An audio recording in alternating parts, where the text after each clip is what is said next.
1. Party politics. There comes a point in the life of a balloon when it has lost so much air that its taut, festive body becomes sagging, wrinkled and, well, frankly, sad. DCI Ron Carver's retirement party had reached that stage. Slider cast an experienced look round the upstairs room of the White Horse and saw that the inevitable end was not far away. The young marrieds were eyeing their watches and wondering how soon they could leave. The young unmarrieds were eyeing each other and wondering how soon they could leave. The divorced and miserable were trying with increasing desperation to neck the equivalent of the gross national product of Belgium. A few career bunnies were holding the center of the room and talking hard about home office initiatives and crime statistics. And a few old lags, Carver's bosom buddies, were making a lot of noise in the corner where Carver himself was getting determinedly blattered. Carver was a miserable bastard who had raised resentment to an art form, and his leaving due was appropriately cheerless. The Osman room, named with no apparent irony after some dreary character in a popular soap, had clearly been decorated by someone with terminal depression. There was a table with food, mini pork pies, Scotch eggs, and the sort of sausage rolls that bend. There was drink, party kegs of beer, and a few grudging bottles of Australian Chardonnay for the Vimmen, female police officers, and a boot-faced civilian clerk who had already done 8 years hard as D.S. Benny Cook's mistress, with no hope of parole. There was even a cake, a vast flat rectangle covered in rubbery fondant icing, decorated with Carver's name and 2 dates, as though it were his tombstone. Inside, Slider knew from sad experience, the cake would be a desiccated industrial sponge, sandwiched with a red substance in which even the most detailed DNA test would fail to find anything related to the raspberry. It wasn't just that Carver was retiring. Because of the cuts every borough was having to make, his departure was being made the excuse to disband his firm. It was the end of an era, as someone was bound to say, as Borough Commander Dave Carpenter did actually say in a short, all-purpose speech delivered when he popped in. No one had expected him to find the time in his busy schedule. Slider couldn't decide whether it was a tribute to Carver's long service, or relief that he was going. Carver belonged to the old-fashioned, Gene Hunt school of policing. Whatever it took to get Chummy sent down, do it, just try not to leave marks. He'd had many brushes with the internal complaints system, but thanks to his golf and Masonic connections he'd always been snatched from the brink by some patron among the brass. But the times they were a-changing. When Slider and Carver had joined the job, everyone, from the commissioner downwards, began the same way, out of Hendon and onto the beat to learn policing from the bottom up. It created a brotherhood. Now the brass parachuted in from the universities with degrees in sociology, and spreadsheets instead of blood in their veins. One could not imagine the likes of Commander Carpenter pulling Carver's chestnuts out of the fire. Carver had known when Carpenter's predecessor, Commander Weatherspoon, one of his greatest fans, got kicked upstairs that his time was running out. You should grab the chance and go as well, he had told Slider at the beginning of the party, when he was still comparatively sober. His breath smelt of whiskey, but he'd started early with a bottle in his room. Don't be a mug. Get out while you've still got some life in you. And what are you going to do, Ron? Slider had asked. Me? I'm retiring, full stop. More time for golf and the missus, he'd declared smugly. Most of Slider's firm had left the party now, and there was a definite feeling of winding down. He'd only stayed this long to see his own people safely off, and because Joanna was working, so home was not the irresistible attraction it might otherwise have been. But enough was enough. He drained the last of his flat beer and looked round for somewhere to deposit the plastic cup, and suddenly Carver was by his side. You going? He demanded. Either he was swaying slightly or a tube train was passing under the building. Just off, Ron. Lovely do. I wish you all the very best, Slider said. Carver had reached the sad and frank stage of inebriation. It's a rotten party, he said, slurring slightly. End of a rotten career. Oh, don't say that. What VE they done to the job, eh?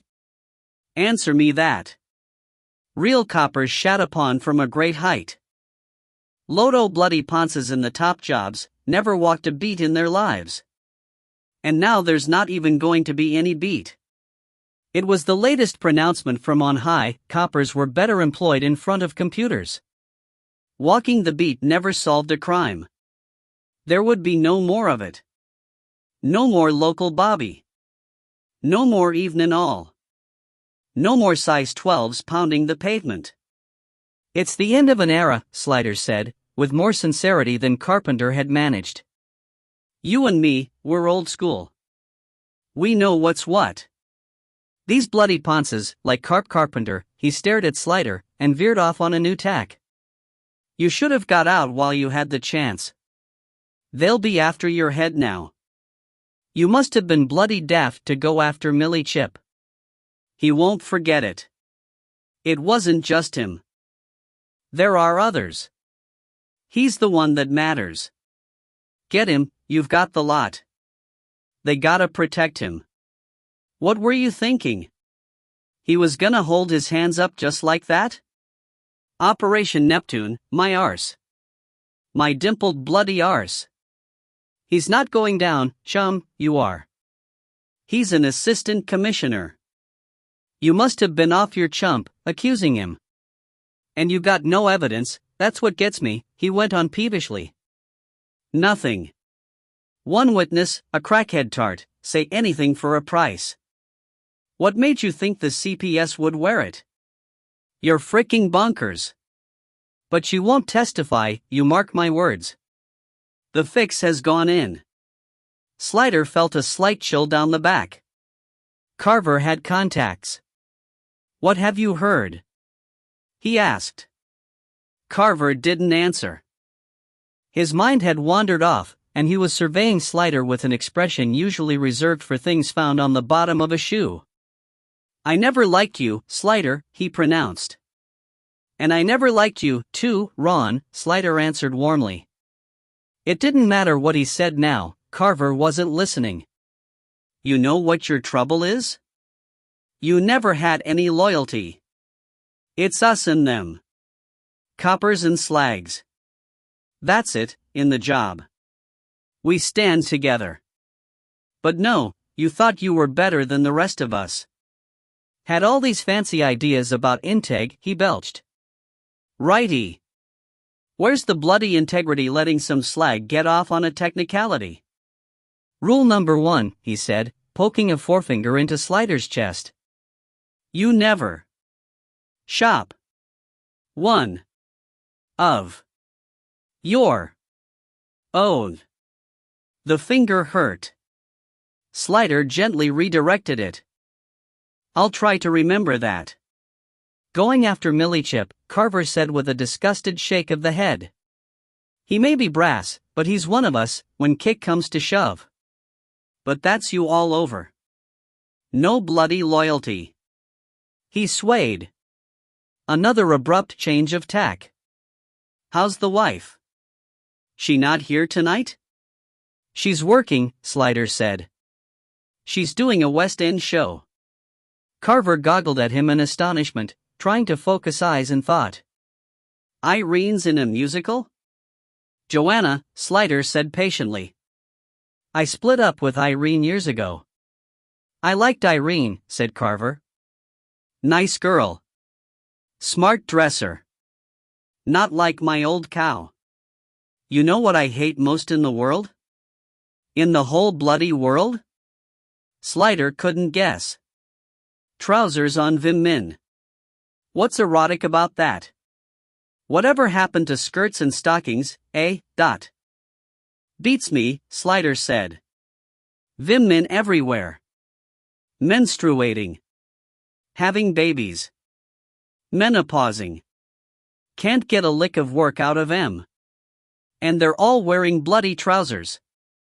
No more legs. No more stockings. What's the point of it all? Actual tears came to Carver's eyes and eased out onto his cheeks.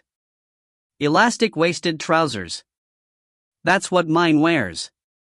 Looks like a bloody whale. Arse the size of a football pitch. And I'm retiring. You know what that means? His voice went right off the pathos scale. More time for golf and the missus.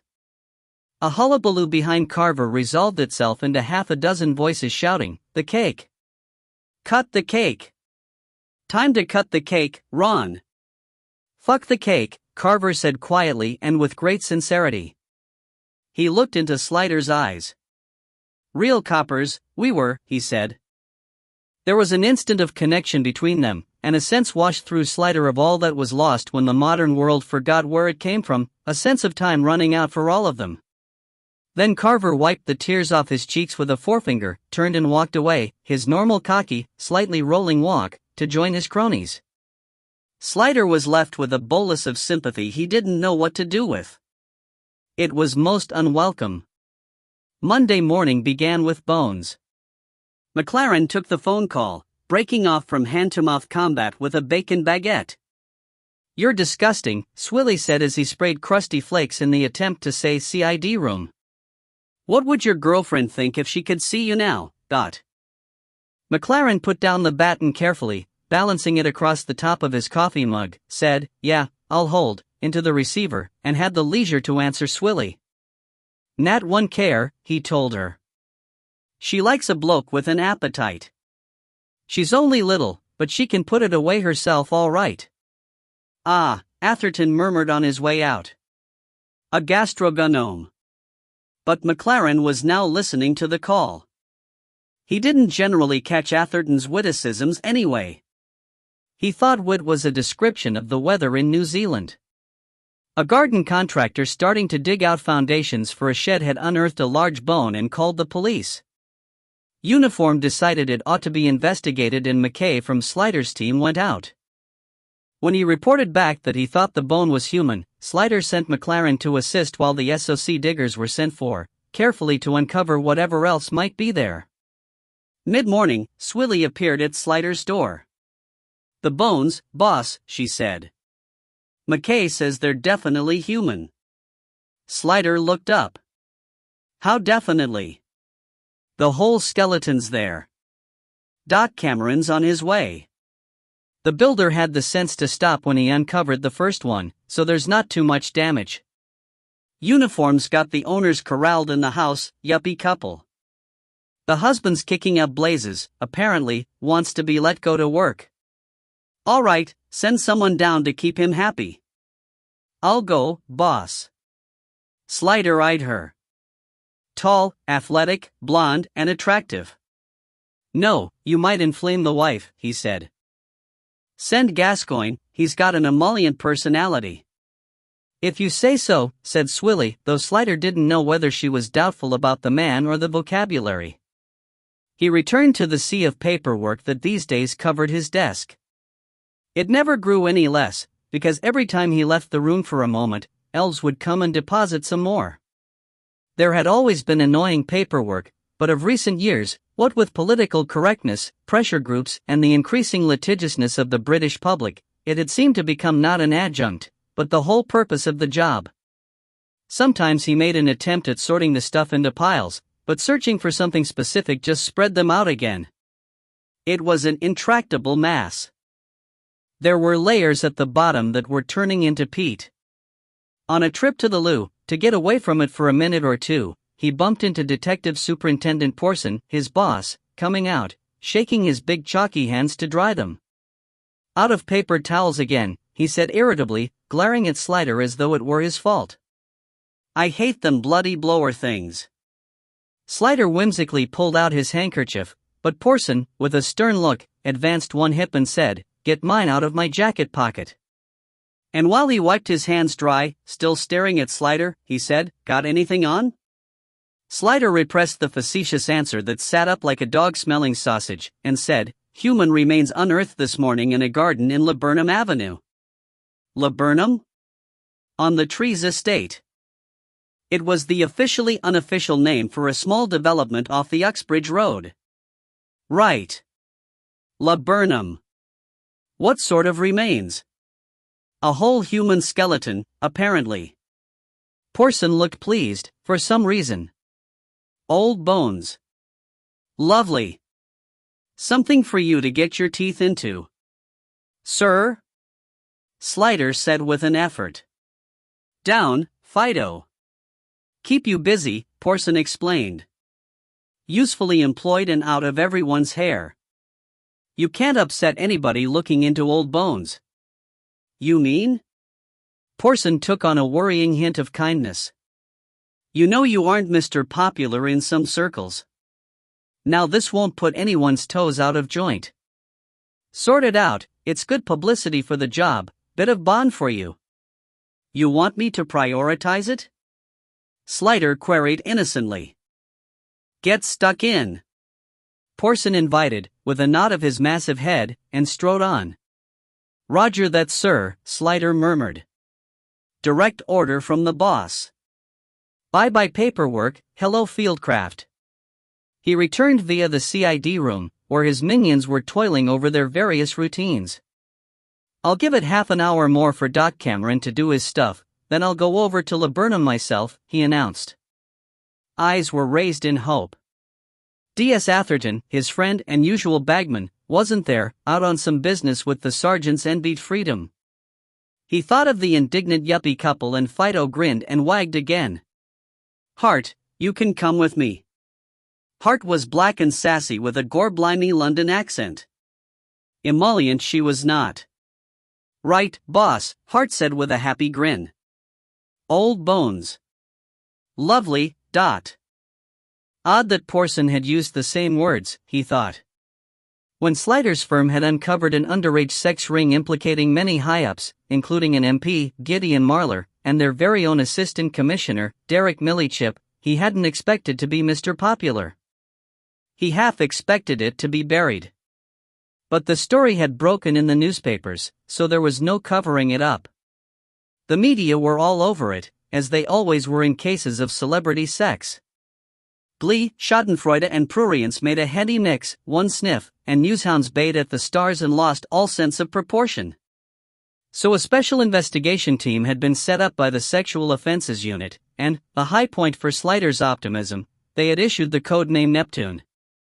A code name conferred legitimacy on an investigation.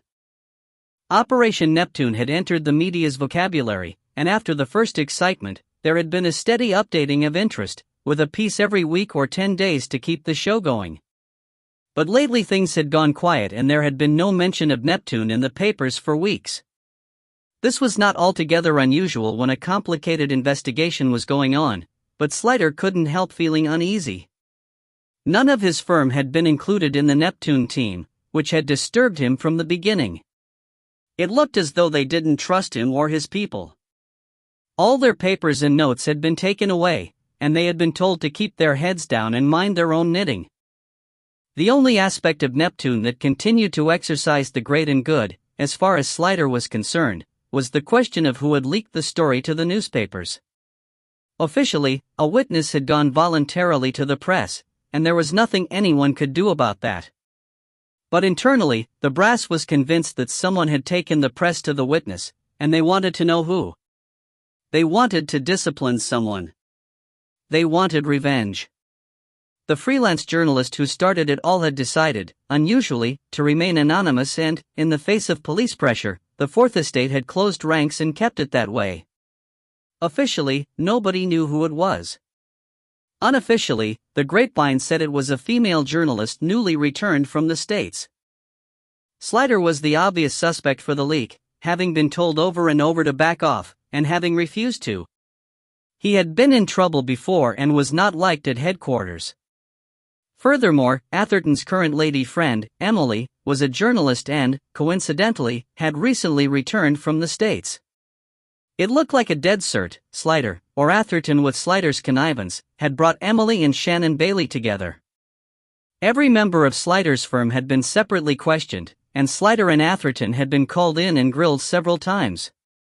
Slider had simply said it wasn't him and he didn't know who it was, or even if there had been a leak at all, which was the truth. What Atherton said he would never inquire. He had always been very down on leaks, and he did not want to suspect anyone in his own firm, particularly Atherton. He didn't like to think that Atherton would deliberately leak the story, but he could see a scenario where, for instance, he hinted to Shannon that she go to the press, and dropped Emily's card somewhere Shannon would find it. Would that be enough for Atherton to face the IPCC and say, "I didn't leak the story," without blushing? But here was another point. There was little doubt that without the pressure from the press, the case would probably not even have got as far as being assigned a code name. Was it unfair of him to believe that Atherton was capable of breaking the rules in a good cause and lying about it afterwards with a clear conscience? Was that even an accusation? Perhaps there was another, equal standard of morality that said achieving the right outcome was more important than following the rules. He had always been something of an absolutist about the law. It was his way of dealing with an impossible world, the morass of human fallibility, the confusion of emotion and self-justification he met every day, the cruelty, stupidity and selfishness of wrongdoers. Something had to be clear-cut. You obeyed the law, whether you agreed with it or not, because anything else was chaos. At the other end of the spectrum lay Carver and his boys. No doubt they had started off doing what they did for the very best of motives, but he was aware out of the corner of his mind that they had slipped from that purity. All power eventually corrupts. There had been shady doings that were not for the benefit of the community. There had been sexual favors and kickbacks. There had been revenge, prejudice, self-advancement, and just plain carelessness. The question before Slider now was, did there exist a middle way that was morally superior to either end? As Carver had said, where was the morality in letting a slag get off on a technicality? Slider had always resisted that lure, because it led to a slippery slope.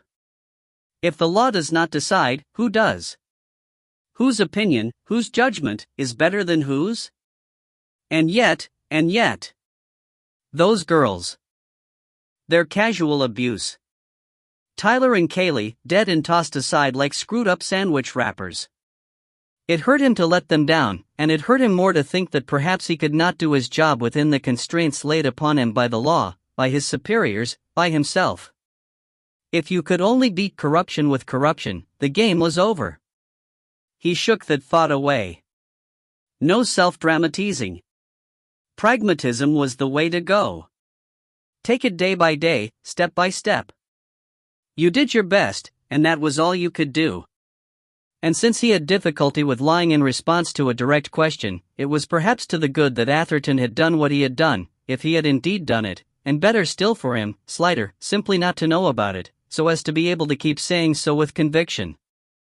Meanwhile, he could not help noticing the looks of dislike he got from senior brass when he happened to bump into them at Hammersmith, or the attitude of the inquisitors when he was called up yet again for questioning. Perhaps Porson was right, and these old bones might be a step on the way to rehabilitation. Of course, when Porson had told him to prioritize it, he had probably not meant Slider should go in person and do the footwork. But Slider was willing to interpret it any way that put a respectable distance between him and the festering midden of paperwork waiting for him on his desk. Now that was pragmatism. 2. Posh and vexed. The Trees estate, so called because the streets had the names of flowering trees, was built by a speculator in the 1890s. Some had terraced houses, but Laburnum had small neat semis in red brick with white trim, designed for aspiring clerks and shop assistants.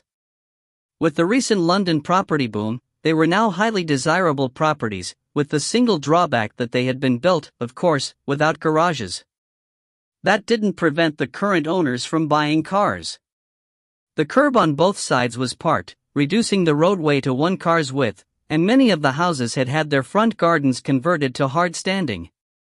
Number 15 was towards the middle of the street, and the SOC Sprinter and Dr. Cameron's Jaguar were parked on its apron.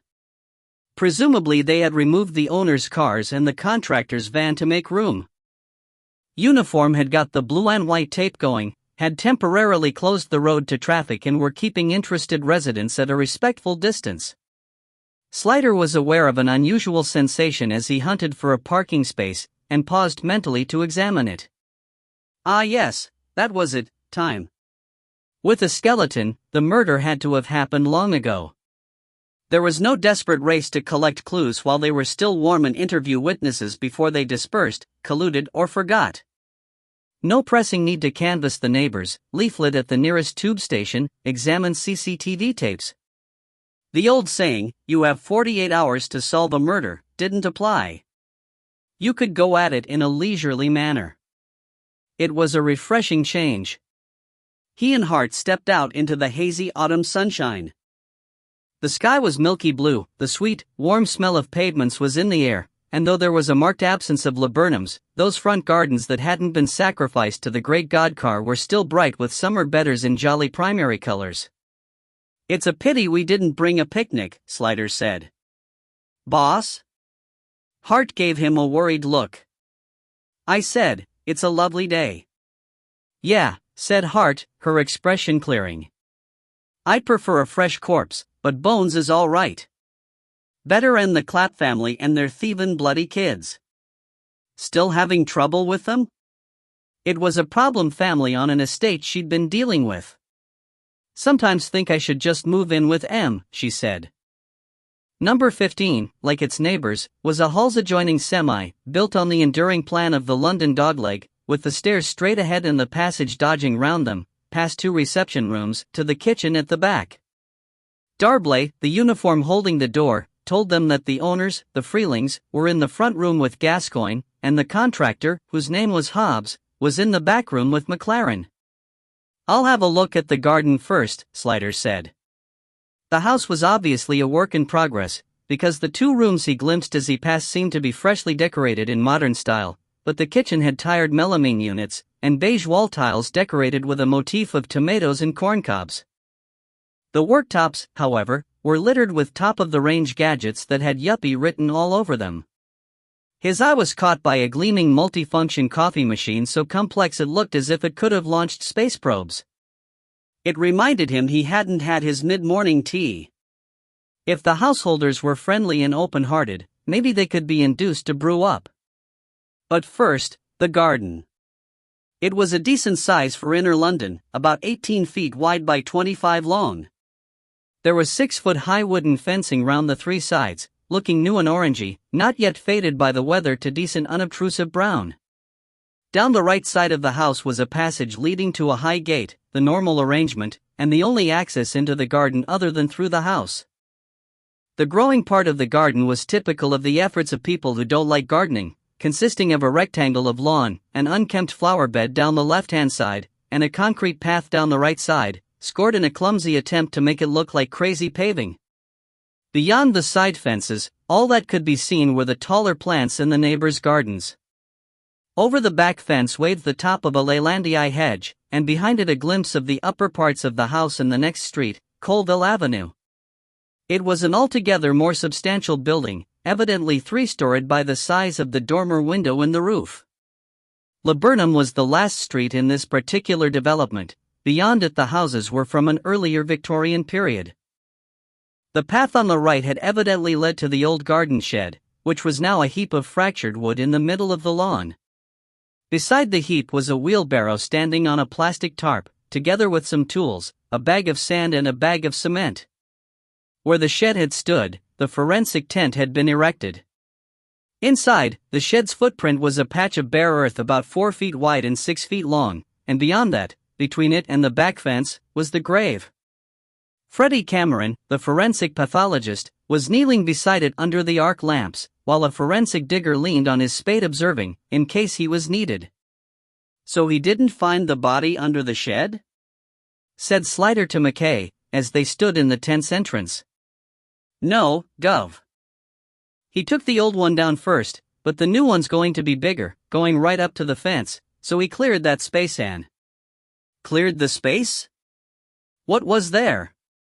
"Plastic water but empty. Then he starts digging out the foundations, and up comes this femur. He's a bit upset," the builder, McKay added, free of charge. "The owners are more mad than anything." "I'll have a look at the grave first, before I talk to them," said Slider. "The Freelings have only been here 10 months, McKay mentioned."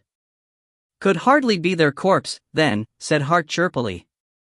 "No wonder they're mad. I bet that weren't included in the fixtures and fittings."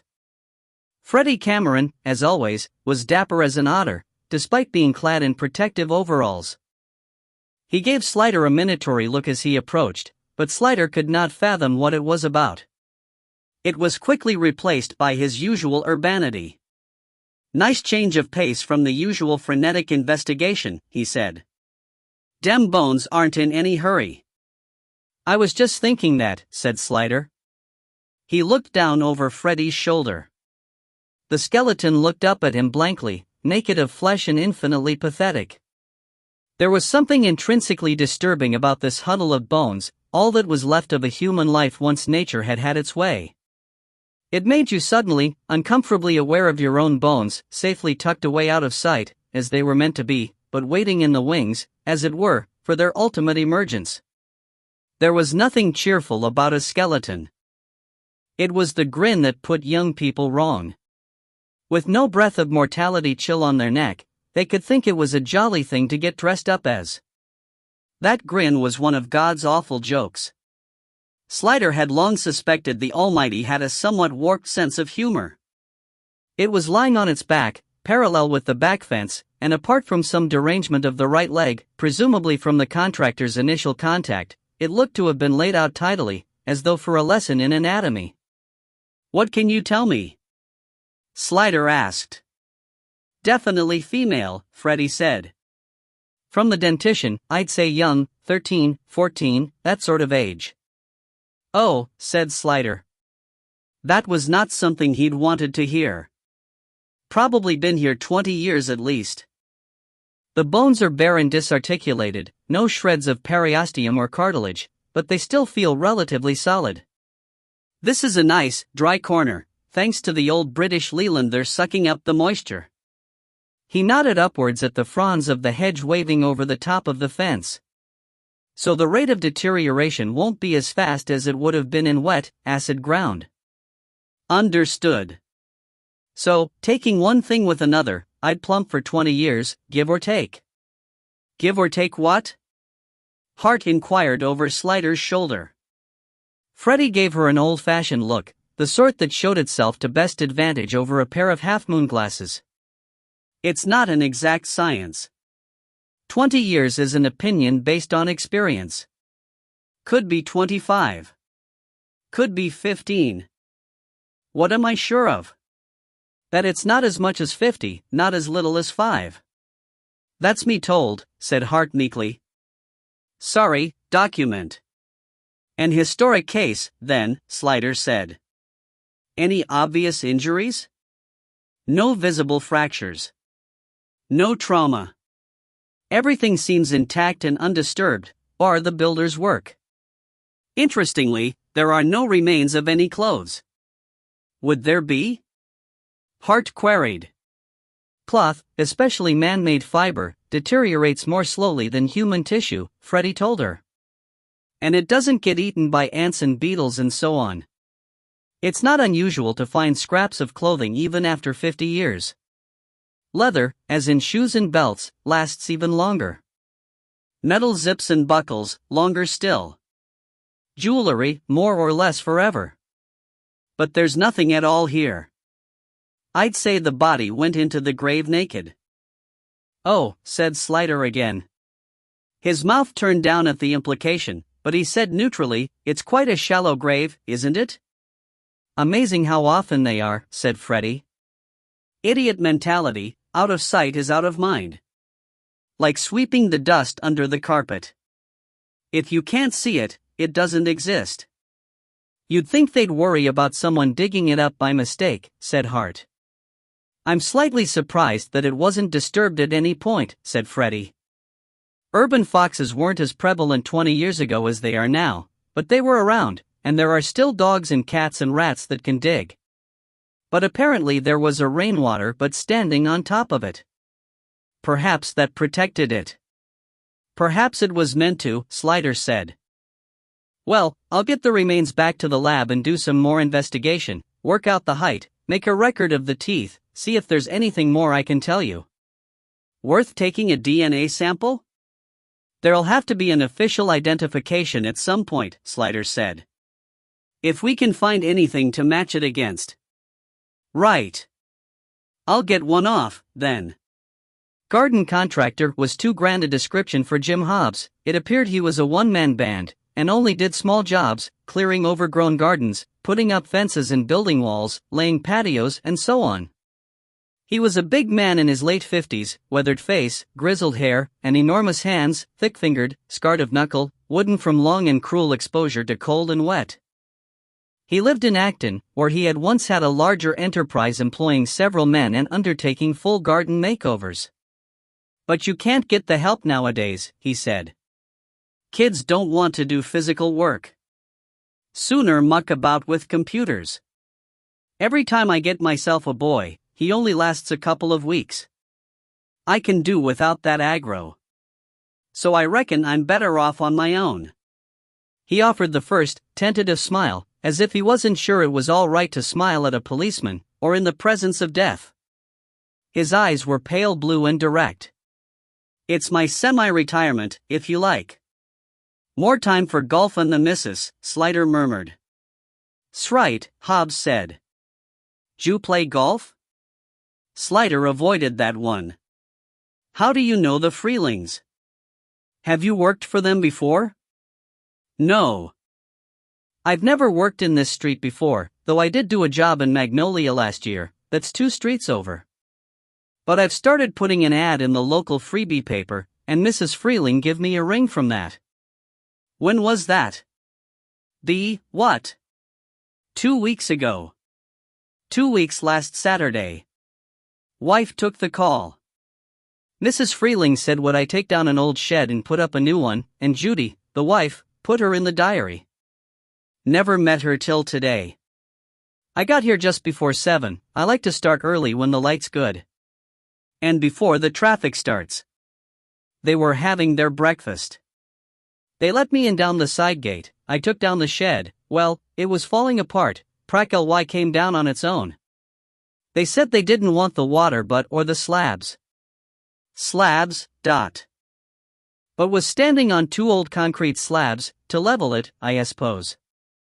It must have been connected to the guttering round the shed at some point, but there was no pipe going into it when I got here, and it was empty. Right. Go on. Well, I put M on my van. I can always find a use for M. Then I started digging and up come the bone. A look of distress crossed his broad features. Straight away I thought it looked like a human bone.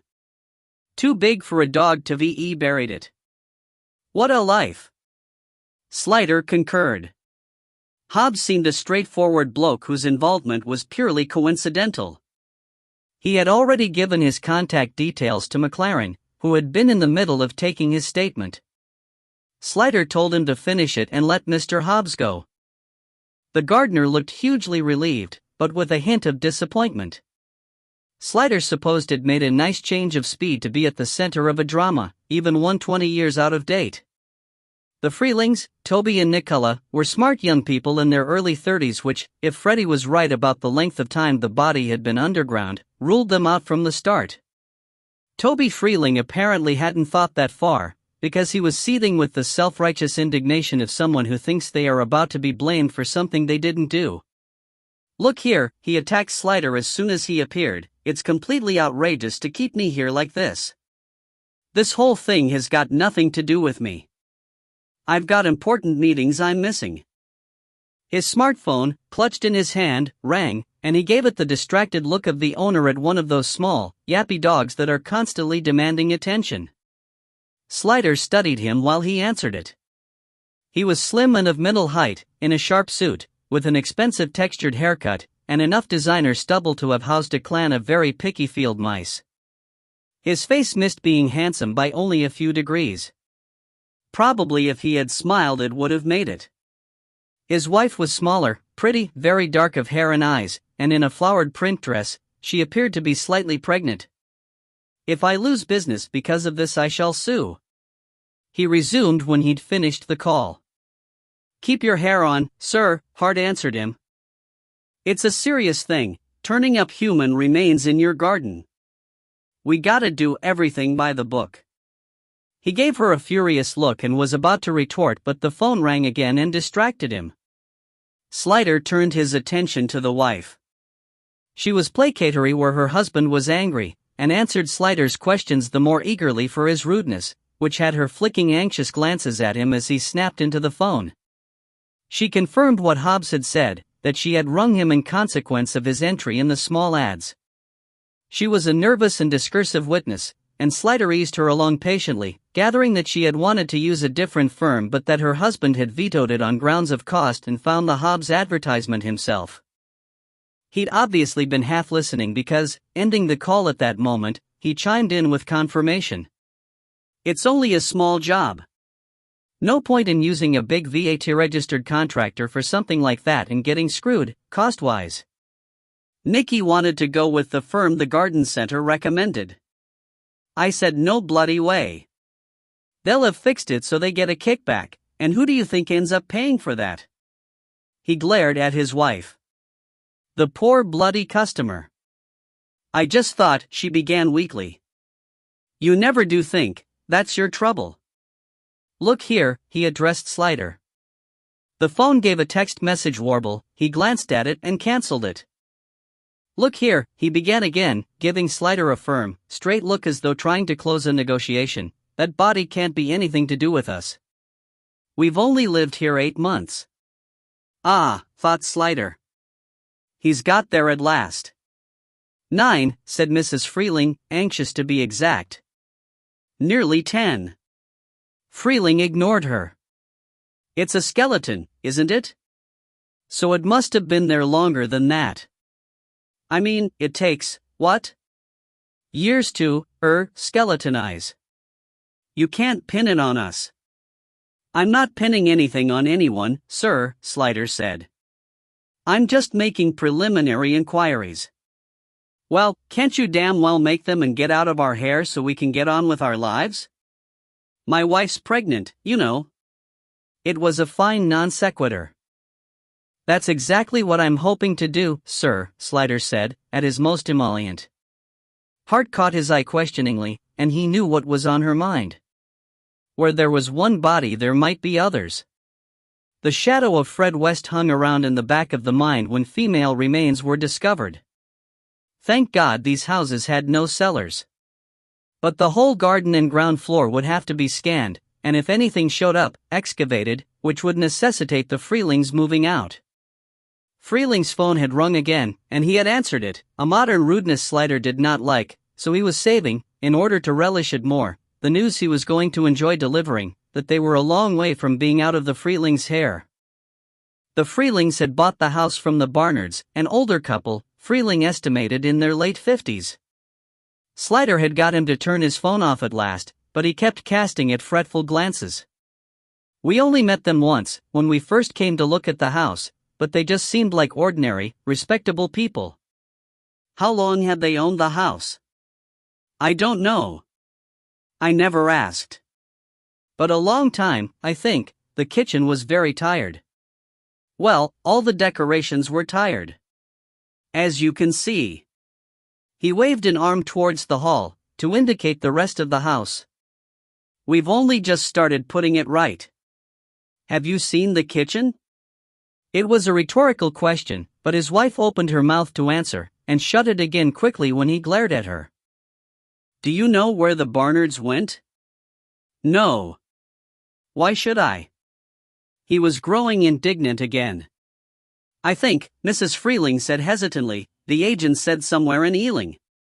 He thought they wanted somewhere with a garage. The parking here, she said apologetically to Slider, is very difficult. We had to put our cars out this morning so the builder could come in. He doesn't want to know about parking, Freeling snapped at her. We don't know where the Barnards went, all right? It didn't matter. They could find out from the estate agent or the land registry, or if necessary the electoral roll. And have you done anything in the garden? He asked. Have you worked out there, planted anything, dug anything up? Nothing, except replacing the fence. It's just as you see it now, except for the shed, which only came down this morning. We haven't had time to do anything yet. We're not really keen on gardens, anyway. But you prioritized the fence? Security. It was in a terrible state, sagging all over the place. Anyone could have just pushed their way through it. And the shed? That was practically falling down. But I wanted a bigger one, anyway. I paint, he added, with a hint of self-importance. Watercolors. I find it relaxes me after a hard day at work. I need a bit of quiet time to myself to wind down after dealing with clients all day, so we're putting up a studio for me. Mrs. Freeling gave an eager, affirming little nod. Slider thought she'd probably be glad to have him go down the garden instead of hanging round the house bullying her. He wondered idly if the new shed would have a door that locked from the outside. The water butt that stood beyond the shed, was that yours? No, that was there when we moved in. I didn't want it. We don't intend to have any plants to water. We'll probably be getting rid of the grass, replace it with a polypropylene-polyethylene mix artificial turf. It's more practical and more hygienic. We've got a kitty on the way, the garden's going to be his play space and we want it to be safe. It'll be.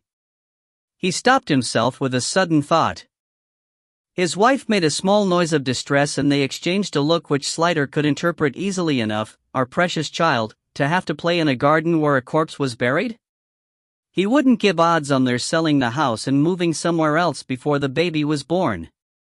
In this age where everyone died in hospital, people were squeamish about dead bodies. At that moment, another uniform, P.C. Lawrence, poked her head round the door. Doc Cameron's just going, boss. He'd like a word.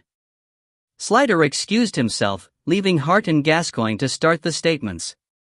Freddie was still outside, his back to the tent, staring absently around him at the garden. In the bright summer sunshine, he looked tired, as though under some strain. There was nothing underneath the skeleton when we moved it, he said. I don't think it can have been disturbed at all from the time it was first planted. I'll get it back to the lab and do some more examinations, but I doubt there's much more I can tell you. Length of time it's been there is always going to be an estimate within wide parameters. My personal judgment. I understand, said Slider. Speaking of personal judgments, he looked around, checking there was no one near enough to overhear. What's the joke, Freddie? Slider prompted. Concerning Operation Neptune, Freddie said. Have you heard anything recently? Do you know how it's going? No. It's all gone quiet, Slider said. Suspiciously so? Why do you ask? Freddie looked uncomfortable. I've heard via the grapevine that they've called in another forensic pathologist to have a look at Kaylee Adams. What for? Who knows? But would it be paranoia to assume it's to second-guess me? I can't see why they would need a second opinion if they were happy with mine. It made ominous sense to Slider. That's bad, he said. There was good reason to be paranoid when you knew everyone was out to get you. There's worse, Freddie said. The FP they've called in is Sir Maurice York. The Home Office pet? Said Slider. He was the establishment's go-to forensic expert, whose fame had spilled out of technical circles and onto the street, thanks to 2 popular books and a television series. It didn't hurt that he had a chiseled face and a mane of swept-back silver hair, and a voice so mellifluous you could have spread it on buttered crumpets for Sunday tea. The very same, said Cameron. The Home Office has used him before to debunk evidence they wanted debunking. Hence the knighthood. But surely he wouldn't falsify his report? Said Slider. Aren't there rules about that sort of thing? Couldn't he be thrown out of the Captain Marvel Club? It's not a matter of falsifying, said Freddie. There's always an element of opinion in these cases. I told you at the time it was my opinion Kaylee Adams had fallen. That was how I read the post-mortem signs. But another pathologist could read them differently, and given York's history, I'm afraid he's going to come up with an extremely persuasive narrative that explains exactly how those injuries are consistent with a hit-and-run incident. Otherwise, he went on as Slider began to speak, why are they calling him in? Not just to confirm my findings, given what he charges per hour, and our current budget restraints. Slider met Freddie's eyes. It was what he had been afraid of from the beginning, but it hadn't happened at the beginning. But who's trying to quash it? Freddie shrugged. It did no good to say it out loud. People at the top had been fingered. If there was something going on, that was the obvious place to look. And why now? Slider went on fretfully. Why not before? Freddie had evidently given the matter some thought. Letting some of the steam out, would be my guess. If they'd had a fight about it at the start, it would have got the newspapers even more worked up. It would have looked like a cover-up. Now the story's gone cold and nobody's interested. Why aren't they interested? That's the question, Slider said. Why have the broadsheets dropped it? Freddie shrugged. Not my province. Maybe they know more than we do. And I could be wrong about the reason for York being called in. There could be a perfectly innocent explanation. Yes, there was an explanation, Slider thought, but not an innocent one. The fix had done it, just as Carver said. Whatever his source of information, whether it was a Masonic thing or a 19th hole thing, or just the product of an overactive imagination, he seemed to have been right on the money. Damn them, he said quietly, but with feeling. Don't get involved, Freddie said. That's my advice. I'm too far down the food chain to get involved, said Slider. They won't ask my opinion. Well, don't go to the press, said Freddie, with the hint of an again at the end of the sentence. Slider looked at him. It wasn't me. I told you that. Of course you did, old boy. I believe you. I just mean, let it go. I'm more impugned than you, if it comes to that. But it makes me mad. You're jumping the gun. Maybe I've read it all wrong. Maybe they're preparing the case and they think York will look better in court than me. I just thought you should be warned, that's all. And now I'm off. Love to Joanna. Yes, love to Martha, Slider responded absently. He stood where Freddie left him, brooding, watching without seeing as the SOC team started their visual search, marking time, waiting for the GPR, ground-penetrating radar, equipment to show up. Then Hart came out. Done M. Rude git, that Freeling, him and his bloody mobile. I give him the full street, accent and attitude, just to wind him up. It was fun. She gave him a curious look. What now, boss? Slider came to. Back home, he said. Nothing more for us here until we know the extent of it. How many bodies, you mean? Hart queried, with relish. Don't be ghoulish. Can I help it if I enjoy my job? She said. 3. The anguish of the marrow. It was past lunchtime when they got back to the factory and Slider's inner man was raising Cain. He went up to the canteen for some cruel and unusual nourishment, in this case macaroni cheese, which the canteen manager, in a fit of transatlantic entrepreneurialism, had advertised as mac and cheese. It didn't help. It was so stiff you could have used it to mortar over cracks. Slider forced down enough to stun the inner man into silence, and headed back to his office, feeling as if he had a bowling ball in his stomach. Hart met him at the foot of the stairs to say that 2 DCs from Carver's firm were waiting to report to him. They reckon they're joining us, That's right, said Slider. He had been promised new bodies for some time, and McKay was leaving at the end of the week on secondment to one of the specialist units, a temporary reassignment that usually turned out to be permanent. Why only 2? Hart complained. I thought we were getting the whole firm. I said to myself, where are they all gonna sit? We were never getting everyone, Slider said. Hewson, Botham and Cook are retiring as well. Those were Carver's closest henchmen, who couldn't be expected to live without him. Benny Cook was going the traditional route, into security. He had a job in a shiny new office block in Hammersmith Broadway. He was a man who would feel diminished without some kind of uniform. Botham was going into his brother's painting and decorating firm, and Hewson was opening a dry cleaning business. He had savings to invest, apparently. 25% discount for all coppers, he'd said at the leaving do. Just show your warrant card. Bloodstains a speciality, he'd added with a ghastly wink. Cook and Botham had looked as though they couldn't see why that was a joke. And some of them are going to other stations, Slider concluded. Well, I suppose two's better than nothing, Hart said sniffily. It would be, said Slider, except that they'll be bringing Mr. Carver's workload over with them. The two were standing by Slider's desk looking a little awkward.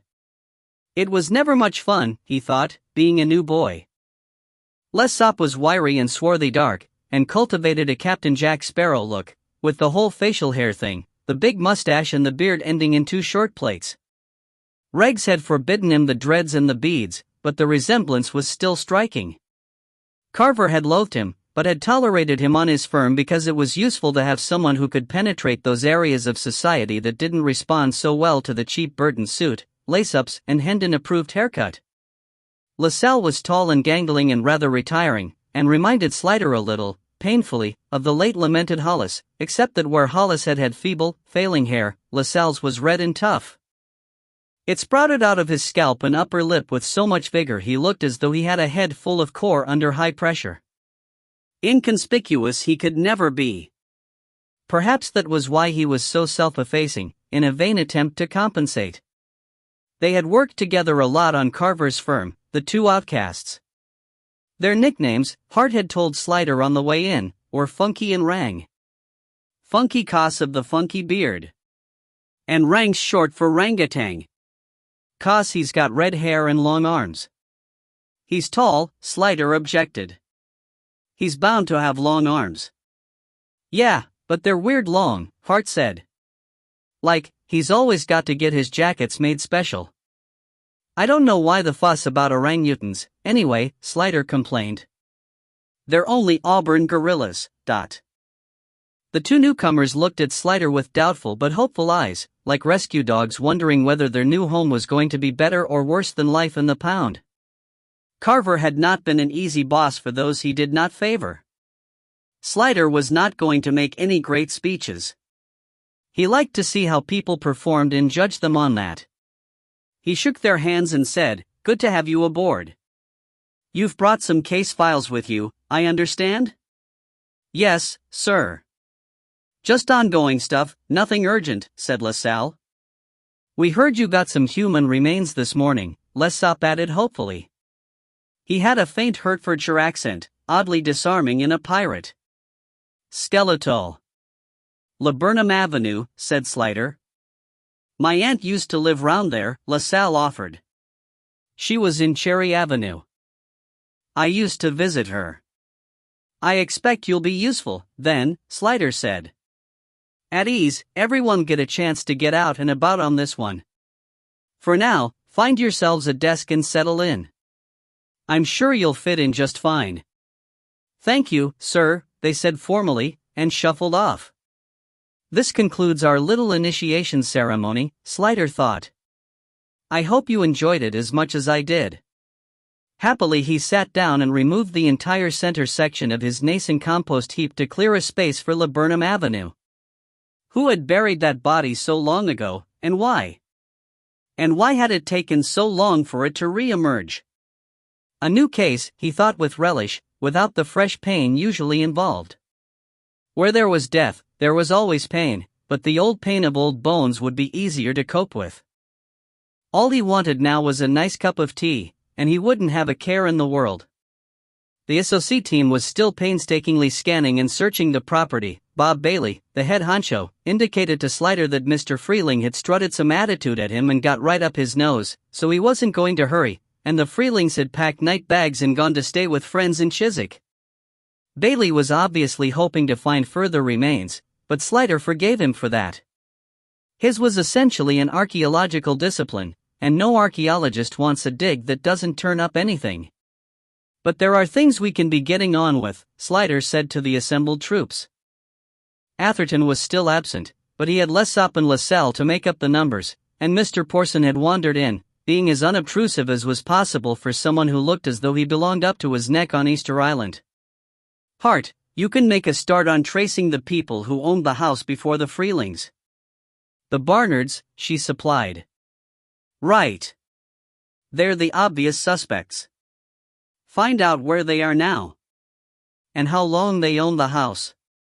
If it was less than 20 years, you might have to go back to the people before them. Maybe several owners before. Whoever it was, they didn't have to take a chance, said Hart, leaving the body behind for someone else to find. Connolly, you can go through missing persons. McLaren, McKay, have a look at any murder cases with similarities, same area, same age of victim, same disposal method. Right, Gov. We mustn't rule out the possibility that it was someone from outside who used the garden to dispose of the body. It's unlikely. But fantastic if it worked, McKay put in. Pick someone who doesn't do gardening, never goes out there, why would it ever be discovered? Slider nodded. And I suppose on the same basis we must look at the local sex offenders and child molesters. Any ideas, anyone? Roger Radcliffe, McKay offered. The Hammersmith Strangler. Porson spoke up. He's in Wakefield. Leastways, he was. Could be out on parole by now, I suppose. Or dead. Better check on that, Slider said to McKay. Who else? Dismal Desmond? Lessop suggested. He's more Acton, but it's not out of his range. But he's only in his 30s, Swilly objected. Makes him a bit young for a murder 20 years ago. I was forgetting, said Lessop. We need to look for someone who was active then, not who's active now. There was that priest, Lascelles said. He come from round there. That was back in the 90s, wasn't it? Oh yeah, said Lessop. What was his name? Lascelles scowled with effort. Father something, he came up with. Brilliant, Swilly muttered. Another McLaren in our midst. Lascelles gave her a wounded look but carried on. He was from that church, Our Lady of Sorrows, that's only half a mile from the house. I remember there was a fuss about him when I used to visit my auntie at it. But he only did boys, didn't he? Said McKay. You never know, said Lascelles. He was only caught for boys. All right, said Slider. You and Lessop can look into the sex offenders. You'll have to go back into history. Newspaper archives might be a shortcut for you. They nodded thanks for the suggestion. Swilly, you and Gascoigne can make a start on the neighbors. Now, boss? Out of the corner of his eye, Slider saw Porson stir. No overtime, the old man barked. Not until and unless it becomes necessary. Slider softened the blow. Tomorrow will do. Find out if any of them were around at the time. And who was in the two adjacent houses, track them down if possible. Once it gets into the papers you might have people coming forward, but... Yeah, right, said Hart with broad irony. If I read a house I'd once owned had a body in the garden, I'd come running to get myself stuck on a spike and grilled. Even if you were innocent? Swilly asked. Specially if I was innocent, Hart asserted. I hear I missed all the excitement, Atherton said the next day, idling in casually like a cat that's been gone for 2 days and wonders if anyone's noticed. Where were you yesterday? Slider asked. That pirate DDD ring. I had some leads to follow up. Looks as if it might get interesting, could be other goods involved as well. Not as interesting as a corpus, though. Hart came to the door at that moment. Gov, I've got something from Kinty's on the Barnards, . Did you say Kinty's? Atherton said with an air of pricking up his ears. Hart looked withering. I say a lot of things. Why pick on that? She knew, of course, as did Slider, Atherton had been doing King as solicitor from the firm of Kinty and Abram of Acton High Street. At least, he had before Emily came back. Slider assumed the affair was over, and hoped it was even more than he assumed. It was time that Atherton, the serial romancer, settled down. He was tall, handsome, elegant, and irresistible to females. Pure catnip. He could commit sexual harassment by sitting quietly in another room. Really, the world needed him to be taken out of circulation. "Go on," he said to Hart. "What have you got, Dot?" "Well, Gov, the estate agent that sold the house to the Freelings told me the Barnards had used Kinty's for the sale. So I got onto Kinty's, and they give me an address for 'em in Ealing. Bad news is, it was only a temporary address. Apparently they were getting ready to emigrate to Australia, so the guy at Kinty's. They got family there, in Adelaide, a son and daughter-in-law." "Blast," said Slider. "It would complicate matters horribly if they had to conduct an investigation on the other side of the globe, even with an Anglophone police force." "But maybe they've not gone yet," Hart said. "Kinty's haven't had anything to do with M since, so they don't know. I've tried ringing the number they give, but there's no answer, but better get over there and see what you can find out. Do you know how long they were in Laburnum Avenue?" "Yes, Gov. The land registry's got them there 22 years. So that puts them smack in the target zone. Before them was a Mr. and Mrs. Knight. They had it from 1974 to 1992, and before that the council owned it for 6 years and it was rented out." "We'd better hope it happened under either the Barnards or the Knights, then," said Atherton. "If you've got to start tracing council tenants of 40 years ago, you're in real sticky." The associate headman, Bob Bailey, rang through to say that the GPR had not discovered any more remains under the garden or the ground floor of the house. "Searched the rest of the house too," he said in leisurely tones, "just to be sure. No stone unturned, sort o' style. Took my time over it. Couldn't have that lovely young couple coming back home to a house we hadn't checked out thoroughly, now could we?" "He's been on the phone this morning to Mr. Porson," Slider told him, to cheer him up. "Threatening to write a formal letter of complaint to the borough commander. He wants to sue the Metropolitan Police for inconvenience, casting aspersions on his character, and probably distraint of trade." "Couldn't happen to a nicer bloke," said Bailey. "However, our meticulous and very lengthy searches have not revealed any further bodies lurking in cupboards, alcoves, or attics. Sadly. Did you check for false walls? Boarded up chimneys?" "We certainly did. The secret passage behind the panel in the library, Dot." "Come again?" Bailey was more literal than literary. "I noticed a drain inspection cover in the front garden. And there was one down the side entrance as well. It's all clean. Not so much as a dead mouse. So just the one body, looks like. Sorry about that." Slider wasn't sorry. He didn't want another multiple victim case, especially if they were young girls. He said, "Good to know you've been thorough. In the Christie case, a human femur had been used to prop up the garden fence and the police had missed it. This was not the time for any of them to look foolish." Freddie Cameron rang to say that closer examination had not found any evidence of trauma on the bones. No healed fractures, either. "It looks as though she didn't break anything during her short lifetime, but..." That was a relief in one way, made it less likely she had been abused, but healed fractures were a tool in identification, so it was disappointing in another.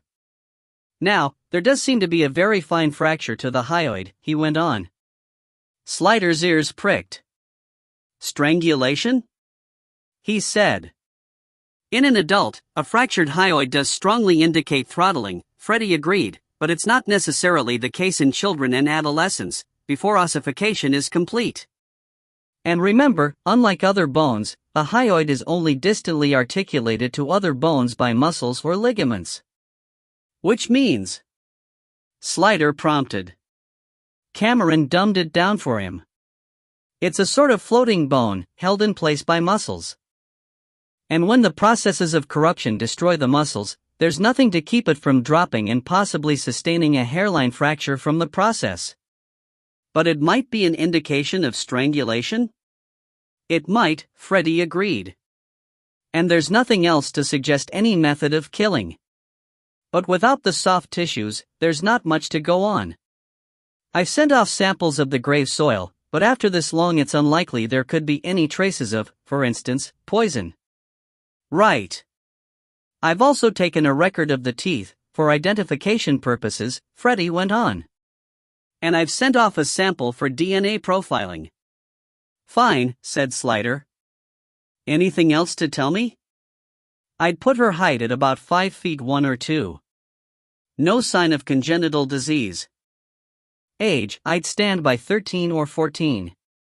And you'd still say the bones are 20 years old, more or less. Sorry I can't be more exact, but that's how it is. Are you getting anything from your end? It's early days yet. Well, let me know if there's anything else I can do, said Freddie, with a hint of dissatisfaction in his voice. Worst case scenario, they would have to call in a facial reconstructionist to make a 3D model from the skull of what the person would have looked like, and circulate it, hoping someone would recognize it. But it was a time-consuming and, above all, expensive process, which would not bring Slider and his firm any love or praise from upstairs. But they were a long way from those dire straits yet. The overwhelming likelihood was that the body had been buried there by an occupant of the house, probably these Barnards.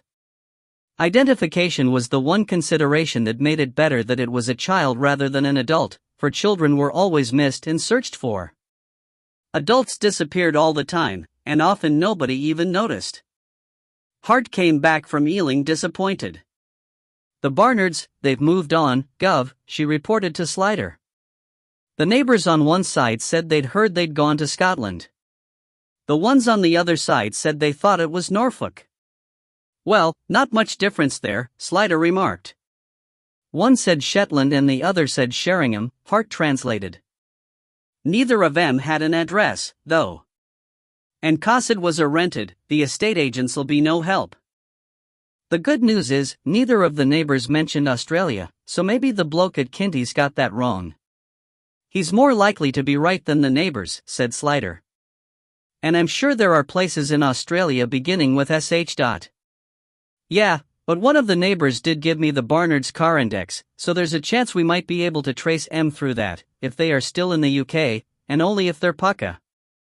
If the body was theirs, they'll probably switch it again, but it might be worth a try. All right, give that to Fathom. He's always happiest with cars.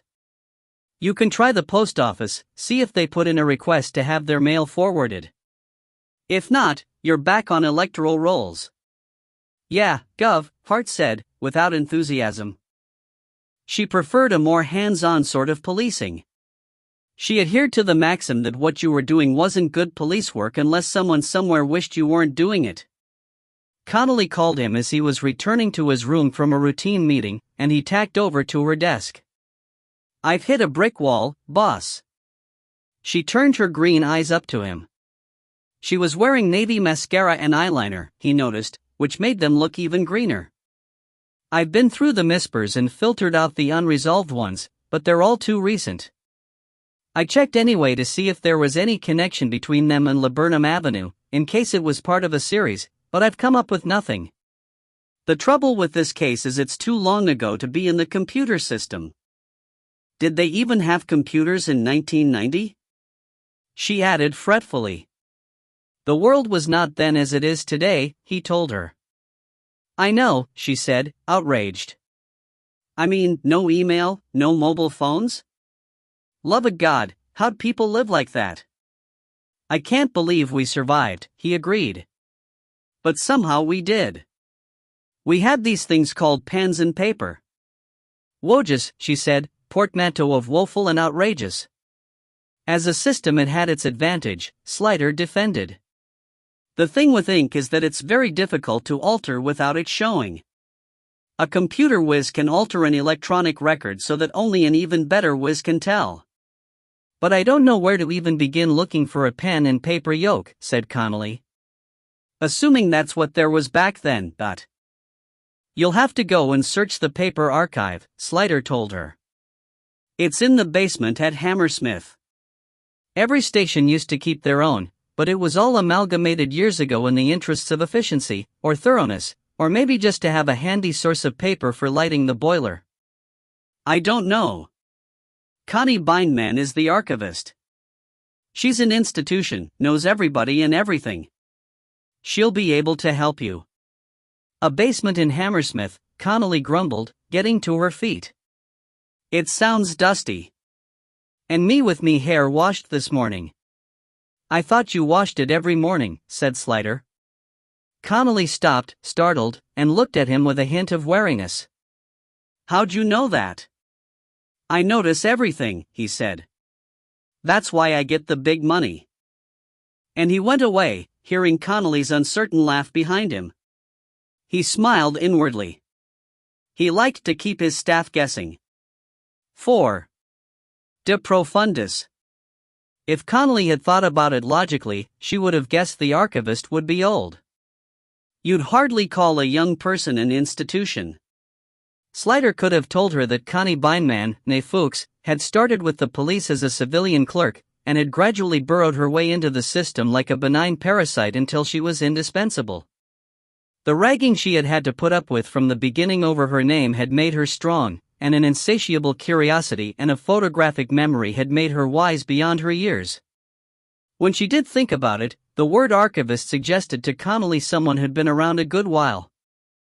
Even so, she wouldn't have been prepared for the woman who met her at the foot of the stone steps to examine the pass she had hung round her neck on a lanyard. Connie Bindman, to Connolly's young prejudices, looked about 100, and was vast, like a shipping hazard.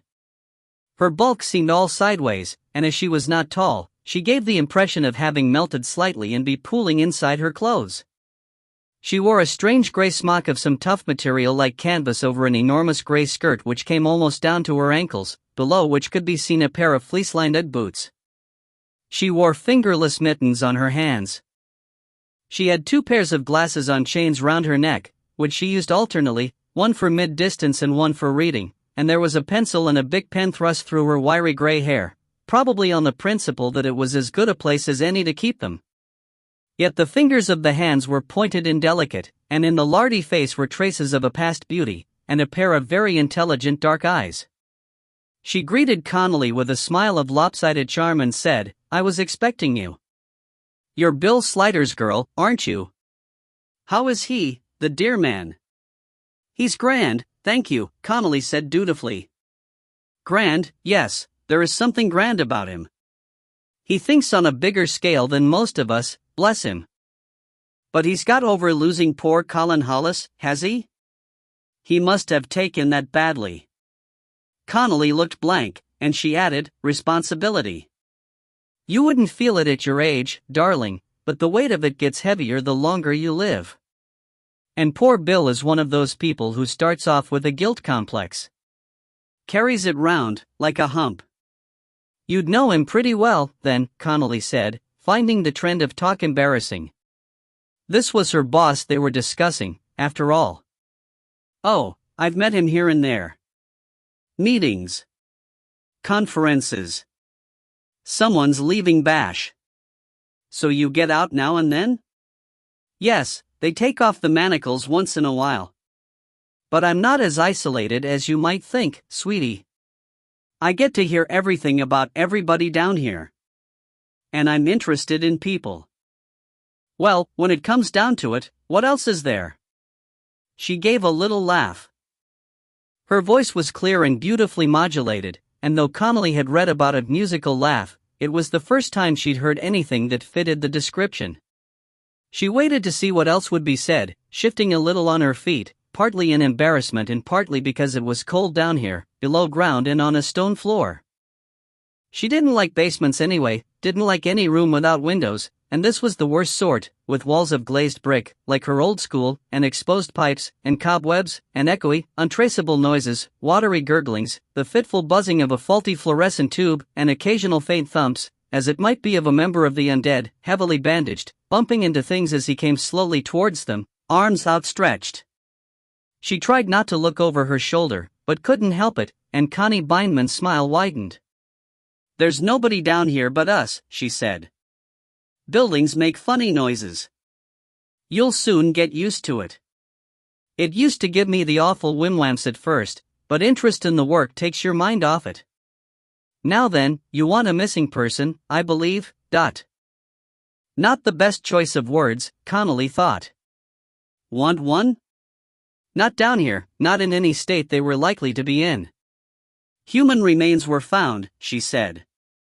In Laburnum Avenue. Connie Bindman put her head on one side. That name rings a faint bell. That's on the Trees estate, isn't it? Now, I wonder why I recognize Laburnum. Female remains. Doc Cameron says they'd been in the grave 20 years, more or less. I know what that means. Anything from 15 to 25, and that's just for starters. She sighed. It's an awkward time slot. Carbon dating's no good for anything less than 100 years, so it's down to guesswork. And if it were 70 or 80 years, there'd be no investigation because the murderer would also be dead. With 20 years you've got the worst of both worlds. Well, darling, she gathered herself together, here's the gig. We have them cross-referenced by name and date, but since you don't have a name, we'll have to trawl through in date order, which will take us some time. As well as exposed pipes, cable ducts, and cobwebs, the walls were lined with metal shelving crammed with boxes, metal cupboards full of box folders, rows and rows of filing cabinets, and tall wooden chests of card drawers.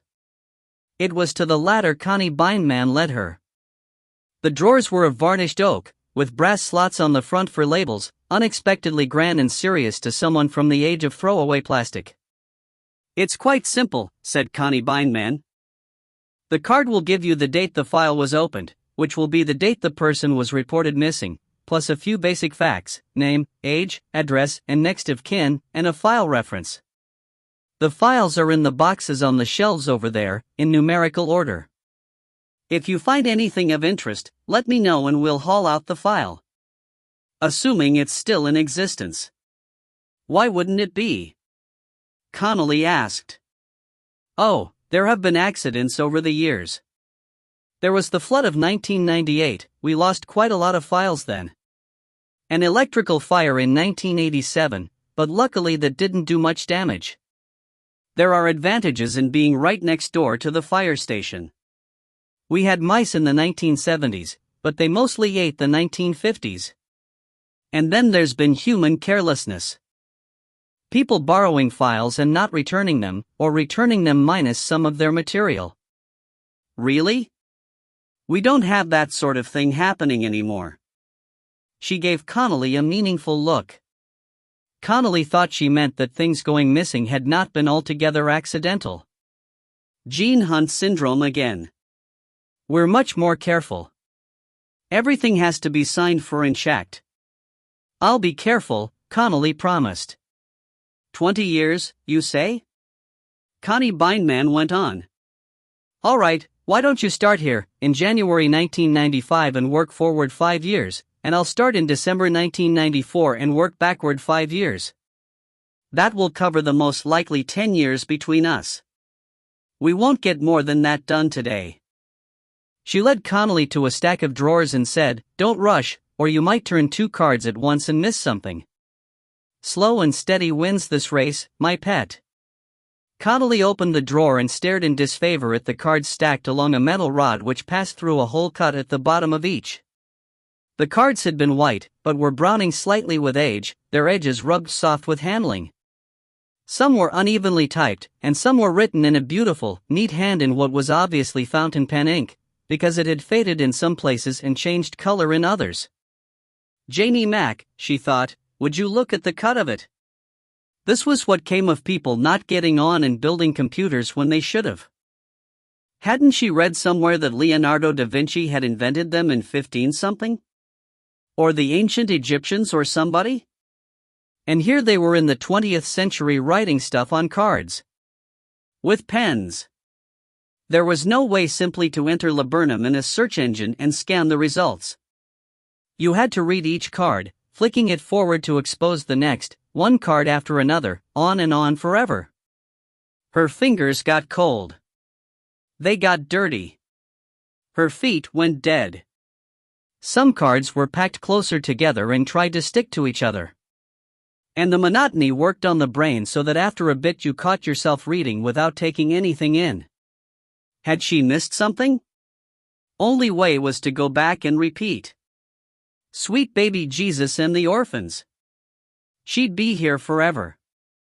She'd never get out. She imagined archaeologists digging through into the basement in several thousand years' time and finding her fossilized remains, and wondering what she could have been doing here. Some kind of religious ritual, they'd think. They always thought that, didn't they? Sacrificial virgins buried with the sacred tin boxes to ensure a good harvest. Ah, maggots. She'd done it again, stopped taking anything in. Have to go back and reread. Jesus, let me out of here. And then, after all that, it was Connie Bindman who found it. Laburnum Avenue. Was it number 15? She asked, with a lift of excitement in her voice.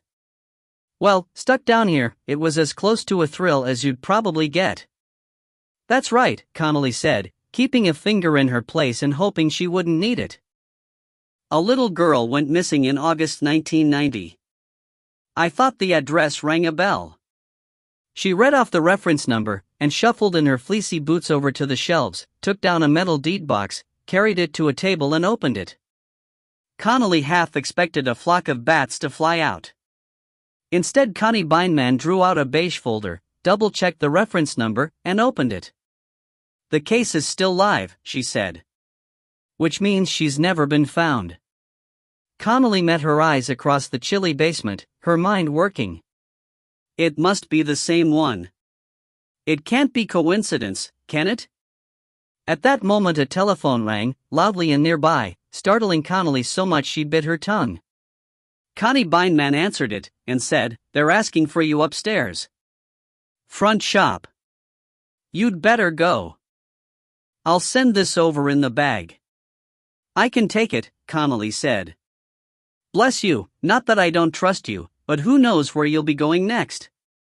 Bus, train, pub, home for the night. That's how things get lost. I'll send it over in the bag, then we'll be safe. You won't look at it before tomorrow morning anyway, will you? Probably not. All right then. Off you go. My regards to Bill Slider when you see him. Upstairs, in the front shop, it took a while to find out who had asked for her. Everybody seemed to be busy, nobody was willing to break off and help her.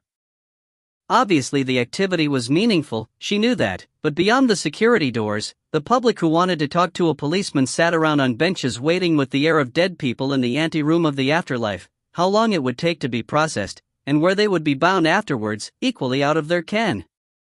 Eventually, by the exercise of much patience and persistence, she got herself directed to a tall, curly-haired and moly Woodentop, who was engaged with a tablet and looked up at her with such reluctance she could almost hear the ripping sound as his eyes pulled away from the screen. You're D.C. Connolly? He asked, frowning, as if it was hard to believe. She flourished the visitor's pass. Yes. Rita Connolly. Shepherd's Bush. What's it about? Come this way. He led her through the pass door to an interview room, where he invited her to look through the glass. At the table, looking both bored and defiant, was the skinny figure of Julianne Adams, dressed in pink leggings and sweatshirt, alternately chewing her fingernails and making faces at the camera in the corner of the ceiling. Are you a relative or something like that? Nothing like that, said Connolly, puzzled. She was part of a case we had recently. What's she done? Shoplifting. TK Maxx are getting really tough on theft these days. It's an epidemic. What's it got to do with me? She wouldn't give a name or address and she had no ID on her, so they called us in. And then all she would say was we had to get in touch with you and you'd sort it out, Hut. Oh, she said that, did she? He shrugged. Usually they start crying after a bit and blurt it all out, but not a tear, that one, and she wouldn't budge on the name or anything. She's a tough kid. Her sister was killed and then her mum died and she was put into care, said Connolly. That'd make you tough. Well, do you want to talk to her? I suppose I'll have to. What did she take? Lipstick. Retail value £14.99. The store doesn't want to prosecute for that amount, but they want her frightened enough so she doesn't escalate. I think I can manage that, Connolly said grimly. Julianne Adams, age 11 going on 40, looked up with a defensive scowl as Connolly came in, then her face lit and she jumped up and ran at her, arms out. Connolly fended her off, held her at arm's length by her skinny wrists. None o' that, she said sternly. What have you been up to? At the rejection of her embrace, Julianne's face collapsed, and she burst into tears. She wrenched herself free, ran back to her seat, dropped her head on her folded arms on the tabletop, and sobbed as though life were over. Connolly stood where she was, arms folded, watching impassively for a break in the storm. Eventually the rhythm altered and she sensed a readiness for dialogue, so she said, "Knock off the waterworks. I want to talk to you." Julianne said something splurgy and tear-choked that she couldn't catch. "Would you stop the cryin', for Pete's sake? I'm trying to help you." The child raised a wet face, mouth bowed like a Greek mask. "You don't care. Nobody cares. I wish I was dead." At this hopeful sign, Connolly pulled out the chair caddy corner to her, and dragged over the universal box of tissues. "If I didn't care, would I be here? Here, dry your face and wipe your nose. You look like an explosion in a snot factory."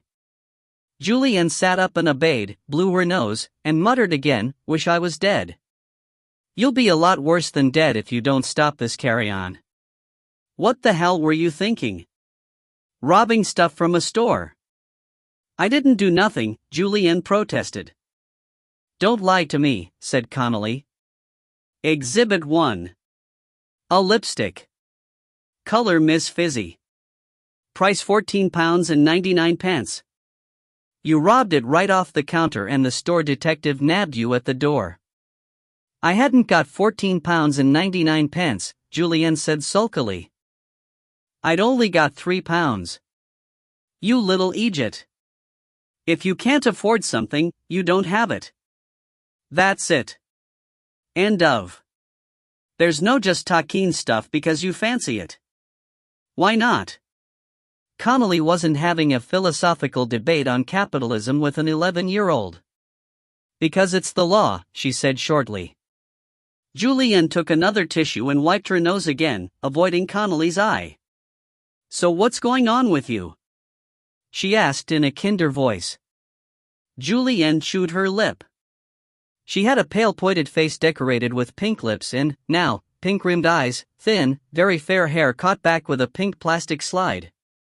Her skinny little bod, still innocent of curves, seemed all joints, like a foal's.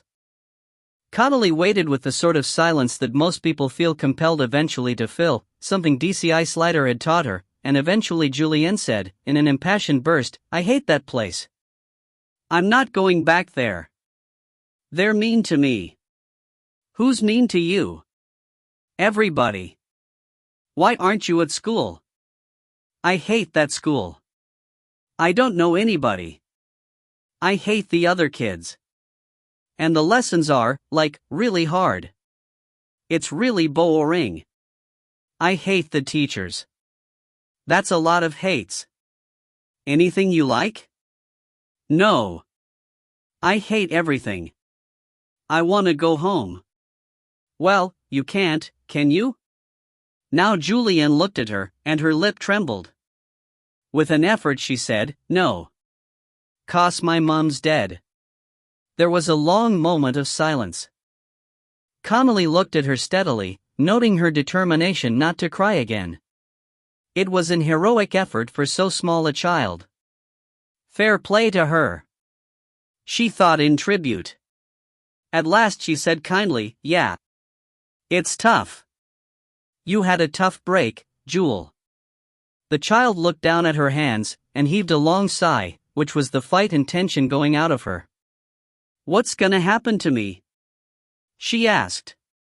"Well, I'm going to try and get you out of this. But you're never to do this again, you understand me? No more robbing. No more getting into trouble. She looked up. I like your trousers. I like your top. I wish I had nice things like you. Then you've got to work hard at school, get good exams, and get a job. Then you can buy nice things for yourself. The program didn't seem to appeal to Julianne. Do you think it's easy? Connolly asked harshly. Do you think I got given this stuff? Life is hard, kid. You either give up or fight. I thought you were a fighter. Julianne tried to look tough, but her lip was quivering again. She met Connolly's eyes pathetically. Will you come visit me? She asked in a mouse's voice. An unwelcome surge of pity plus the vision of a waterfall of complications swept over Connolly and almost washed her away. Damn, I don't want to get involved. I'm not responsible for her. I'm not a social worker. It'd do more harm than good if she got attached to me. It's not my job. Plus any number of other excellent reasons, excuses, and caveats. But the kid was looking at her. There was a connection. Connolly didn't want it, she most passionately didn't want it, but it was there, like a sticky little paw creeping into hers. She had called for her when she was in trouble. Out of the depths I have cried to thee, O Lord. Lord, hear my voice. Let thine ears be attentive to the voice of my supplication. They got you with poetry when you were a kid. What were the Psalms but poetry? You could shed the homilies and the tellings off like a duck sheds water, but the poetry dug right in like a parasite and wouldn't be dislodged. She didn't suppose Julianne had ever had poetry. Her mother had been a drug addict, part-time prostitute with no more sense than to name her daughter after a method of chopping vegetables. Damn, I don't want to get involved. Yeah, I'll come and visit you, she said, and saw the light, which seemed as much relief as pleasure, in the eyes. But you've got to shape up. No more of this carry on. All right? Julianne nodded. And first off, the lipstick goes back, and you've to write a letter to the store, apologizing, and promising never to do it again. All right, said Julianne, a lot too easily for Connolly's liking. Will you help me write it? You'll write it yourself. And you'll mean every word, Connolly said fiercely. All right, she said again, and grinned. Keep your hair on.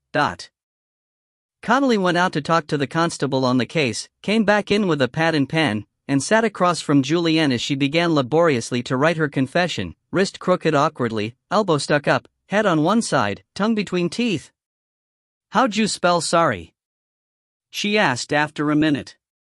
S-O-R-R-O-I, Connolly supplied, and watched as the child wrote, in her crabbed and untaught hand, I am sorry. She just hoped she was. 5. How beautiful are the feet. Is that all there is? Atherton asked disparagingly, fingering the file. It's a bit meager, Slider agreed. Thin as an adulterer's excuse, said Atherton. You should know, Swilly mentioned. Don't be illogical. You can't commit adultery if you're not married, You'd be pushed to commit adolescentry, said Swilly with unusual sharpness. Time you grew up. Children, Slider chided them. Shall we concentrate? The file was grubby, the cardboard softened with age, the pages inside faded. And above all, there was not nearly enough material there. It had all the appearance of something put aside and forgotten for many years, something that had never expected to be resurrected. You could almost imagine someone taking out a sheet at random to use as scrap paper, to jot something down on. This was what lay at the far end of those huddled bones in their shallow grave. To summarize, Slider went on, Amanda Jane Knight, age 14, went missing 25 years ago. Only daughter of Ronald and Margaret Knight of 15, Laburnum Avenue, They were the ones before the Barnards, said Hart. I've not found M yet, said Fathom. Maybe you won't have to, said Hart. Kid goes missing, bones turn up. Can't be a coincidence. Slider resumed. Ronald Thomas Knight was a self-employed plumber, age 54. So he was 40 when Amanda was born, said Atherton. That's a late start. Unless there were others before her? Only child, said Slider. Mother, Margaret Emerald Knight, née Perry, age 47. 33 when she had the kid, said Atherton. Elderly parents. Mother worked 9 to 6 Monday to Friday in the Jiffy Laundorama on Uxbridge Road, doing service washes and taking in and handing out dry cleaning. They sound like respectable people, Lessop offered. We're not talking about a rackety young couple on drugs likely to kill their own sprog for a thrill. Probably was the dad, though, McLaren said, peeling the silver paper from a slightly melted Kit Kat. Always is, innit? Boss, said Hart, when you say went missing. She disappeared one Saturday afternoon from her own back garden, said Slider. No one saw her leave, and she was never verifiably seen again. Yeah, but she didn't leave, did she? She was there all the time. Hart looked round the others. That's where she was found. Slider frowned. I know it's tempting to think that, but there is a difficulty. You'd have to be suggesting that someone came into the garden, killed her, dug the grave and buried her, all in broad daylight, and without anyone noticing anything. The Trees estate counts as the suburbs, Atherton said, and people in the suburbs never notice anything, even when it's right under their noses. They don't even know their neighbors' names. It's technically possible, Slider said, but nobody would do it that way. He let them think about that. Even if the killing was spur of the moment, or accidental, the killer wouldn't set about digging a grave right there and then. He'd conceal the body somewhere and do the digging later. In the shed, McLaren said indistinctly. Can't hear you through your breakfast, Swilly said. Snot my breakfast. SMY lunch, McLaren corrected. That's what I like about you, Maurice, Swilly said sweetly. Always ready to go the extra meal. The problem with the shed is that the police were bound to have searched it, said Slider. It seems more likely that she left the garden for some reason and was snatched, or waylaid, killed, and hidden somewhere for a time. Her dad could have picked her up outside in his van. Kept her there. If he was a plumber, he must have had a van, LaSalle said eagerly. He did. But let's not get ahead of ourselves. But if it was done outside the garden, whoever did it must have brought the body back, Hart complained. That don't make sense. Even if it was the dad. He'd VE buried her somewhere out in the woods or something, wouldn't he? Well, said Slider reluctantly, if it was the father, he might have felt more secure about doing the digging on his own land. He'd know the ground, what the soil was like, where to find a spade, whether he could be overlooked. He'd know who, if anyone, was likely to disturb him. It would depend how intelligent he was. And how cool, said Swilly. Your average murderer's like a headless chicken. Rational thought doesn't come into it. Unless he'd done it before, said Lessop. Slider nodded. Yes, there is that possibility. The more victims a killer has, the more cold-blooded he gets about it. We'll have to look him up, see if he had any criminal record. Wasn't that done at the time? Atherton asked. There's nothing in the file about it. We can't assume, said Slider. The other possibility for a person who would bring the body back to the garden would be a relative or close family friend, someone who knew the layout. That'd be a bastard trick, said Hart. Landing the parents with the corpse of their own kid. But Gov, the police at the time would see the freshly dug earth, said McKay. I know there was a water butt on top, but they'd still have noticed, surely? Again, it doesn't say here, said Slider, but assuming that there wasn't any freshly dug earth, that means. The body was brought back after the police had done the garden, said LaSalle. A relative or close family friend who was keeping up with things know when that was. Were there any relatives? Swilly asked. Slider turned a page. Knight was an only child. Mrs. Knight had a sister, Patricia Pearl Peary, aged 42, 5 years younger. Married to Brian Bexley, an estate agent. Ah, the sinister uncle, said Atherton. When it's not the father or stepfather, it's always the uncle. Was Uncle Brian interviewed? Doesn't say. There's just their names, and the address, 27, Lupus Street, Acton Vale. Just a 207 bus ride away, said Atherton. So here's a thought, Amanda's bored on her own in the garden on Saturday afternoon, decides to go and visit Auntie. Auntie's out, Uncle gets too friendly. There's no point. Or she gets picked up at the bus stop by a stranger and done away with, LaSalle joined in eagerly. In speculating like this, Slider managed to finish. There are 1,000 possible scenarios. We've got to trace these people, he tapped the meager file, and start afresh. You're right. I was just doodling, Atherton apologized. We need to find the Knights, the Bexleys, and the neighbors at the time. Land registry. Electoral roll, said Swilly. Census returns. It wouldn't hurt to keep trying to find the Barnards as well, Slider said to Fathom. It's a long time to have a garden and not find the body in it. Right, Gov. Slider felt the hair rise on the back of his neck, and turned to find Porson standing in the doorway between his room and the CID room. He wondered how long he'd been there. The old boy could move like a cat when he wanted to. Horse's mouth, Porson said. Sir? There's not enough in that file.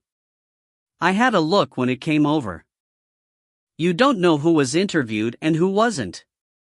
You'll have to go back to the horse's mouth. Who was the SIO? The senior investigating officer was Detective Inspector Trevor Kellington, Slider read. His supervisor was Detective Superintendent Edgar Vickery. He looked up. I don't know either of them. Before your time. Before mine, too, said Porson. I've heard of Kellington, he was at Fulham a year or two when I was at Chelsea. Great big bloke. Had a good reputation. Vickery, I don't know. He'd be older. Could be dead by now. See if you can get a line on Kellington. I fancy Mitchell Baxter over at Hammersmith might remember him. He might know where he is now. Find Kellington and pick his brains. He might not remember, Lessop was unwise enough to remark. Porson's eyebrows snapped together like two stags locking horns.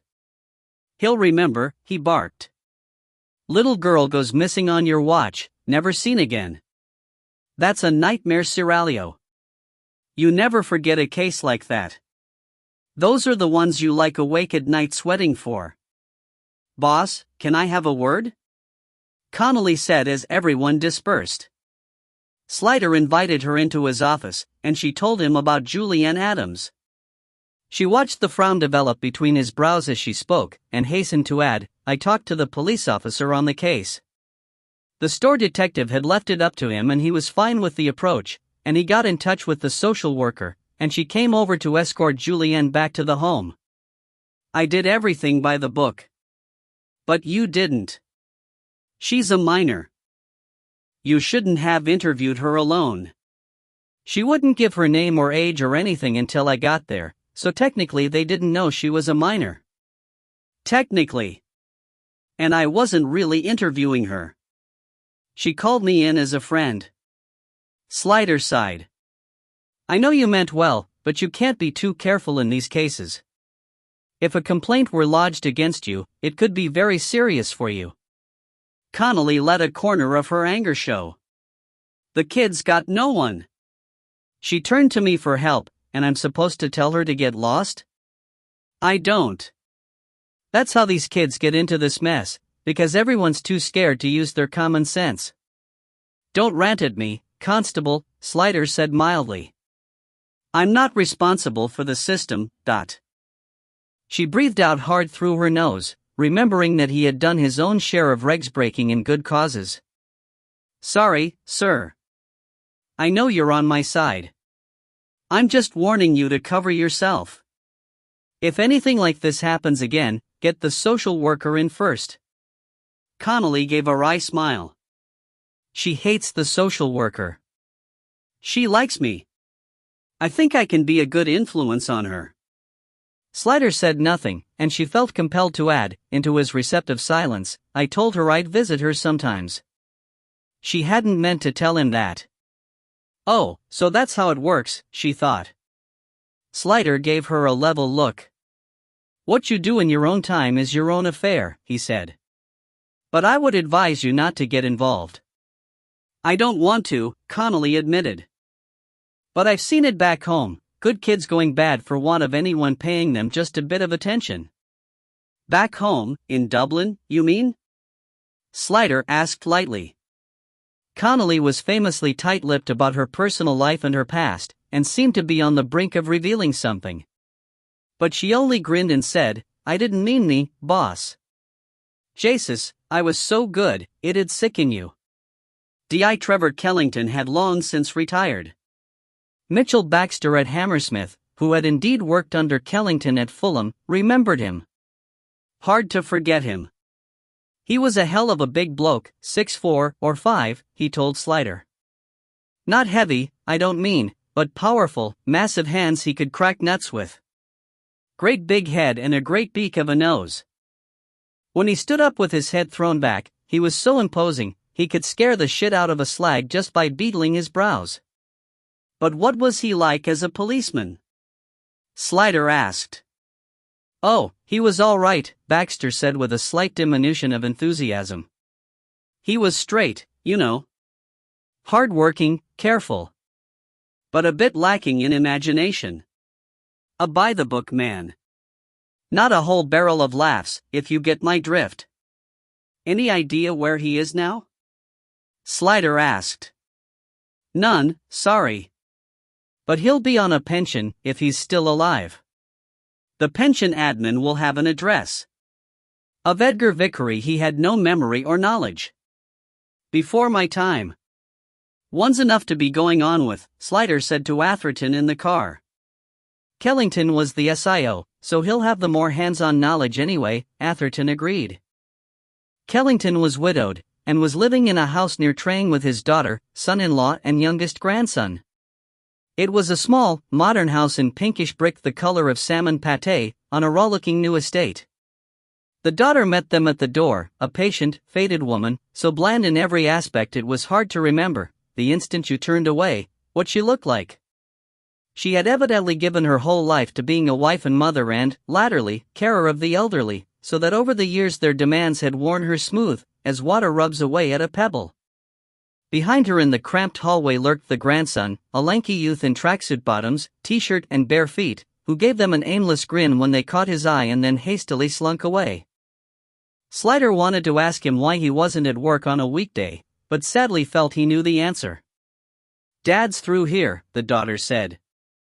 You won't upset him, will you?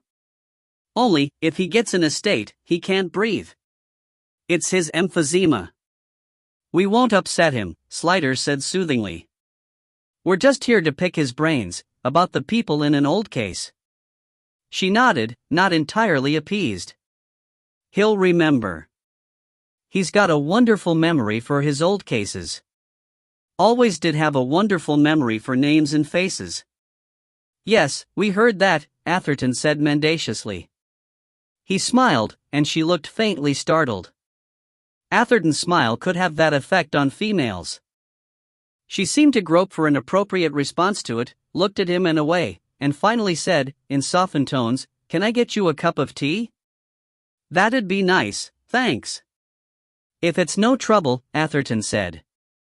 She beamed. It's no trouble. I'll be making it for him anyway. Come this way, won't you? I hope I'm getting tea as well, Slider whispered into Atherton's ear as they followed her. What do you do to women? It's a gift, Atherton murmured back. Give it back, Slider suggested. Visitors, Dad, the daughter announced, and stood aside to usher them into the narrow through room. Kellington was in an armchair at the far end, by the French windows that looked out on a small, careful garden whose most lively feature was a bird table enjoying brisk traffic. The former giant was now gaunt, with sunken cheeks and blue lips, and he breathed like a broken-winded horse. He didn't smoke anymore, but his right hand twitched and jumped constantly as if blindly seeking that sustaining tube, as a piglet noses for the teat. He was wearing an old mannish gray cardigan over an open-necked white shirt, and gray flannels, and his feet looked both enormous and pathetic in crimson velvet carpet slippers where there should have been shiny black boots, capable of kicking down doors. How were the mighty fallen? At the sight of him so reduced, Slider found a limerick running unbidden round his brain. There once was a copper called Kellington, who looked like the old Duke of Wellington. He pounded the street with his size 19 feet, and wore himself down to a skellington. Without turning his head, Kellington said, "Goldfinch.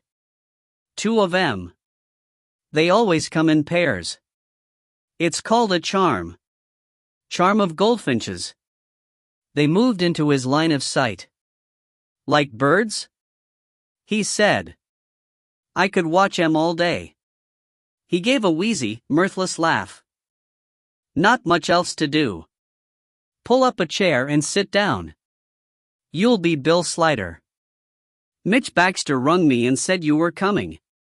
He passed roomy, but nevertheless still Kappa's, eyes over them, pausing a little over Atherton as if unsure where to put him in the filing system. Atherton was an anomaly, too smart, in both senses. "What's your name, son?" he asked. The son was meant as an insult, to see how he would react. Atherton bore it nobly. After all, he reasoned, Kellington would soon be dead. "Detective Sergeant Atherton," he replied. "Jim. Come in through the university program, did you, Jim?" A casual tone, a disingenuous question. "Hendon," Atherton said, returning the look steadily. "The old way." Kellington relaxed, all except his right hand, which jumped towards his pocket and away. This would have been the moment to hand round fags, cementing the trust. Instead, he reached with his left hand into his cardigan pocket and brought out a handkerchief, carefully to wipe his eyes. "All right," he said, just as if they had all lit up. "What's it about?" "Amanda Knight," Slider said. "Laburnum Avenue." They could see the names filtering, the machinery whirring, the index cards coming up. "What's your interest?" Kellington asked warily. "If you don't mind, I'd sooner not say until afterwards. I'd like your recollections of the case without, let's say, contamination. The case just as it presented itself to you." Kellington regarded him sharply for a moment, and then said, "All right. I suppose you've got your reasons." He settled himself more deeply into his chair, folding his hands across his stomach and interlinking the fingers, and stared into the garden with a little frown of concentration. "Amanda Jane Knight, age 14. Disappeared from her back garden one Saturday afternoon in August. Middle of the school holidays, would be about the 18th, 19th? 18th, Atherton supplied. The frown deepened slightly and Slider gave him a quelling look. She was playing in the garden on her own. Her dad was out at work, he was a plumber. Self-employed. Saturday's a busy day for him. Mom was home. She worked Monday to Friday. Laundromat. She was in the sitting room working on the sewing machine. She made a lot of their clothes. She goes into the kitchen about 3 o'clock to put the kettle on, looks out the window and Amanda's not there. There's the rug she'd been sitting on, but no sign of the kid. She couldn't see her from where she was working? Nah, the sitting room's at the front. So she hadn't seen her since. They had lunch around 12:30, Mom started sewing about 1. So she'd had a long start. And it got longer, Slider said. It seems the alarm wasn't raised until after 11 that night. Kellington frowned and sniffed. Dad come home about 5:30 for his tea, by which time Mom's anxious. It's not like Amanda to wander off without saying. Dad tells Mom to wait. He's more angry than frightened, says, "I'll give that young lady what for when she turns up," worrying her mother like that. He's got another job to go to, so he goes out again. Comes home around 10:30. Amanda's still not tipped up, so after a bit of argy-bargy, they call the police. But no one came out? Slider said neutrally. Kellington was unembarrassed. There wasn't the same atmosphere then about missing teenagers. You know what they're like: go out with a friend, stay overnight, never think of ringing their parents. Turn up the next day full of attitude. Call handler told them to ring round friends and relations, report again in the morning if she wasn't back. Which they did. And you attended? Slider asked. On the Sunday? Duty sergeant went round first, and once he'd had a talk with them, he decided it was serious and rung me. Monday, the machine goes into gear. Kellington shrugged. The usual routine. But there was never any trace of her. No sightings at all? Atherton put in. Kellington looked at him. "O' course there was sightings, everywhere from Land's End to John O'Groats," he said sourly. "Once it goes public, everyone's a clever clogs. But they was all rubbish. No one saw her leave the house, or walk down the street, but his daughter came in with tea on a tray, and there was a little bustle as it was distributed. Questions were posed about sugar and milk, biscuits were offered, little tables placed. Then she went away to a sofa and took up some knitting, effacing herself and apparently uninterested in their conversation, though the room was too small for her not to have heard it." Kellington sipped his tea, watching the blue tits flicking from the creeper over the house wall to the feeder and back. Slider guessed he needed courting. "Please go on. You said no one saw her in the street?" "Not Laburnum or any other street nearby. We assumed she'd gone out the garden of her own accord. Gone to visit a friend or buy a comic or something. But she'd not been in any of the local shops. We canvassed the neighbors. Knocked on doors for streets around. The library, swimming pool, rec center." He took out his handkerchief. "Never got a tickle. A whole lot o' bloody nothing." He wiped his eyes again. The slow trickle of infirmity made it look as though he was weeping for the lost child. Slider hoped somebody had. "O' course, there was no CCTV in those days. No mobile phones, either," he added.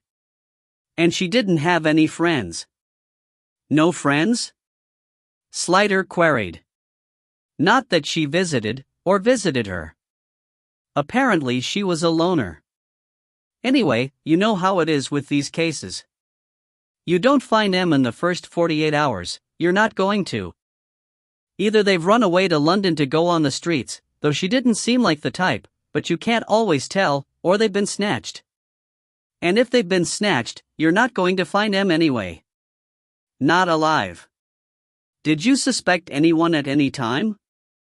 Slider asked. "We thought she'd run away," said Kellington, "but naturally we had a look at the father, just in case. He's out and about in his van, unaccountable. We looked into the jobs he was supposed to be at that day, and they looked pukka, but o' course the timings weren't exact, there was a lot of leeway. And there was a gap, when he was supposedly having his lunch in the van. The wife made him sandwiches and a flask, and he sat in his van with the Daily Mail from about 1:15 to about 2. But there's nobody to confirm it or otherwise. He could have come back. Trying to get confirmed sightings of a white van in a London street is like, he failed with a simile." "Quite," said Slider helpfully. "But we couldn't get anything out of him, or on him. No blood in his van. No blood on his clothes. We kept an eye on him, in case he had done away with her, and led us back to where he'd stashed her, but nothing. Not a dicky." He shrugged. "Nothing anywhere. So we let it go. You got to give it up some time or other. There's always too much else to do." "So you thought he was the most likely suspect?" Slider asked. "No, like I said, we had no reason to suspect she was dead. No evidence of any foul play. We did look at local nutters and sex offenders as a matter of course, but there was nothing to link any of them to the girl or the place or the time. So, with no evidence and no leads, he shrugged again. Course, with the benefit of hindsight, it's most likely she was dead, and if she was, it was most likely the father, but at the time. Behind him, Slider heard the knitting needles pause, and the daughter shift in her seat. It always was the nearest and dearest what done it, and not for the first time he wondered what the nearest and dearest of policemen thought about that.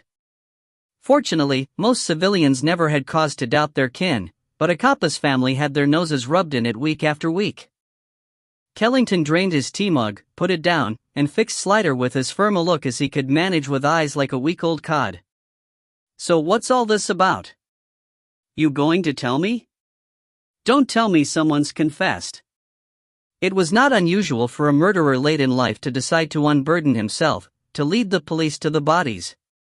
It was always portrayed in the press as making their peace, but Slider believed it had more to do with the last desperate bid of a failed man for fame and attention. "We've found a body," Slider said. Kellington was suddenly alert, seemed on the instant taller, his face younger by the tightening of the muscles and narrowing of the eyes. "Where?" he barked. Slider hesitated, because he quite liked the old boy and didn't want to show him up, and in that moment he saw that some of Kellington's tautness was apprehension. He didn't want to know. "Buried in the garden," said Slider. Kellington stared, as though trying to comprehend the incomprehensible. "The garden? What garden?" "Number 15. The Knight's Garden." "No," Kellington began, shaking his head slowly in denial. "No." "I'm afraid so," said Slider. Kellington continued to shake his head, but in anger now. "God damn it," he said, growled, rather. "God damn it." His voice grew louder with each repetition. "God damn it. God damn him. He did it. He had to go and do it. Oh, God damn him, dot." He began to cough, and his daughter got up hastily from her sofa and said, "Dad?" with a little, doubtful, bird-like cry. "Dad? You all right?" Kellington coughed, his face darkening, and flapped her away with one enormous, skeletal hand, the other fumbling for a handkerchief. She looked at them reproachfully. Atherton glanced at his boss in query, but Slider waited impassively. The coughing went on, and to Slider, each explosion sounded like another furious "goddammit" from the angry old man. 6. Gripes and wrath. It seemed very peaceful in the room when the coughing was over. Kellington seemed to have passed almost into a pensive mood.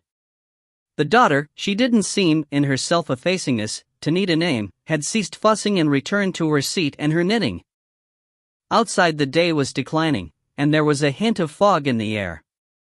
The little birds were coming and going with an air of urgency, getting one last meal in before dark. Slider didn't advance the questioning. He was interested to hear what Kellington would say unprompted. Atherton was waiting for his lead, sitting back, seemingly relaxed in his chair, one elegant leg crossed, his long hands quiet in his lap. Slider knew that when he looked the most indifferent, he was listening the hardest. "Well," Kellington said at last. "Well. So he did it after all." "I knew it. I said all along." He stopped himself, and looked at them with a sort of wariness, as if he suspected them of trying to trick him. "Ronnie Knight. Must have been him. Who else would have buried her in the garden?" Then he frowned. He was a policeman. He would see the snag just as Slider saw it. "Wait a minute. You'd have noticed if there was any freshly turned earth," said Slider. "There wasn't," said Kellington. "No signs of digging." "We searched the house." "That's SOP. Searched the shed and the garden." "Of course we did. Besides, it wasn't likely the perpetrator would do the digging in broad daylight," Atherton supplied. Kellington nodded agreement without looking at him. His eyes were fixed on a very distant scene. No, he must have stashed her somewhere else. Buried her there later. With only skeletal remains, there's no way to tell if the body was moved at any time before burial, Slider said.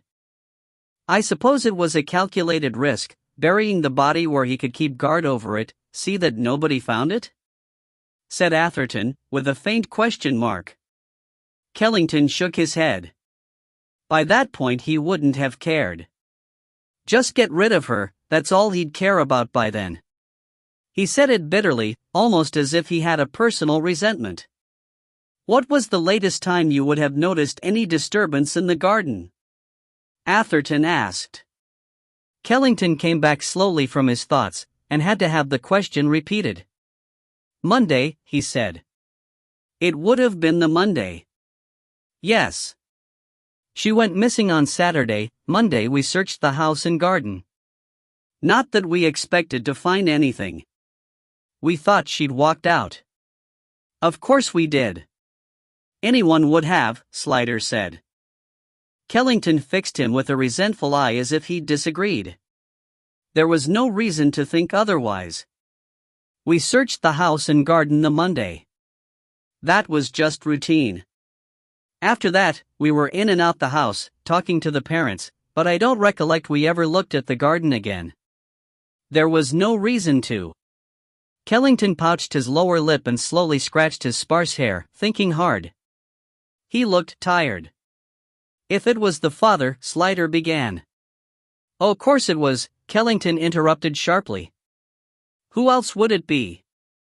If it was him, Slider resumed evenly, it's likely that he had her in his van for some of the time.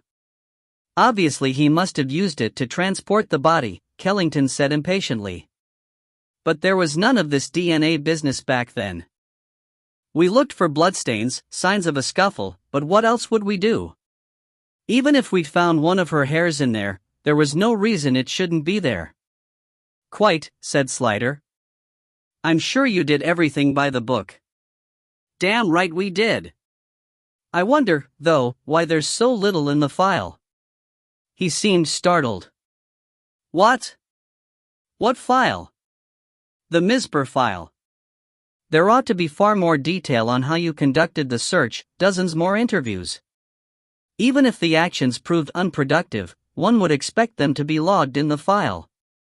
One would. One would.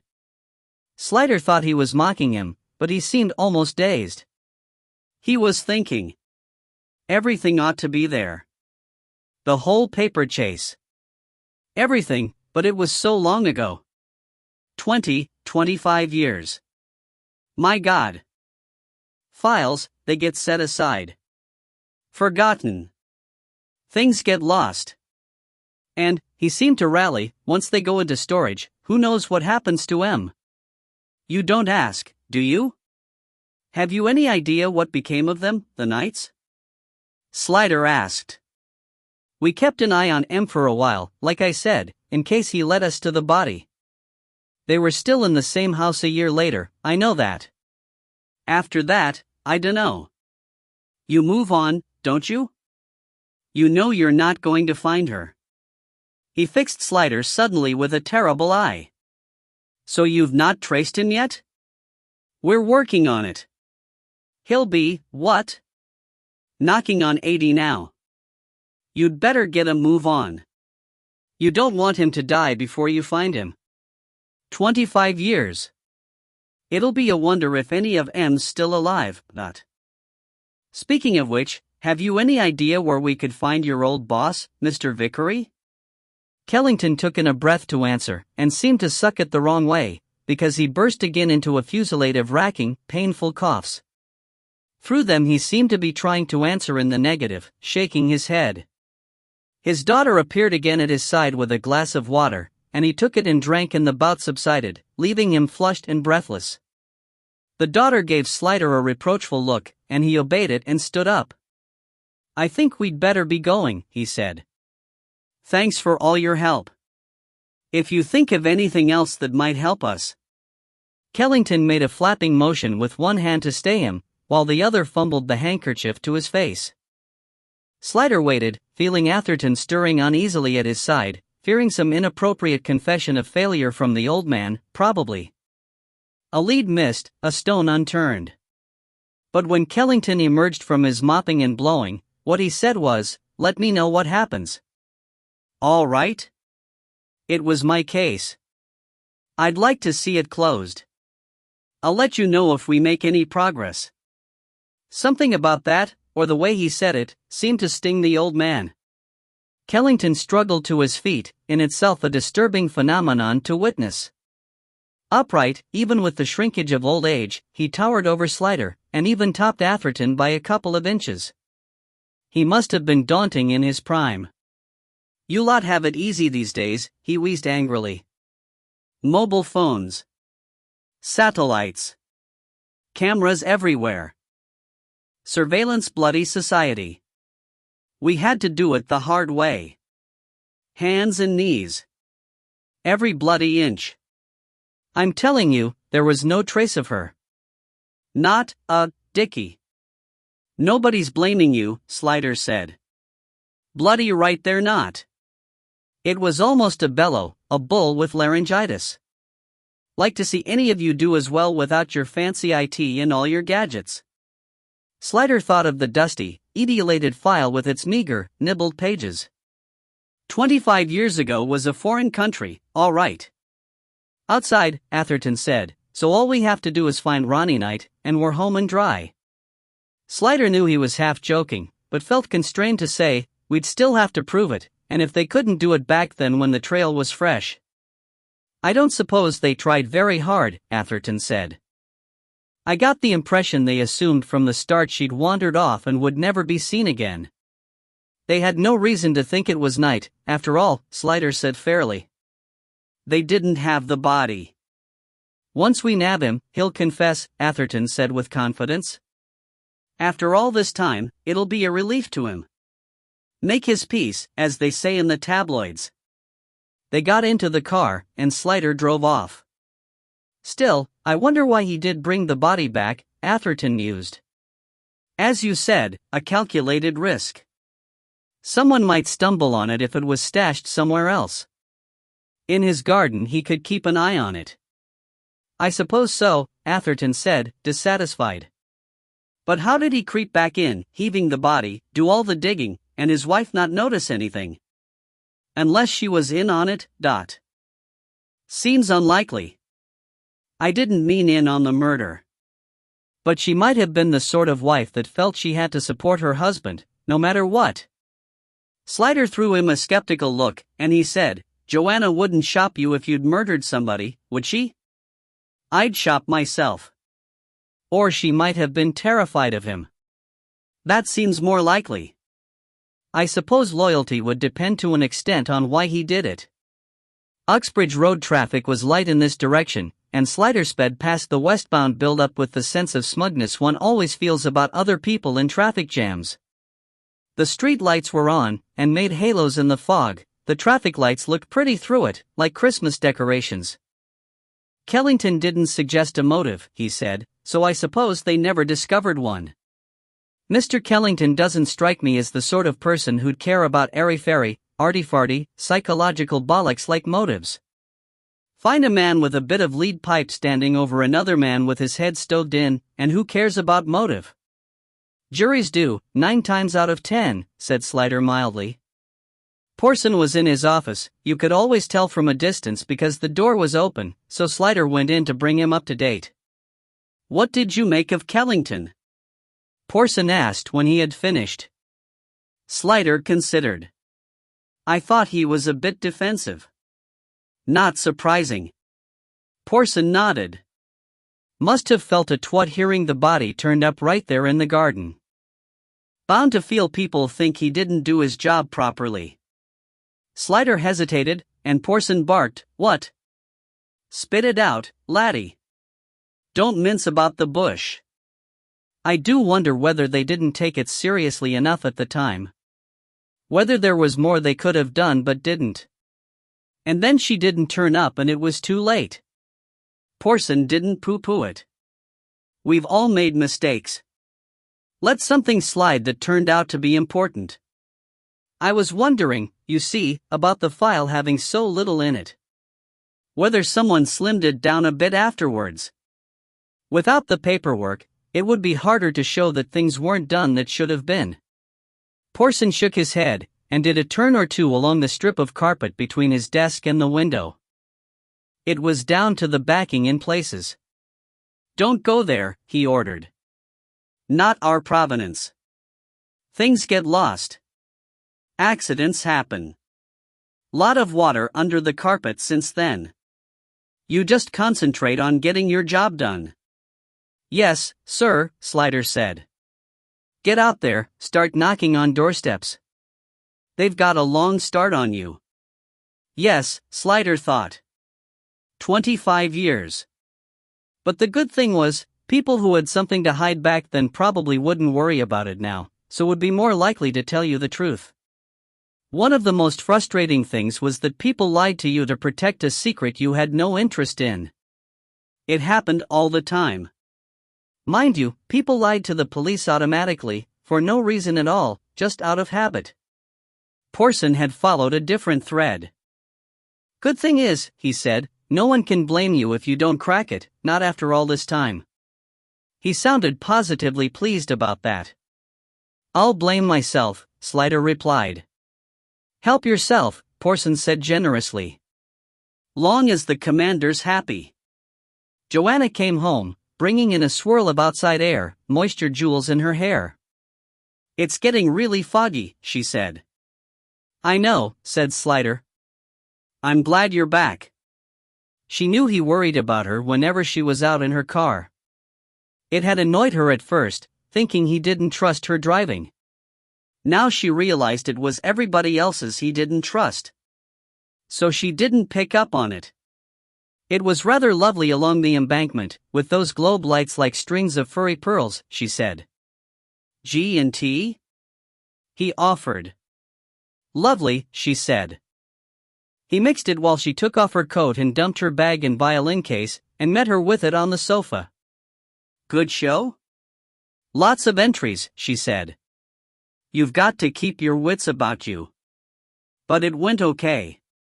She took a deep draft and sighed with satisfaction. "There are only 2 rules to depping in a show," she told him, leaning back on the sofa. "Don't change the markings on the part. And don't be better than the person you're depping for." "I may be in something like that position," Slider said. "What, these bones of yours?" He told her about Kellington and the emaciated file. "But he's retired. He's out of it. It won't matter if you're better than him. And you're bound to be." Spoken like a loyal wife. Her mind jumped to Porson's comfort. At least they can't complain if you don't do any better, not after all this time. She read his expression and said, "I know, you'll care. It's my job. You wouldn't want to give a bad performance, however unimportant the concert." "True. But that's not why." He got up and fetched a copy of the photograph from the night file that he had brought home with him, and gave it to her. "That's why." It had been a school photograph, so the girl was in uniform. She had straight mousefair haircut and a bob just below jaw length and a short, square fringe. It was before the current fad for long, straggling locks. She had a narrow face, a straight nose, a dusting of freckles. She was narrowing her eyes, so it was hard to tell what color they were, but the file had said blue. The smile was faint and perfunctory. She was smiling because she had been told to, not because she felt any hilarity. There was really nothing distinctive about her, she was just ordinary, and the ordinariness made it all the harder, somehow. A great beauty or a great talent would be remembered. Amanda Knight had left nothing behind to mark her short tenure. Nothing but some bones. Joanna studied the photograph. She said, "She looks like the kind of girl that keeps her bedroom tidy and does her homework without being nagged." She handed it back to him. "Yes, I see why," she said. "I shouldn't have shown you. It's upset you. I can stand a little upset. You're my husband and my lover and the father of my child, and you have to share things with me." He remembered an earlier conversation. If I committed a murder, would you stand by me? You wouldn't commit a murder. That's not an answer. It's all the answer you'll get. Come on, don't be morbid. I'm not being. It looks as though it must have been the father that did it. Her mouth turned down. I've never understood how anyone could kill their own child. I know it happens all the time, but how could they? Top me up? She drained her glass, and he got up, feeling guilty, and refilled them both. He shouldn't have brought the subject up. He searched for a new topic. With his back to her, he said, I was thinking, it's been a while since we had Jim and Emily over for supper. Do you think they're on a firm enough footing now to risk it? He turned back with the glasses and saw her expression of amusement. Nice save, she said. He pretended innocence. What? I mean it. If it had come up in your mind spontaneously, you'd have said Atherton. You never call in Jim. She took her glass from him and clinked it with his. Thank you for caring about my state of mind. He gave her a crooked smile. Didn't want you having nightmares. And yes, I think their relationship can probably stand exposure to the white heat of our domestic bliss. I've got Friday off, and Sunday, if you want to check diaries. I'll talk to him tomorrow, Slider said, and she began to talk about her day in the show. Later, in bed, he realized she had done it for his sake, to keep his mind off. She didn't want him having nightmares either. 7. Skin and blister. 25 years is a long time in a London street, especially in an upwardly mobile area like Shepherd's Bush. Few people stay that long. And in London, people generally only know their immediate neighbors, if that. Even the people straight opposite across the street are likely to be strangers, perhaps known by sight but rarely by name. As for anyone further away, forget it. So it was not surprising that only 2 people in Laburnum Avenue had been there at the time Amanda Knight went missing, and neither of them had known the Knights personally, or knew anything other than what had been in the public domain. Swilly had a long and frustrating day and came up dry. Gascoigne had done better in getting a handle on the Bexleys, Amanda's aunt and uncle. They were no longer at the address in Acton Vale, but a neighbor remembered them and said with some authority that they had moved to Ealing. With the search area thus narrowed, he was able to find a Patricia Bexley on the electoral register, at an address in Haven Lane. A telephone inquiry established that she was, indeed, the Pat Bexley, née Peary, and that she was willing, even eager, to be visited. Get the story first, Slider warned, before you tell her anything. And find out where the Knights have gone. Haven Lane was a narrow road of roomy Victorian houses, popular for its proximity to Ealing Broadway station. Unusually, it had 2 living pubs, the Haven and the Wheatsheaf, and adjacent to the latter was a short terrace of original 2-up 2-down workmen's cottages, gentrified now into bijou residences, ideal for singles or childless couples. The shiny red front door was opened to Gascoigne by a smart woman in jeans and a jaunty haircut. He knew from the records that she was now 67, but she was evidently making an effort, and with a disciplined figure, expensive highlights and artfully applied makeup, she was managing to look 10 years less. Her movements were spry, her smile fizzy. Having shed 10 years, she seemed to be trying, by applying the modern nostrum that 50 is the new 40, to lose 10 more. The house, though small, was bright, modern and well lit inside. Wood strip flooring, pale walls and minimalist furnishings maximized the impression of space, and there was an agreeable smell of good coffee. Come on through, she invited cheerily. Gascoigne, you said your name was? Any relation? I suppose everyone asks you that. Names. Honestly, what our parents make us suffer. Like me, I started off Patricia Pearl Peary, 3 Ps. Imagine what the other kids made of that at school. Patricia Pearl and Margaret Emerald, what was my mother thinking? Rather pretty, Gascoigne managed to get in before she was off again. Pearls and emeralds were her favorite stones, or is a pearl a stone? Whatever.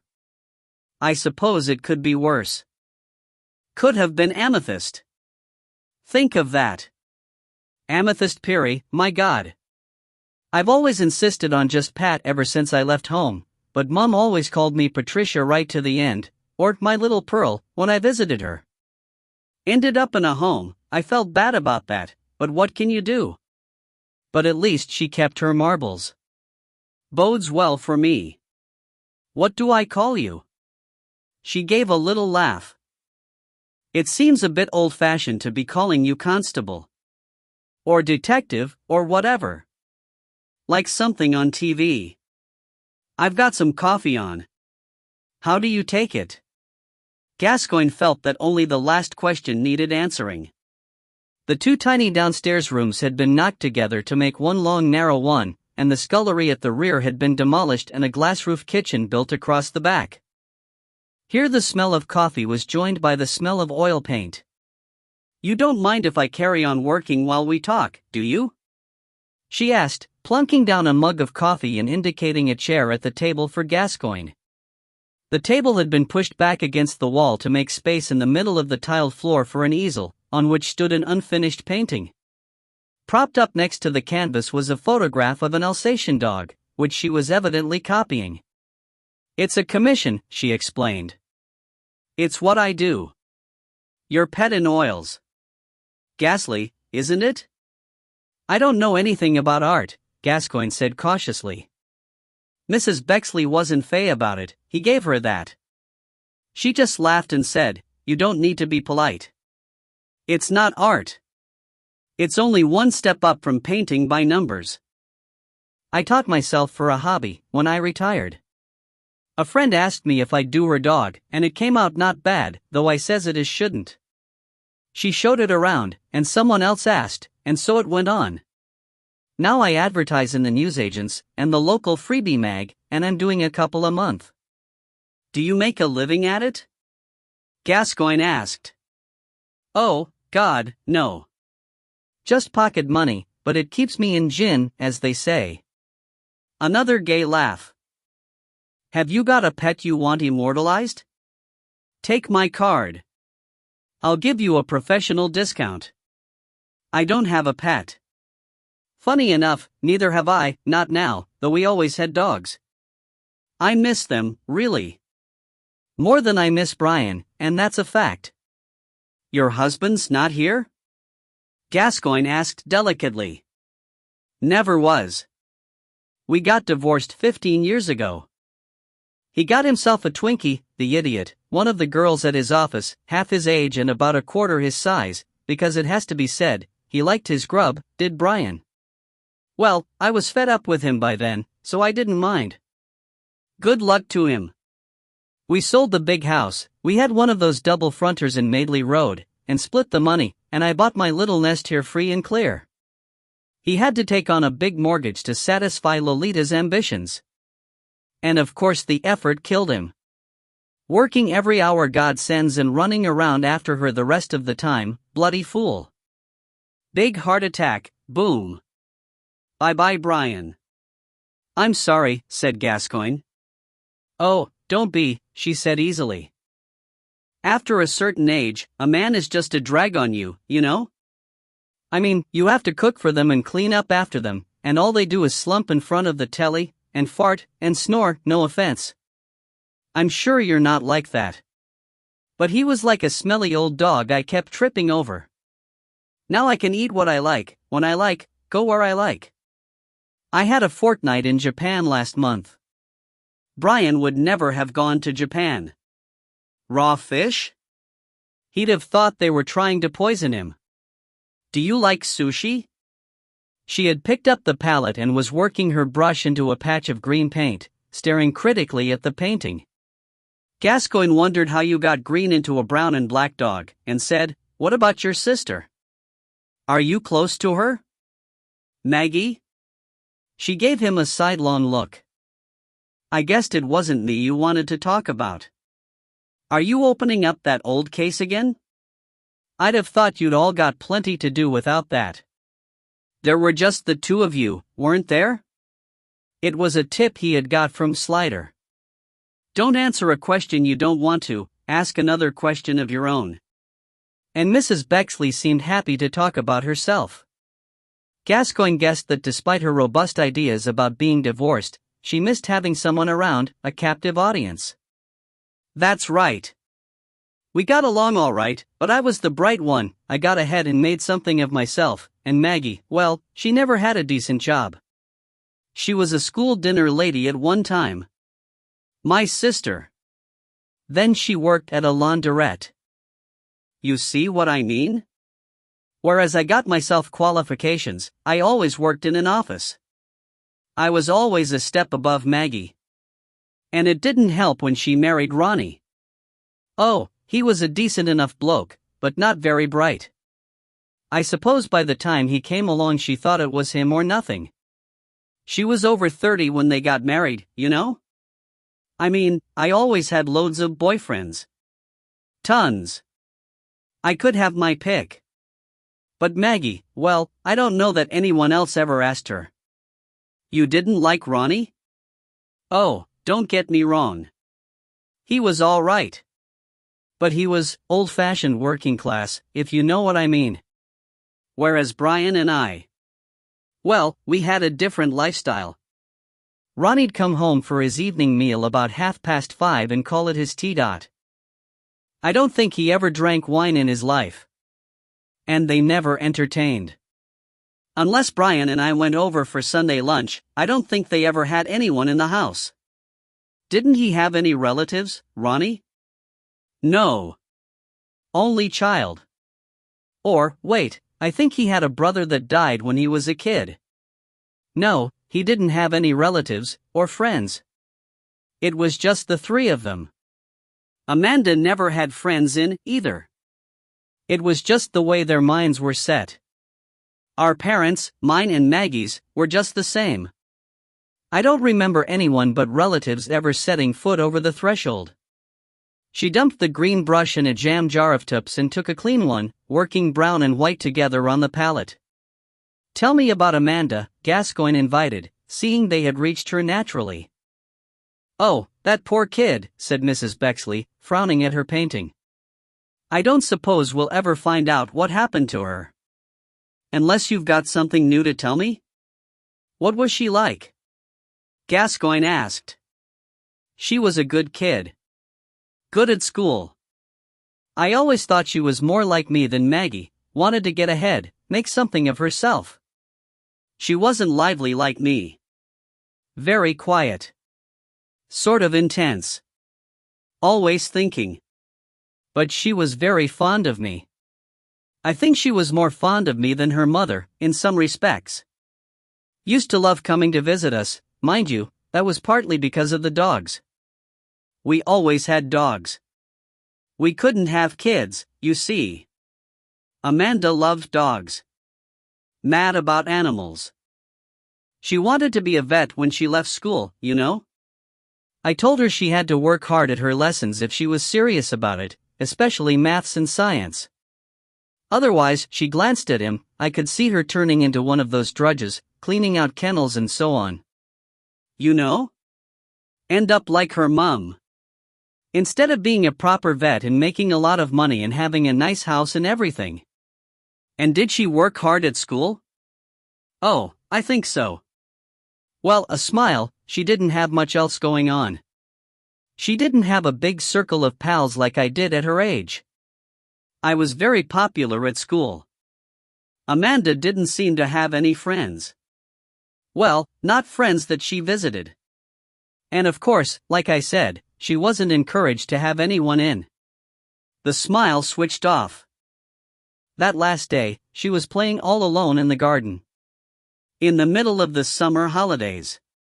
Can you imagine that? I'd have been off out somewhere with my gang from dawn to dusk. But that was the sort of girl I was. When had you last seen her? Gascoigne asked. The Sunday before. They all came over to our house for lunch. She made a face. I made a point of it, at least once a month. Otherwise Ron would never have stirred out of that house at all. Liked eating at his own table, that's what he always said. But I wanted Maggie to have a break now and then. And Amanda, at least she ought to know what a napkin was, if she was going to get on. Ron called them serviettes. Do you remember anything about that visit? I remember everything about that visit. Had to go over it often enough at the time. She stared moodily at the photograph. Is it my imagination or are this dog's ears different sizes? What did you talk about? Just what people always talk about. Except that the topic of holidays came up. I mentioned Brian and I were going to Marrakesh. In September, though, when the prices came down. Of course, Maggie and Ron had to go during the school holidays because of Amanda, and they could never afford to go anywhere interesting.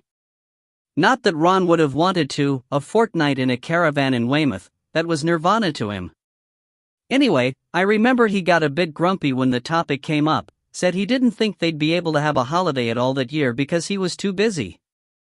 I saw Maggie look at him, but she would never say anything in front of anyone else, not even her own sister. She was loyal to him? Well, yes, but it was more like keeping up a good front. She'd never admit everything in the garden wasn't rosy. And then Amanda piped up and said she was glad they weren't going away, she'd sooner stay at home. And I saw Ron give her a surprised sort of look. I suppose he thought she was sticking up for him. You don't think she was? Backing up her mum, more likely. Didn't she get on with her dad? Not a lot. I don't suppose she saw much in common with him. Did they have rows? Did he tell her off? She seemed to sense a trap, and paused, brush in hand, looking at the painting to sort out her answer. He was a bit of a Victorian father, in a way, she said carefully. Old-fashioned, you know? Wouldn't let her wear modern clothes, or makeup. All the other girls wore mini skirts, but Amanda's had to be right down to the knee. And she complained about that to you? Oh, not really complained, as such, but she must have minded it, mustn't she? She was always interested in my makeup, when she came to visit. I offered to do her face once, and she blushed like fire and said, "Oh no, Dad would kill me, but..." Did he hit her? Ronnie? No, she said at once. Then, well, not that I ever heard. I mean, he wasn't abusive. He didn't knock them about. But you think he might have hit them now and then? Oh no, I'm sure he didn't, she said. Maggie would have said something. No, I'm sure he never hit them. But he did have a bit of a temper on him. He'd get red in the face and you could see he was wanting to blow. I went over one day when they weren't expecting me, years before, that was, and I could hear him before I got to the front door, shouting at Maggie about something. It stopped when I rang the bell like it was cut off with a knife, and Maggie came to the door looking embarrassed and pretended like nothing had happened. Did Amanda have a boyfriend? Gascoigne asked. Mrs. Bexley laughed. No. She didn't know boys existed. She was very young for her age in that way, though intelligence-wise she was streets ahead. No, like I said, she was mad about animals. A lot of girls go through that stage, before they get into boys. With me, it was when I was about 10, but Amanda, like I said, she was young for her age. I don't suppose it would have been long, though. She'd have discovered boys soon enough. If she'd had the chance, she added despondently. Her brush paused. It seemed a genuine emotion. To Gascoigne it was the first time she had not been playing to the gallery, watching her own performance. That day, the day she disappeared, did Maggie telephone you? Yes, she did. Around 6-ish. I couldn't say the time exactly. She asked me if Amanda had come to visit me. Well, I said no. I was surprised, because that wasn't something Amanda would do, just come on the off chance. Not that I'd have minded, she was always welcome, but they didn't do things like that. Not without an invitation.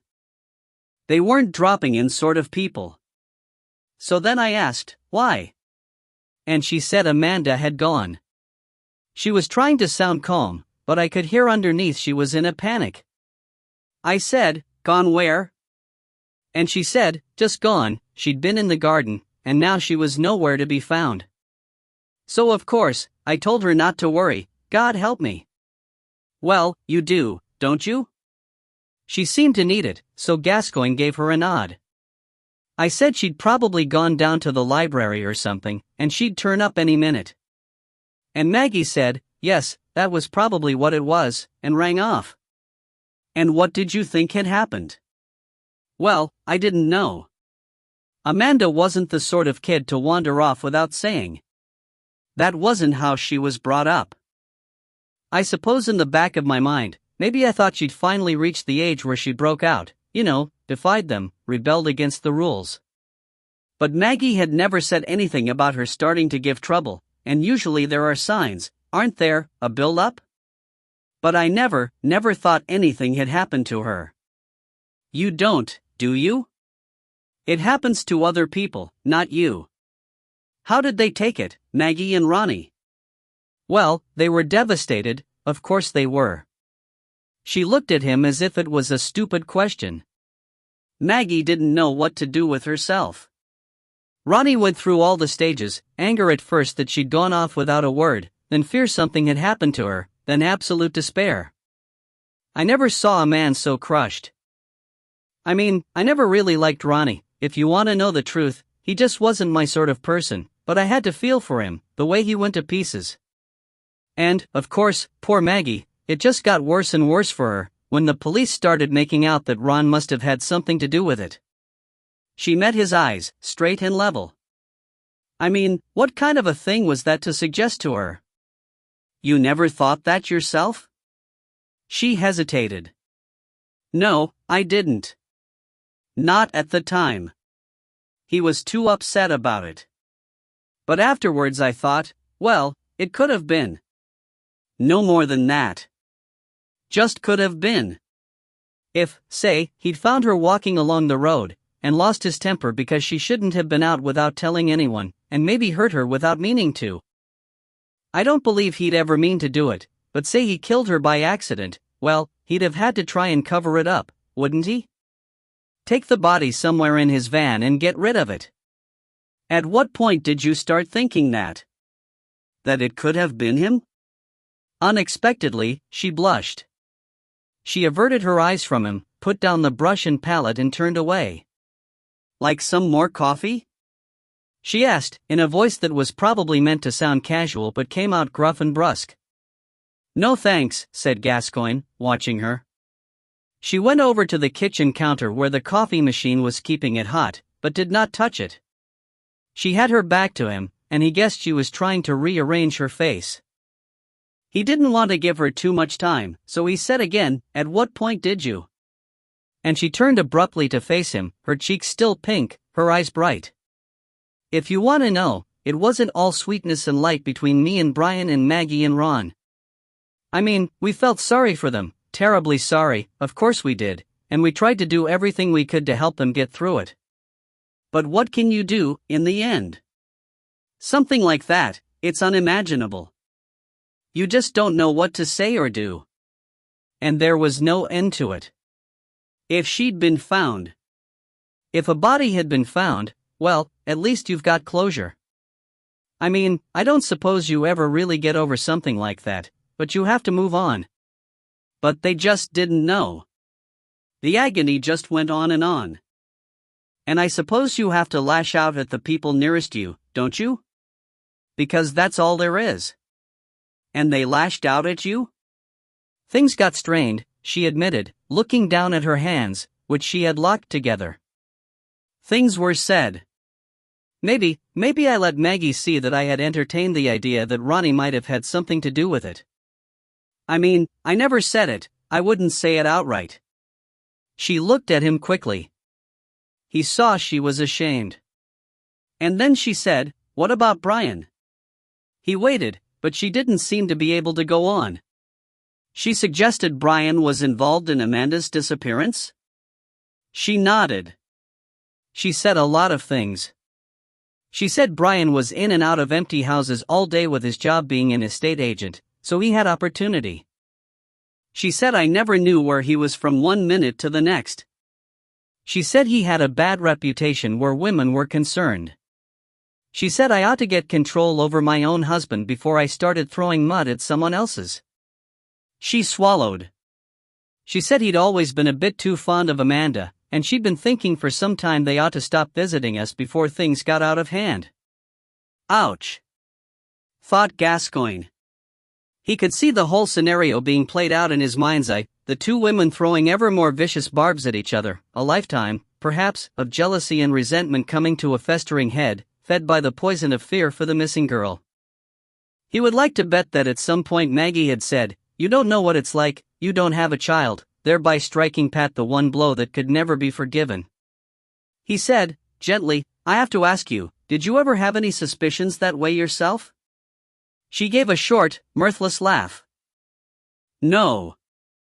Not for a second. Brain loved his Twinkies, it's true, but Amanda wasn't to his taste. He liked M older, and he liked M obvious. All eyes and mouth. Fully developed, udders like a dairy cow. He was definitely a boob man, the stinker. She added with parenthetic disdain. He'd always had women on the side, I always knew that. But what can you do? At least it meant he didn't bother me too much with all that malarkey. I could do without it, if you want to know the truth. He was seeing some girl anyway, at the time Amanda went missing. I could tell, he wasn't exactly subtle about it. So he didn't have a vacancy, if you like. All the same, he began, even more gently. No, listen, she interrupted him. The police back then looked into him. I suppose they have to look at everyone. But he was covered. He was at the golf club all morning, had lunch with half a dozen of his pals. That didn't cover the important part of the day. And afterwards? Gascoigne asked. I told them he was at home with me all afternoon. Her expression was stony now. Gascoigne felt a quickening of interest. Was he? She seemed to hesitate, as if wanting to say something but having some block on it. We had a terrific row afterwards, probably the worst we ever had. It was so stupid. He wanted to tell them where he was. He said she'd give him a complete alibi. But I didn't want to admit it. To anyone. It was one thing knowing where he was, what he was doing. But to say it out loud, to strangers, washing our dirty linen. It was humiliating. I couldn't do it. So when they asked me, I said he was with me, at home, all afternoon. I got my word in first. So when they asked him, he had to go along with it. But he was furious. He wanted to show off his manhood, all blokes together, stupid, macho shit that he was. Wanted the police to think he was a great guy. Ho ho, nudge nudge. I wasn't having that. He was doing Karen Beals from the office, at her place, but I told the police he was home with me. I said we were doing a jigsaw puzzle together, she added with vicious satisfaction. 1,000 pieces. A cottage garden. That hit him where it hurt. That must be nearly unique, Gascoigne reported to Slider afterwards. Giving a man a false alibi he didn't want, while knowing he had a genuine one. She may have known it, Slider sighed, but we don't. We'll have to check his alibi. It gives us one more person to find. Damn. She's given me this Karen Beals's address at that time. I'll make a start on her, Gov. But? Slider saw from his expression that he had seen the snag. Even if Karen could be found, and even if she confirmed Brian was with her, there was no way to be sure she wasn't just saying it. And if she didn't confirm it, they might suspect him, but what good would that do, when he was dead already? I suppose there's not a lot of point, he said, but you have to go through the motions. You know what they say, Slider told him kindly. If you can't take a joke, you shouldn't be in the job. Yes, Gov, Gascoigne said with a reluctant grin. The best solution, Slider thought, would be if she told them Brian had confessed the whole thing to her one night under the influence of passion, with full details of how he had gone about burying the body. But who was ever that lucky? How did Mrs. Bexley take the news about the body being found? Just what you'd expect, said Gascoigne. Surprise. Disbelief. Sadness. She said she supposed that meant it must have been Ronnie, but I don't think she'd really thought he did it, not in her heart of hearts. Heart of hearts. Gascoigne was a sweet, old-fashioned boy, Slider thought. And did she give you a line on where the Knights are now? I'm afraid not, Gascoigne said, obviously reluctant to disappoint him. The sisters had a falling out after the big row, when Maggie said Brian might have done it. They patched it up, but things were never the same again. She said the Knights moved away about 18 months later, to try and make a fresh start, was the way she put it. I suppose Ronnie could never have a normal life once it was known the police had suspected him. They moved to Reading first, and Ron got work with a construction company, but after a couple of years things broke down again and they moved on to Swindon. Pat and Maggie sent Christmas cards to each other for a few years, but one year no card arrived from Maggie, and the next year the one Pat sent was returned undelivered. So she doesn't know where she is now. Oh joy, said Slider. At least it narrows down the field of search a bit, Gascoigne tried to comfort him. It could have been anywhere, from John O'Groats to Johannesburg. It still could, Slider pointed out. 8. Making the red one green. Atherton had been called away again, for another grilling at headquarters. Slider found it comforting in an obscure way, a sign of life in Neptune, which otherwise, from his position, looked as lively as a botoxed brow. The parallel investigation by the fraud squad into the finances of the North Kensington Regeneration Trust, he had suggested the line of inquiry, along Al Capone lines, as another way of getting to some of the perpetrators, since many of them were involved in both, had also gone quiet, though that was not surprising, since fraud investigations were highly technical and generally took years. You couldn't expect the tightly knitted financial arrangements of terminally rich men to be unpicked in abrasive sheiks. Repetition had lulled any concerns he had about Atherton standing up to the inquisitors, so he was startled when his bagman returned, came into his room and shut the door behind him. Closed doors were not a big part of his firm's routine. What? Slider said. Has something happened? Was it bad? No, said Atherton. It was worryingly not bad. He took his usual position, sitting on the windowsill, the day outside another sweet, fog and fruitfulness backdrop to his lean good looks.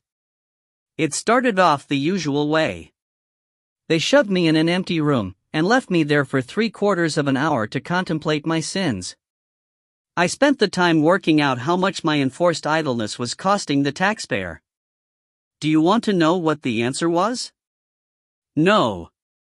Get on with it. Who interviewed you? Medlicott from the IPCC. Oh, bloody Nora, said Slider. He was the top inquisitor. It must have been serious.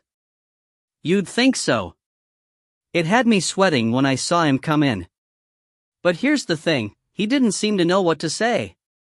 He seemed almost embarrassed. Medlicott? Slider exclaimed in disbelief. Medlicott embarrassed was like Ivan the Terrible watching The Sound of Music. And reaching for the Kleenex. I know. He kept fiddling with his papers and clearing his throat. Then he said, "It was you, wasn't it? You leaked the story." And I said no, it wasn't me, and that was it. Dismissed. Seriously? That's not a grilling. Hardly a light toasting. I thought, well, maybe it's his time of the month or something, but... It's worrying, Slider agreed. We know they must really want to know who leaked, if anyone did, so if they're walking away from that aspect of it, maybe they're losing interest in the case. And here's the thing. I thought we'd already had the thing. No, this is the real thing. When I came out of the room, I headed for the lift, but something made me look back, and I saw someone coming out of the observation room. He went the other way, so I only caught a glimpse of his face, but I'll swear it was Assistant Commissioner Millichip. Millichip was observing your interview? Atherton nodded. So what's going on, Gov? I don't know, Slider said, thinking. Millie Chip back in the driving seat? The newspapers dropping the story? Freddie Cameron's revelation that they had appointed a new forensic expert. Ron Carver tried to warn me in his cups, he said. At his leaving party. Had a load on, did he? Isn't he known as a bit of a fantasist? You weren't there, Slider said. It was one of those booze-induced moments of embarrassing frankness. And whatever we think of him, he knows people. He lapsed into thought again. Atherton was watching him like a cat waiting to be fed. Come on, tin, can opener, bowl. How hard is it to put them together? Slider stood up. I think I'll go and have a word with Mr. Porson, he said. Porson was standing by his window, reading something, his bushy eyebrows pulled down to the bridge of his nose like two Arctic fox stoles. He didn't look up as Slider tapped politely on his open door, but he said, I thought you'd be in. He turned a page. You've read this, then? Sir? Now Porson looked, examining his face. You're on the circulation list. Must still be on its way. They're filing Neptune. They're dropping it? Slider had been half expecting it, but the actual words came as a shock, like the bang when the watched rocket goes off. I said filing, Porson said, in a reasonable tone, which was a warning. As in, anything new comes up and we open it again. So the fix has gone in, Slider said bitterly. What's that? What fix? Porson scowled at him. Don't start getting off on one of your high hats. They haven't got enough to go on, that's all. Lack of evidence. I told you from the beginning it was thin. Anyone be thin if you starve them, said Slider. Now look here, you want to keep your feet firmly on terracotta. Start seeing conspiracies everywhere and they'll be carting you off to the giggle farm. That was all very well, but Porson wasn't meeting Slider's eyes. Sir, said Slider. Now Porson looked at him, and there was a guilty hesitance in there somewhere which Slider hastened to exploit. Please tell me what's been going on. I know you know. Porson's eyes shifted to the document he was still holding, and Slider added, and I don't mean the official version. The truth. Porson sighed heavily. Your witness withdrew her statement. Said she'd made it all up. But. Porson allowed himself a touch of irritation. It's all here. Black and white. Shannon Bailey was never a creditive witness, and now she's voluntarily withdrawn her statement. No other witnesses have come forward. The whole thing's a storm in a mare's nest. Nothing anyone can do. DPP's comments very fair. Doesn't blame you, says appearances were all your way, but on examination there's nothing to go on. Case filed. He put the report down on his desk with a terminal thump. Slider stared. They put pressure on her. Frightened her. Or maybe paid her off. Porson's eyebrows lifted, revealing frosty blue pools. Will you get a grip on yourself? Why have you always got to be right and everybody else wrong? You've had enough experience of so-called witnesses who make it all up to get attention. Fantasyland. Yes, he had enough experience to know the difference. Shannon hadn't wanted to tell, and it had taken patience to win her trust and get it out of her. He had spoken to her, watched her face. He knew how scared she had been. Well, in fairness, he had to admit she might have been scared enough to withdraw her statement without any further pressure being put on her. But if anyone had actually wanted the case to go ahead, they would have dealt with her fear. He would have dealt with it if he was handling her. That's what they did. But they hadn't done it. They'd sided with the AC against the teenage sex toy. Carver would have thought that was exactly the right thing to do. Us and them. Shannon wasn't exactly a them, but the AC was definitely an us. And Kaylee Adams? He said, but he knew the answer to that already. Hit and run. It was only Doc Cameron's opinion she fell. They've got another forensic pathologist to look at it. I know. You do? And I bet he'll explain exactly how those injuries could come about in an RTA. Well, there you are. Porson started walking his beat again. Displacement activity, like a caged tiger.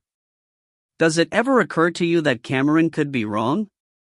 I mean, he's not God. And neither are you, by the way.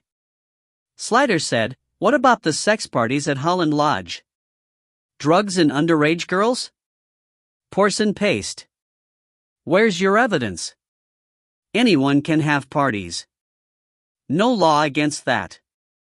No proof there were drugs or minors there. No, there wouldn't be, Slider thought, if none of the girls wanted to talk, and why would they unless persuaded? The people attending the parties wouldn't incriminate themselves. And Peloponne's? His list of names? List of names, what does that mean? Could have been anything. Anyway, he was a bit of a nutter, wasn't he? Unstable. Topped himself.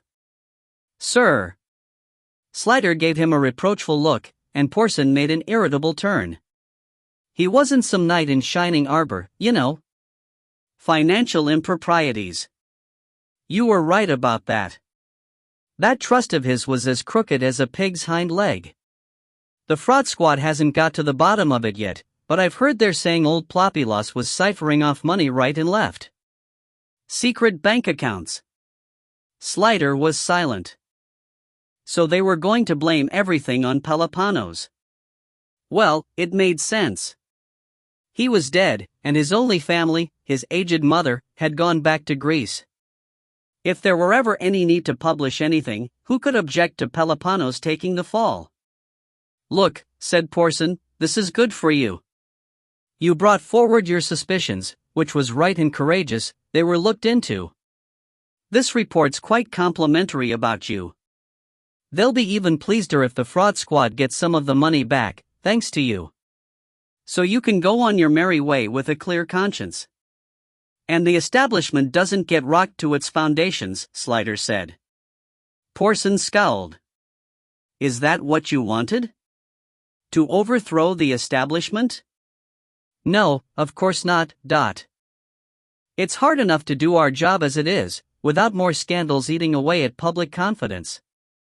We've got the press on our backs, politicians taking pot shots at us, and if our own start trying to bring us down as well. That wasn't what I wanted, sir, Slider said unhappily. Just as well. People who pull down ceilings get buried under the rubble. And who'd have been the better for it? It's always the little people who get hammered in a revolution. Slider looked up, surprised at this piece of insight. The old man could be quite sharp. Porson said, more kindly, all you've got to do now is keep your head down and do your job and everything will be fine. Things could have got very nasty indeed. I don't think you ever fully realized what sort of hornet's nest you were poking. You've had a let-off. Look at it that way. A case like this, rumbling on for years, everyone pissed off at you, if there had been anything in it, I mean. You'd have had a miserable life. Slider thought about it. It was Kaylee that smarted most. What's dead can't come to life, I think.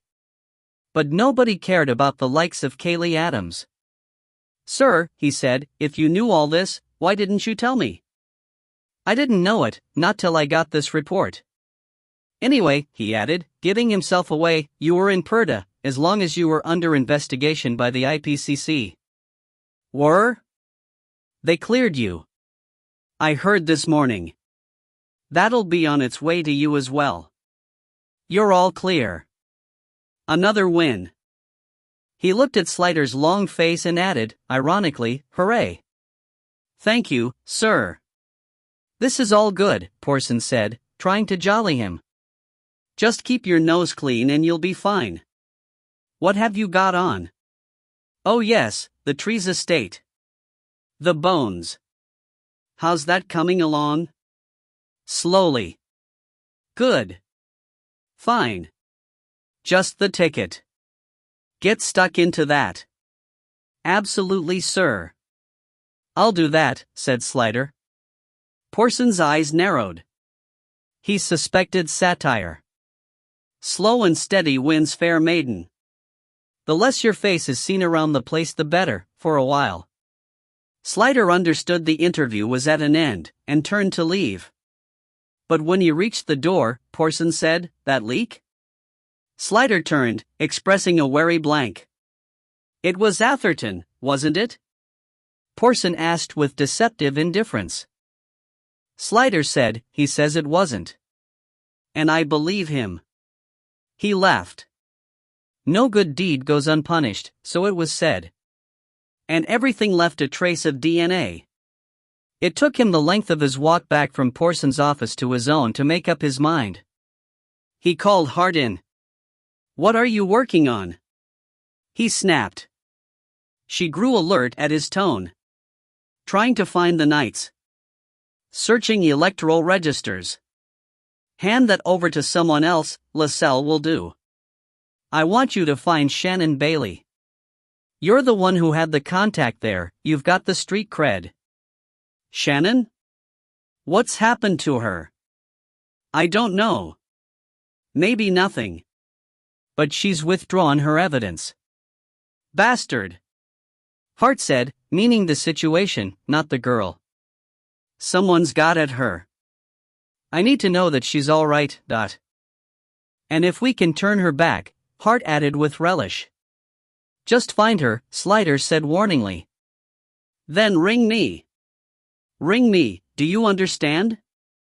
Don't talk about this to anyone else." "Gotcha," Hart said smartly, and went. Thank God for an intelligent copper, Slider thought. Atherton sloped in. "Well?" he asked. "Shut the door," said Slider. The report hadn't reached his in tray yet. When it did, he'd have to tell the rest of the firm. For now, he just wanted a sounding board against whom to try out the ramifications. "It's not good news, is it?" Atherton said whimsically. "When is it ever?" said Slider. The report had Shannon staying with her sister Dakota. Hart tried there first, calculating that Dakota would have got up by now, but would not yet be working, but there was no reply when she rang the doorbell. A policeman develops an instinct for when a place is empty and when there is someone inside ignoring the bell. She went back to her car and sat watching, and was rewarded half an hour later when Dakota appeared, turning into the street from the far end, a tall, slim figure in a very smart jade wool coat and long boots, with a Morrison's carrier bag in either hand. She crossed the road right under Hart's nose without seeing her, heading for the front door, and Hart let her get her key in the door before nipping across nimbly and saying, "Hello, Dakota. Can I have a word?" The girl started violently. "Bloody hellfire, you frit me." And then, seeing who it was, her expression soured. "Oh fuck, it's you again. What do you want?" "Language, love," Hart said mildly. "I just want a word. Can I come in?" "You don't want to discuss your biz in the street, do you?" Dakota looked up and down the road, and then shrugged. "Oh, all right," she said. "But you can't stay long. I got to get ready." Inside the flat it smelled clean and warm and was very quiet. The passage from the front door led past the two bedrooms, one either side, and Hart noted that the door to Shannon's was closed. Dakota strode into the living area at the end, shrugged her coat onto a stool at the kitchen counter, and went straight to the coffee machine, which was on. "Want some, Dot?" The coffee had been made long enough ago to lose any aroma. "No thanks," said Hart. Dakota poured a mug and carried it over to the French windows, which gave onto a tiny balcony. She opened them and stuck a cigarette into her mouth. "You don't mind if I smoke, do you?" she asked indifferently. "Sire lungs, babe," said Hart. She could see Dakota was arranging her defenses, but that was all right, because it suggested she had something to defend. "So where's Shannon, then?" she asked when the woman had taken her first drag. She's not here, Dakota exhaled. I didn't ask where she wasn't. I mean, she's moved out. Where to? Dakota's eyes shifted. Look, what you want with her? I thought this was all over. What was all over? All the questioning.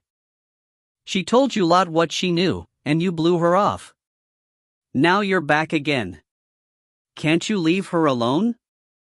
I just want to make sure she's all right, Hart said genially. She will be if you lot just sod off. Where is she, babe? I told you, she moved out. Why don't I believe you? Dakota rolled her eyes in an exasperation that appeared genuine. Look, she was stopping with me, but there was police in and out all hours, hanging around outside, sniffing about, asking questions. It was affecting my business. I mean, people don't want the filth looking over their shoulders when they're on the job, do they? Shan's a good kid, she didn't want to ruin my life. So she went. Where did she go? Dakota didn't answer, and Hart shifted a little closer and added a little menace. Look, babe, you ain't exactly on strong ground here. I don't mind what you do for a living, but there's others might. So I won't ask again, where did Shannon go? She went up Auntie Hallie's, she said sulkily. Where's that? She's got a West Indian restaurant down Notting Hill. She said Sean could waitress. She's gonna work there till she decides what to do. What's the name of the restaurant?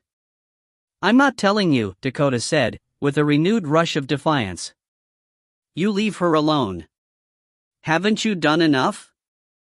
I told you, I just want to make sure she's all right. She won't be if you go barging and asking questions, showing her up. She's trying to make a fresh start, all right? Hart changed tack. Can I have a look in her room? There's nothing to see, Dot. Then you won't mind me looking, will you? Hart said.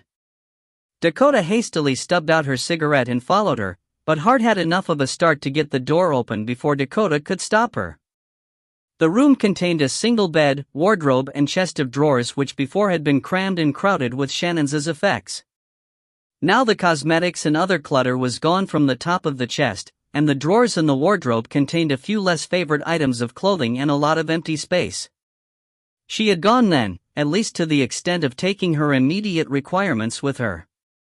I know that restaurant, Hart said casually, pretending to examine the clothes in the wardrobe.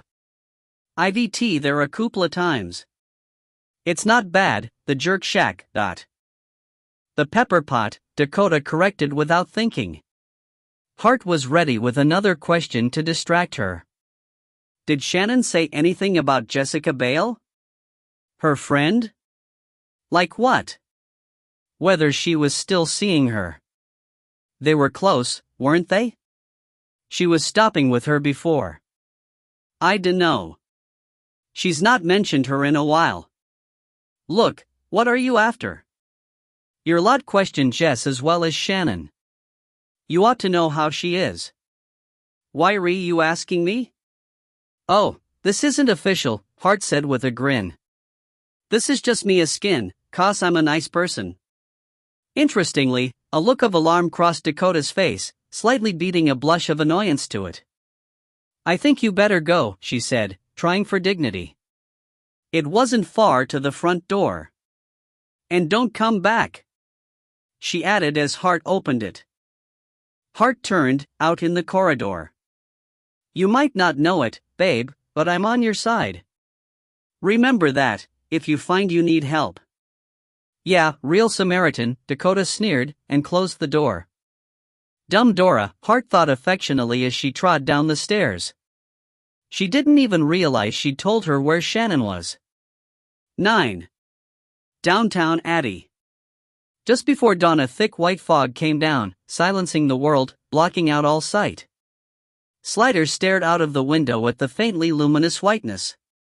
It was like being inside a ping-pong ball. Joanna was still asleep. As he walked along the passage he could hear George chatting quietly in his cot. In the mornings he liked to while away the time until his day started up by telling himself stories, acting them out with his toys.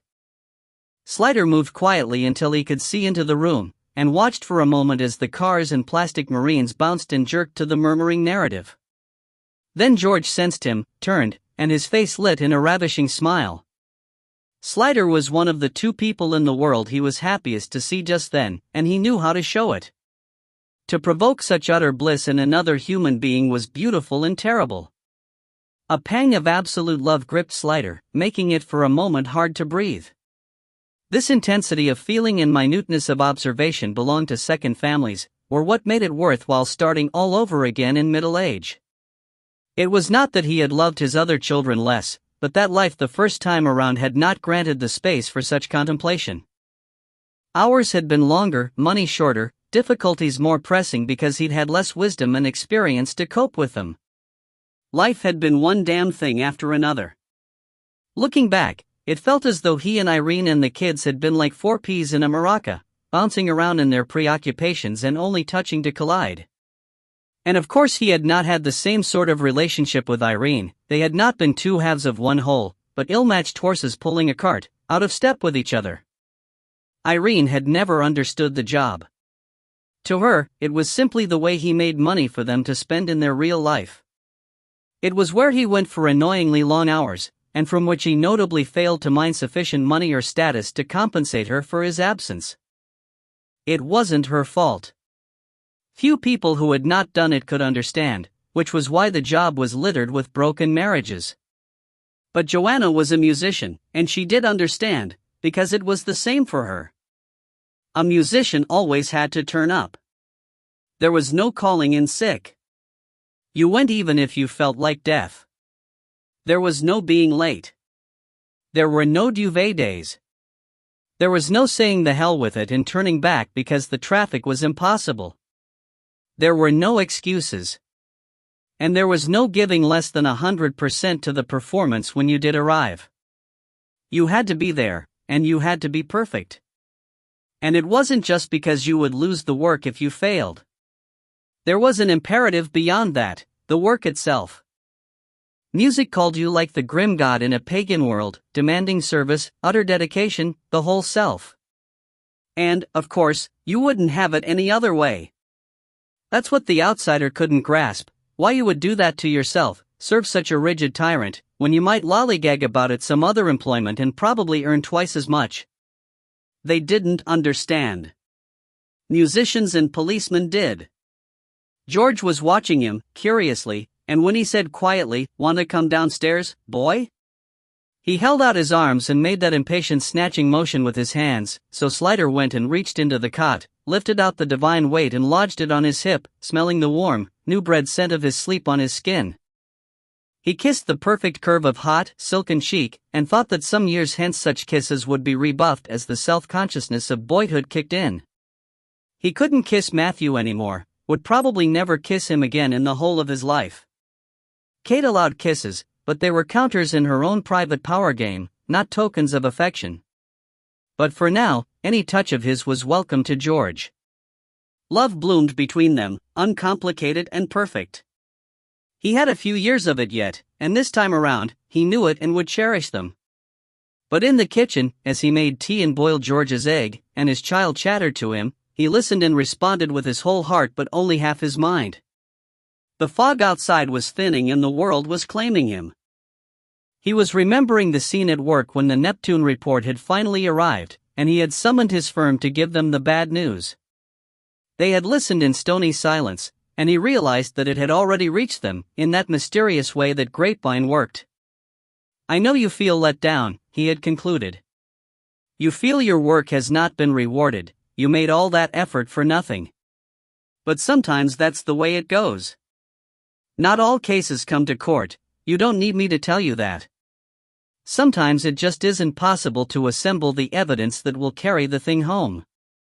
As long as you know in yourself that you have done everything you could have done, there's nothing to regret. Put it aside, and move on. We're here to do a job, not win awards." He observed their expressions and added the old saw. "If you wanted to be popular, you should have joined the fire brigade." They gave him reluctant laughter for that, and seeing he had finished, got up and began gathering themselves to go home, looking more relaxed. He had told Joanna about it in the evening as she prepared supper, and she had looked at him over her shoulder from in front of the gas stove and said, "Nice speech, but was that really what you thought? That it was just one of those things? I've read the report. It's very carefully phrased, very balanced. It makes sense. Not to believe it, to believe there's some sort of conspiracy going on, would make me a paranoid nutter, wouldn't it? A swivel-eyed loony, dot." She looked at him carefully, and went back to stirring the ragout. She said, "Was every lead followed up the way you would have done it? Were there things not done that you would have done? I know it was taken away from you before you'd properly finished." He hesitated. "I'm starting to wonder, you see, if I wanted to see more than was there. If it all unravels when you pull one thread, maybe it was bad knitting to begin with. If it weren't for Kaylee. But as Porson kindly pointed out to me, Freddie Cameron isn't God. His opinion could be wrong. It's far more likely that she was knocked down by a hit-and-run driver. The simplest explanation is generally the right one." Joanna turned the gas off from under the spaghetti, carried the pot to the sink and tipped it into the colander. "But you don't think she was, do you?" she said from within the cloud of steam. "Knocked down? It doesn't make sense," he said fretfully. She ladled the sauce over the pasta.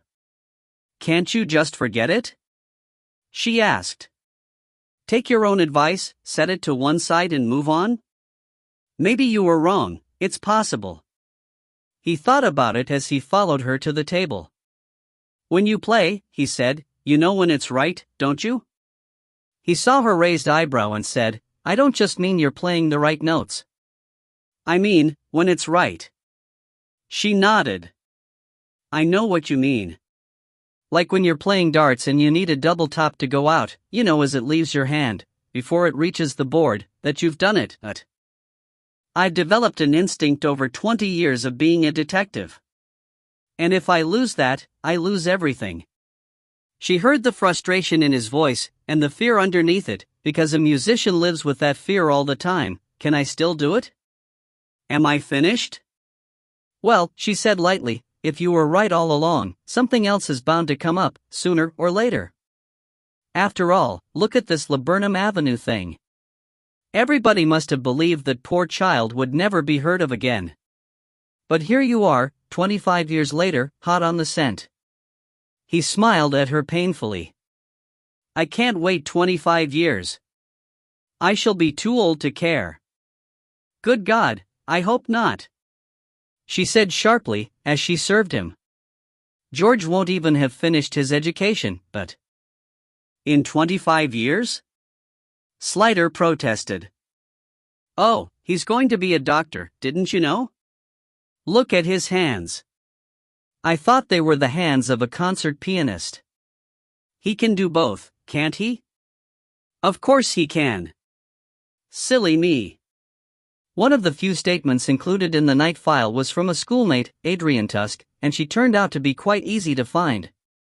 Her parents still lived at the same address in Adelaide Grove, and were able to give Swilly her new address. "We saw that about the skeleton on the local news, on the telly," Mrs. Tusk said in a suitably hushed voice. "And that was Amanda, was it? What a terrible thing." "Terrible," her husband echoed.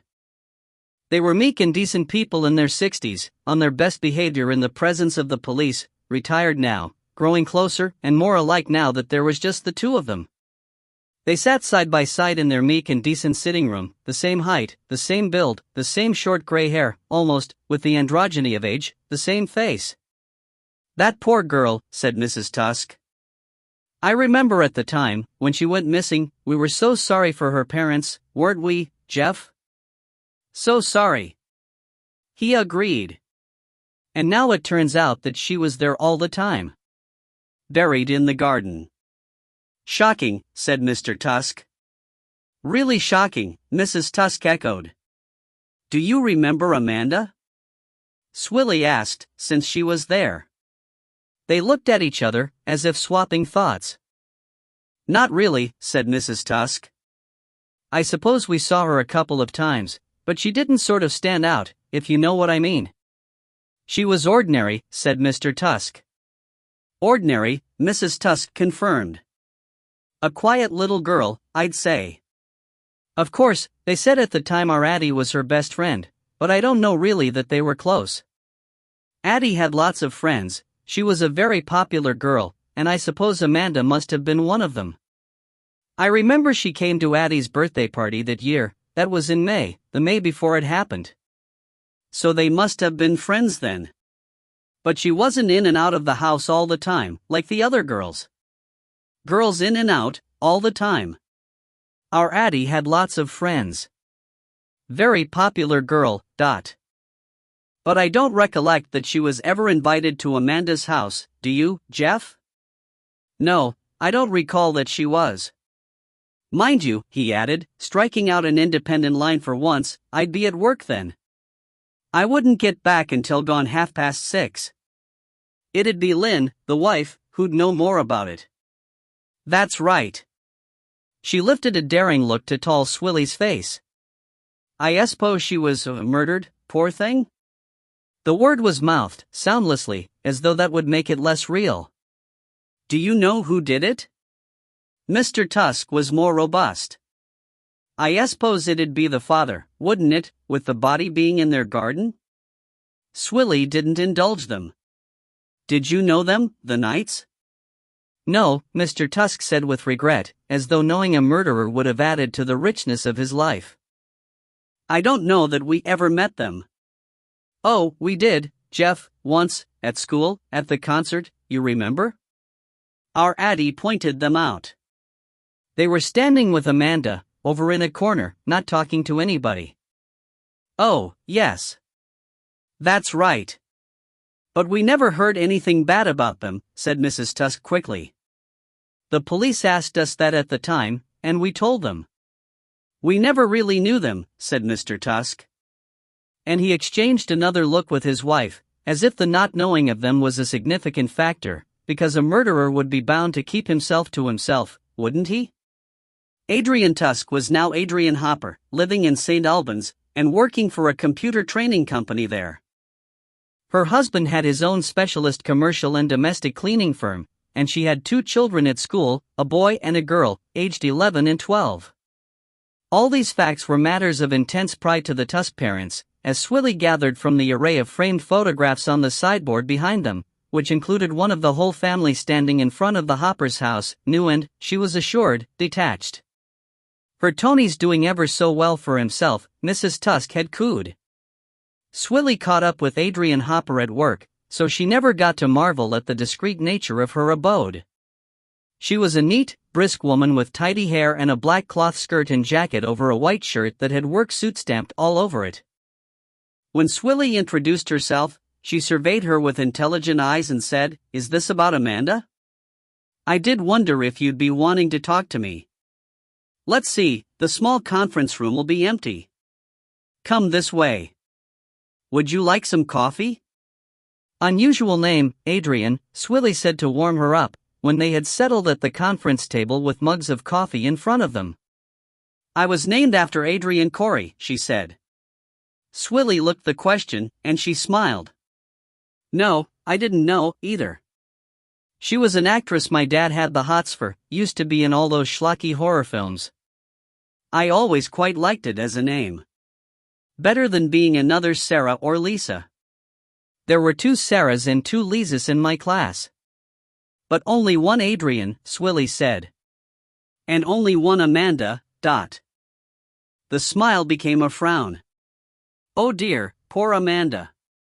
You know, the press at the time said I was Amanda's best friend, but I'm not sure that was really true. Or, at least, it probably was true, but only because she didn't have any other friends. Why was that, do you think? Oh, she was very quiet. And, maybe a little weird.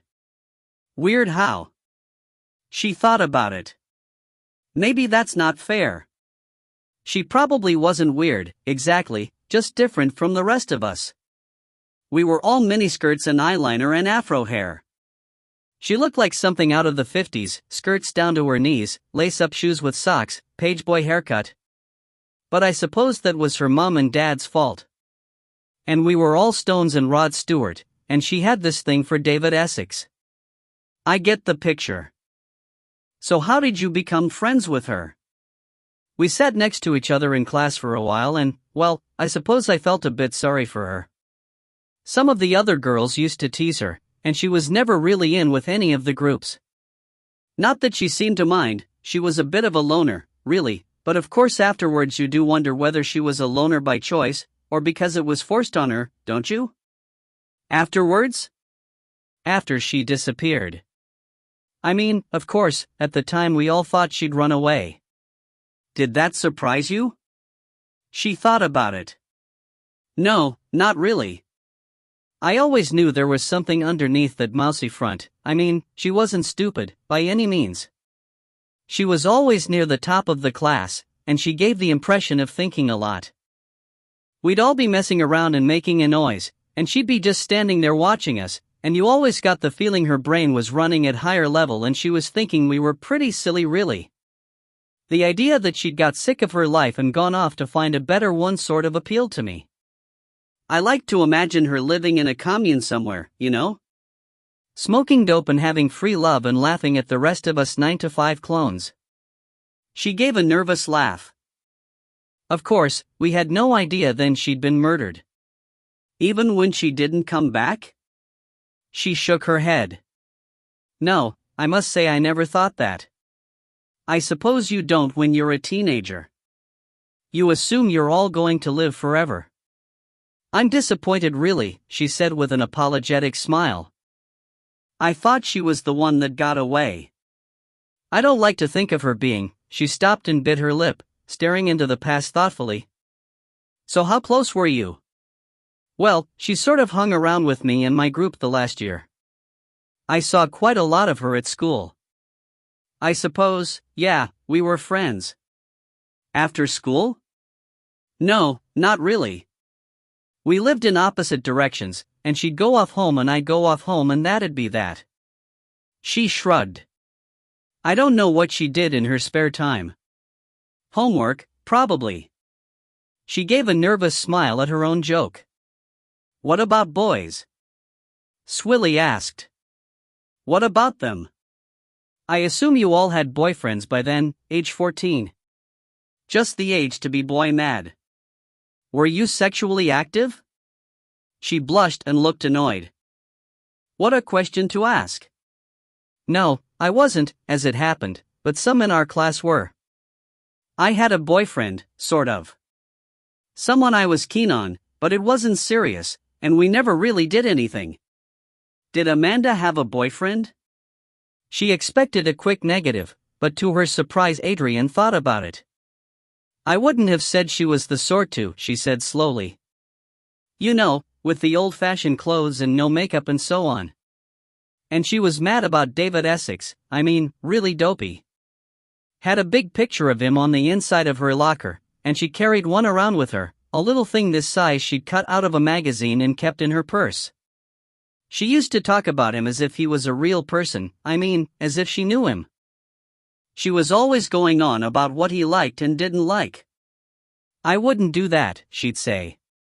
David wouldn't approve. And she'd say stuff like, David doesn't drink coffee, he only likes tea. It was a bit weird. So you think that took the place of a real boyfriend in her life? Swilly asked. Well, yes, she said, that's what I would have thought, if I'd thought about it at all. I mean, I was 14, you don't analyze. But looking back, she'd changed the last few months, and I wonder whether that wasn't part of it, that she'd got a boyfriend. A real one. Did she say anything about a boyfriend? No.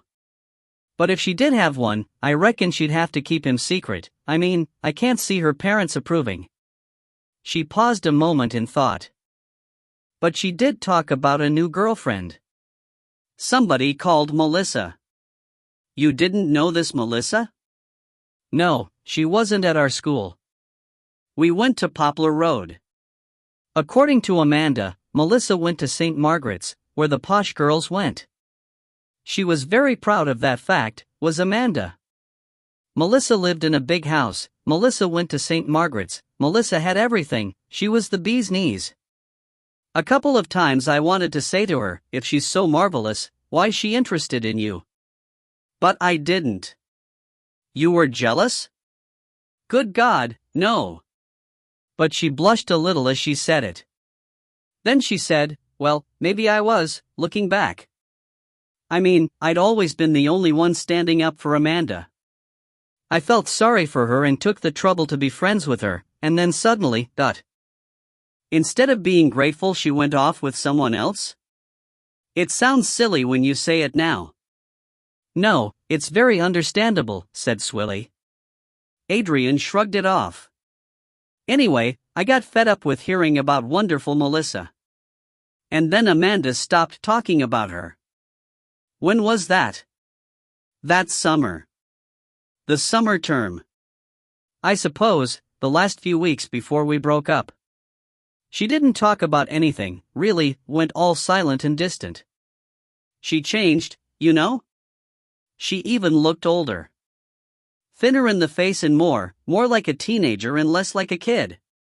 I think she had a secret. But you have no idea what it was? Not really. She never said anything to me.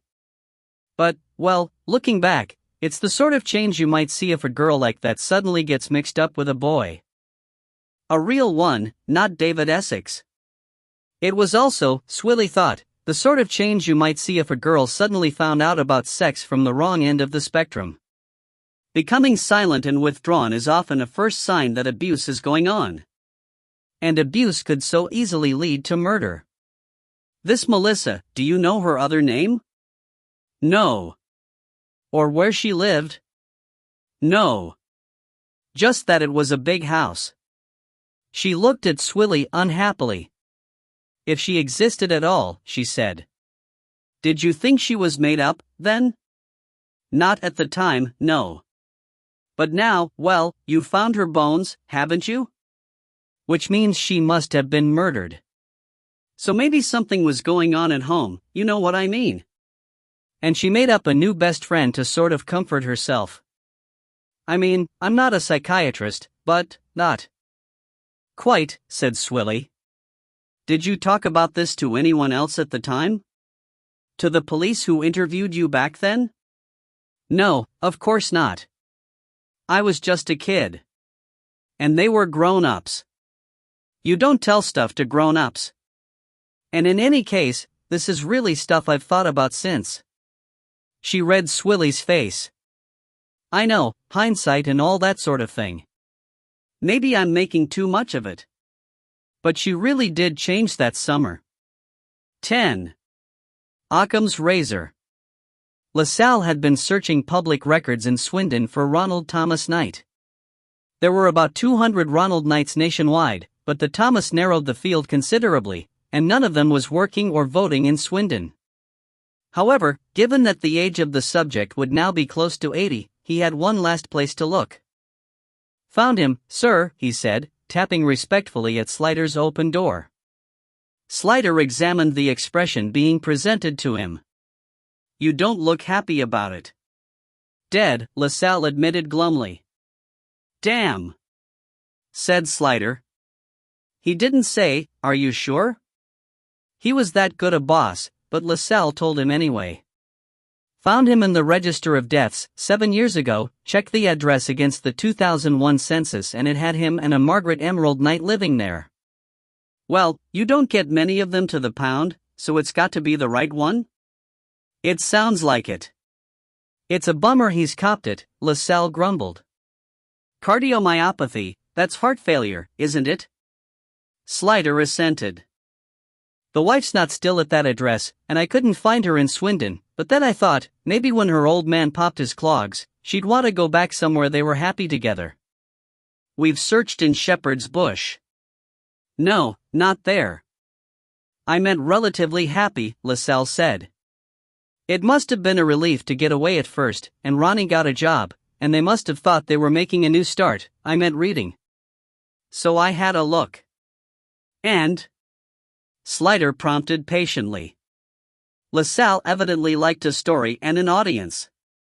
Found her, he said triumphantly. In a rented house in Tilehurst. She's on the 2011 census, and the current electoral register, living alone. "You want me to go out and interview her?" He looked so hopeful Slider was almost sorry to have to crush his dreams. But Mr. Porson had told him to prioritize, hadn't he? And if Ronald Knight was dead, this was now the last link, and the last hope of finding out what had really happened. "No," he said, "I'll go myself." The house was one of a terrace in a new development, and represented the meanest of ambitions on the part of the builders. Slider had looked up the layout online before they left, part of his preparation, gauging the subject's prosperity. The basic house was an oblong shoebox 13 feet wide, with a living room at the front, which had an open-plan staircase in it, and a kitchen at the back, just big enough to turn round in. Upstairs there were 2 bedrooms, 13 by 9, with a windowless bathroom between them, and at the back the garden, inevitably 13 feet wide, was 12 feet long, just about big enough to house a rotary washing line. Slider stared at the terrace with disfavor as they stepped out of the car. The facade was flat, the roofline was unsullied by chimneys, and had each house not been blessed with a tiny porch tacked on the front, there'd have been nothing to break the outline at all. Atherton read his expression and said, "It's no different from a Victorian 2 up 2 down, probably bigger, in fact. But a Victorian 2 up 2 down would have window detail and a bit of fancy brickwork to lift the spirits," he said. Not everyone cares about architecture, but not everyone knows they do, but it affects them all the same. And the ceilings would have been higher, and it would have had a fireplace with handy alcoves for shelving, and picture rails, and cornicing, and pretty architraves round the doors. Atherton made a dismissive noise. "You can't eat architrave. That doesn't even make sense. You know what I mean. It's clean and new and full of straight lines, which is what people want. Cornice just harbors the dust, and who wants a fireplace when you've got central heating? I wonder if she's in." "She's 72, of course she's in. Where else would she be?" But he felt an unusual thrill of nervousness as they walked up the path of the unfenced front garden, 7 feet by, yes, you've guessed it, 13. The enormity of Margaret Knight's experiences, plus the question about how much she knew at the time or had learned later, made it a delicate, even a nerve-wracking interview to contemplate. The television was on, spewing out its daytime Prozac, and there was an elderly armchair with a dent in the seat facing it, while next to it the top table of a nest bore an empty mug, the TV remote and a glasses case. Slider concluded she had been sitting watching, or at least staring in the direction of, the screen when they rang the doorbell. She seemed almost dazed when she opened the door, and stared at them, not so much questioningly as apathetically, the archetypal victim waiting to be told what to do by the friendly conman or crim. Slider spoke to her gently, trying to ease her into an understanding of who he was, placing his warrant card into her hand and giving her plenty of time to look at it. He expected some reaction of shock, or fear, or even horror, but she only looked up and said helplessly, "I've not got my glasses on. I can't read it." Then, catching up with his words, she said, "Shepherd's Bush? You said you were from Shepherd's Bush?" "That's right. Detective Chief Inspector Slider. And this is Detective Sergeant Atherton." He gave their names again, carefully. "May we come in and talk to you? Your police?" She got there at last. "Yes, that's right. May we come in?" And so she let them in. She moved back towards the chair as if there were rails along the carpet, and having reached it, waved her hand vaguely at the sofa. "'You want to sit down?" she said. "Thank you, and could we have the television turned off? I forgot it was on." "I wasn't really watching," she said. She picked up the remote, and with one click produced a blessed silence. She was small, thin and old, with a lined face, glasses, and gray hair and what Connolly called a mammy hairdo, cut short and permed. In a supermarket with a shopping trolley she would have been indistinguishable from any other lone female pensioner. She had not let herself go completely, Slider concluded, for the perm looked relatively recent, and she was decently dressed in a gray wool skirt and a blue jumper, with a gray cardigan open over the top, and nylon tights on her legs, and bedroom slippers on her feet that were not old and broken down. But she was not wearing makeup, or any jewelry apart from a plain broad wedding ring. She had dressed for decency, but not to be seen. The furniture in the room was old, brought with her, presumably, from previous homes, and there were no pictures on the walls, and no ornaments apart from a struggling maidenhair fern in a fancy cashpot, and some framed photographs on the sideboard under the window. One of them, he could see, was a wedding photograph, presumably of Margaret and Ronald. One, he thought, was of Amanda in school uniform, and a third, a family group of some sort, seemed much older and browner, so perhaps it was something from her childhood. It was not a great deal to show for 72 years of life, and for a moment the thought of what she had lost appalled him. It was not something you could ever get over, was it? And if she didn't know, if she had never known, if she had not been involved, how much worse was what they had come here to do? Mrs. Knight, he began. She forestalled him. It's about Amanda, isn't it? She had turned her head towards him, and the light from the window reflecting in her glasses stopped him reading anything from her expression. After all these years, she said. I thought you'd finished with all that. Why have you come bothering me now? Ronnie's dead and gone, don't you know that? Driven to his grave, by the worry of it. The shame. All that stuff in the papers, he never got over it. People thinking he'd done away with his own daughter. Hounded, that's what he was. How could you even think such a thing? I pity your poor wives and families, if you've got minds like that. The unexpected fluency, coming out of the previous silence, surprised Slider. While he was digesting the content, Atherton picked up the cue and said, Mrs. Knight, there's been a development. Haven't you seen anything about it on the news? I don't watch the news. It's all rubbish. Nasty rubbish, too, all death and bombs and such like. As if we didn't have enough trouble in our lives without that. She caught up with the word and stopped herself abruptly. Development? What development? She looked from Atherton to Slider.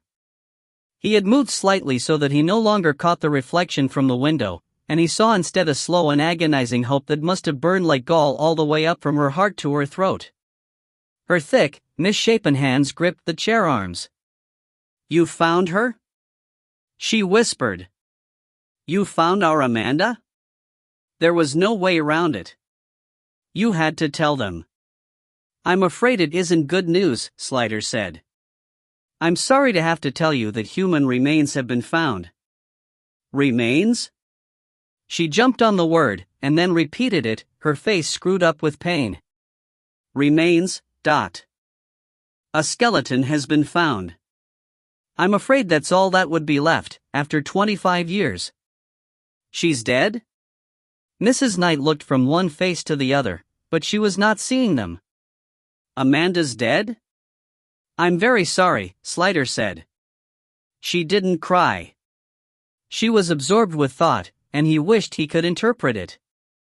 When she spoke, it was unemphatically, more to herself than to them. I suppose I knew it, really, after all this time. I mean, we'd have heard something. But I never believed it, not inside. You don't, do you? You can't. I kept hoping one day she'd come back. You see things on telly, where people have been found years later. Daddy used to say, face it, Mags, she's gone, but you can't, not a mother, not after you've carried them for 9 months and given birth to them. And she fumbled a handkerchief out of her cardigan pocket, but it was to wipe her mouth, not her eyes. The last time I saw her, she said in a stronger voice, and Slider guessed it was something she had said many times, was having a cheese sandwich and a cup of tea at the kitchen table. We had our bit of lunch together, just as normal as could be, and then she went out in the garden and I went to my sewing machine, and I never saw her again. But I always thought she'd come back in the end. She looked at Slider and said, almost indignantly, she was only 14. Who did this? Who did it, ... That's what we have to find out, Slider said gently. You see, up until now Amanda was officially a missing person. Now I'm afraid we have to investigate a murder. Her expression sharpened. Why'd you say that? Maybe it wasn't murder. Maybe it was an accident. Maybe she fell down a quarry or fell in a river and it was just an accident. I don't want, she swallowed. I can't think of her being killed deliberately. I can't. I know it's hard for you, but Slider began. No. The body had been buried, you see. That was a deliberate act by someone. Someone buried the body to conceal it, which I'm afraid suggests it was no accident. Buried? Where? Mrs. Knight asked sharply. Was her keenness anything more than a desire to know the worst? Slider wondered. In the garden of number 15, Laburnum Avenue, he said. Her lips moved soundlessly, rehearsing what he had said. Then she said, in our garden? Oh my God. Oh my good God. In our garden? Well, he thought, glancing at Atherton, she hadn't known the body was there, that at least was clear. However much she had known, or suspected, about the rest, she hadn't known that. What did? How did she? But she left the garden. She was sitting out there, and then when I looked out, she wasn't there, so she must have left the garden.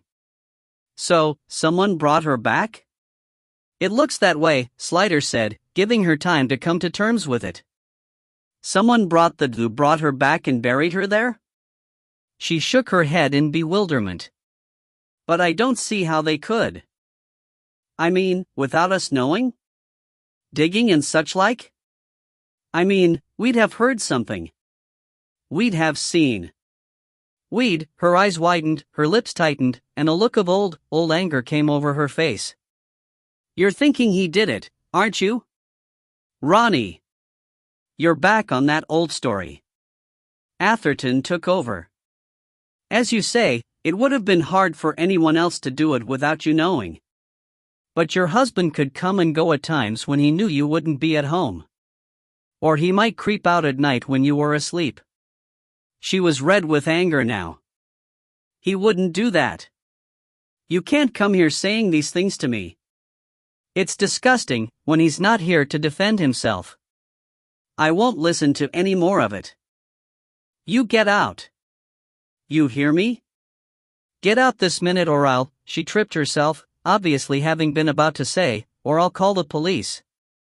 Into the silence, Slider said, I'm very sorry to have to put you through this, but we have to talk to you.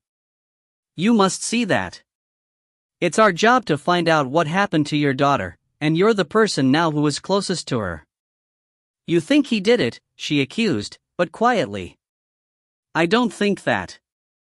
I don't know. And I have to try and find out.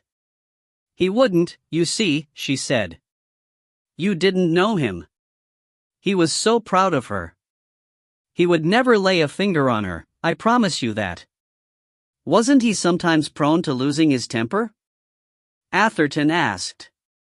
Slider flicked a glance at him. He didn't want her provoked, he wanted her talking. But she seemed now to want to explain things, rather than protest about them. He did have a bit of a temper on him, she agreed, but it wasn't violent.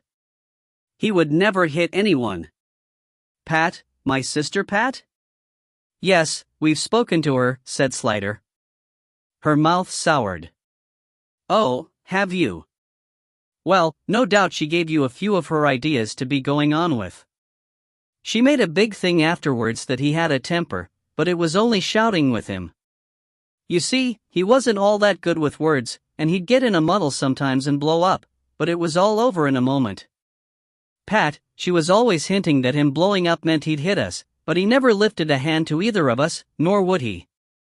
He was a kind soul, always ready to do anyone a good turn, as she ought to know. Did all their plumbing for them for nothing, when she had that second bathroom put in. It was that good-for-nothing husband of hers she ought to have been looking at. Running around with other women. I say if a man breaks one law, he's more likely to break another. My Ronnie never did a dishonest thing in his life. Paid his taxes, worked hard, he never even took a cash job, like most of them do. Honest as the day is long, Ronnie. But her Brian, well. What did he do that was against the law? Atherton asked. He committed adultery, she said hotly. That's against God's law, isn't it? And seeing Atherton was not impressed, she went on, and he was a great one for things that fell off the back of a lorry, things he got from a man down the pub. That's how he got a microwave before everybody else had one. And a video player. Loved his toys, Brian did. And how come he always had 100 packs of cigarettes around the house? And a sideboard full of bottles of gin and whiskey and you name it? You think they were stolen? She sniffed. All I know is, they were supposed to be some great bargain. He got Pat this fancy watch. I said to her, I wouldn't be comfortable wearing something that I didn't know where it came from, but she wasn't so particular as me. And Brian, he wasn't particular at all. Slider noted that while she resented unproved allegations against her husband, she didn't mind doing the same for Pat's. The sisters were more alike, perhaps, than either of them thought. But Brian had an alibi for the whole day, didn't he? Atherton asked innocently. Pat said he was home with her all afternoon, she said. You didn't believe her? It wouldn't be like him, on a Saturday. More likely he was off with one of his floozies, and she didn't want to admit it. She was sharp, Slider thought. She saw through that one. But she didn't follow through to realize it was still an alibi. I believe you suggested at one time that he might have been interested in Amanda in an inappropriate way, said Slider. Did you ever see him do or say anything to her that you didn't like? She looked slightly shamefaced. I said that really to rile Pat, because she'd been saying things about Ronnie. I mean, he was a devil for the women, but Amanda, she was only 14, he didn't look at her that way. He used to give her sweets, and tease her, you know, like the way uncles do, but I never thought, she pondered. No, I never saw anything like that. She used to like going over there, but that was for the dogs, really. She was mad about dogs. She was always asking why we couldn't have one, but Daddy always told her we couldn't afford one. Truth was, he didn't like dogs. He'd been bitten more than once, when he was doing work at people's houses. He was afraid of them, if you want the truth, but of course he wouldn't say that. A man has his pride. It was one of the things him and Amanda used to row about, her wanting a dog and him saying no, that. They used to row about it? Atherton asked, trying not to sound too interested. But she wasn't spooked, well into her memories now.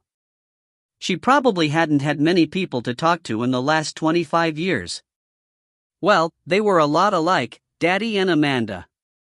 Quiet, not big talkers, but there was a lot going on inside. And stubborn, once they'd set their minds on something. But she'd got the schooling that he hadn't, she was really bright. Not that he was stupid, not by a long chalk, but he'd not had much education. Growing up during the war, there was a lot of disruption with the bombs and everything. And he couldn't wait to leave at 15 and start his apprenticeship. He got his city and guilds, he was a good plumber, he made a good living, but he always regretted he hadn't had the book education. He had all these thoughts he couldn't find the words for, and Amanda, she could talk rings round him. It used to make him mad. And he'd end up shouting and banging out of the room. It was just frustration, she added pleadingly. He'd never hurt a fly, really. That last weekend, Slider asked, had they had one of their rows recently? Oh, I can't remember that long ago. They were all right at breakfast, I know that. He went off to work just like usual. I don't remember any atmosphere. Was it normal for him to work on Saturdays? Atherton asked. Course it was. Saturdays were the busiest, truth be told, because people were home from work and wanted things done while they were in. They'd have had him out Sundays as well, but I put my foot down. Not on Sunday. There's got to be one day of rest. Were you churchgoers? No, not really. Pat and me were brought up to it, but Ron, well, his mom and his brother Ted were killed in the Blitz, and after that his father got very anti-God, and wouldn't go near a church, so Ronnie grew up without the habit. We were married in church, and Amanda was christened, but aside from that we never went, only Christmas Day when we were over Pat and Brian's, and then it was just Pat and me and Amanda. Ron and Brian would go down the golf club for drinks, So that Saturday he was working all day? Atherton asked mildly. That's right, she said, with a look of annoyance, and the police checked every job he'd done, and he was accounted for every minute of the day. So you don't need to start with the insinuations. Except for his lunch break, Atherton said, so bland now he'd make Magnolia look fluorescent. There was a gap of 50 minutes, I believe. Well, a person's got to have his lunch, hasn't he? Cheese sandwiches I put up for him, same as Amanda and me had. Cheese was his favorite, only he had Branston with his, Amanda couldn't abide pickle, and a piece of fruitcake, and his flask of tea. He sat in his van in a lay-by outside Chiswick House, because his last job had been Chiswick Mall and he'd got to go up Turnham Green next. This old lady with her leaky pipe, she ought to have had the whole house replumbed, but she was too tight with her money, though living in this big house she must have had plenty. Ron was over there every couple of months. You never knew such a patient man as him, especially with old people. I told him it wasn't worth his while, but he said he couldn't let her down.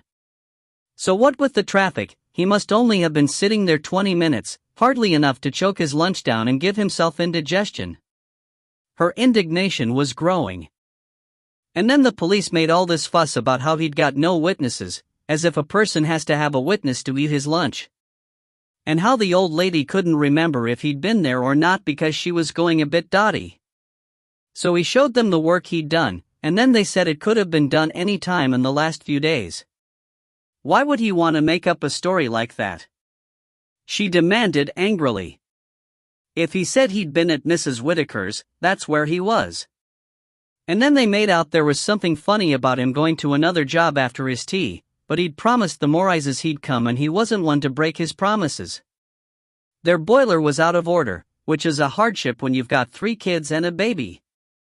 And then they tried to make something of it because he said he got there at 6:45 and they said it was more like past. Well, with 3 kids running wild who ought to have been in bed that time of night, it's a wonder if they knew which way was up, never mind the exact second someone arrives, who was actually doing them a favor. Not that you expect any gratitude from people like that. They can afford to have a detached house and 4 children, but they argue about the plumber's bill when it's after 6 o'clock on a Saturday, which ought by rights to be double time, never mind time and a half.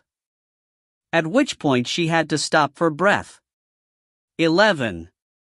Reason as a way of life. You didn't call the police straight away, Slider said. Why was that? Well, she looked puzzled. I mean, you don't, do you? You don't want to be calling them for nothing, making a nuisance of yourself. We thought she'd gone off somewhere, and you don't want to be setting the police on your own daughter, as if she's a criminal, even if she shouldn't have done it. It wasn't like she was a toddler or anything. We thought she'd come back. The last sentence was unbearably pathetic. Your husband told you not to call when he came home for his evening meal? We didn't think it was needed, not then. And then he went off to work again? He'd promised the Morrises. He didn't think of searching for her? But where would he look? She said. We didn't know where she'd gone. But when he got back from the Morrises, and she was still not back, he said, go on then, better call the police. Not that it did any good, she added bitterly. They just said leave it till tomorrow. And when they did come, they didn't do anything. Had a look round the house, as if we were hiding her somewhere, and that was it. That one in charge, that tall one, he just said she'd be bound to turn up again and not to worry. Didn't seem like he cared one way or the other. Detective Inspector Kellington? Slider asked casually. That was him. Acted like he had his mind on other things half the time. And that other one, who came later, Vickers his name was. Vickery? That was him. He was this other one's boss, and if you ask me, he was telling him not to bother with us. Very contemptuous he was, the way he looked at us, as if we was beneath his notice. Kept saying to me, now, Mrs. Knight, you mustn't be imagining things. Kept saying teenage girls went off all the time and came back all right. He didn't know Amanda. He reckoned she'd gone off with some boyfriend, like some bad girl. Did he say that? No, but I could tell that's what he thought. He didn't know her. She would never have done anything like that. Kept talking behind his hand to that Kellington and looking at us like dirt. Of course, when days went by and she didn't turn up, then they had to start searching for her. She looked bleak. But I suppose it was too late then. As it turns out. Slider tried a different angle. It was the summer holidays. What had she been doing with herself, with no school? Mrs. Knight thought about it, but with a puzzled crease to her brow. Well, I don't know, really. What do girls do? Just hung around the house, I suppose. Listening to her pop music. She liked to read a lot, she added on an inspiration. She might have gone down the library. You worked during the daytime, I believe, Slider said. That's right. At the Jiffy, down Uxbridge Road, the laundrette. She seemed puzzled by this new direction. So Amanda would have been at home alone during that time? Every day, during working hours? Well, yes, she said warily. So, in fact, you wouldn't know what she was doing at all during those summer holidays. Or where she was at any time? I suppose not, she said, offended. But she could look after herself. She was a very sensible girl. Did you notice any difference in her that summer? The question seemed to need clarifying, and he added, she was 14. She was growing up. Things can seem difficult to girls at that age, coping with the changes in their lives. Had she seemed different to you lately? What, you mean, like, moody? Mrs. Knight asked, seeming eager to understand, to help. I suppose all teenagers are, aren't they? More withdrawn? Quiet? Keeping her thoughts to herself? She was always a quiet one, Mrs. Knight said. She frowned and thought. I suppose she was a bit more mopey. Depressed? No, not that, sort of in a dream. In her own world. Some evenings she'd be up in her bedroom, instead of watching telly with her dad and me. Like, you'd say, what are you doing up there? And she'd say, oh nothing. But as long as she wasn't getting into trouble, her shrug said, what can you do? Slider saw it, the parents, not very well educated, not having the sort of intimate, involved, all-talking relationship parents were supposed to have with their children these days, tired from work, happy just to sit quietly and have a daughter who did the same. It wasn't that they didn't understand her, but that they didn't see there was anything to understand. Never trouble till trouble troubles you.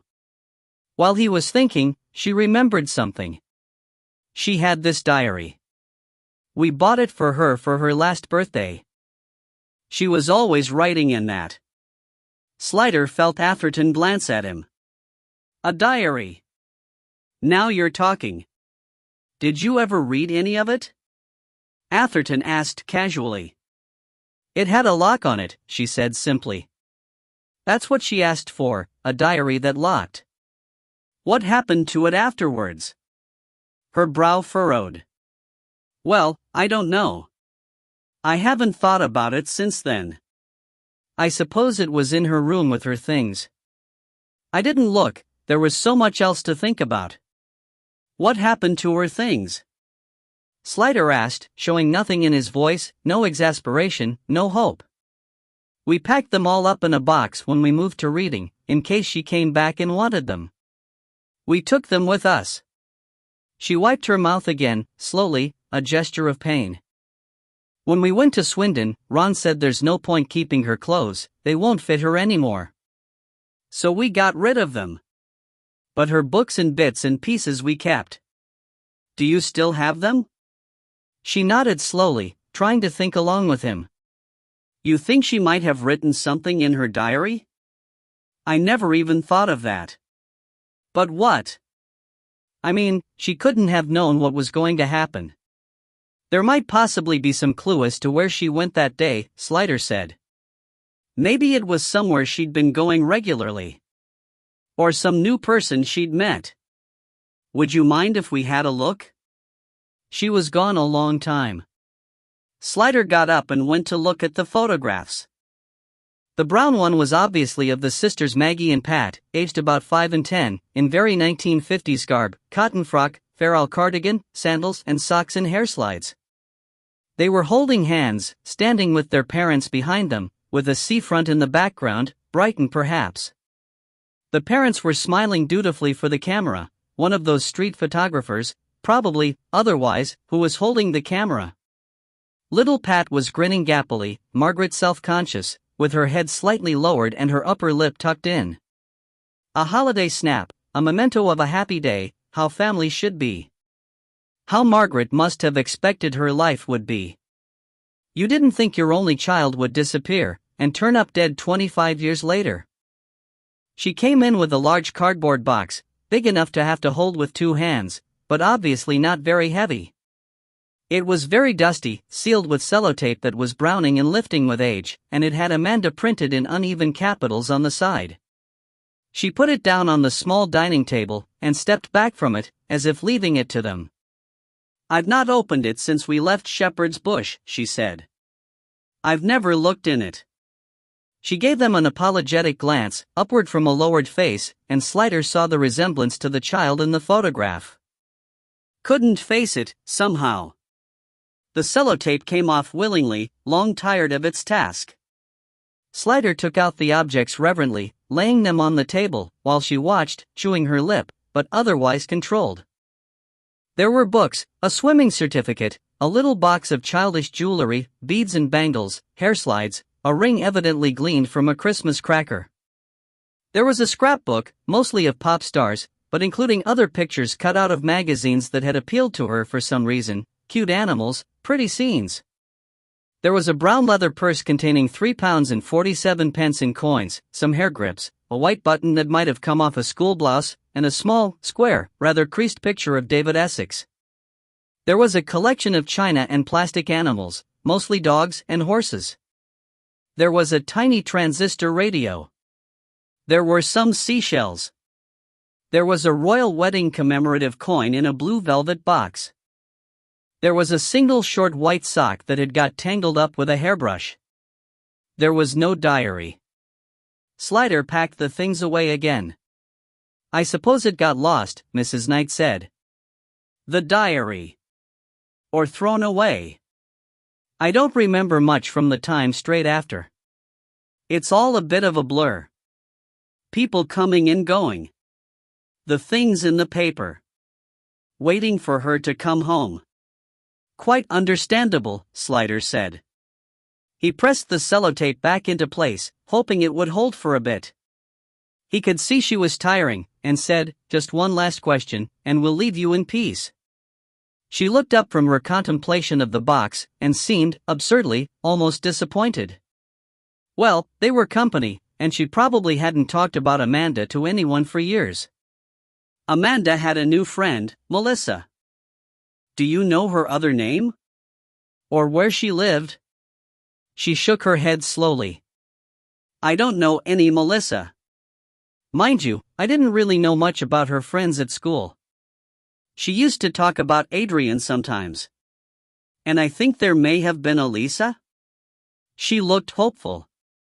This wasn't a girl from her school, apparently. Oh. Well, I'm afraid I don't know. I don't think she ever mentioned her. Is it important? I don't know. It may be. If you do happen to remember anything, please give me a ring. All right, she said, accepting his card. And she looked up at him sternly. And you find out who did that to her. Because it wasn't Ron. There was no answer to that. There was one more thing to do, and Slider was working up to it when she inadvertently gave him an opening. "I suppose I can't see her?" she said wistfully, and then answered herself. "I suppose there's nothing to see. What happens now to her, to the—" "As soon as all the tests have been done, I'll let you know, and you can arrange for a funeral.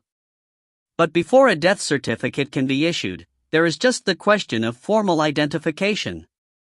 Obviously that can't be done visually, so I would like to take a DNA sample from you for verification." "How do you do that?" She looked nervous. "It's very simple, just a swab from the inside of your mouth. It doesn't hurt. I have the kit here." When it was done, she followed them to the door to show them out, seeming reluctant to let them go. It was hardly surprising, Slider thought, their visit had raised as many questions as it had answered. Almost he didn't like leaving her there, old and alone in the doorway of her meager box, with nothing left to her but her wondering. "Thank you for coming," she said, as if remembering her manners. And then, suddenly, in the garden? Slider turned back. He didn't know what she wanted from him. "At the bottom," he said at last. "Oh my lord," she said quietly, and they left her.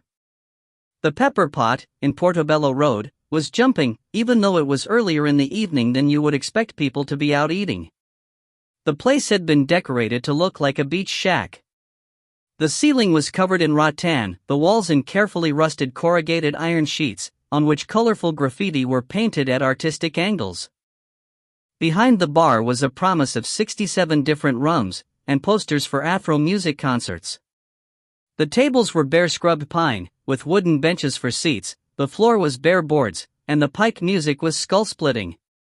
A 6-foot carved wooden giraffe stood beside the door with an open sign hanging round its neck, and Hart wondered mildly how many giraffes you saw ambling along the Caribbean beaches. Most of the tables were occupied with trendy-looking young blacks, drinking coffees and cokes, with a few whites sprinkled among them, all talking at the top of their voices in the effort to be heard above the music. There were one or two older men, more working-class in appearance, who were eating with silent dedication, and the smell of jerk seasoning and fried chicken was in the air, plus a whiff that might have been barbecue smoke and Hart hoped was not ganja. She scanned the room casually, but didn't see Shannon anywhere. The waitresses were wearing black miniskirts and multicolored shirts in the sort of patterns you get if you rub your eyes too hard. Hawaiian shirts, her mind told her, but that was a confusion too far. They were scurrying about serving, and it was a while before one came to her with a wide grin and said, "Help you? Table for one?" She glanced back over her shoulder and said, "You might have to share." "No, it's all right, babe," Hart said. "I'm looking for Shannon." "She on tonight?" The girl looked puzzled. "Shannon Bailey. She works here." "I don't think so," the girl said. "I don't know the name. Is the owner here? Can I have a word?" "The owner? Hallie, isn't that her name?" "Oh, Mrs. Labadie. She's the manager. She's in the back." The girl looked suddenly doubtful, examining Hart's appearance for clues. "Is it important?" "Yeah, mate, dead important." She didn't wait for an invitation. "Through here, is it?" At the end of the bar was a doorway covered in a multicolored bead curtain, and Hart sidestepped the waitress and pushed through into a sort of hallway with boxes stacked along one side and a staff lavatory on the other. Ahead, through another doorway, she saw more stacked boxes and 3 steel beer barrels. A woman was stooped over changing the feeds from one to another. She straightened abruptly as Hart approached. "Who are you? What do you want? Mrs. Labadie?" The woman was short and wide, light brown, with a handsome face and quick, dark eyes. "That's me. And you would be?" "I'm looking for your niece. I was told she was working here." "My niece? Shannon Bailey. Your information's out of date, honey. She's not here anymore. And she's not my niece." "Oh. She calls you Auntie Hallie," Hart said. Lotto people call me Auntie. It's a Jamaican thing. But you know her, you offered her a job. I knew Shannon's ma way back, that's all. Are you police? Hart knew better than to deny it to that sharp face. Yeah, but this is not official. I was just worried about her, that's all. Checking up, to see if she's all right. That's nice of you, said Mrs. Labadie with what Hart took to be irony. Well, I don't know where she is. I only took her on as a favor to her mum. She worked here for a couple of weeks, slept in the flat upstairs, but her heart wasn't in it. She moved on.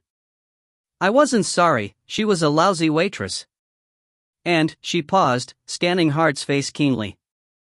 Hart returned the look steadily. Are you sure this isn't official? Swear on my mother's grave, Hart answered. Mrs. Labadie monitored her a moment longer, then gave a minute nod. Well, I wasn't sure about her. She was nervous and secretive, like she had something to hide. I'm afraid she was up to something. She said she was going to come into some money. Where's a girl like that, her age, going to get money? Then one day she said she was off. Did she say where? No. She just packed her bag and left. Did she say anything to give me a clue? Hart pleaded. The woman shrugged. I'm sorry, I can't help you any more than that. Now I must get on. It's getting busy out there. If she comes back, I'll tell her you're looking for her, said Mrs. Labadie firmly, to eliminate the other possibility, that she should call Hart herself. That was one smart cookie, Hart thought, and took her leave, out through the throbbing restaurant into the teeming streets. This was the perfect area for a young black girl to hide herself. Without some lead, it was going to be a needle in a haystack search.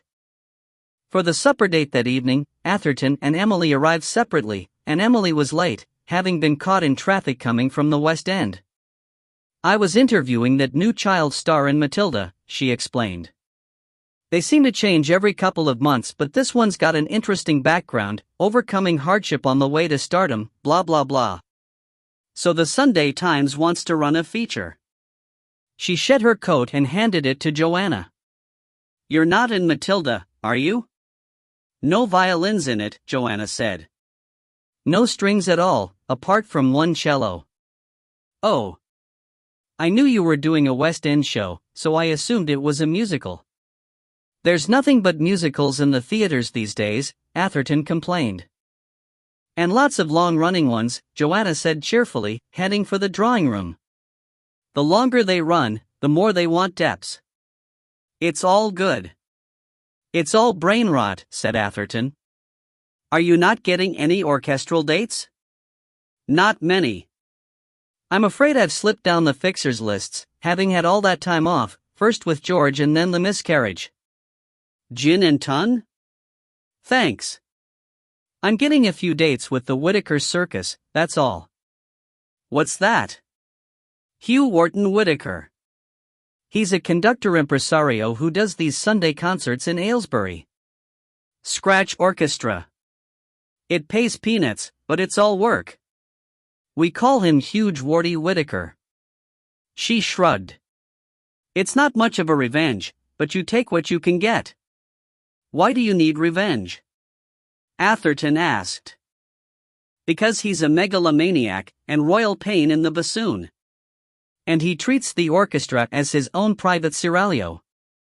There's always some poor little second flute dashing out of his dressing room in tears. And otherwise it's the West End? What piece of musical pap are you depping in at the moment?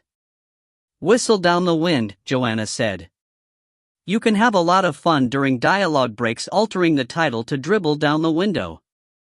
It can be done with satisfyingly few pencil strokes. Mind you, deps aren't supposed to graffiti the parts, but the regular player is an old mate of mine. He often leaves me scabrous notes in the margin.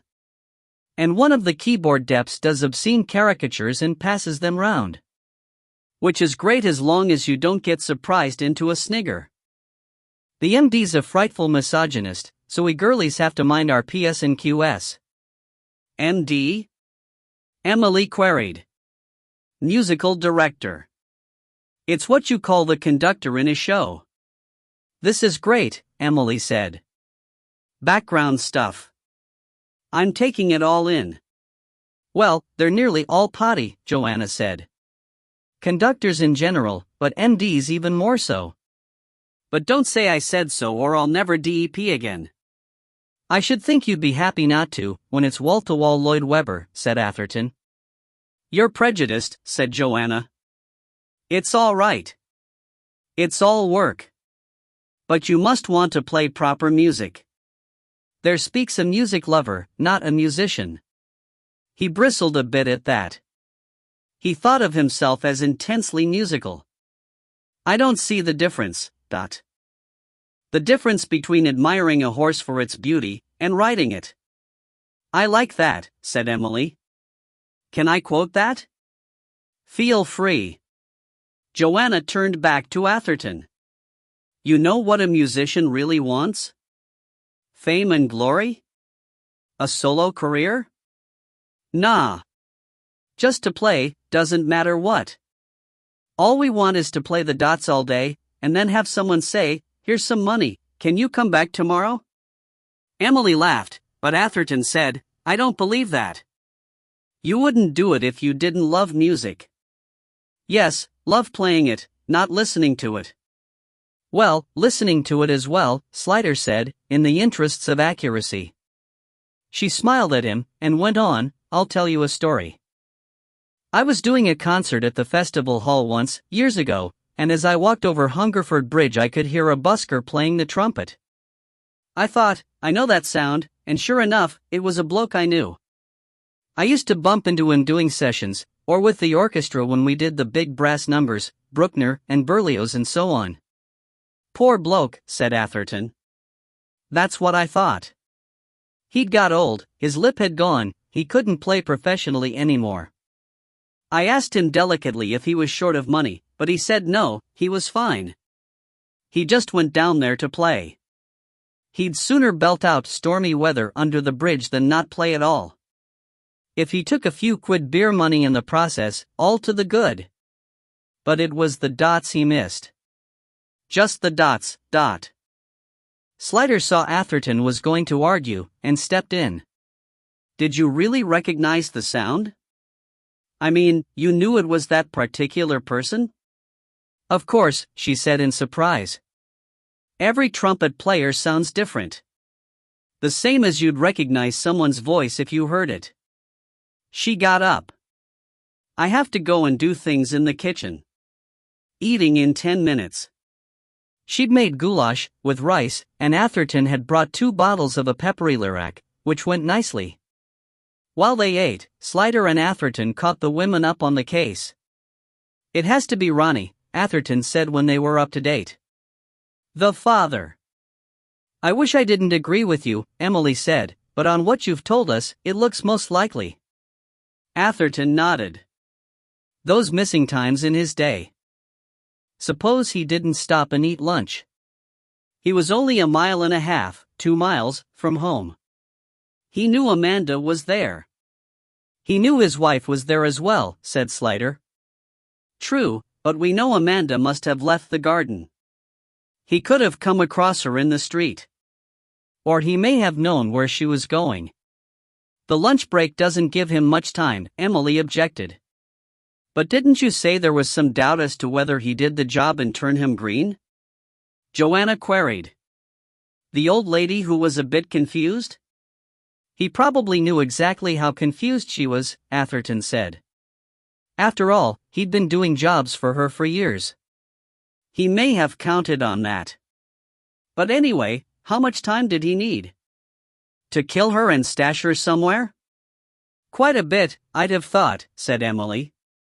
He may not have stashed her anywhere. She may have been in the van all the time. In fact, I think it's most likely she was. You run far more risk of being discovered if you're moving a body about from place to place. That's all very well, said Joanna, but you haven't given any reason. Reason as logic? Or reason as motive? Or reason as a way of life? Atherton said. I think that's pretty impressive for someone who's drunk as much as you have, Emily said with a grin. Joanna gave them an look, and she said he was quoting from Tinker Tailor. I was finishing the quote. Oh, said Joanna. Well, how about reason as motive, to start with? The obvious one, Atherton said. He was working every day in the vicinity, his wife was out at work all day, Amanda was home from school for the summer. He could have popped home any time he liked without anyone knowing. You mean, he was abusing her? Emily said. That's a big conclusion to jump to, Joanna objected. Why has it always got to be that? She sounded angry. Not a conclusion, just a suggestion, Atherton defended himself. Slider, who'd been letting them run to see where they ended up, said, there are some elements that fit the hypothesis. Her school friends said she changed that year, her mother said she'd become more withdrawn and moody. She'd started keeping a diary, asked for one with a lock on it. Every teenager with a diary wants one that locks, Joanna objected. I know I would, thought. It's just something to take note of, Slider said. And the diary went missing after her death. It's possible there was something in it that someone wanted kept out of circulation. And who had a better chance to remove it than the father? The mother? Emily hazarded. Well, yes, Slider conceded. In every case, you have to allow that we only have her word. There are no witnesses, and he's not here to speak for himself. Doesn't that rather make the whole thing fruitless? Emily asked. If he did it, how will you ever prove it? And since he's dead, he can't be punished for it anyway, so what's the point? Joanna was ready with the answer. He wants to know, she said. He always wants to know, but. You may have to settle for presumption this time round, my dear old Gov, Atherton said. I doubt we'll ever get to the truth.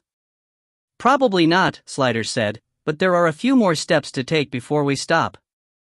Oh, and one other thing to take into account, when she left the garden that day, she didn't take her purse with her.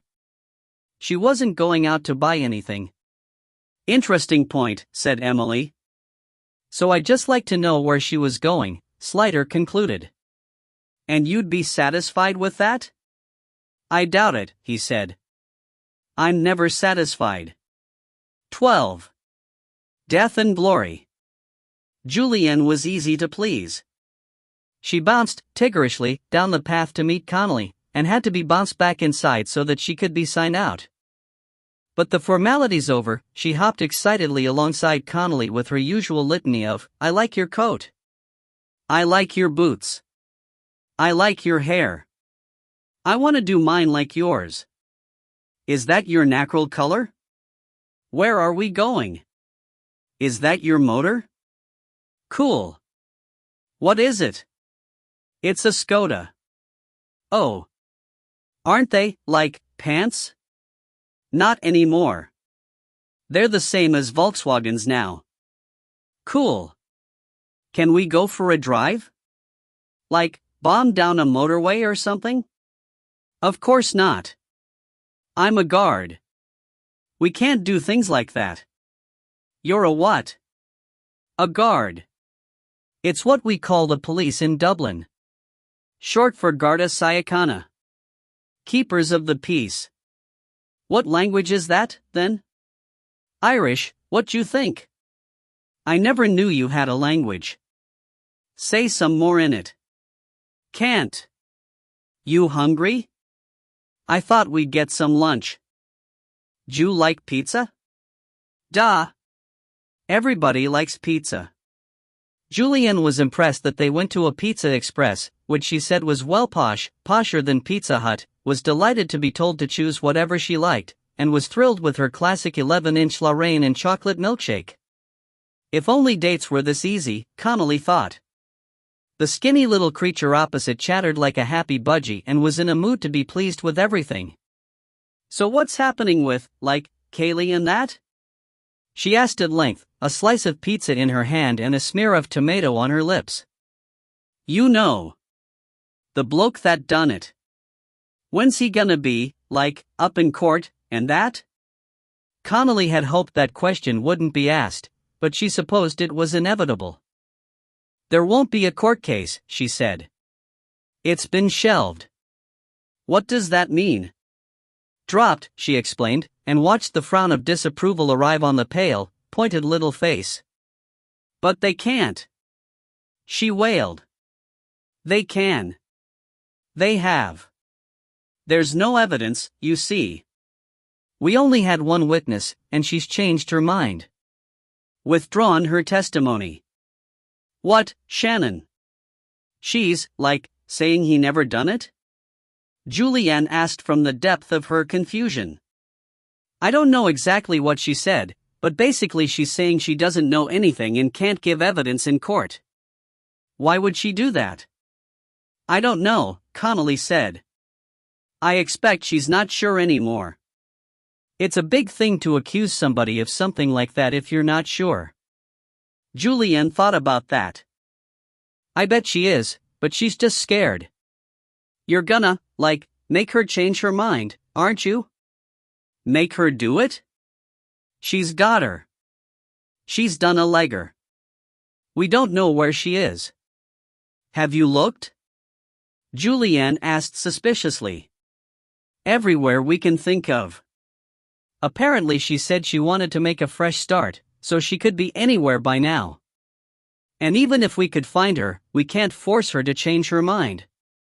But you could try. If we knew where to look. But we don't. Have you finished that? Ju want any afters? Julianne hastily swallowed the last of the pizza unchewed and licked her fingers. Yeah. She affirmed with enthusiasm, and forgot everything for the time it took her to comb the menu and choose a chocolate glory, ice cream with chocolate sauce and chunks of chocolate fudge cake. And a chocolate straw. Connolly, blenching quietly, had a coffee. Julianne didn't do much talking until she was at the bottom of the dish, but she had evidently been doing some thinking, because she said at last, in a voice clotted with synthetic glory, You know Shannon? Yes, Connolly said cautiously. Well, you said she, like, wanted a fresh start? That's what I heard. Well, said Julianne, nibbling daintily on the chocolate straw, which she had saved until last, her and Kaylee used to talk about what they'd do. Do? Like, when they grew up. I heard Em talk about it a lot. They wanted to be beauticians. There's this beautician school they looked up, had some funny name with tits in it, the something academy. They was gonna do a course, and get jobs, and one day they was gonna open their own beauty place. All that'd cost some money, Connolly said. Yeah, well, they was gonna start with the course and get the diploma, said Julianne.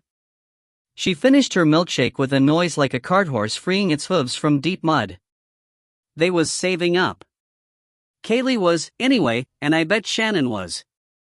They were, like, getting money from these blokes, weren't they? So I bet that's what Shannon's done, if you say she wanted a fresh start, gone to beauty school. I bet she had some money saved up. She's smart, Shannon. I bet she got out all right, she concluded, a touch wistfully. Not like Kaylee. Connolly saw damp eyes and a quivering lip looming on the horizon, and sought to distract her. Ju want to go and look round some shops? She brightened instantly. TK Maxx? Are you kidding me? We can't go there. But I told you I wouldn't nick stuff anymore. I believe you. But they'll be on the lookout for you. How about Primark? God, I know the way to a girl's heart. Yeah, Primark. Cool. Said Julianne, appeased. Half an hour wandering round fingering things, and the purchase of a cherry-flavored lip salve and a pair of aubergine tights with the pocket money that was burning a hole in her purse, and Julianne was back on an even keel. It lasted until Connolly said it was time to take her back. Then her face registered instant woe. I don't want to go back. Well, you've got to. We all have to do things we don't like, Connolly countered. I hate it there. I want to go home. But you can't, can you? Home's not there anymore. Sorry, kid. Tough break. The child changed tack with a suddenness that suggested she'd been thinking about it for some time. Why can't I come home with you? Me? Yeah. People do. They, like, foster, don't they? I'm not in the market for fostering. I doubt they'd think I was suitable anyway. What? You're a copper. You're a guard, she changed the word beguilingly, and smiled up like the world's cutest crocodile. They gotta like that, dot. I work long hours, unsocial hours, Connolly began. I'd never be there. I don't mind being on my own, Julianne jumped in. My mom was always going out. I could get your tea ready for when you come home from work. I done it for my mom, not that she ate a lot anyway. I'm all right left alone. I can look after myself, she added pleadingly.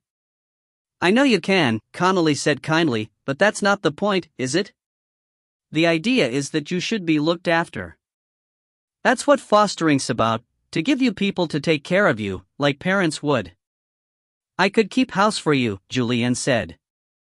I could do dusting and stuff. It was too sad. Sorry, Jewel, Connolly said with all the firmness she could muster. You'll just have to get through this part as best you can. Keep your nose clean, work hard at school, then when you're older you can go where you like and make a proper life for yourself. Julian's face was down and her lower lip out. She looked up at Connolly pathetically from under her eyebrows. But you'll still be my friend? You'll still come and visit me? If you behave yourself, Connolly said sternly. No shenanigans. No what? Julianne asked, bouncing back on the instant to her default setting of lively curiosity. Messing. Playing silly beggars. She what? Shenanigans. Julianne repeated it to herself several times, grinning. You don't have talk funny. Is that Irish? Say some more. Well, Connolly obliged, our prime minister's called the Taoiseach. The teapot? And the present one's name is Enda Kinney, dot. That's a girl's name. Your teapot's called Edna. Julianne crowed delightedly. Say some more. They were heading back for the car park and the journey into darkness, but Julianne hopped along beside her, chatting and giggling, clutching her bag of small treasures, and Connolly felt horribly like someone taking their unknowing pet to the vet to be put down. So when a small, sticky hand was slipped into hers, she let it stay there. She didn't have the heart to shake it off.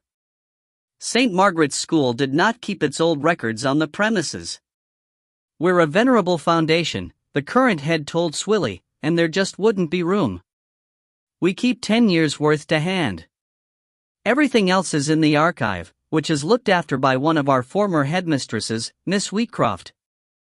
I can give you her address. Thank you. And where is the archive itself? Oh, in her house. Or rather, she has a barn next to her house which we've had specially remodeled, fireproofed and humidity controlled. But she's the present archivist, and she's also tremendously knowledgeable about the school, so if anyone can help you, she can. And so on Saturday morning Swilly found herself driving out into the countryside to a village on the border of Essex and Hertfordshire. Into the countryside again, she thought, she who hated winding lanes, hedges, cows and mud with a visceral passion. She liked pavements, shops, tube stations, red buses, she was a town girl through and through, which made it all the stranger that she so often got sent to these one-horse, carrot kingdoms. Even she, with her inbuilt prejudice, could see it was a pretty village, on a river, with a desperately cute little 12th-century church, and more timber-framed houses than you could shake a stick at. The Dower House, where Miss Wheatcroft lived, at least had the decency to be on the main road, and was easily spotted, a square 15th-century house, painted white between its black beams, with the massive Tudor barn standing right next to it with, thank God, a wide gravelled parking area between the two. Whoever had converted the barn to a modern storage facility had done a good job. Butter wouldn't have melted in its mouth. You couldn't see a thing, and even the building behind which housed the generator for the climate control had been designed to match and look like the big barn's timber-clad offspring. Miss Wheatcroft was expecting her, and came out to meet Swilly as soon as she got out of the car. It had been clear during the night, and evidently cold out here in the sticks, for there was still frost lingering along the shadowed edges out of the sunshine, and Swilly saw her breath rise as she spoke a greeting, to join the misty haziness that clung to the surrounding trees. She shivered involuntarily at the realization that it was all trees and fields for miles around. Miss Wheatcroft misinterpreted the shudder and said, "Come inside, come, it's lovely and warm in there, and I've got coffee on the brew. I don't notice the cold myself anymore, but I expect it was much warmer in town when you left, wasn't it?" She was hospitable and exuded a calmness and warmth that Swilly thought would be invaluable in a head teacher, as they were called now, though if anyone was ever a headmistress, it was this lady.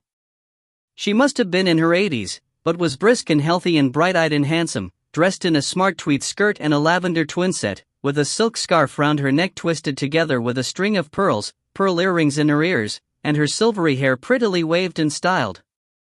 She could have opened the annual flower show there and then, without changing a thing. Inside the house it was, as promised, warm. It was spacious and beautiful with antique furniture and pictures on the walls, if you cared for that sort of thing, but the kitchen was modern and well-equipped, and it was to the kitchen Swilly was led, to be greeted with slow stretching and peaceful smiles by 2 Siamese cats and 2 dogs, a black lab and a terrier mix, who had been lying in baskets in front of the gleaming new Aga. "You don't mind the chaps, do you?" Miss Wheatcroft asked. "They're very well behaved. I can't stand people's pets that jump on you without being invited. Just ignore them if you don't like them and they won't come any nearer." "I like animals," Swilly said cautiously. She held out a hand and the dogs came to sniff, but the cats sat on their tails and squinted at her from a polite distance, then went back to their basket. The dogs went to the back door and Miss Wheatcroft let them out, then brought coffee to the table in bone china mugs, with a plate of shortbreads. "How do you take your coffee?" "Just as it comes," said Swilly. "Thanks." "Good girl," said Miss Wheatcroft. "I always think of Steinbeck, if you wanted a cup of cream and sugar, why'd you ask for coffee?" She did a passable American accent. Swilly didn't know the quotation and smiled politely but blankly, and Miss Wheatcroft pulled herself together. "Now then, you wanted to pick my brains, I understand, about some of my girls from back in 1990? "That's right. Or at least, one particular girl, who would have been about 14 then." "Yes, quite. That could have been either the 3rd year or the 4th year, so I looked up both. They have a yearbook, American style nowadays. There's so much copying of the Americans these days, isn't there? But we didn't have them then. But I've got out school magazines and various other bits of the records, so I hope we can find what you want. The class registers, to begin with.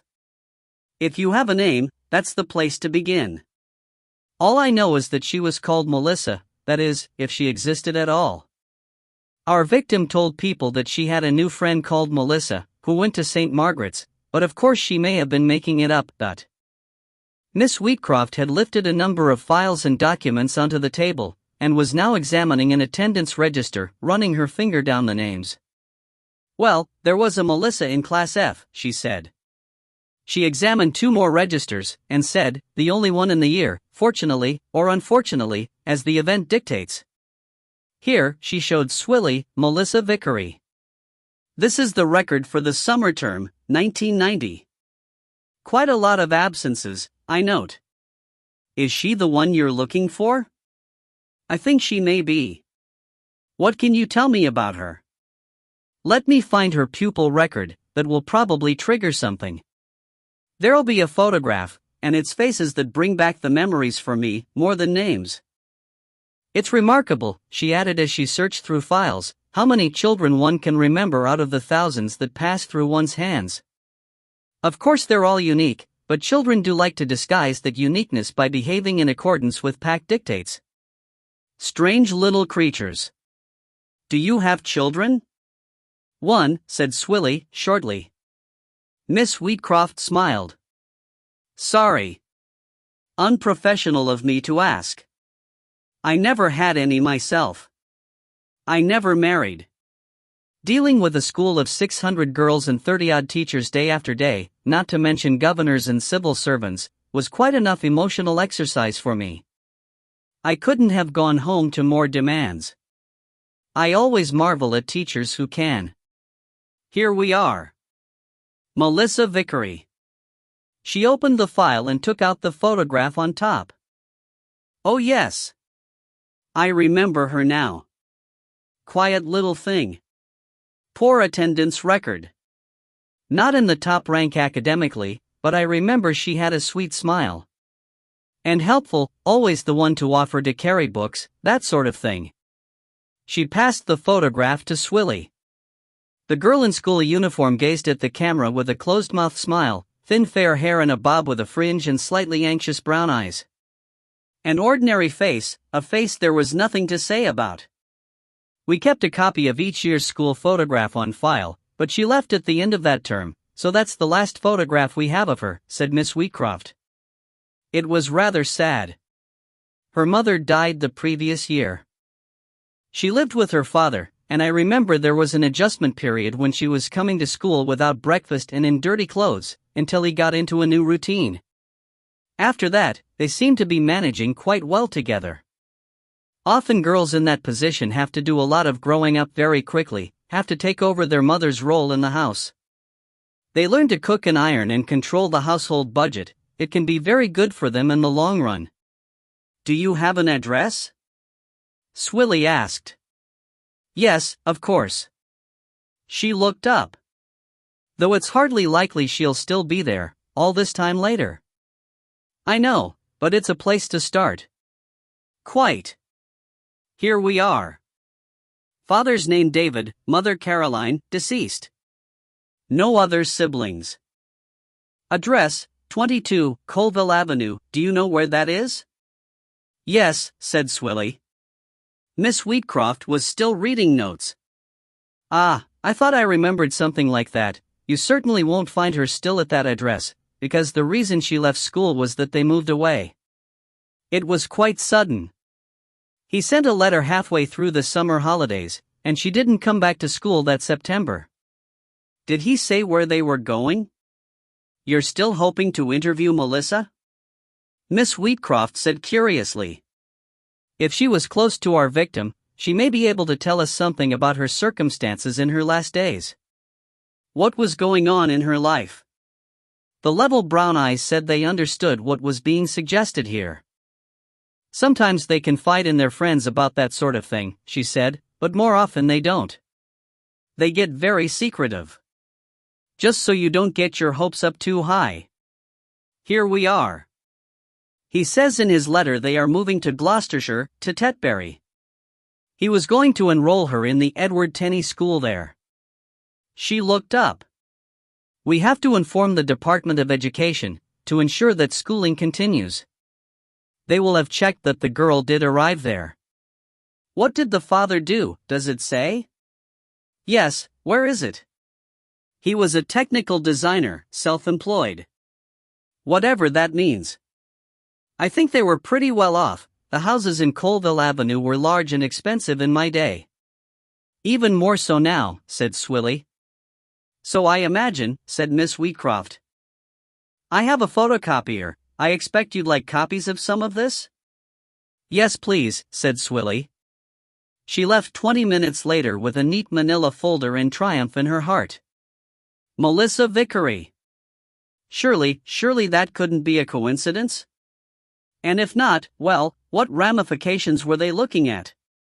She looked around at the village as she drove away with more kindly eyes, not even minding that there were miles of countryside between her and the factory.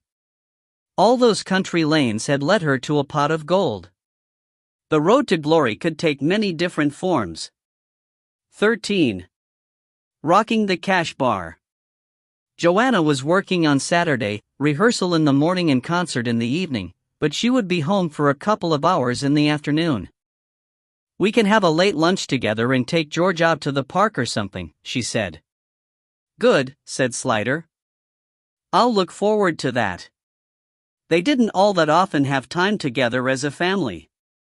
His father and Lydia were happy to have George in the morning and take him grocery shopping with them, so he didn't feel bad about going into the office for a couple of hours and bashing through some paperwork he had been neglecting for the Amanda Knight case. So he was at his desk when a call was put through from Mrs. Knight. She sounded quavery and infinitely old. He could imagine that she had lived the past 25 years in a sort of rigid state, braced against the loss of her daughter, with the unanswered question pervading her bones like cancer. Now the question was answered in the worst possible way. The bones had crumbled, and there was nothing left to keep her upright. He pushed the pity away and tried for professional kindness. Is there something I can help you with? Yes, she said. I wondered, you said, I keep thinking about what you told me, but you didn't. Yes? He encouraged. You didn't say how. I mean, what happened to her? I suppose you think she was killed deliberately. That's not necessarily so, he said. It could have been an accident, and the person panicked and tried to get rid of the body for fear of the consequences. But how? I mean, how was she killed? I'm afraid there's no way of knowing that, he said. It was an awful question. There doesn't seem to be any traumatic damage to the bones. No skull fracture, for instance. Which left all the other possibilities: poison, strangulation, smothering, drowning. The mind could run riot, a mother's mind perhaps particularly. There was nothing he could do about that. Why do you think it must have been my Ronnie that did it? It could have been anyone. There's the problem of access to the garden, you see, he said carefully. You don't even know it's Amanda. You don't even know it's her. He didn't answer that, and she went on fiercely, even if it is, you didn't know him, you didn't know my Ronnie. He would never have harmed her, not a hair on her head. I'm glad he's not here now to hear all this. It would have killed him. It was said without irony. There was nothing he could say except, I'm sorry. There was a pause, and then she said, when do I get her back? It shouldn't be long, he said. A few more days. I'll let you know as soon as it's possible to release her. And then what do I do? I'll have someone talk you through it all, when the time comes. Try not to worry. I got nothing else to do, she said, and rang off. He feared there was never going to be any closure in this case, not for her, but not for him either. They would assemble every bit of information they could, and it would still all add up to an implausibility wrapped in a mirage inside a figment. Gascoigne had tracked down Karen Beals, the supposed mistress of Amanda's Uncle Brian. Given that she had been, in the words of the wronged wife, a Twinkie, he had assumed she had been a good deal younger than the old dog, and would therefore still be working.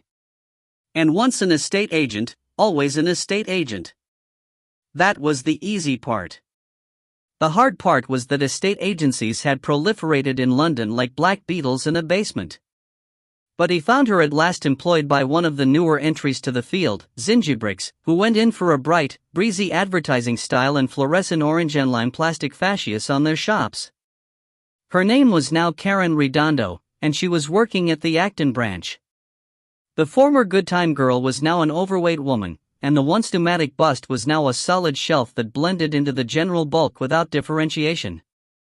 She wore a lime green skirt suit over an orange blouse, presumably corporate wear, which didn't help, but she had done her best with full makeup, perky highlighted hair, funky earrings, and heels so high it made Gascoigne queasy just to look at them. She greeted him with many teeth, perky and flirty, until she learned who he was and what he wanted. Then she seemed to abandon the whole act with something like relief and relax into worn middle age for a bit of a rest.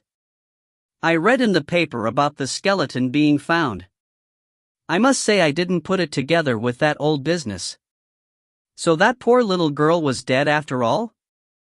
All this time. I have sometimes wondered what happened to her. She conducted him through the shop into the employees' lounge, which had a cheap sofa and chair and a coffee machine, but was made less than welcoming by the presence of 2 filing cabinets and a photocopier which presumably wouldn't fit into the shop, or into its image. "Mind if I take me shoes off?" She heeled them off and sank with a huge sigh onto the sofa, whose cheap foam seat pads sank alarmingly under her onslaught. "I tell you, I'm getting too old for these buggers." She bent and massaged her toes tenderly. "So, you want to talk about Brian, do you?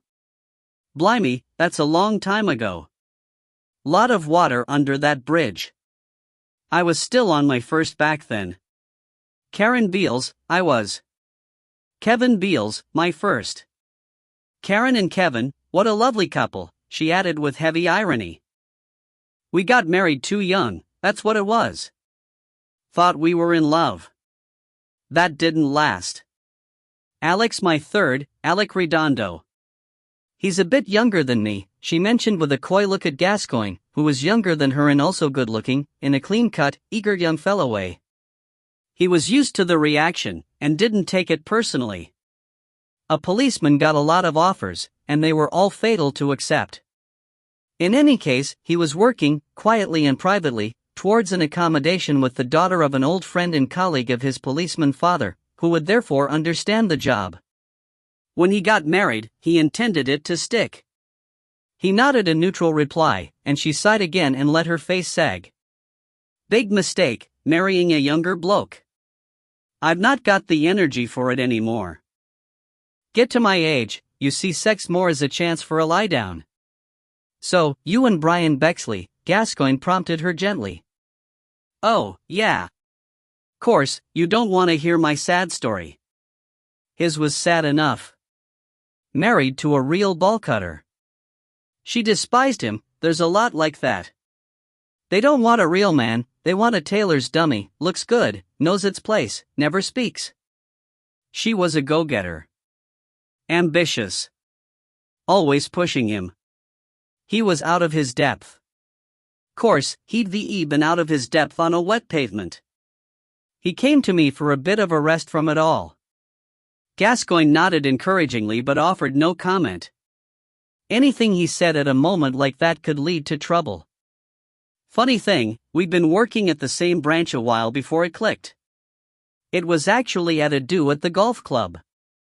Silver wedding bash, the club captain and his wife, pair of old farts. Mean, too. Not even a sit-down, catered buffet and a cash bar, then a disco and a charity raffle. Chic of it. I'd gone with Kevin, Brian was there with Pat, they both had faces like boots. Pat never did like the golf club crowd, and Kev was in a mood about something, I can't remember what. So Brian asks me to dance, and, well, I'd had a few drinks. So had he. Long story short, we slipped outside and did it on one of the greens. We got a bit silly. Coming back, we stuffed my knickers into the captain's exhaust pipe. She grinned. How did that work out? Didn't hang around to find out. Anyway, she went on, that was the start of it. I wasn't the first. I knew that. I didn't mind. I wasn't interested in marrying him. I was happy just having a bit of fun. He wasn't a bad bloke, really. Anyway, it was a change from Kevin, who, frankly, was an arsehole of the first water. Complete shit. And to be totally frank with you, was she ever anything else? He wondered, not all that well endowed in the bedroom department. I mean, I kid you not, it was like Braille down there. And no staying power. Our first night together, I thought to myself, is that it? I've been vaccinated slower. But old Brian, well, he'd not got much imagination, real meat and potatoes man, but at least he had stamina. Anyway, that's all it was, with Brian and me, a bit of fun, no pack drill, nobody gets hurt. Gascoigne gave her a gentle push. Do you remember the time when the little girl went missing, his niece? Oh my goodness, yes. You don't forget a thing like that. I mean, you're always upset when a kitty goes missing, because so often they turn up dead a few days later, don't they? But when it's someone you know, I mean, when it happens to someone you know, it's even worse, isn't it? There was some question, I believe, Gascoigne said delicately, about an alibi? She gave him an open-eyed look. For Brian, you mean? Oh yes, there was a rare old fuss about that. I mean, it was a lot of nonsense, him even needing an alibi, because he never done anything to that poor kitty, and anyone who knew him would have known that. But I suppose the police have to do things by the numbers, don't they? I mean, they didn't know him personally. Poor old Brian was really upset about it, though, just the thought that they could suspect him at all. It would have made him a kitty fiddler, and it made him sick just to think about that. Because he was as normal as white bread, poor old Brian, in that department, if you get my drift. He liked it a lot, and I mean a lot, but it was plain vanilla all the way with him. She looked at Gascoigne with an anticipatory smile, as if waiting to see if she had made him blush. Gascoigne made sturdy notes in his notebook. But did he, in fact, have an alibi? He asked, without looking up, as though it was a matter of not very much importance. Oh yes. Well, he was with me all afternoon, the day she went missing, wasn't he? She said matter-of-factly. I thought that was what you come here asking about. You're quite sure about that? Course I am. See, the thing was, he was worried about me having to give evidence in case anything happened, and it all coming out, me being married at the time. I told him, I don't care if Kevin does know, because he's not Snow White. He was doing it with this barmaid down the Sun in Barnes, which I knew all about, though he didn't know I knew, so if he'd wanted to make something out of me and Brian I had my defense already. But when it came to the point, his wife told the police that he'd been home with her all day. She gave a malicious smile. I reckon she was just yanking Brian's chain, because she made out they were doing a jigsaw together, like he was some poor old henpecked hubby, which he was, in a way, but he didn't like to think it. It put him in a right old froth. I reckon he was half hoping it'd all come out about him and me, so's he looked like a real lad, you know what I mean? But once she'd said it he had to go along with it, didn't he? But he was with me all right, the whole afternoon, so there was no harm in it, from that point of view. She seemed both frank and honest on this point, and Gascoigne put a line under another possible theory with an inward sigh. Did he talk much about his niece? He asked. Well, not before it happened, she said. We had other things on our minds, if you get my drift. But afterwards, yes, he did talk about it a lot. In the office, generally, and when we were alone. He was very upset, you know, she said, giving him a nod. Actually, he was sure at first she'd run away, but as time went on. Run away? Yeah. Well, her and her dad were always rowing. Brian thought she'd run away, like teenagers do, like a cry for help, if you know what I mean? What did they row about? Oh, I don't know. Everything. Brian said they were at it like knives all the time. He said she was very bright, and her dad was a bit stupid, and they couldn't see eye to eye on anything, but they were both stubborn as donkeys, so it was all shouting and banging around. She heard herself and stopped, and looked at Gascoigne round-eyed again. Here, d'you think he done her in, her dad? Is that what this is all about? I thought you were after poor old Brian again, but all this, you were just trying to get to his opinion of her dad, weren't you? You're very sharp, Gascoigne said, to flatter her. Oh, I'm not just a pretty face, she said. Did Brian suspect anything like that? Well, she said reluctantly, unwilling to pass up on a drama, he never said anything to me about it, no. He just said they rowed all the time. See, Amanda, she wanted to be a vet when she left school, and her dad wanted her to work in a bank or a building society or something like that. Nice steady job with good prospects. Didn't want her messing about with animals and earning peanuts. They had a big blow-up about it not long before she went missing, round Brian's house. They used to go there for Sunday lunch. Brian reckoned that argument had been going on a long time, and he thought she'd finally run away from home to, like, draw attention to herself. Sort of blackmail, let me be a vet or I'll run away again. Of course, he thought she'd come back. And when she didn't come back, Gascoigne said, what did Brian think then? Well, that some pervert had done her, Karen said, looking serious.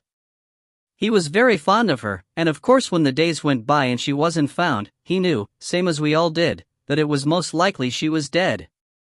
You know when you see it on the telly, if they've been gone a few days, that's it. It's a rotten thing to have happen, that. So it never occurred to him that her father might have killed her? Not that he ever said to me. She thought for a moment. No, he never thought that, I'm sure. He'd have talked to me about it if he had. We talked a lot, between the time the kid went missing and we broke up. Tell the truth, talking was about all we did. And we didn't last a lot longer. He sort of went off sex, and I didn't feel the same about him. I mean, it was just supposed to be a bit of fun, but it's no fun with a missing kitty always between you. And him talking about her being raped and murdered by some pervert. It was in the August, as I remember, that it all happened, and the end of September I got myself a transfer to another branch, because it's awkward working with a bloke when you're not sleeping with him anymore. And all the talk about the kid give me the willies. Well, thank you for your help, Gascoigne said, closing his book and getting up. She rose too, and looked up at him, considerably shorter without her 5-inch heels. Under the makeup her face looked old and plain. So she was murdered after all? She said glumly. Where was it she was found? In the garden of the house where they lived. She nodded seriously. So it must have been her dad. I see now why you were asking. Well, all I can say is that Brian never suspected him. Poor old Brian. I wonder what he'd think if he was here now. It's probably a good thing he never knew, because he was really fond of that little girl. It'd have broke him up. He was a nice man, really, she added with a sentimental smile. His wife never understood him. Atherton rang Slider on Sunday morning to tell him that they had got into the Sunday papers. The Times and the Telegraph, he said. Slider rarely had time to read the papers, and depended on his friend to catch him up. Much in there? No, it's just a short piece, tucked away on page 5. Interview with the Freelings about how it feels to have a skeleton found in your garden. Interview with the gardener about how it feels to dig one up. Separate boxed shorty from an archaeologist about how to date old bones, bit out of left field, that one, because he's talking about carbon dating and dinosaurs. Nothing about the Knights. That's good, Sliders said. It is? Proves we're not leaking. Anything else? There's a photograph of the house. Mentions the road but not the number. Well, we'll see if that stirs anything up. It was a delightful rarity to have a Sunday at home when Joanna was not working, and he intended to enjoy it to the top of his bent. His other children, Matthew and Kate, were coming over. Their mother, Irene, delivered them at around 2 o'clock. Matthew had had rugby in the morning, and when she mentioned that her husband Ernie was away, at a high-flying bridge tournament in Gatehouse of Fleet, Joanna invited her to stay for lunch, and she accepted with apparent eagerness. Slider tried not to feel dismayed. It was like Joanna's generosity to ask her, but she and Irene were always awkward with each other, and though there was no longer any animosity between him and Irene, she never seemed at ease in his presence, and particularly not in his house. He gave her a sherry and she sat on the edge of the sofa and made brittle small talk. She was looking well, he thought. She had put on a little weight, which suited her. She had always tended towards the too skinny. She was perfectly turned out, even for delivering children, in expensive-looking slacks and a nice wool jacket, silk scarf and some chunky costume jewelry. Ernie was both well-off and generous. Her makeup was perfect, her short dark hair shiny and trim as though it had been painted on. She looked what she was, a prosperous middle-class wife, and he found himself staring at her with amazement at the idea that he could ever have lived with her, slept in the same bed with her, talked to her across the breakfast table. She seemed so alien to him, even when she met his eyes and called him Bill, that it was, frankly, an embarrassment to remember that he had once known what she looked like naked. He felt hot and ashamed at the thought, as if he had been caught looking up the Queen's skirt. It was a relief when Dad and Lydia arrived, coming in from the granny flat, for Dad had always had a soft spot for Irene, in a slightly sorry for her way, but nevertheless, and Lydia had terrific social skills. She could make anyone feel comfortable, and soon had Irene chatting easily about color schemes and soft furnishings, from which Slider concluded she was about to begin on one of her restless redecoration jags. So with George in his booster seat, they were 8 around the dinner table, which was very pleasant. He carved the beef and dispatched plates and felt like a paterfamilias. This was what it was all about, wasn't it? The reason for living. Perversely, by the time the roast beef and Yorkshire course was getting down to the dirty plates, the same thought had shunted him off into a coppice siding, from which he observed the happy, animated faces chewing, talking and smiling like someone shut out from the feast. Yes, it was what it was all about, keeping the city safe for ordinary happy families like this, and because on the whole they were successful, it meant that for the vast majority of people, the world of crime was a parallel universe which they had heard about but knew nothing of. But it was where he lived for much of his life. It was the contaminated flood water through which he waded day after day, with the turds of pointless stupidity and greed bobbing against his legs, and the sewage smell of lies and cruelty clinging to his clothes and hair. He climbed out of it onto dry land when he came home, but he was always afraid he would bring some infection back with him. He worried for his children. Knowing what he knew of the dark side, he wondered what sort of world would be there for them when they grew up. Little George, frowning in concentration over the mechanical challenge of marrying roast potato and fork, had no other concern at present but the mastery of his own body. Matthew, looking more like Dad every day, was pinkly scrubbed from his post-rugby shower, and had an interesting bruise and scratch on the side of his face. His eyes were on his empty plate, his mind, Slider was sure, far away. He was a dreamer, and had still to discover what direction his dreams ought to take him. And there was Kate, who was doing her hair differently, parted in the middle and long and straight, the current yard of tapwater style. She had already acquired the tic that went with it. Every few seconds she would tilt her face upwards and shake it once each way, to get the hair out of her eyes, like a swimmer coming up out of the water. She was confident in knowing, with the automatic slight contempt for the hopeless, bumbling male half of creation that she had learned from her mother. But would that be enough to protect her? She had caught him staring at her. He managed a feeble smile, but she twitched her hair again and said loudly, "You can stop giving us the third degree with your old detective eyes, Dad. I'm not doing drugs and Matthew isn't watching porn, are you, Matt?" Matthew turned crimson and threw his father a brief, horrified glance. It looked like guilt, but Slider recognized pure embarrassment when he saw it. "I wasn't thinking that," he said. "I bet you were. You've been staring at me for hours. Thinking how pretty you look with your new hairdo, but..." Kate contorted her face wildly and said, "Oh yuck, yuck. Hairdo? What am I, 40 with a perm? Get with the program, Dad. 21st century, hello?" She meant it humorously, but Slider was suddenly cold to his core, and couldn't respond. He was looking at her, but he was seeing the huddle of lonely bones, yellowing and forgotten, all that remained of Amanda Knight. He had thought bones less unsettling than the flesh, but it wasn't so.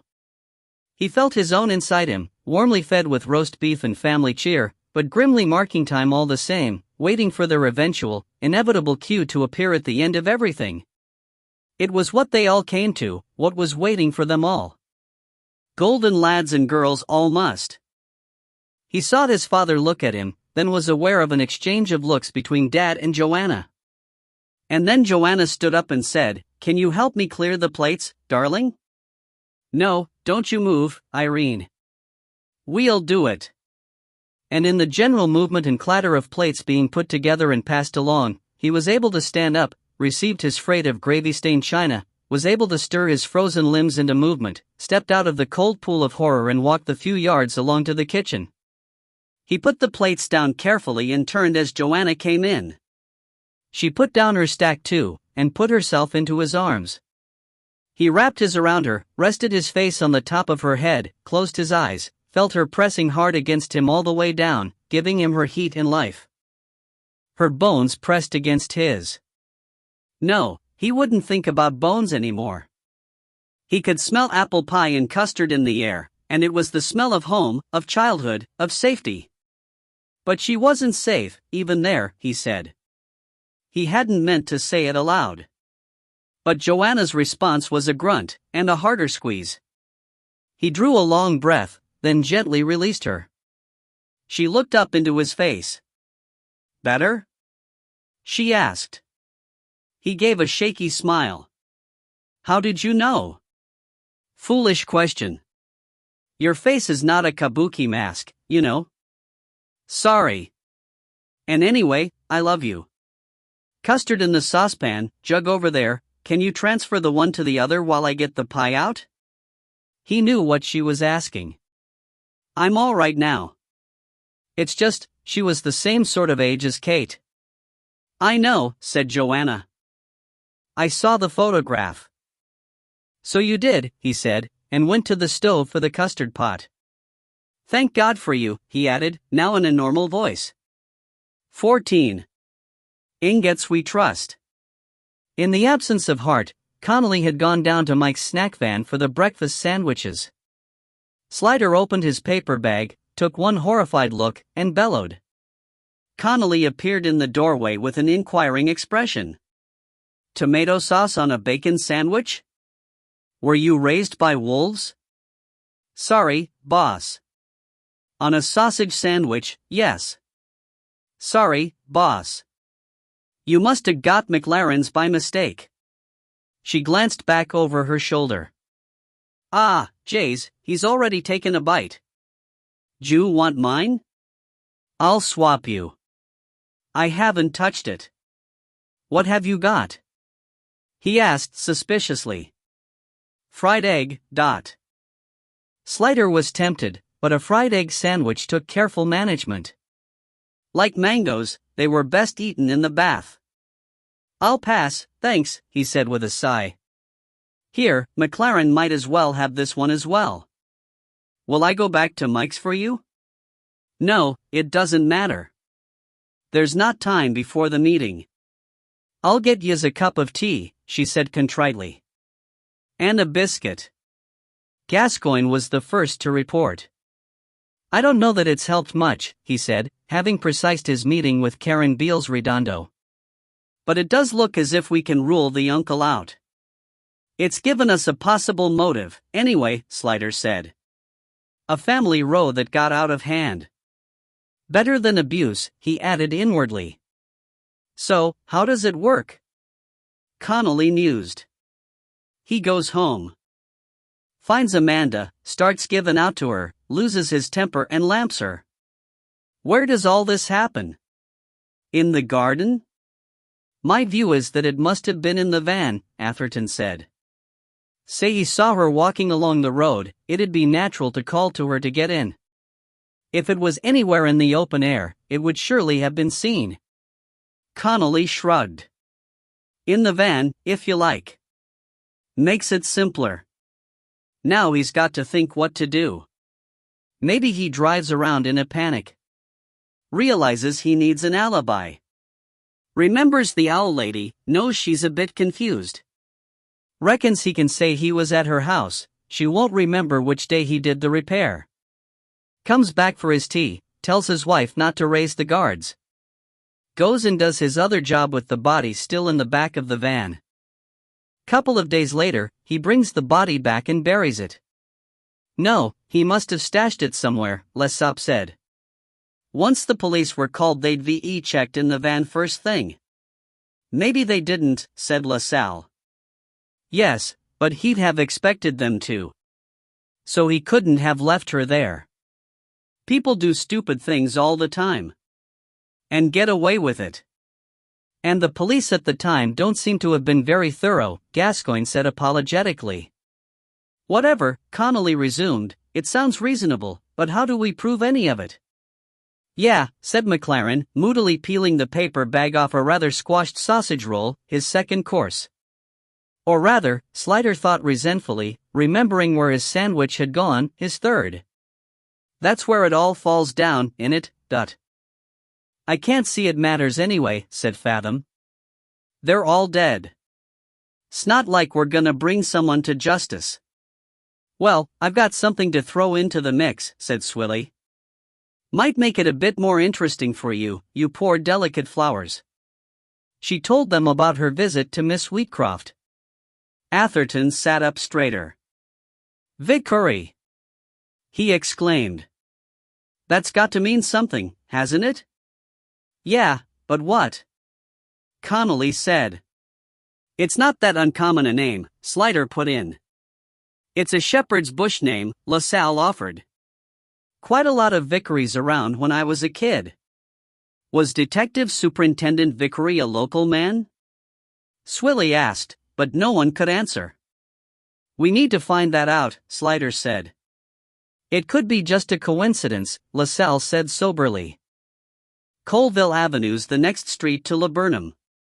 No reason she couldn't have met the girl walking home from school one day and they became friends. The fact that the debt sup on the case happens to have the same name. Yeah, what are you suggesting? Lessop said to Atherton derisively. That debt sup Vickery was involved somehow? That he killed the girl? I'm not suggesting anything, Atherton said, with a Vulcan eyebrow. Keep your pants on. It's a coincidence, that's all, and it's my belief that a coincidence is God's way of telling you to pay attention. I said it would make it more interesting, Swilly muttered, with a glance at Slider. Sorry, boss. He shook his head slightly, canceling the apology. Let's find out about debt sup Vickery. LaSalle, you're the local boy, you're on it. Lessop, you can help. Where he lived, whether he had any family, what became of him after the night case. Did he have any connection to this David Vickery? It probably is just a coincidence, but we'd look like idiots if it wasn't and we didn't check. And of course we need to find Melissa Vickery. She might hold the key to the last days. I'm on that, Swilly said. But boss, Connolly said restlessly, what are you accusing debt sup Vickery of? Nothing at all, Slider said. I just want to know if there was any connection. But it had jumped into his mind, as he suspected it had into Atherton's, that the thinness of the misprofile might not have been accidental, or the attrition of ages, after all. He had an uncomfortable feeling that the sleeping god complication had stirred, and opened one eye, and blearily but with incipient menace was looking, where else? At him again. No, said Porson. No, you don't. Sir? You can't make official inquiries about a detective superintendent. Damn it, man, that's the very sort of thing I'm trying to keep you away from. But it was 25 years ago, Slider objected. And what if he's still in? Or only just left? Or still has friends among the high and mighty? Porson demanded. You've got to learn to self-preserve it. That's why I thought these old bones'd be just what you needed. Keep your head down for a bit. Just a simple computer search. On our state-of-the-art computers? It's diamonds to donuts, any inquiry like that'd be flagged up. You don't want people looking in your direction just now, you really don't.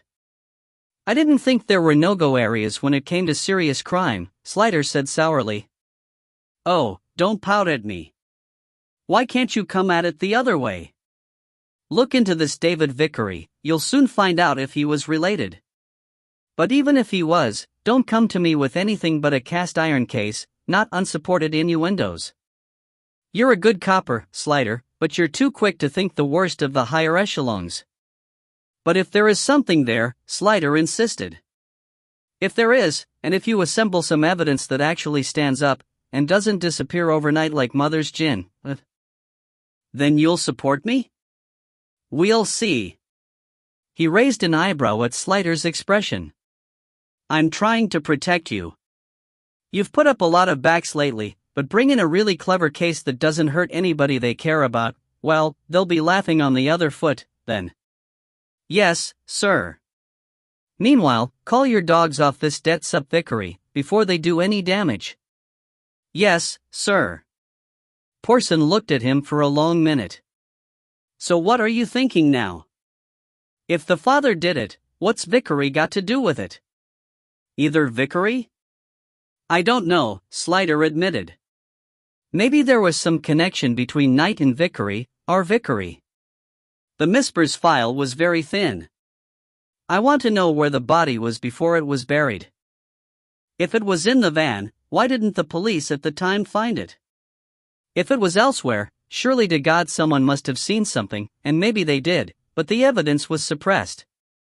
There you go again. Porson gave him an incredulous look. On the supposition express and heading for La La Land. I just have a feeling. Oh, a feeling. You used to trust my feelings, Slider complained. Shouldn't V.E. married me then, should you?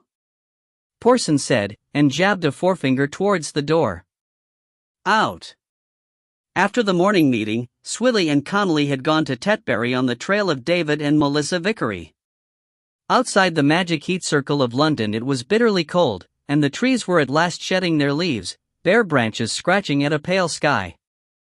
The hedges were thick with rime, and the newly ploughed fields were brown waves with white crests. Bloody countryside again. Swilly snarled over the steering wheel. I hate the bloody countryside. Ah, it's grand to get out for a bit, Connolly countered cheerfully. Don't you get sick of it all, sometimes? Sick of what? The big city.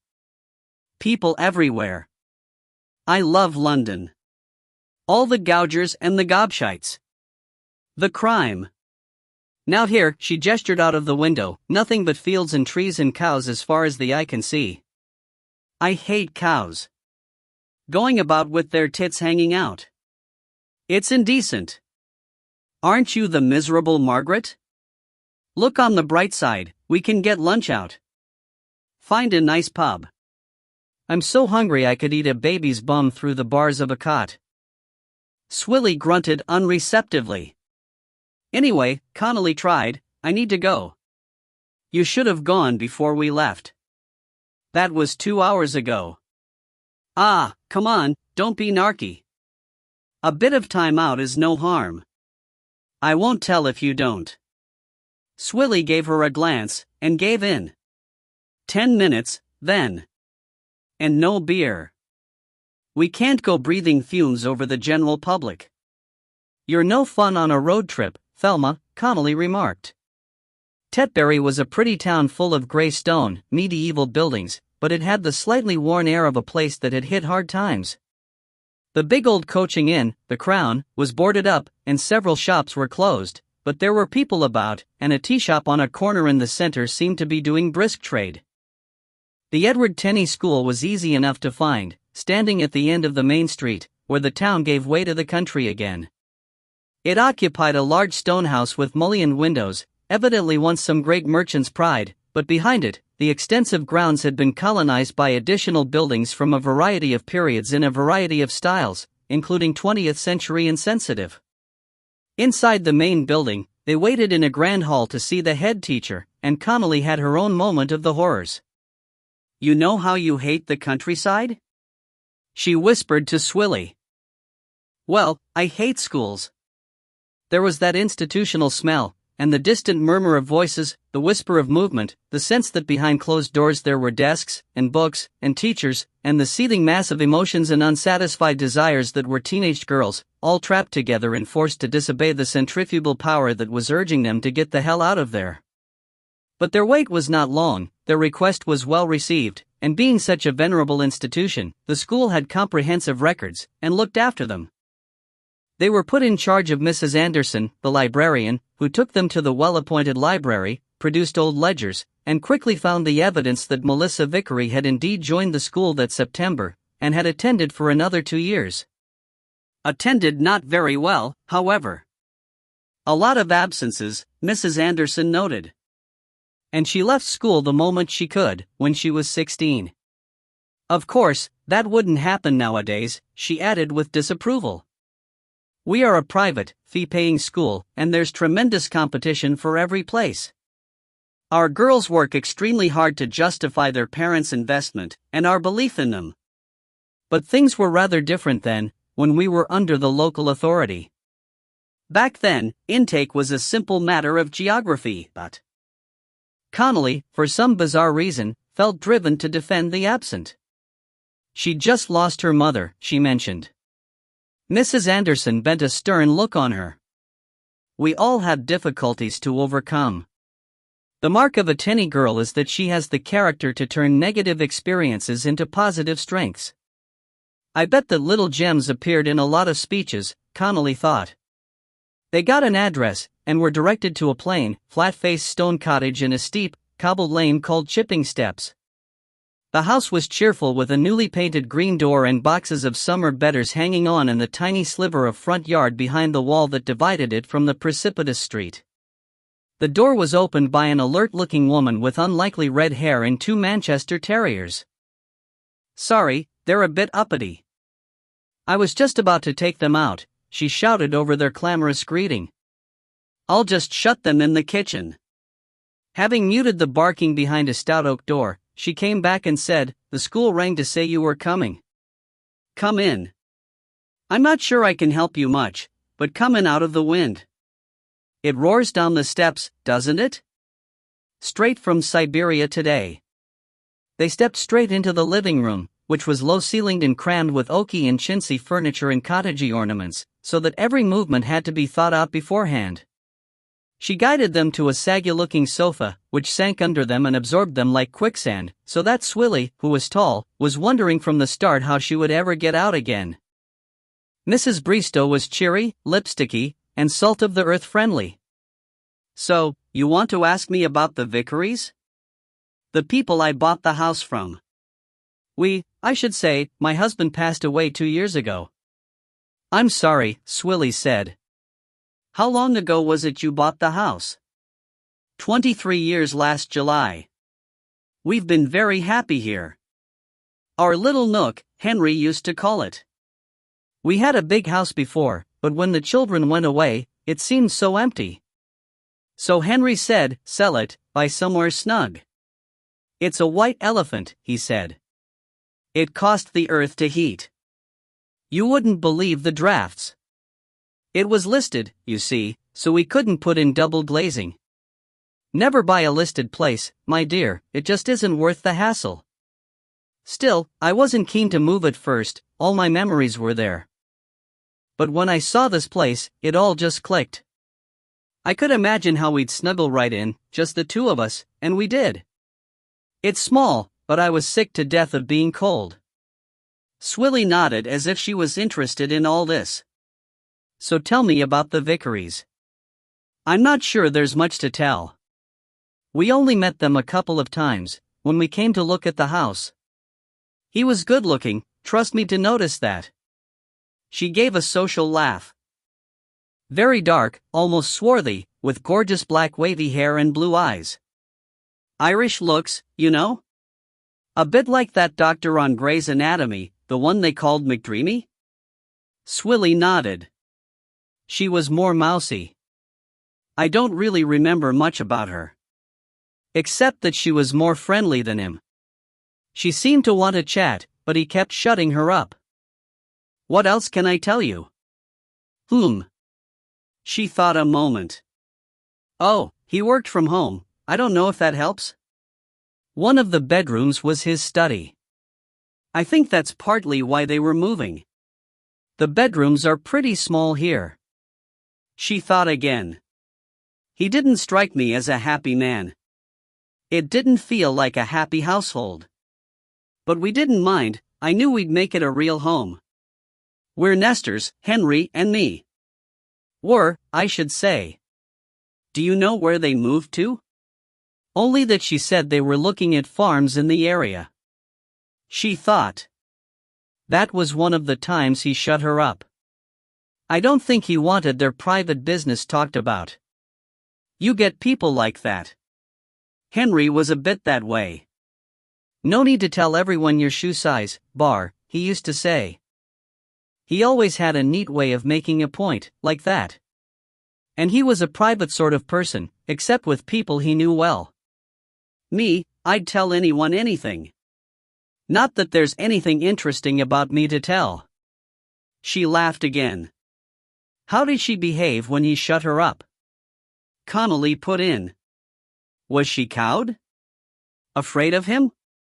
Mrs. Bristow shook her head. You're talking about a very long time ago. I don't remember all the little details. She thought again. I don't think she was afraid of him, or I should say, I think if she'd seemed really scared of him I'd remember that. But maybe I wouldn't. That's all I can say, really. And they didn't leave a forwarding address? No. As a matter of fact, I don't remember any post ever coming for them. But if there had, I'd just given it back to the postman. And you never saw them again? Not that I remember. If they did move somewhere in the area, you'd expect to bump into them now and then, when they came in to shop. People hereabouts are very friendly. And nobody ever moves far away. Once a Tetburyite, always a Tetburyite. Of course, they may have been closer to Cirencester and shopped there. Ciren's only 10 miles away, so say they were halfway between the two. That's if they did buy a farm in the area. I don't know why they'd wanted a farm. I can't believe they were farmers. Perhaps they just wanted the space. They could always have let the grazing. That's what most people do. She gave them a rueful smile. I'm sorry, I don't think I've been much help. It was a long time ago, Swilly said. Thank you for racking your memory for us. I suppose you can't tell me what it's all about? They weren't Russian spies or something, were they? They weren't Russian spies. Swilly heaved herself up with immense effort, and tried not to punch her head right through the ceiling. Alice-like, she seemed to have grown bigger in the time they had been here. She handed over her card. If you do remember anything else about them, anything at all, please let us know. I will. But I don't think I will, if you know what I mean. They were a funny couple, or I don't think I'd remember them at all. But I think I've told you all I know. Hart was as surprised as dismayed to discover how many beauty salons there were in the General Hammersmith area. It struck her as astonishing that so many women were willing to put on a nylon cape, lie down and have some teenage mouth breather do things to their faces. How could they regard it as a treat? As something desirable to book in advance and look forward to? And how come they had the time and the money for it? Why weren't they at work? Or getting on with something productive, or at least useful? She came from an old-fashioned West Indian family where the mother was the linchpin, and quite capable of lynching any of her children who lazed around, leeched on others or just generally wasted their substance when they could be getting on. Besides, Hart had always hated anyone touching her head. It was bad enough having to have your hair done, but the face was the place more than anywhere else in your body that you lived. To close your eyes and allow a stranger to put their hands all over it, let alone come at it with sharp implements. And for what? Eyebrow tinting, what was that all about? What did they think God gave them eyebrow pencils for? Dermabrasion, peeling, yow. It made her think uncomfortably about Egyptian mummies, embalming, and what they'd told her at school about pulling the brains out through the nose with a hook, which, even though it was done to dead people, had still caused her to scrunch up in horror. But it was evidently a lucrative field, because beauty academies, as they laughably called the training schools, had proliferated like spiders in a corner, and since they were all private enterprises, they wouldn't have existed if there weren't sufficient wannabe pluckers and buffers to take up the places. She made a list of the most likely ones, and started to work through them, but her inquiries were met with blanks, not to say frequently incomprehension, as though the idea of taking the names of trainees or keeping records was a ludicrous notion. Probably in many cases it was. At the smarter, longer-established academies, the administration was at a higher level, but so were their fees, and Hart doubted Shannon Bailey could have afforded them, if, indeed, Julien's guess had any merit. Connolly seemed to think it worth a try, and Hart had no other leads, so what the hey? And then, thinking again about ancient Egyptians generally, snake rods, golden masks and those tall hats, something clicked in her mind. Connolly had told her Julienne had said the beauty school Shannon and Kaylee talked about was something with tits in it, which she had dismissed as meaningless. Now she had a light bulb moment, and thought, Nefertiti. There was on her list a Nefertiti Beauty Therapy Training Academy. She parked the car and brought it up on her tablet. Make #S as a beauty therapist. It urged the reader. Enter the exciting world of beauty therapy at one of our training academies. Our world-beating 11-day course will put you on the road to a satisfying and money-spinning career. When you have completed the course, you will receive a Beauty Academy diploma, which will open the door to beauty salons and spas all over the country. Or treat paying customers in the comfort of their own homes. Nefertiti is recognized UK-wide. Become a Nefertiti beauty therapist and you can earn #S stat. From the number of exclamation marks, they were looking for a more excitable and less thoughtful sort of candidate, and Hart, who had read a large number of advertisements for academies that day, noted that they did not mention NVQs or city and guilds qualifications. She concluded the Nefertiti Academy was a gnat's short of totally pukka. It said they had training centers in Birmingham, Manchester, Chelmsford and Basildon as well, but she didn't know enough about those places to know if the addresses were genuine. But judging by their Hammersmith address, which was in one of the less gorgeous parts of Askew Road, they weren't going to be palaces of learning. She had a look on Google Street View and found the place in the upstairs part of a neglected building whose street level was a shabby-looking estate agent's. That, she thought, was much more Shannon's speed. It was certainly worth a try. She drove down there, parked across the road, and settled down to watch the door. By any reasonable calculation, the day's course should be ending soon, and if Shannon was there, it was better to try and catch her coming out than announce herself and risk her having it away down some back exit. Half an hour later, her vigil was rewarded. The door opened and two Asian girls came out, arm in arm and heads together, and walked off down the road. After a pause, two white girls and, surprise, a tall youth came out, paused talking for a moment, then split up, the youth and one of the girls one way, the other girl walking to the nearby bus stop where she waited, fidgeting from foot to foot in the cold wind. Another pause, and another female figure came out, so bundled up in a quilted coat and a woolly hat with lappets that Hart almost missed her. It was as she walked away, hands stuffed in her pockets, that she gave what seemed like a nervous look around, and Hart saw her face. The girl turned down Becklow Road. Hart slipped into gear and followed her, and caught up just as Shannon was turning into the gate of a terraced house, 2 stories and a basement, which was obviously divided into flats. Gotcha, Hart thought. She idled past, noting that Shannon was going down the basement steps, and then had to find a parking space. Fortunately, some of the residents were still out at work, so she was able to snag a residents-only space and slap the on police business notice in her windscreen.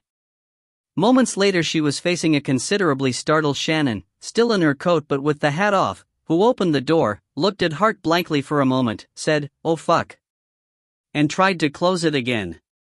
Hart's booted foot was in the way. She smiled and said, "Too late, babe.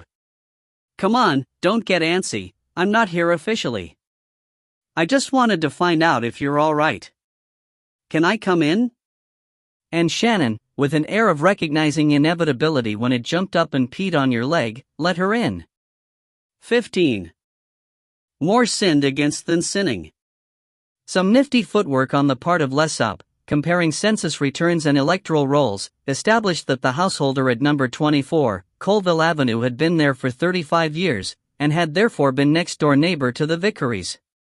They were a Mr. and Mrs. Clavering, Bernard and Georgette, in their late 80s. Lessop, who did the initial phone contact, said the woman had a dead posh accent, and combining that with the size of the house, Slider sent Atherton to interview them, him what could talk the lingo, alright? The houses in Colville Avenue were a mixed bunch, from 1850s cottages through late Victorian detached to a rash of 1930s maisonettes, and a couple of oddities slapped up post-war where a bomb had dropped. Numbers 22 and 24 were detached, solid 2-story, late Victorian, yellow brick and Welsh slate, with what looked like original dormers in the roofs, making them probably 6-bedroom properties. Atherton noted that they were still single occupancy. In an earlier age they would have been divided up into flats or even bedsits, but the wheel had turned and Shepherd's Bush was attracting more wealthy people now, people who couldn't afford Notting Hill, but still wanted a big house with high ceilings and original features, as the estate agents called them: cornices, doors, and fireplaces. He also noted, with a little more interest, that number 22 was directly behind 15, Laburnum Avenue, their gardens backed onto each other. The old lady who opened the door certainly had a cut-glass accent. "Oh yes," she said, "they rang to say you were coming." Atherton observed her taking mental note of his suit, and then, tellingly, his shoes. Evidently he passed muster, for she smiled and said, "Do come in." It was certainly a big house. The hall was the size of most people's principal reception room these days. It had stairs to one side, a door to the left and another straight ahead, with a passage off at right angles leading, one assumed, to the kitchen region. Mrs. Clavering led him straight ahead into the living room, which had French windows looking onto a well-kept garden. "Please sit down," she said, gesturing towards a vast Chesterfield, and taking a chair facing it, on which she perched very upright. She was tiny, her face wrinkled like a store apple, and she had evidently had difficulty in applying her makeup, for the lipstick was askew, one eyebrow was darker than the other, and the blusher had not been blended in, giving her a clown-like look, except that her natural air of authority made it impossible to find it amusing. She was neatly dressed in skirt, silk blouse, and knitted jacket, with pearls, and most notably was wearing polished shoes rather than slippers. The house smelled cold and stale, and Atherton did not need a detective's eyes to see that dust was thick on every surface. The grate contained the cold ashes of a fire that had not been burning very recently, on top of which several used tissues and an apple core were awaiting the final translation, and in a dim corner a forgotten vase of flowers had shriveled to brown mummification. But she had got herself up in full fig, and he would have been willing to bet she did so every day, as a matter of course.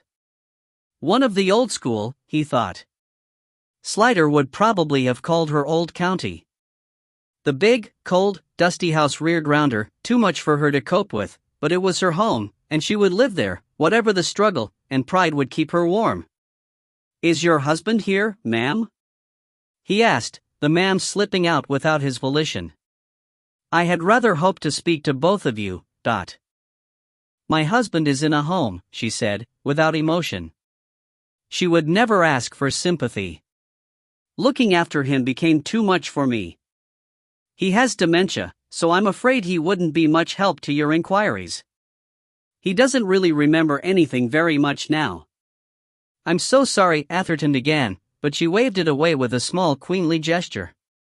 "I understand you want to know what I remember of the Vickeries." The Vickeries, David, Caroline, and Melissa, had moved in only 2 years after the Claverings, but Mrs. Clavering's father had owned the house before, and it was where she had been born, so she had known the road all her life. Next door was rather a mess, she said. There was an old couple there, the Sweetings, when Bernard and I took over this house, and they'd rather let things go. She said it with no self-consciousness, Atherton noted. She evidently did not think of herself as an old person, or of her house as less than pristine. They died within months of each other and the house went on the market. And the Vickeries bought it, he helped her along. She gave him a cool look that said she didn't need helping, and continued, "We liked the look of them when they came to see the house. They were in their late 20s, I suppose, a very nice-looking couple. David, in fact, was strikingly handsome, very dark, lean, charismatic. We were glad it was a young couple. We hoped they'd take care of the house.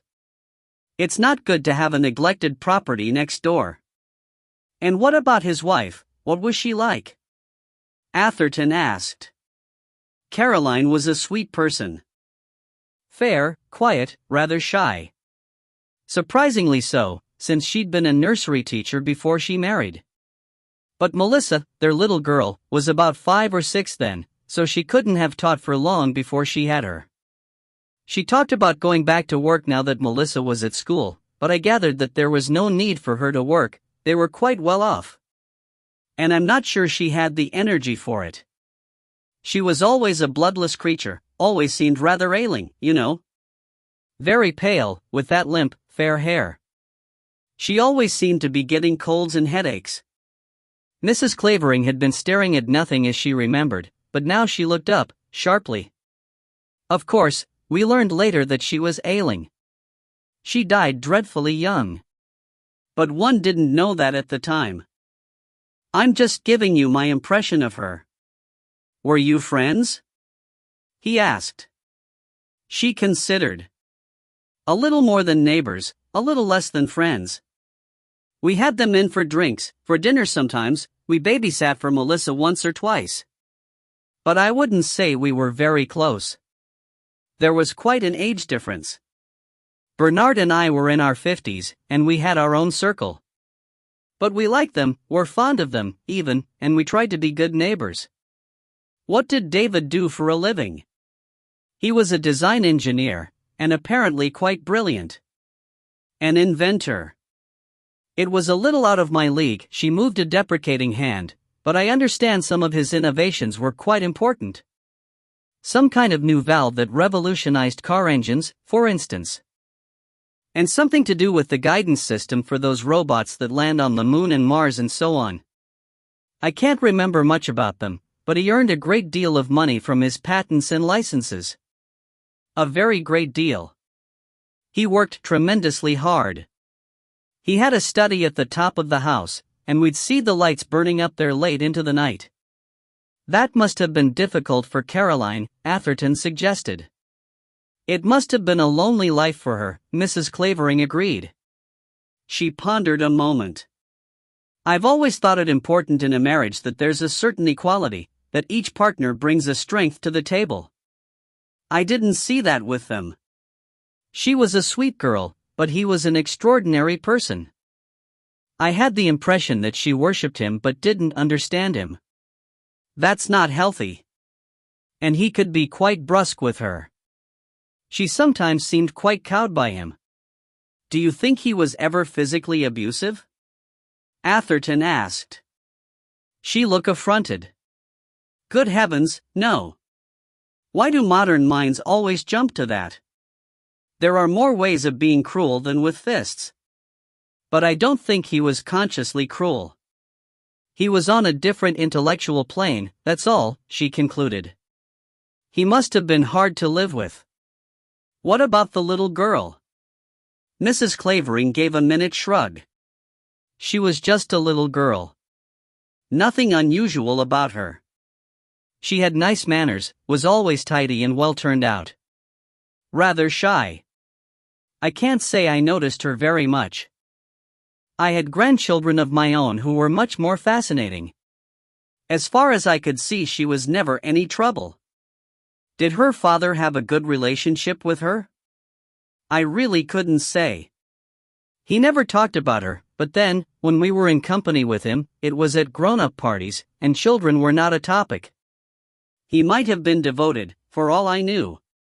The difference in generations meant we didn't see that side of them. Atherton took her back to the last year of the vicary's residence there. Caroline's death was quite sudden. Pancreatic cancer. It takes them off horribly quickly. We hardly knew she was ill when she was gone. How did David Vicary take it? A slight shrug. We offered all the help we could, but there wasn't much we could do. Of course, he worked from home, so that was one problem that didn't arise, childcare. I think they rather turned in on themselves, and we didn't see them, for months. It's Melissa I'm particularly interested in. Did she have a lot of friends? She gave him a patient look. She was just a child who lived next door. I had no reason to take notice of her. Atherton nodded, and sought for another approach. Do you remember the case of a little girl who went missing, who lived in the next road, Laburnum Avenue? It happened that summer, the last one the Vicarys lived next door. She frowned. I have a vague recollection of it. It wasn't the sort of news story I would pay much attention to. Why do you ask, Dot? Because the girl who went missing, Amanda, referred to Melissa as her best friend. She told the other girls at school that she was spending a lot of time with her. Mrs. Clavering looked at him blankly, waiting to know what this had to do with her. We know that Melissa didn't visit Amanda's house, so the inference is that Amanda spent her time at Melissa's. The word inference seemed to reassure her. I'm afraid I wouldn't, she began, and then stopped. Wait, though. Now I think about it, I do remember a time when I was seeing two little girls playing in the garden next door. That would be not long before they went away, and it must have been in the summer, during the summer holidays, or they'd have been at school, wouldn't they? What were they doing, Dot? Just sitting on a rug, talking. Exchanging secrets, she added with a deprecating smile, to show that she didn't fully approve of flights of fancy. Sitting with their heads together. The vicary's garden was dreadfully overgrown, they'd never been very interested in gardening, and since Caroline died, David hadn't bothered at all. It was upsetting to us, because we were keen gardeners, and weeds don't recognize fences. And I'd often look down from our bedroom window and deplore the state it was in. That's why I remember seeing them there together, day after day, on a rug, with the grass far too long around them. Like sisters. You mean they looked alike? From that distance, same size, same age, the same sort of mouse-fair hair, cut in the same bob. Of course, I've no idea who she was, whether she was this other child you're speaking of. Did you ever see her close up? Not that I'm aware. She seemed a little impatient. I don't suppose I'd have recognized her if I passed her in the street. And it wasn't long after that they left, and I haven't thought about them from that day to this. You mean they moved house? David took Melissa on holiday, it was August, you know. He came one morning to let us know. We used to keep an eye on their house when they went away and vice versa. We had each other's keys, in case of emergency. Did he say where they were going? I have an impression it was Devon or Dorset or something like that. For 3 weeks, to give Melissa a change of scene before she went back to school. But in fact, they never came back. The next thing we knew, there was a for sale notice outside. Had he mentioned to you that he was thinking of moving? No, not at all. I suppose it was a sudden decision. So you were surprised? We were a little hurt that he didn't bother to say goodbye, not so much as a note through the post. But of course they were only neighbors, not really friends. Perhaps once he got away from it, he realized the house held only sad memories for him. She shrugged. I don't know. Did you ever see him again, or Melissa? No. I don't know if he came back in the time before the house was sold, but if he did, I didn't see him. She looked at him, waiting for enlightenment. Are you going to tell me what all this is about, Dot? It's about the little girl who went missing, Amanda Knight. We'd like to talk to Melissa, but we don't know where she is. We hoped you might have some more information about the vicaries that would help us find her. I'm sorry. I don't know where they went, Mrs. Clavering said. I could have told you that from the beginning, she added, a trifle impatiently. Anything you can tell us about them may be helpful. I can't imagine how. Atherton ducked that one. Do you know if they had any relatives, the vicaries? Brothers or sisters, uncles or aunts? She shook her head. David, for instance, did he ever talk about a brother? Please think for a moment. It might be important. You hope to trace Melissa that way? She thought, evidently quite thoroughly. They had visitors, she said musingly, just like any other couple, but whether they were friends or relatives I couldn't say. I'm trying to think, did Caroline ever mention? I talked to her more than him. She frowned with effort. Yes, we did once have a conversation about how brilliant David was, that was a frequent topic with her, and she said that he came from a high-flying family. She said, they've both done terribly well for themselves, him and his brother. Something like that. Did she mention the brother's name? I don't remember. I don't think so. Perhaps if I'd been more interested I'd have asked, but her conversation was not very stimulating. She was such a pallid creature. One tended to smile and nod and think of other things, Dot. She didn't mention what the brother did? Not that I remember. You must understand, it was a long time ago, and I didn't pay that much attention. Well, if you do remember anything else, however trivial it may seem to you, please let me know, Atherton said, producing his card. It isn't always apparent at the time, but it could mean something in the whole pattern of things. Like a piece of a jigsaw, she said with a smile. You can't tell it's a nose until you put it into place. He smiled back. Exactly. So please, anything at all. She rose to see him out, and gave a gracious bow of the head. You may be sure I will. What do you want? Shannon demanded, with more irritation than fear, though there was certainly a wariness at the back of it. Hart was taking care to keep between her and the door. Shannon was home, and didn't look like scarpering, but it didn't hurt to be vigilant. It was a tiny place, typical rental, a bed-sitting room kitchen with a door to one side presumably leading to the bathroom, or more likely shower room. It had cheap beige carpet and was meagerly furnished from IKEA, but it was clean and warm, and Hart could guess how much it meant to Shannon as a place of her own. Like I said, I just wanted to find out if you're all right, Hart said. Will be, if you'll just leave me alone, Shannon said crossly. New start, remember? Make a fresh start, you said, forget about all that other stuff. Well, I'm trying to, all right? I know. The Nefertiti Beauty School, said Hart. Academy, Shannon corrected. And this flat. Very nice. Who was it said that, about making a fresh start? It wasn't me. Shannon rolled her eyes. You lot, she said, as though it was not worth correcting. Hart smiled kindly. Ah, well, you see, there's lots and then there's lots. There's us, at Shepherd's Bush, who got you out of the hands of the bad men and did our best to get them put away. And then there's other lots, high-ups, who don't necessarily talk to us, or tell us what's going on. I dunno what you're talking about. I didn't tell you to make a fresh start. Not without clearing up old business first.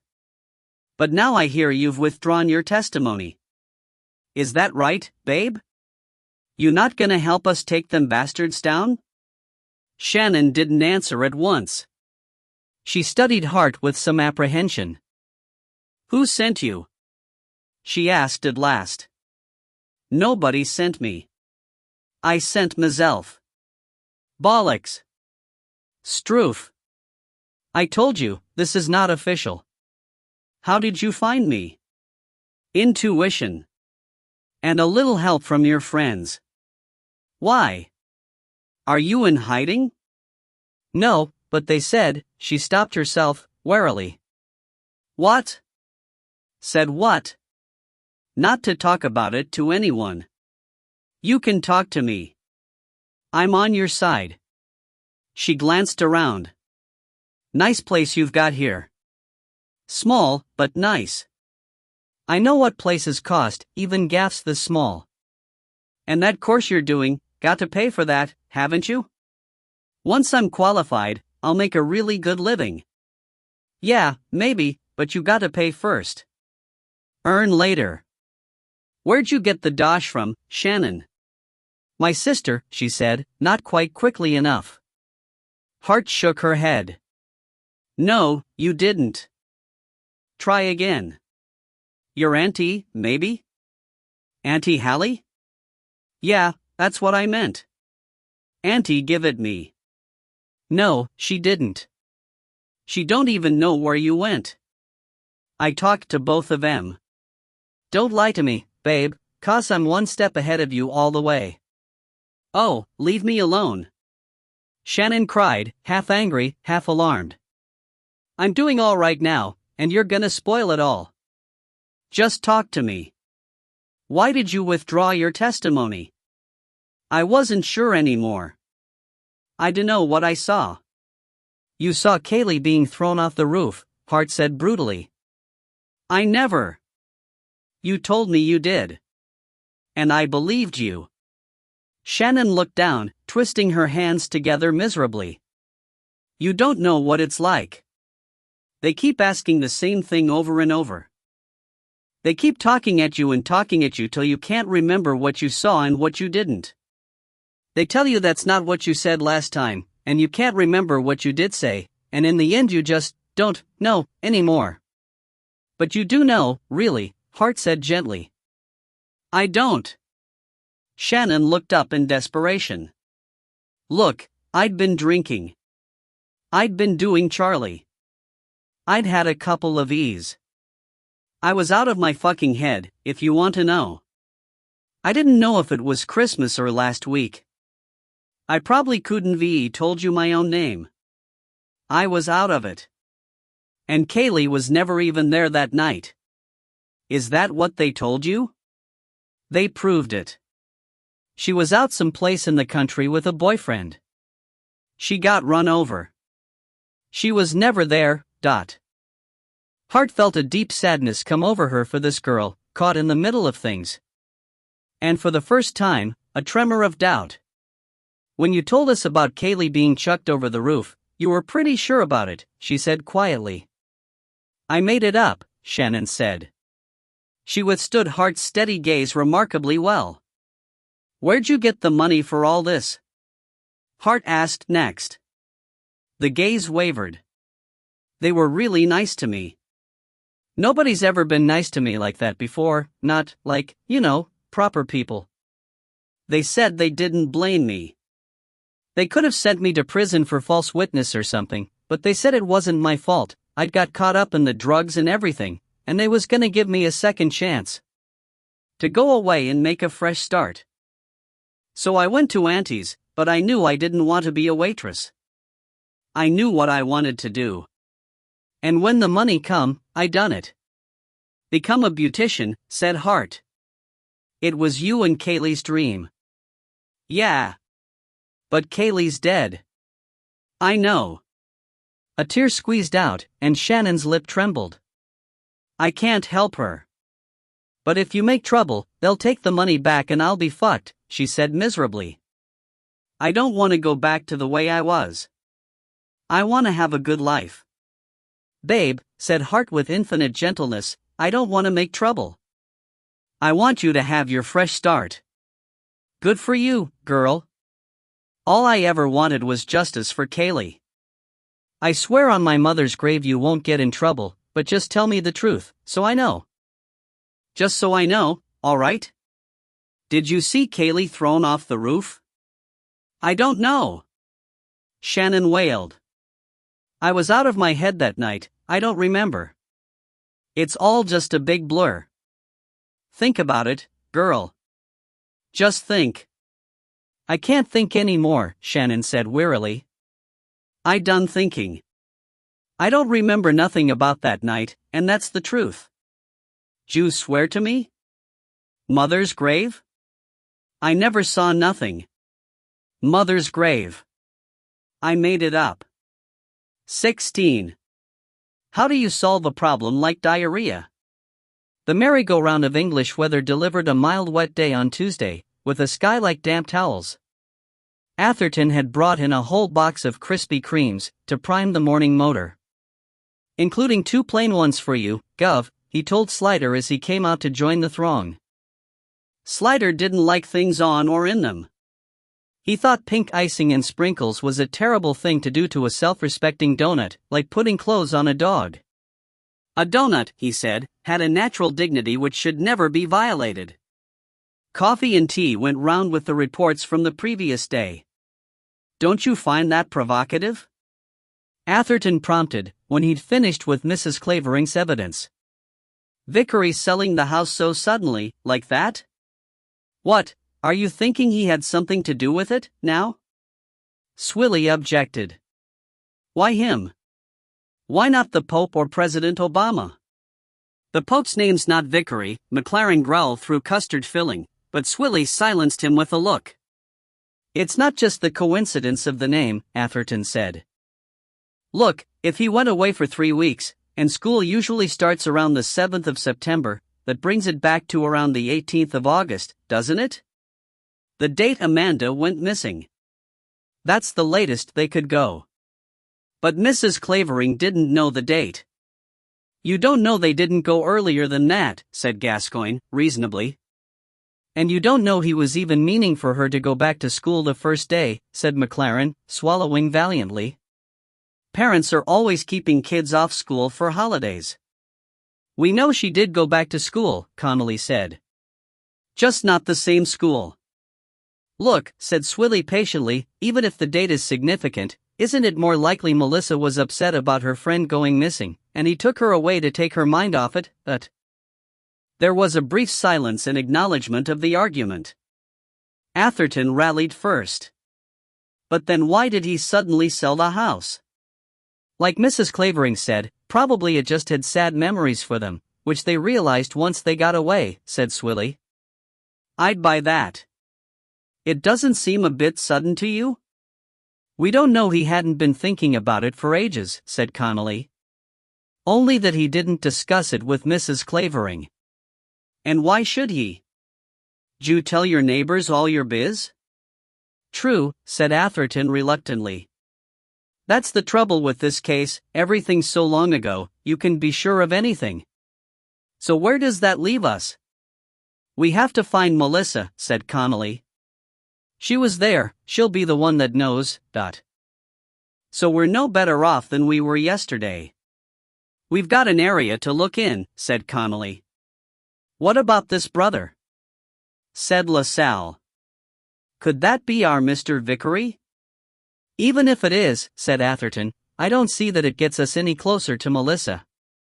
We don't know where he is, either. That's just displacing the search by one person. For me, said Swilly, it's the father that did it, no mystery about that. There were murmurs of agreement. What we don't know is the why and the how. I can't see how we're ever going to know, said Gascoigne. He's dead, and he's not likely to have told anybody else. Finding Melissa might tell us more about Amanda's state of mind, but is that going to get us any closer to the why and how? Slider could see his troops were getting discouraged. He caught Hart's eye. She had been sitting quietly at the back. She had reported to him privately already, and he reckoned there was nothing like a toothache for taking your mind off a stomach ache. Hart, he said, tell us about your day. She stood up and related her interview with Shannon. It was received in silence. Then, she's been nobbled, said Fathom. Let's not say anything we wouldn't want to be heard outside this room, Slider warned. Hart, what did you think about her? I dunno, she said. I started off thinking she'd been nobbled, what with the money and everything. Bought off, said Fathom. Shut up, Swilly told him sharply.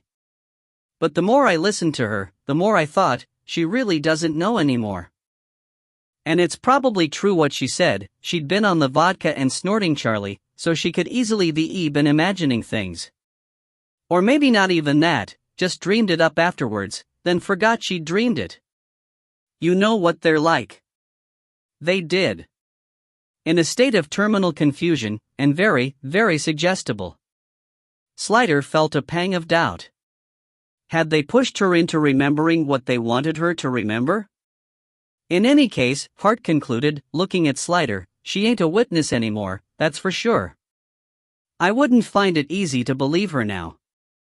Well, that's the point, innit, said McLaren, disgruntled. They've done her like a kipper.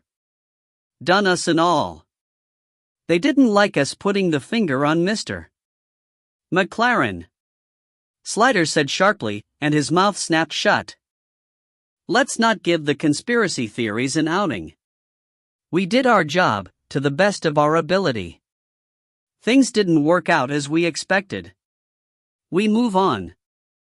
Yeah, but... Maybe, he went on firmly, we were wrong. Has that ever occurred to you? They all looked at him. Porson's words rankled in the back of his mind. You're too quick to think the worst of the higher echelons. Had he been trying to be too clever? Was vanity his sin? These were people's lives they played with every day. It could induce a God complex without one realizing. I just have a feeling. They developed a Kappa's instinct over the years, a little voice, and mostly it turned out to be right, but that didn't mean it couldn't be wrong. Maybe we were wrong, he said again, looking around them, meeting gaze after gaze. But we weren't wrong, said the expressions looking back at him. There's such a thing as being in the game too long, he said. He hadn't known he was going to say it, but he went with it to see where it took him. You can start to jump at shadows. See things that aren't there. This Amanda Knight business might be just what we need. Something we can examine without pressure, without haste. No careers rest on it. But that can be a good thing. I want a result on this, and I know it's going to be difficult. But she deserves justice like anyone else. Just because she's been dead 25 years doesn't mean it matters any less. So let's do this. Be thorough, be forensic, be right. He didn't often make speeches, but hearing it come back to him he was rather impressed. So were they. Connolly applauded, and they all joined in for a beat or two. Atherton lounged over to him as the group broke up. Where did that come from? He asked ironically, but Slider could see he was impressed too. Deep inside, he replied in like manner, thumping the manly chest. This is the start of a new era. We're going to kick bottom. We're going to take this case by the seat of its pants and look it in the face. We're going to a contortionist's convention? I'm in charge here, Slider said grittily, and as soon as I know what the questions are, I'm going to want some answers. That's fighting talk. You'd better believe it. Bravo. Show me a man who laughs at defeat, and I'll show you a chiropodist with a twisted sense of humor. Refreshed by this interlude, Slider gave him a stern look. What are you going to do now? Look for Melissa Vickery, Atherton said meekly. In a forensic and thorough manner. Are you going out? He added as Slider headed for the door. I'm going to Cumie, he said. Gascoigne had a telephone call from Pat Bexley. You know, Amanda Knight's aunt? You came to visit me last week? Yes, of course I remember. How can I help you? Well, I wondered whether you'd managed to find Maggie, my sister Margaret. I mean, with all your resources. Yes, we did trace her. My boss went to see her and had a talk with her. Broke the news to her? Yes, of course. He couldn't discuss the interview with anyone else, and tried to distract her. What can I help you with today, Dot? Well, I wondered if you could give me her address and phone number. Or phone number at any rate. I'd like to get in touch with her. It must be a terrible time for her right now. After all these years, and I know she must have suspected Amanda was dead, but that's not the same as knowing, is it? She must need someone to support her, and family's family when all's said and done. I'm afraid I wouldn't be allowed to give you that information, Gascoigne began, but she jumped back in. And there'll be a funeral, won't there? I mean at some point. She'll need help with that. She shouldn't be alone at a time like this, I can't give you her contact details, Gascoigne said firmly, to stem the tide, but what I can do is give your contact details to her, and tell her that you want to be in touch with her. How would that be? Oh. Right, well, that'd be better than nothing, Mrs. Bexley said, with hope in her voice. I'll just run it past my boss to make sure it doesn't breach any protocols, said Gascoigne. Thank you. And do you know when the funeral will be? I haven't any information about that at present. I don't think the body has been released yet. Oh. Well, give Maggie my details and tell her to get in touch. Tell her I really want to hear from her. I will. And tell her, I know we parted brass rags, and there was bad blood between us, but that was a long time ago. It's all water under the bridge, and I've got no hard feelings. Forgive and forget, I say, especially when you're up against it. Blood is thicker than water, after all, and I want to be there for her in her hour of need. Family ought to stick together at times like this, and Amanda was my niece. And she's my sister, no matter what. Tell her, will you? I'll tell her, Gascoigne said, writing it all down. After he had rung off, Slider passed his desk on his way out and, looking over his shoulder, said, "Practicing for the annual cliché competition?" Gascoigne explained. "Shall I pass it on to Mrs. Knight?" "Yes, all right. I expect she'll welcome the chance to bury the hatchet." "What's this about the funeral?" "I said I didn't think the body had been released yet, but we don't really need it for anything now." "Look it up, will you?" Gascoigne found the file online and said, "Oh, here it is, sir, we haven't had the DNA test back yet. The doc didn't fast-track it, so I expect it's caught up in the queue somewhere." "All right, well, goose them up a bit, will you? We ought not to keep that poor woman waiting longer than we have to." "Will do, sir."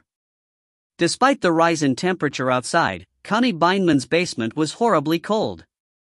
She had added 2 woolen scarves to her usual polar gear, one round her neck and one tied over her head. "I keep asking them to fix the heating," she said to Slider, "but it's always the same answer. Budget, they say. You'll have to wait your turn, they say. I tell them paper needs to be kept dry, but they don't care. I think they'd be happy if the archive would just go away, and me with it. I swear to you, I wouldn't be surprised if I tried to go home one evening, and found the door at the top of the stairs boarded up and the building scheduled for demolition. If I ever hear it's going to be, I promise I'll come and check that you got out," said Slider. She beamed. "You're a good man, Bill Slider. One of the gentry. What can I do for you, darling? I had one of your girls down here last week, looking for a misper. Are you still on that?" He nodded. "It's developed ramifications. One of which is that the missing girl was allegedly best friends with a girl called Melissa Vickery." "Oh ho," said Connie. "As in Detective Superintendent Edgar Vickery?" "I don't know. That's why I came to pick your brains." She had an access of caution. "What do you mean by allegedly?" "Con, this case is 25 years old. Everything's alleged. People who were children then are middle-aged now, people who were young are old. And people who were grown-up are dead." Connie winced visibly. "Don't be so dramatic, darling. 25 years is nothing in the scheme of things. In the scheme of me, it's a lot of water under a lot of bridges. And I want a result on this very badly." She gave him a shrewd look. "Don't tell me it's a rehabilitation thing? You shouldn't pay too much attention to those children upstairs. They throw their little toys out of the pram, but you and I, dear boy, we've seen it all before. We've survived it. In a few years there'll be different children with different toys. But the job is always the job." "I'm not sure it is anymore," he said dolefully. "They keep changing things. In the end, there's nothing left that you recognize." "I can see you're in defeatist mood." "That's not like you. Don't tell me they've finally knocked the cheek out of you?" "Not Bill Slider, the Mets' answer to James Dean?" He had to grin. "You do me good, Con. Everyone should have a course of Connie Bindman prescribed every so often." "Like a purgative?" She interrupted wryly. "Thank you so much, my cherub. But you really don't want to start venting bodily secretions down in this morgue, I can tell you. Have you any idea how many flights of stairs separate us from a WC at this moment?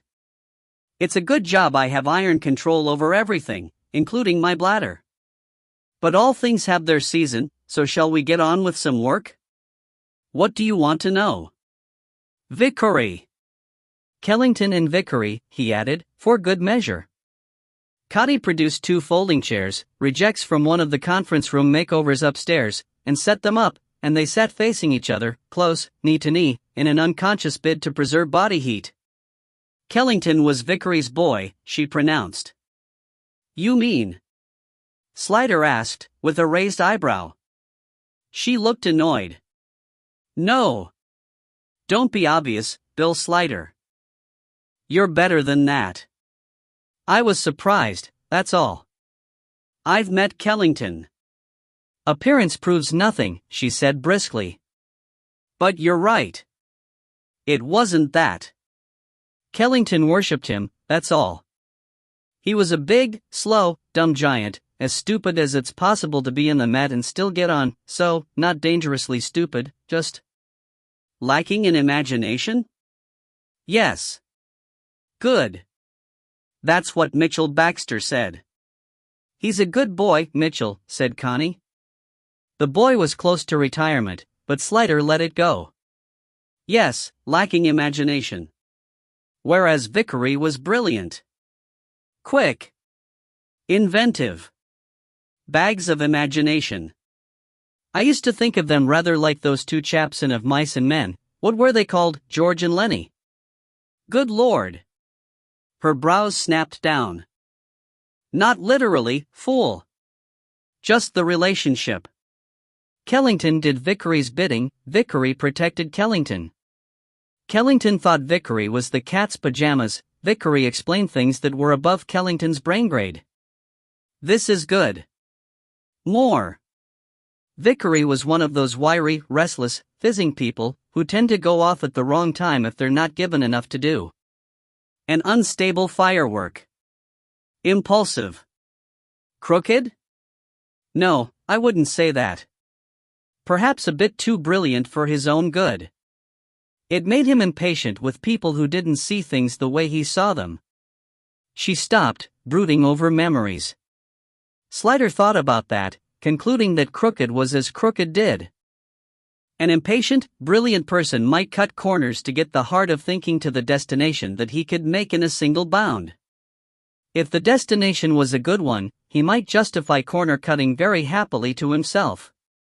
Hadn't they all done things like that from time to time? Hadn't he gone to interview Gideon Marler against direct orders from his borough commander? Where is he now? Slider asked. She came back.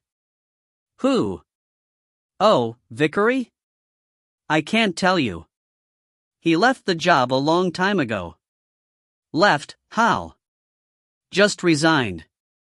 Had enough, I suppose. Burned out, maybe, your brilliant ones often do. You should watch your pet Jim Atherton that way. Atherton's all right, Slider replied, meaning that he had had his breakdown, years back, after being knifed on the job. Done it, come back, got the t-shirt.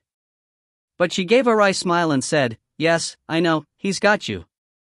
Equally, though, you've got him. It doesn't do to get too reliant on one person. We're not talking about me, Slider said hastily. When did Vickery leave?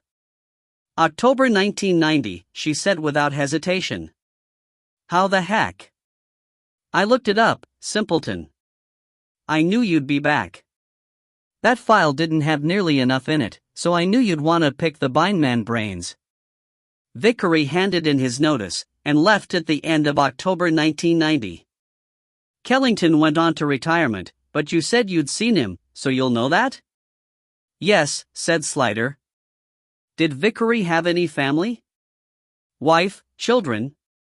He was never married while he was in the job. Afterwards, I couldn't tell you. He was a noted coxman, in trouble for it from time to time, when he didn't keep it zipped when he ought to have. Witnesses confused. Evidence compromised and so on. Slider nodded understanding. As to children, I never heard he had any. Probably he didn't, either. It was a joke, and Slider smiled. What about other family? He asked casually, his mind on tiptoe. Brothers? Sisters? But she wasn't fooled. She gave him a wise old grin and said, if the girl's name was Melissa Vickery, we're not looking for a sister, are we? Or the surname would be different. Did Edgar Vickery have a niece called Melissa? I couldn't tell you. Slider's disappointment was sharp. But she continued. He did have a brother, however. Who could well have been married and have had children. Name, I don't know his name. But what I heard was that this brother was brilliant as well, and our Edgar was intensely proud of him. Some highflyer in the scientific community. A generation further on and he'd probably have been one of these IT wizards. The Vickerys had brains, that was Edgar's boast. She looked at Slider thoughtfully. Kellington might know. He and Vickery worked together a lot. He probably talked about his brother to him.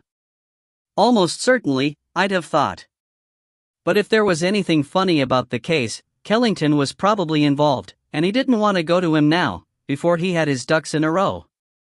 Little niggles were working away in his mind, but he didn't really know what he suspected, or of whom. All he knew was that, like Atherton, he was made uneasy by coincidences.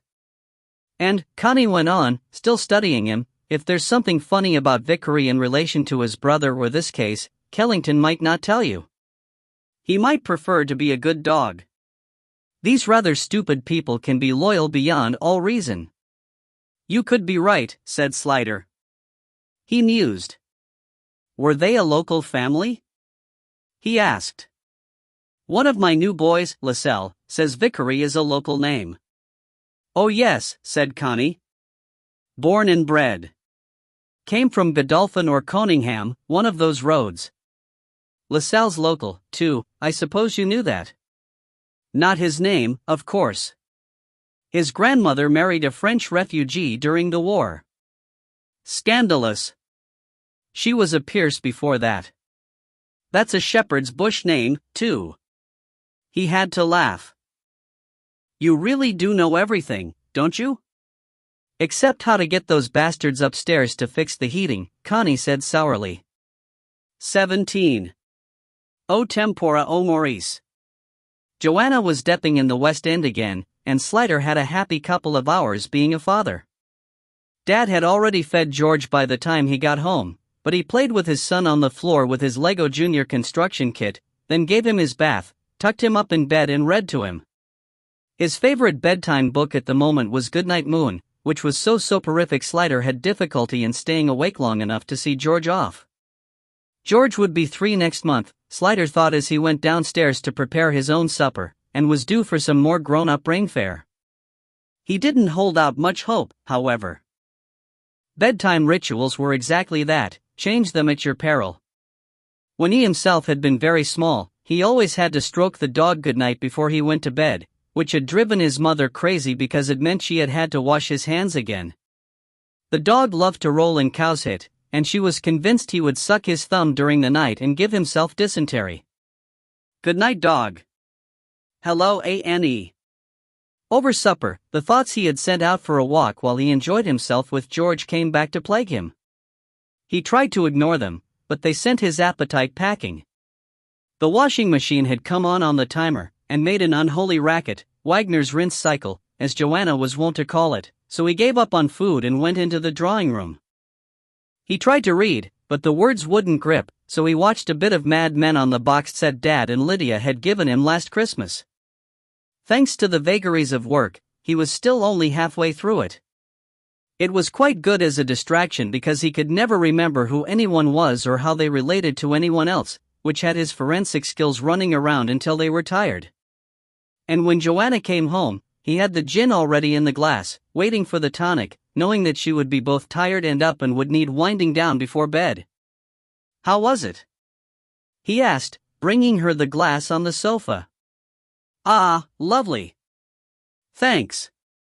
I've been thinking about this all the way home. The show? Oh, much the same. Flippin' chaos held in check by the brilliance of the musicians. The MD was off tonight, so we had the AMD, who's a keyboardist in real life, which is fine by us, but it put the lead soprano in a temper, because she's having it off with the MD and she's convinced he's seeing someone else whenever he's out of her sight. So she was obviously determined to make his life a misery by ignoring him, the AMD, I mean. Why doesn't she just make the MD's life a misery? Slider asked. Because she depends on him for work. She's not really that good, you see. But as long as he's bunking her, he has to come up with the jobs. Slider smiled. You're kidding me. It doesn't really work like that, does it? She raised her eyebrows. Have I taught you nothing? The MD is all-powerful. He dispenses patronage. He can accept or reject a DEP, for instance, on the basis of whether he likes them or not. Or whether they've sucked up to him enough on other occasions. But this soprano, she must be able to sing the part? Up to a point. What she has is decibels. She's got a voice like a power drill boring through sheet metal. She fills the theater, all right. You can hear her in the back rows. Whether you'd want to hear her is another matter. But she's the darling of classic FM, she's got recording contracts, and she can snub a poor humble AMD keyboardist with impunity. Hey, have I told you the old joke? Why is being a lead soprano like staying in a cheap lodging house? I don't know, Sliders said obediently. Because you can come in when you like and you don't have to worry about the key, Ho ho, he said. She had finished her drink. Another? No, thanks, I'd never sleep. How was work? You look frazzled. There was no fooling her. Hart found Shannon Bailey. And? She says she doesn't remember any more what she saw, if anything at all. She was on vodka and cocaine and everything's a blur. I see. Well, that's possible, isn't it? Even likely. She studied him. And she was all you had, wasn't she? She was the only witness to Kaylee's death. Except that, without her testimony, there's no knowing if that's how Kaylee died. Or if she was even there. They've got a top forensic expert to say that her injuries were consistent with being hit by a car where she was found. So the whole roof thing is now officially just a junkie's drug-fueled fantasy, Officially? But you still think? No. That's the problem. I now worry that I pushed her into it. Junkies are very suggestible. Young girls are suggestible. I got the answer I wanted. She looked troubled. What about the parties? The underage sex? None of the other girls will testify.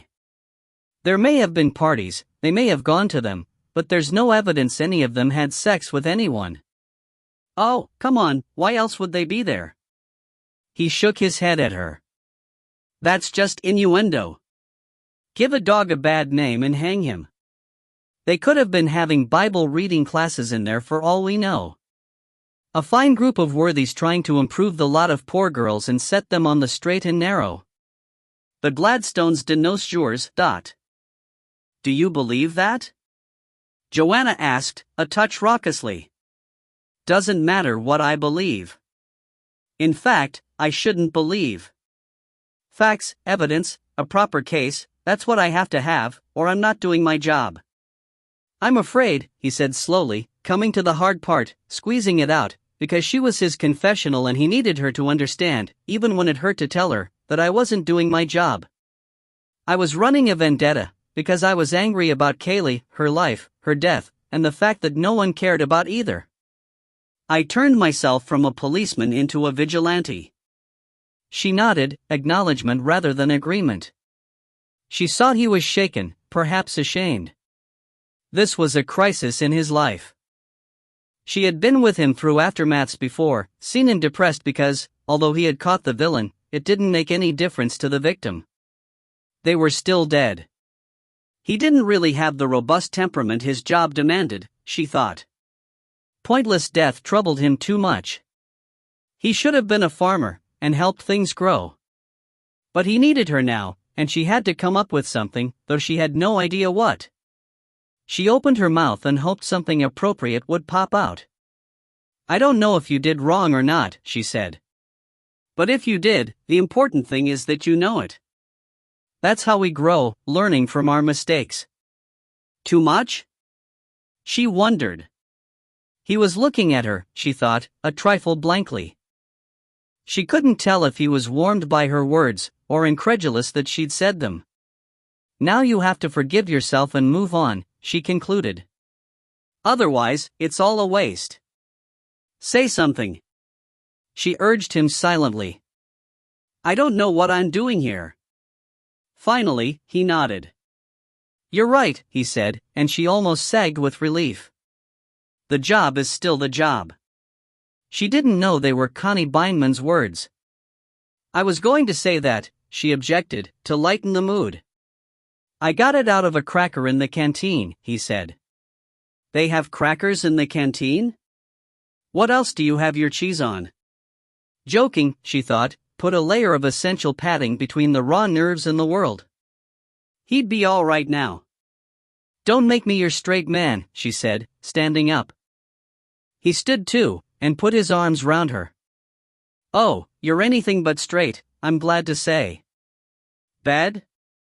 Are you all better now? She asked suspiciously.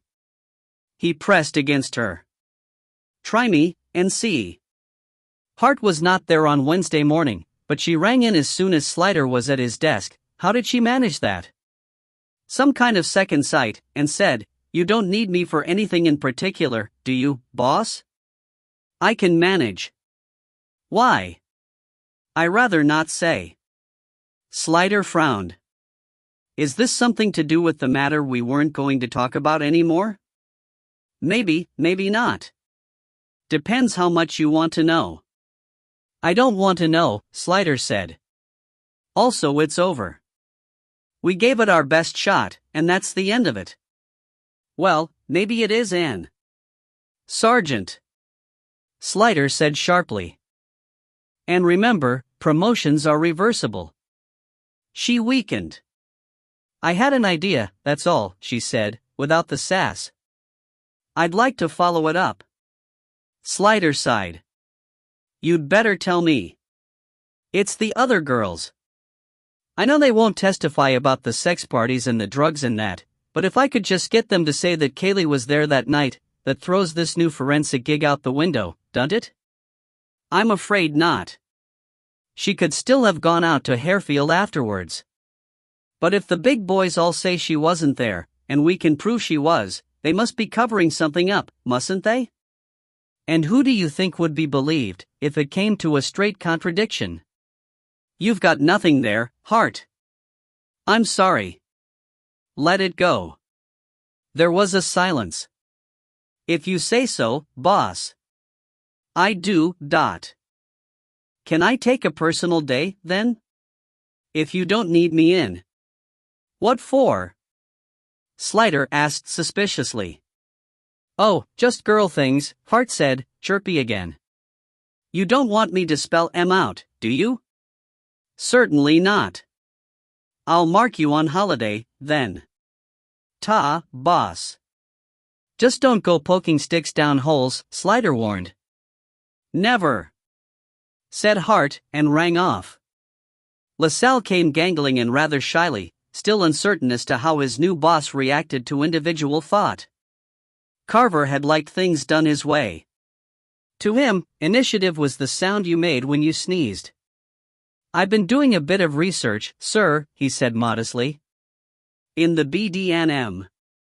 Register of Births, Deaths, and Marriages. Like many public records, it now had an online presence. Slider remembered long, peaceful hours at Catherine House when he was a detective constable, poring through the giant leather-bound ledgers in the hushed, library-smelling fastness. It was a wonderful way to keep out of your governor's line of sight for a day. Alas, no more. Oh the times, oh the customs. Into? He prompted. Vickery, sir. Knowing they were local made it easier. I got our Mr. Vickery's date of birth from the records, then looked him up, got his parents, and went through with them to see if they had any other children. And there was a brother called David. He lifted his eyes, hopeful for praise. Good orangutan. Well done, Slider said. LaSalle relaxed and became expansive. Born 1952, sir, which made him 30 in 1982 when Mrs. Clavering said the Vickerys moved into Colville Avenue. She said late 20s, so it's a fit all right.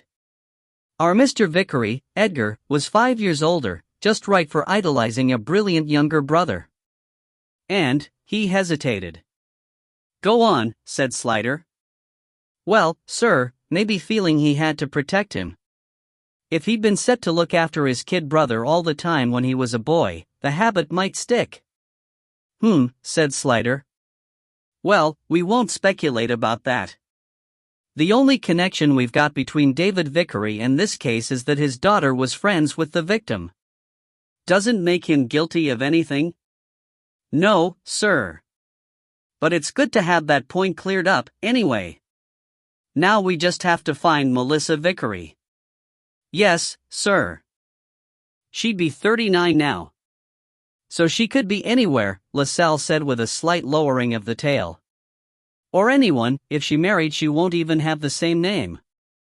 If it was easy being a detective, everyone would do it," Slider comforted him, and he went away. It was a day for wonders. Not long afterwards, McLaren came bursting in, for once with no food in his mouth or his hand, though the piece of paper he was holding did have a greasy thumb mark on it, and he bore about him the faint aroma of gravy and onions. "Ginster's individual steak pie," Slider concluded. "I've got it, Gov," McLaren said. "Well, don't scratch, or it'll never get better," said Slider. McLaren was used to him after all these years. He ignored that bit. "I had this idea, about how to find David Vickery. If he was an inventor, if he had patents, he'd have to register them at the patents office, or he wouldn't get his royalties. And if he'd invented something really important, like Mrs. Clavering said, for the space program, or even for the motor industry, he'd have wanted the royalties all right. They'd be worth a fortune." "She said he was well off," said Slider. "But that was a long time ago, no likelihood he'd be at the same address." "No, Gov, you have to re-register a patent every year," McLaren said proudly. "Otherwise it lapses." "Another good dog. I didn't know that." "Well, go to it. Find him." "Sick, boy." "Already done it," McLaren said, beaming. "Well, patents only last 20 years, said McLaren. This was like one of those I've got some good news and some bad news routines. "Don't toy with me, McLaren," Slider warned. "Yeah, but he didn't stop inventing right away," McLaren went on hastily. "He done other stuff after he left Shepherd's Bush. So there's patents still active." "So you've got an address for him?" "Not for him. He's dead." Mentally, Slider reached for a rolled-up newspaper. "Dead, is he?" he said patiently. Too patiently. "Died 4 years ago, apparently." Well. How unfortunate." McLaren spotted the signs in time, and hastened to make good. "No, Gov, the point is, patents are like property, you can leave the royalties to someone, like in a will. So if the person they're left to wants the dosh, they got to keep in touch. Vickery left M to his daughter. I got an address for Melissa." "Good dog. Have a biscuit," Slider said. "Biscuit?" McLaren said suspiciously. "Where is she?" Slider translated. "In the same area." "The old dame in Tetbury was right," McLaren said. "They moved to a farm between there and Cirencester. Oathill Farmhouse, Oathill Lane, Rodmartin, that's the address." "And she's still there?" Slider was taking nothing for granted by now. "I rung up the local boys just to make sure," McLaren said, with an eager nod. "They say she's still there, lives there alone. The farmland's all rented out, it's just the farmhouse and a couple of outbuildings. Never been any trouble, so they don't know much about her. Bit eccentric, they say, but they'd say that about any woman living alone, my opinion." "You could be right," said Slider. "Or they could. Well, this is good news. At last we can talk to someone who was around at the time." "Yeah, but she was only a kid then. Who remembers stuff properly from when they were 14? McLaren said. "Thank you, I can do my own pessimistic adjustments," said Slider. 18. Armed and dangerous. The house in Warnington Road with its scabby rendering and flaking paintwork was the sort to look all the better for the morning fog, wrapping it in a benign lack of definition. It was gloomy enough to need lights indoors, but there were none showing upstairs. There was a glow behind the drawn curtains of the basement, however, where the caretaker, Anita, lived. Hart descended and rang the doorbell.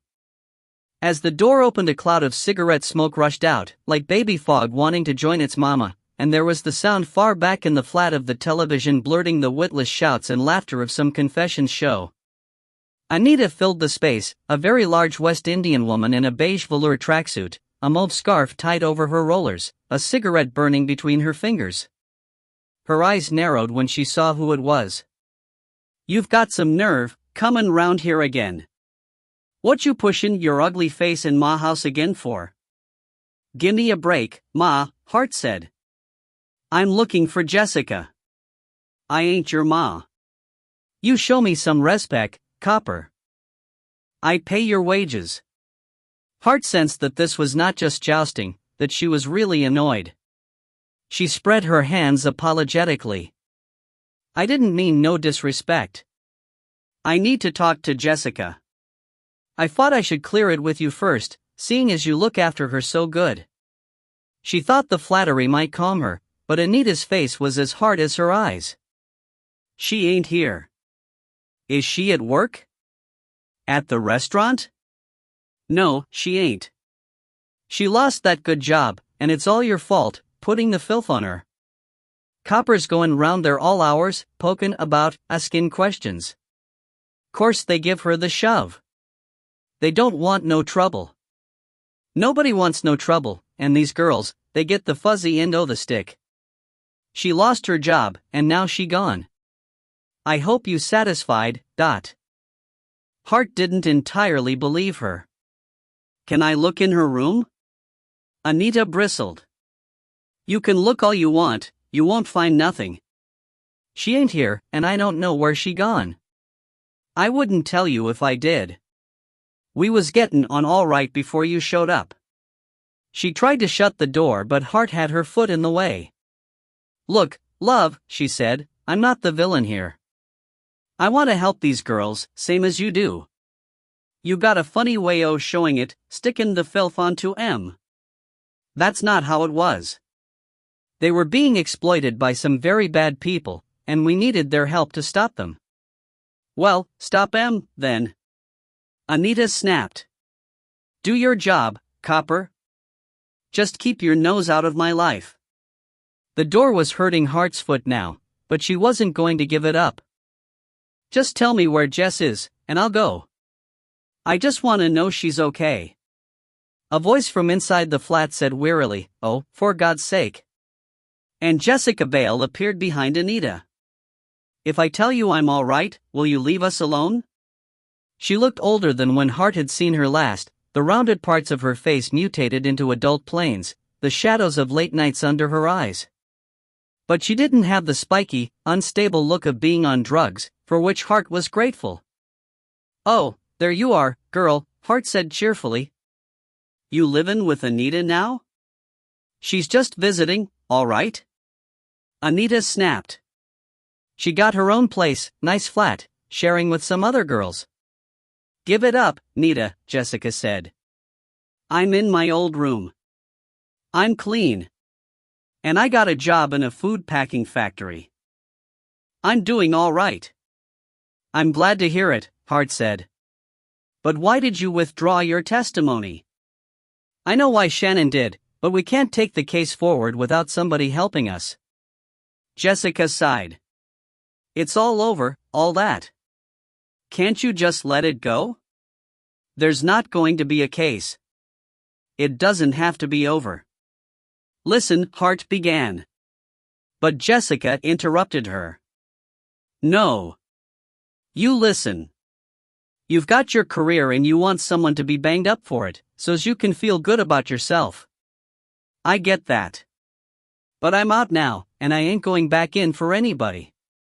"Babe, you was all underage," Hart urged. "You was exploited. These people broke the law." "Oh, stuff the law. It's against the sodding law to have a fag in a pub. You told me you left because you got scared, because you didn't want to end up like Tyler, Hart reminded her. Yeah, well I didn't, did I? I got out, Anita got me straight, I got a job, I'm all right now. That stuff, that's like a nightmare, all I want to do is forget it, but you want to start stirring it all up again. Well, I ain't gonna do it. So just go away and leave me alone, will ya? I ain't testifying about anything to anybody, and that's that. So she never married, Atherton said as they headed down the M4. Or married and kept her name. Or got divorced and changed back. Don't jump to conclusions, Slider admonished. It's all the exercise I get, said Atherton. I wonder why she didn't come forward. It was in the national papers. Very small, inside page, only once, said Slider. It hadn't struck the Fourth Estate as very gripping, the skeleton in the garden. Too many other juicy stories breaking at the same time. She could well have missed it. And not everybody reads newspapers. And even if she had seen it, she might not have thought there was any reason to come forward. She might not have anything to tell us. You're determined to spoil my pleasure, aren't you? I should have brought something for you to play with. You're hell on car journeys.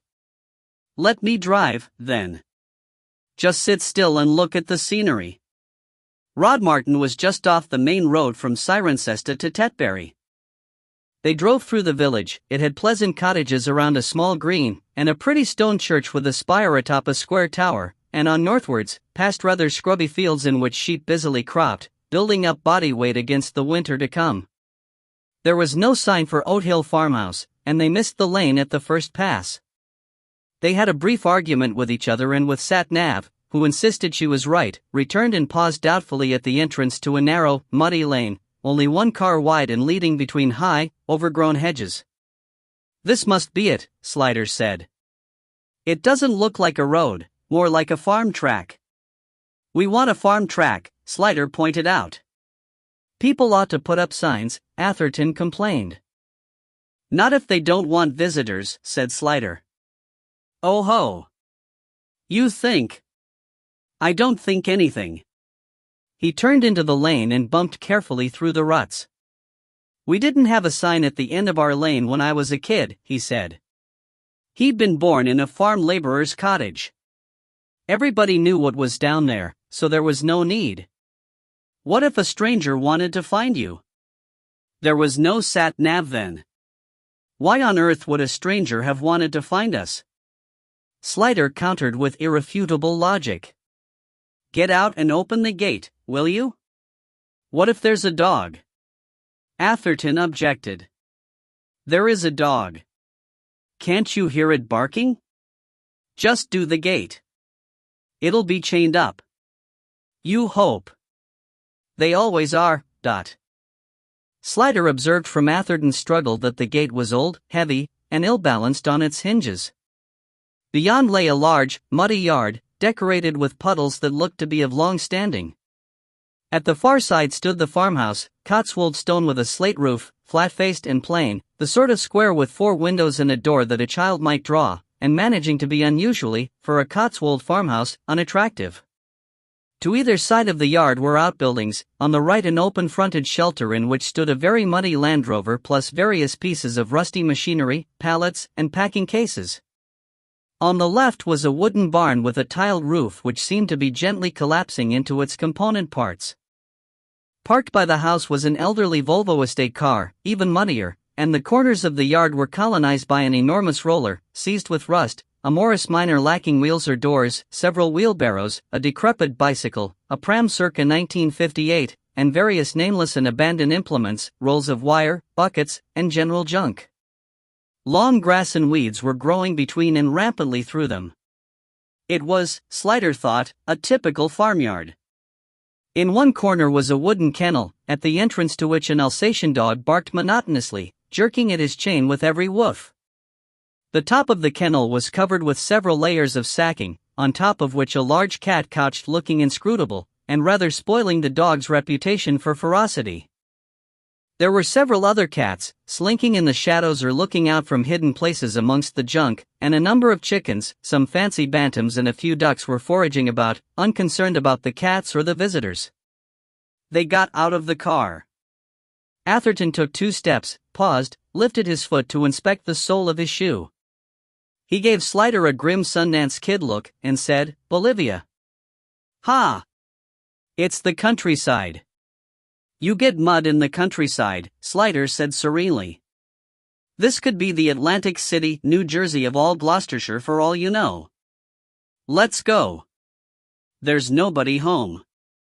"She's home," Slider said, pointing to the faint smoke rising from one chimney. "Why doesn't she come out, then?" "Probably got her hands all floury making a fresh batch of scones for us." "Are you going to sulk all day?" They approached the door. The dog reached a crescendo of warning and then stopped abruptly, the rubber nubbin of its nose working frantically in what Slider assumed was astonishment. Probably never smelled townies before. There was no knocker on the door, or a doorbell, not keen on visitors, Atherton remarked, so Slider rapped good and hard with his knuckles on the wood. The dog watched them with interest. And just at the moment when Slider concluded there would be no answer and a new strategy would be needed, the door was opened roughly, and a woman stood there, frowning at them. She was of middle height, and looked bulky in layers of multiple woolens topped off with a chocolate-brown cardigan with holes in the sleeves. Below were what looked like a man's brown cord trousers which were too big for her, tucked into green Wellingtons, the whole ensemble bound in the middle with a webbing belt. Her hair was no-colored and frosy, the front parts held back with a child's plastic hair slide, her face was weathered, with deep creases from nose to mouth and a sullen underlip. And far from being innocently flowery, her hands were ingrained with dirt like a gardener's, and her first and second fingers were heavily stained with nicotine. Of more immediate and piercing interest was the fact that she was holding a 12-gauge shotgun. It wasn't raised and aimed at them, but even from the casual position she had it in, she couldn't have missed them at that range. Slider raised his hands very gently to chest level in a "don't shoot till we've talked" gesture. "It's all right, we're police officers," he said. She hefted the gun suggestively. "What do you want?" she demanded. Her voice was harsh and toneless, as if she hadn't used it much recently. "I didn't call you. We're not local police. We're from London," Slider said. "We'd just like to talk to you. You are Melissa Vickery, aren't you?" He had not noticed her eyes before, but now as they widened slightly, he saw a flash of blue, as though light had shone through from 2 sudden rips in her skin. Then it was gone. Her eyelids were heavy and shielded her eyes very effectively from scrutiny, and her frown, which seemed habitual, all but concealed them. "Who wants to know?" she growled. Slider introduced them. "Have you got some ID?"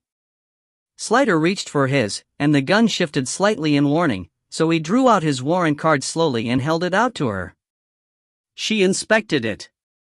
"What do 2 policemen from London want to come out all this way for?" she said, her voice grating with suspicion.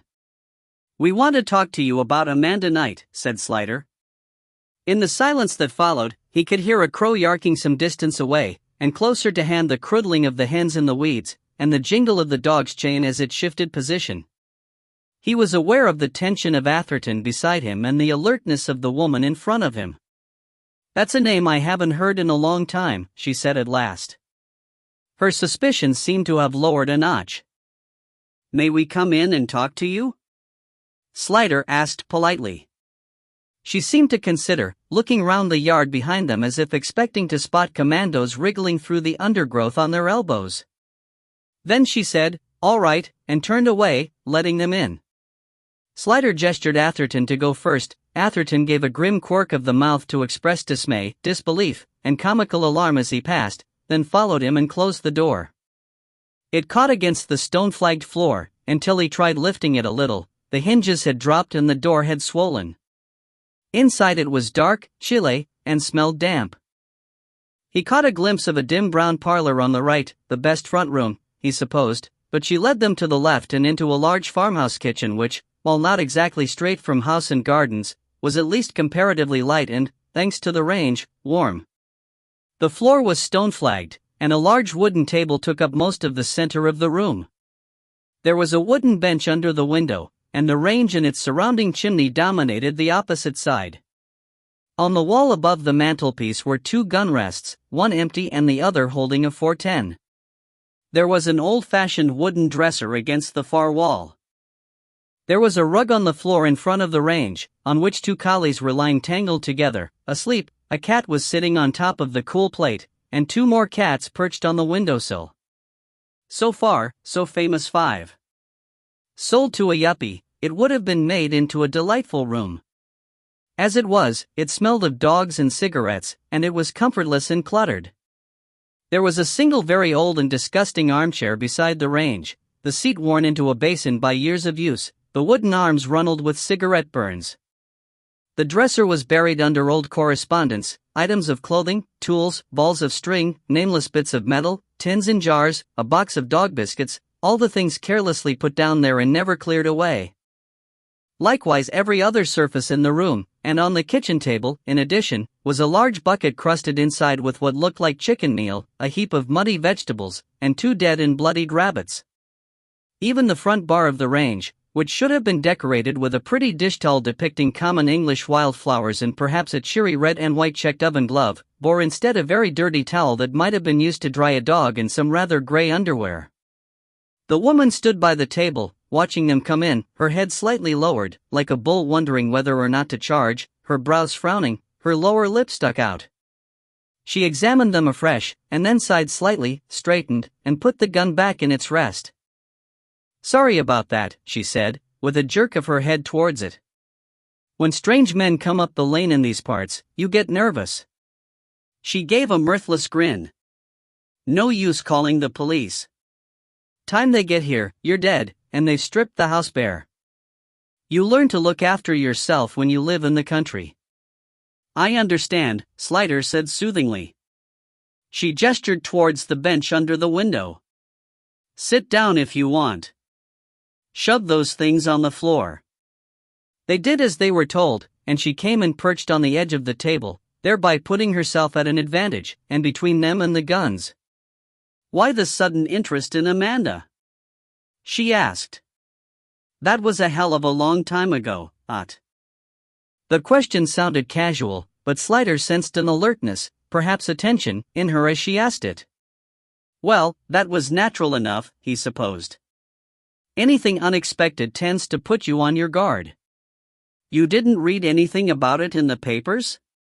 he countered, watching her face. "Don't read papers," she said gruffly. "Well, then, I'm sorry to tell you that human remains were found." She frowned. "What? You're saying you found Amanda? What makes you think it's her?" "They were found in the garden of the house where she lived. 15 Laburnum Avenue." She stared. She repeated the words, 15 Laburnum Avenue, as though it were a thing of wonder. She seemed to remember something. "I never went to her house. Never once. It backed onto your own house in Colville Avenue, Dot. People were never invited in. They never had people in. She couldn't have friends like a normal kid. If you don't invite them home, they don't invite you. But she had you." "You were her friend," Slider said. "Yes. She had me." She sounded almost dazed. "It was such a long time ago. I never thought I'd hear that name again. Amanda Knight." She stood up abruptly, walked away to the dresser and, with her back to them, rummaged around until she found a pack of cigarettes and a box of matches, and lit one. She turned back with it in her mouth, her face screwed up against the rising smoke. She gestured with the packet. "Want one?" "No, thank you," Slider answered. She resumed her place, seeming more collected, almost brisk. "So, what do you mean, remains were found?" "What remains, Dot?" "A skeleton," said Slider. "You mean she was buried? In her garden? And nobody found her?" All these years and nobody found her? She gave a short bark of laughter. All those people scouring the park and dredging the canal and thinking she'd run off to live on the street, and all the time she was dead and buried in her own garden. She examined their expressions. Oh, come on, you have to laugh. She sucked on the cigarette and shrugged. All right, you don't have to laugh, but you have to see the irony. She sighed out the smoke. Poor old Amanda. No, I'm sorry for her, really. So she's dead, is she? How did she die? We don't know that yet. That's why we've come to see you. What d'you mean? She said sharply. To try to find out what was going on in her life the last few weeks or months. It seems as though you were the person closest to her at the end. I don't know about that, she said vaguely. I don't see how I can help, really. Well, if we could just ask you a few questions, Slider said. She shrugged. Go ahead. For what good it'll do. It was a long time ago. I don't remember much about those days. She looked at Slider for a question, then at Atherton. Atherton, seeing Slider had gone into a frown of thought, took up the cue. Let's start with how you met her, he tried. Who? Amanda? I don't remember, she said unhelpfully. You didn't go to the same school, he said. No. I was at St. Margaret's, where the posh kids went. Amanda had to go to Poplar Road. She was really bright. If anyone should have gone to St. Margaret's, it was her. She'd have got a good education there, she'd have got a chance to get on in life. It was wasted on me. I was dumb as a nail. So how did you meet? He tried slipping the question in isotonically. Walking home, she said without thinking. She looked at him. Yes, walking home one day. I dropped something. My gloves. I dropped my gloves and she picked them up. Gave them to me. I said thanks. We got talking. She said where did I live? I told her. She said her parents were both out at work, so I asked if she'd like to come home with me for a bit. I think I said, for tea. She pronounced it with an ironic emphasis, as though it was an extraordinary thing to have said. Did you have a lot of friends? Atherton asked. She seemed to think. No, she said, quite abruptly, and lapsed into silence. Atherton thought he'd better prod her, or they'd be there all night. Your mother had died the year before, hadn't she? Quite suddenly. You must have been still learning to live with it. You must have been lonely.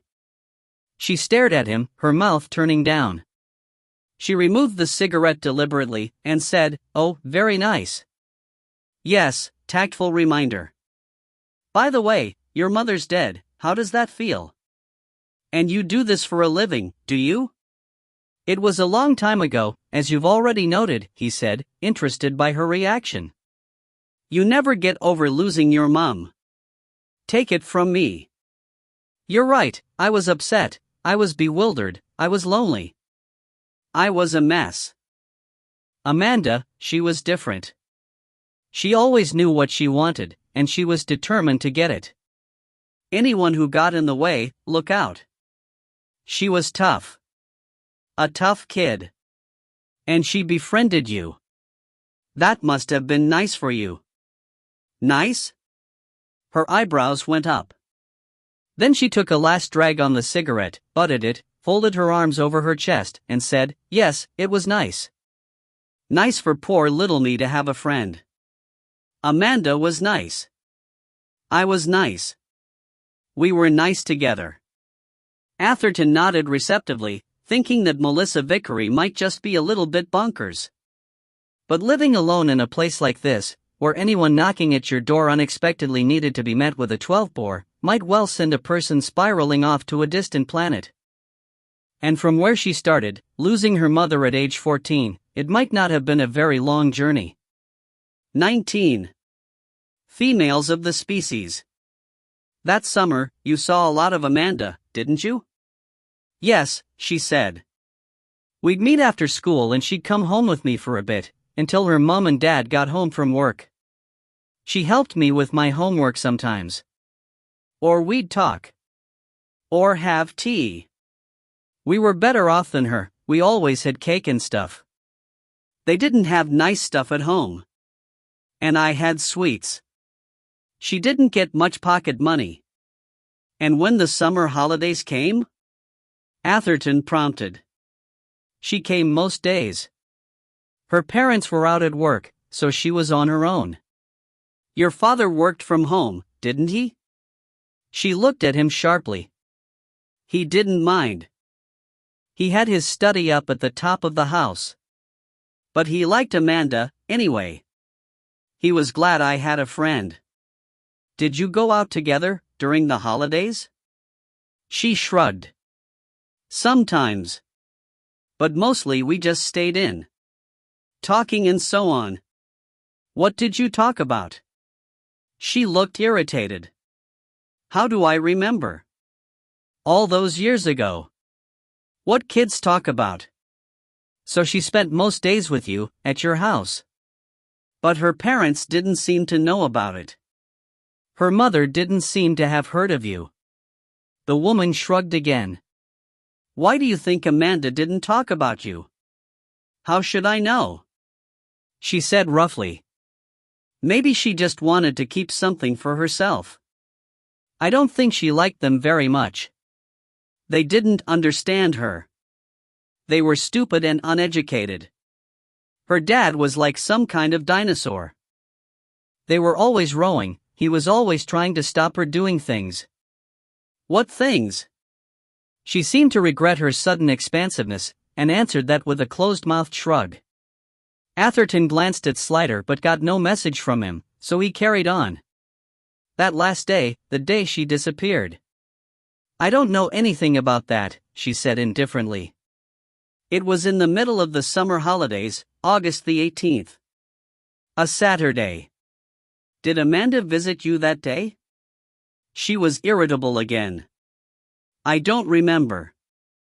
It was a long time ago. I don't remember dates. When did you find out that she had gone missing? I don't remember, Dot. All right, how did you find out? Did a neighbor mention it? Did someone ring up? A school friend, perhaps? Did your father see it in the newspaper? How? She just shook her head, and reached for another cigarette. When you did hear about it, why didn't you go round to her parents and offer your condolences?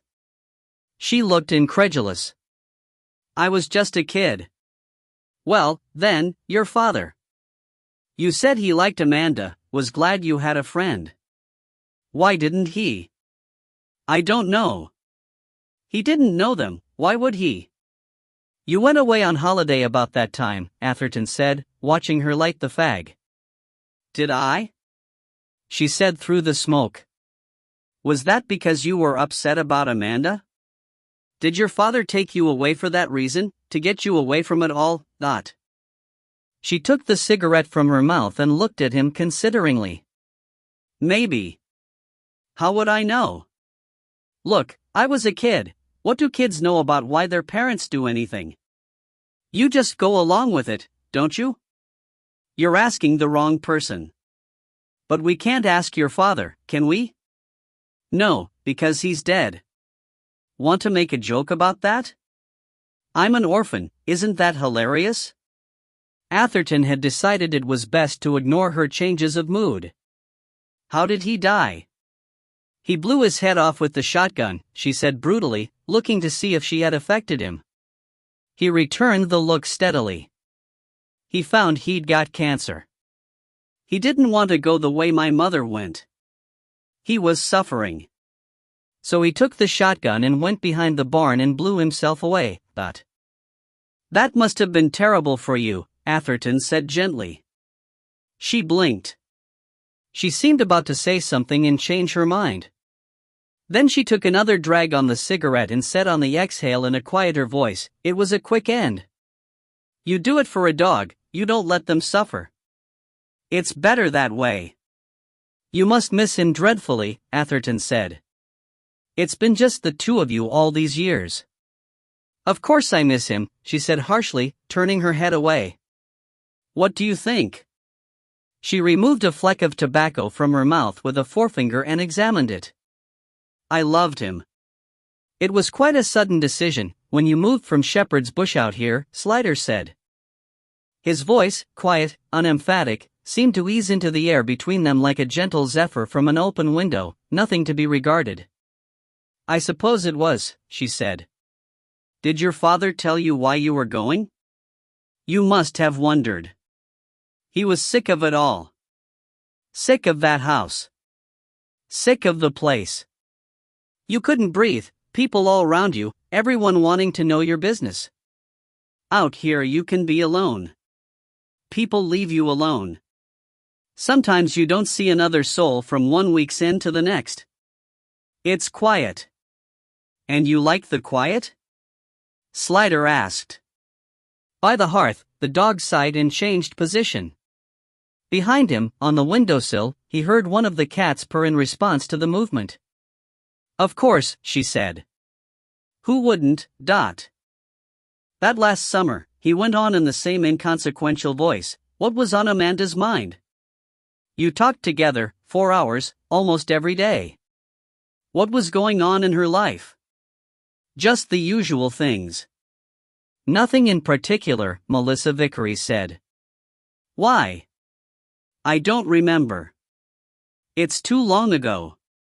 Was there someone new in her life? Slider asked. A boyfriend?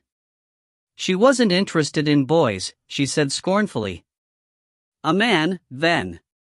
Was something happening to her that she'd want to keep secret from her parents, from grown-ups in general? When you're 14, you want to keep everything secret from your parents, she said, with unusual perspicacity. Had her relationship with her father changed? Worsened, perhaps. You said they rode a lot. Did he hit her? Was she afraid of him, Dot? She wasn't afraid of him. She wasn't afraid of anyone. He didn't hit her. She thought he was a stupid little man. What's the point of all these questions, anyway? I don't know what happened to Amanda. I didn't see her that day. I can't help you. What does it matter, anyway? She's been dead 25 years, and nobody misses her. She was your friend. I expect you miss her, Slider said. Not after all this time. She stood up. I want you to go now. I'm sick of you. I told you I couldn't help you, but you would come in. Now go away, and don't come back. They had stood too, but Slider did not yet move from the spot. He regarded her steadily, until she stopped fidgeting, stopped puffing at her cigarette, and looked back, frowning but attentive. I think there is more that you know, but you don't want to tell me. You think it doesn't matter after all these years, but Amanda's life was cut short, she was cheated of what was lawfully hers, and that matters to me. So I will keep asking questions until I find out what happened. And I will come back here if I need to. Do you understand? She sneered. Do you think I'm an idiot? Of course I understand. And you'd better understand that I defend my property against intruders if I need to. Slider nodded. Very well, he said. He jerked his head to Atherton to send him first, and followed him, and she followed them as far as the passage, where she stopped to watch them go out of the front door. As he turned to close it behind him, he said to her calmly, You know Amanda kept a diary, Dot. She looked blank, then there was a slow seeping of alarm into her face. You found her diary? She said. You knew she was keeping one then, that last summer? Yes. No. I suppose so. She rallied. Most girls keep a diary, don't they? Her eyes narrowed. You haven't got it, have you? Otherwise you wouldn't be asking me. No, we haven't got it. I just wanted your confirmation that it existed. And what was in it? I don't know what was in it. She never showed it to anyone. Probably a lot of childish nonsense anyway. If it existed at all. If you haven't got it, how do you even know there was one? I spoke to her mother. For a long moment, it looked as though Melissa Vickery was going to say something, and then she shrugged. For what that's worth. Close the door behind you. And don't forget to shut the gate. They went. Slider felt better with the door closed behind them, and didn't really think she would come busting out and blast away at them with both barrels, but he'd feel even better when he was on the safe side of that gate. The morning mistiness had cleared away and the yard was peaceful in the sunshine. The chickens were taking dust baths, and the ducks had discovered the puddles, and the chained dog watched them with interest and perhaps wistfulness as they made their escape. Mad as a sack full of cats, Atherton said. I didn't think we'd get out of there alive. You do get upset about trifles, said Slider. A gun is not a trifle. It can be an assault trifle, Slider offered. Ha! You joke now, but don't tell me you weren't nervous. Slider didn't answer. He was thinking. I'm not sure we learned anything essential from risking our lives like that in the line of duty, Atherton said. I think we'll realize we learned a lot when we've had time to digest it, Slider said. Speaking of digesting, do you realize we didn't get any lunch today? It's too late for lunch now, Slider said, glancing at his watch. But we could stop in Cirencester for a pint and a sandwich. Can't run the engine without petrol, you know. Engine? Slider said vaguely. The brain, said Atherton. See, you'd have understood that straight away if you weren't hungry. Slider turned the car out onto the road and headed back towards Cirencester. Did she strike you as stupid as a nail? He mused. Dumb as a nail, she said, Atherton corrected. And no, she didn't. Mad as a parrot, but not stupid. It was past going home time when they got back to the factory, but Swilly and Gascoigne were still there. What happened? Did you see her? What's she like? Swilly asked. Slider let Atherton tell, and he made the most of it, while Slider went back through his memories of what had been said, and almost as important, what had not. So you think she knows something? Swilly asked, when Atherton came to a pause. I'm certain that she does, Slider said, but I can't work out what. What makes you suspect, sir? Gascoigne asked respectfully. Slider winkled it out. She couldn't say, or wouldn't say, how she found out that Amanda was missing, he said. She kept saying it was a long time ago and she didn't remember any details, and that's fair enough, but how did she hear Amanda was missing? According to her, there was no contact between the families, so Amanda's parents wouldn't have telephoned her father. In fact, she said that they didn't even know Amanda visited her, and we have Mrs. Knight's word that she'd never heard of a Melissa. So her father heard it from someone else, Swilly hazarded. Friend, neighbor, or read it in the paper. Maybe our Mr. Vickery mentioned it, said Gascoigne, seeing it was just the next street. All quite possible, said Slider, except that she didn't say her father told her. And when I suggested another school friend might have rung her with the news, she just shook her head. She rejected all the possibilities.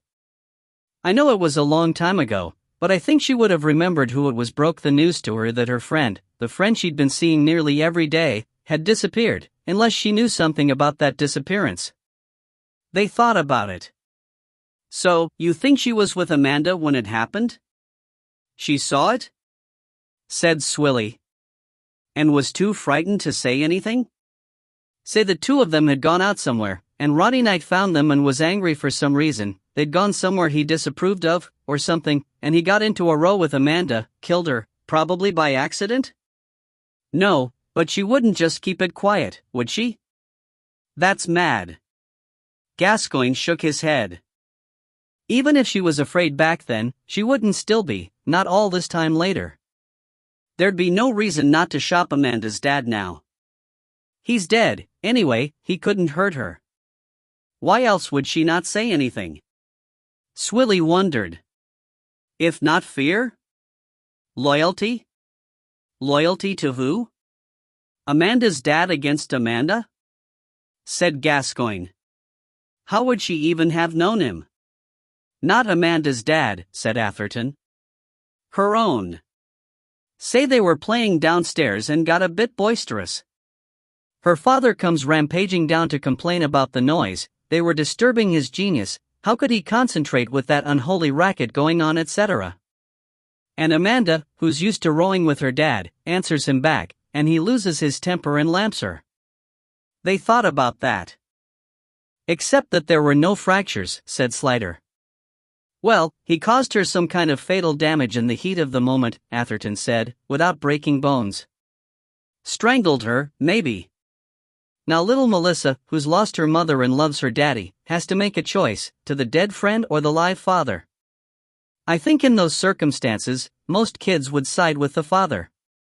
Especially when he's right there, pleading with her. You may have something there, Jim, said Swilly. And you have to take into account the sudden dash away, Atherton went on, warming to his theory. The holiday followed by complete removal from the scene, to Tetbury, never to return. That's very suggestive. But still, Gascoigne said, why wouldn't she tell the truth now? Her father's dead. It doesn't matter anymore. Because she's loyal to his memory. Doesn't want it tarnished, said Atherton. Kept the secret all these years. Gave up her life to it, almost. Promised Daddy not to tell, and she's not going to break her promise now. She said to us, I loved him, and she sounded genuine when she said it. I suppose that's possible, said Gascoigne, but how did David Vickery manage to bury Amanda's body in her own garden? Said Slider. And even more to the point, why would he? To throw suspicion on Ronnie Knight, Atherton offered. Nasty, said Swilly. But still, Slider insisted, how? I know people are generally unobservant, but a man with a body to dispose of couldn't rely on that. Wouldn't rely on that. With the whole world to choose from, I can't believe an even slightly rational man would pick that particular place to bury his victim. No, it's got to be Ronnie Knight.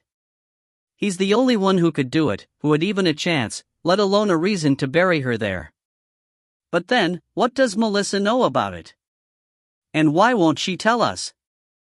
Well, that dame is completely out to lunch, Atherton said, so I don't think we ought to get hung up on her lack of frankness. That's all very well, said Swilly, but it puts us back where we were, not knowing how it was done or why. And we're running out of people to ask. Finding Melissa Vickery was our last hope, practically. Now we've found her, and we're no better off. Go home, said Slider. Nothing more to do here. Perhaps things will seem clearer in the morning. When Connolly opened the street door of her building, Julienne was there, hunched on the stairs, all spindly limbs, knees together and ankles splayed, arms wrapped round herself. There was a small rucksack and a carrier bag on the stairs beside her. Connolly's heart sank. How did you get in? She demanded. I made out I was buzzing someone till a bloke come along and he let me in, said Julienne, unrepentant. Well, he shouldn't have. What are you doing here? Julienne gave her a doubtful, hopeful, pleading look, scrambling to her feet. I come to see you. I know that, but why? She noted the 2 bags and an unwelcome thought filtered in. Mother o' God, don't tell me you've run away. I can't stand it there, Julienne whined. I hate it. They're all rotten to me. I want to come and live with you. I told you before. I know, but think about it, the child said beguilingly. I know you like me. We're mates. It could be great. We are not mates. I'm old enough to be your mother. All right then, be me mother, Julienne said boldly. Wait, Evs. I don't care. Just as long as I can stay here. Go on, it'll be fun. Connolly sighed. You'd better come upstairs while I ring the home. I don't suppose you told them where you were going. Don't be daft. You'll get me into trouble, so you will. She had been leading the way upstairs, but turned abruptly to face the child, almost knocking her backwards. Do not take this as an invitation to stay. Do not assume, because I ask you in, that I want you there, but... Geez, all right. Keep your pants on. Julienne, flapping a placating hand. Why the hell you'd do such an idioty thing I don't know, Connolly muttered. They reached her flat door and she turned again. I don't live alone, you know. I share the flat. So while you're in there, don't touch anything. And if there's anyone else there, don't say anything. She let them in. Julienne stepped through with an air of wonder and willingness to be pleased. "Cor," she breathed. "It's Brill. Fantastic gaff." She was only standing in the minute entrance hall, but from there she could see into the kitchen and down the passage into the sitting room. "It must be great sharing with mates," she went on. "I bet you, have great parties and everything. No mom and dad, you can stay up all night if you want, and play music. And eat ice cream straight out of the tub." "I get it," Connolly interrupted. "A minute ago you wanted me to be your mother. Only 'cause I knew you'd be cool. I am not cool. I am far from cool. At the moment, I am red-hot lava of extreme annoyance with you." Julienne only grinned. "Yeah, I can see that. You like me, you know you do. You think I'm radical, like you. Oh, for God's sake. Go in the kitchen, get yourself a glass of milk." "Milk? Got any lager?" Julienne said cheekily, but meeting Connolly's glare, did as she was told while Connolly looked for the number of the home. With glass in hand, she watched Connolly with an air of elation seeping away. "You really sending me back?" she asked in a small voice. Connolly looked at her and felt a pang. "I have to. You can't do stuff like this, Jewel. I told you. There's laws and regulations and hello? I want to speak to the superintendent, please." "Thank you. You've got to go back, put a shape on yourself, go to school, grow up." "I can do them things living with you," Julienne objected. "Even if I wanted you, they'd never let me look after you." "Hello? Yes, this is Detective Constable Connolly. About Julienne Adams." Julienne's crest fell. She knew the game was up. She wandered disconsolately out of the kitchen and down the passage to the sitting room.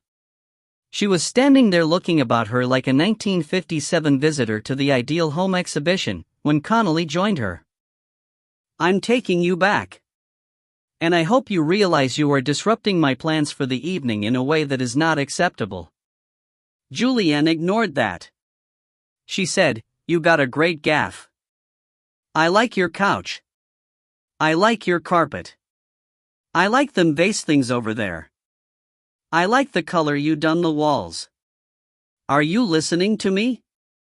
I like that picture," Julienne went on. "It's a portrait, ain't it? Is it someone real? She looks nice." Connolly sighed. "That's my partner." Julienne turned, eyes wide. "You mean you're a leser?" She breathed in awe. "That's not a nice word," Connolly said. "We don't use pejorative terms like that." "What's pejora? What's it mean?" "Disapproving." "Oh." Julienne was enlightened. "But I never meant disapproving," she said excitedly. "I think it's great. Super cool. Cor, I wish I was one." "You do not. And never mind me. I only told you so you'd know why they'd never let me foster you, even if I actually wanted to, which I don't. Mind me now, I don't." "Don't be daft," Julienne said. "Course they would. You get priority these days if you're gay. They can't turn you down. There's this girl at the home, She says your best bet of getting out is to say you're gay and you want to go to a gay couple. Connolly sighed again. If she's so clever, how come she's still there? She doesn't know what she's talking about. And it's time I took you home. It's not home, said Julian flatly. She looked at Connolly without any wiles now. Please. It'd be great. And I wouldn't be any trouble. You're trouble now. Only so's you'll notice me. I can be good if I want. I'd be good if you took me. Well, I'm not going to.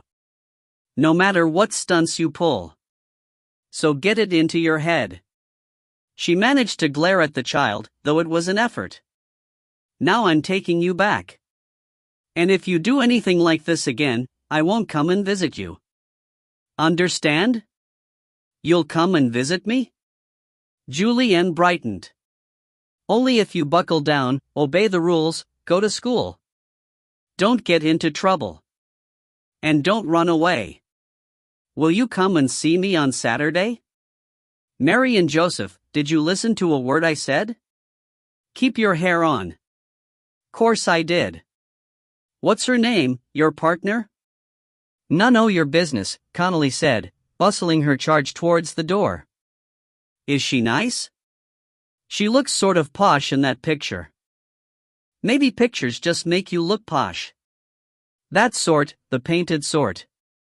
Julian prattled her way down the stairs.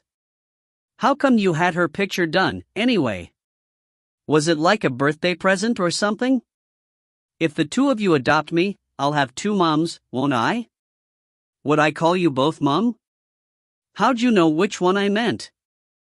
Connolly made a point of not responding to any of it, and thought in exasperation that now she'd got something on her hands that would be hell to get off. 20.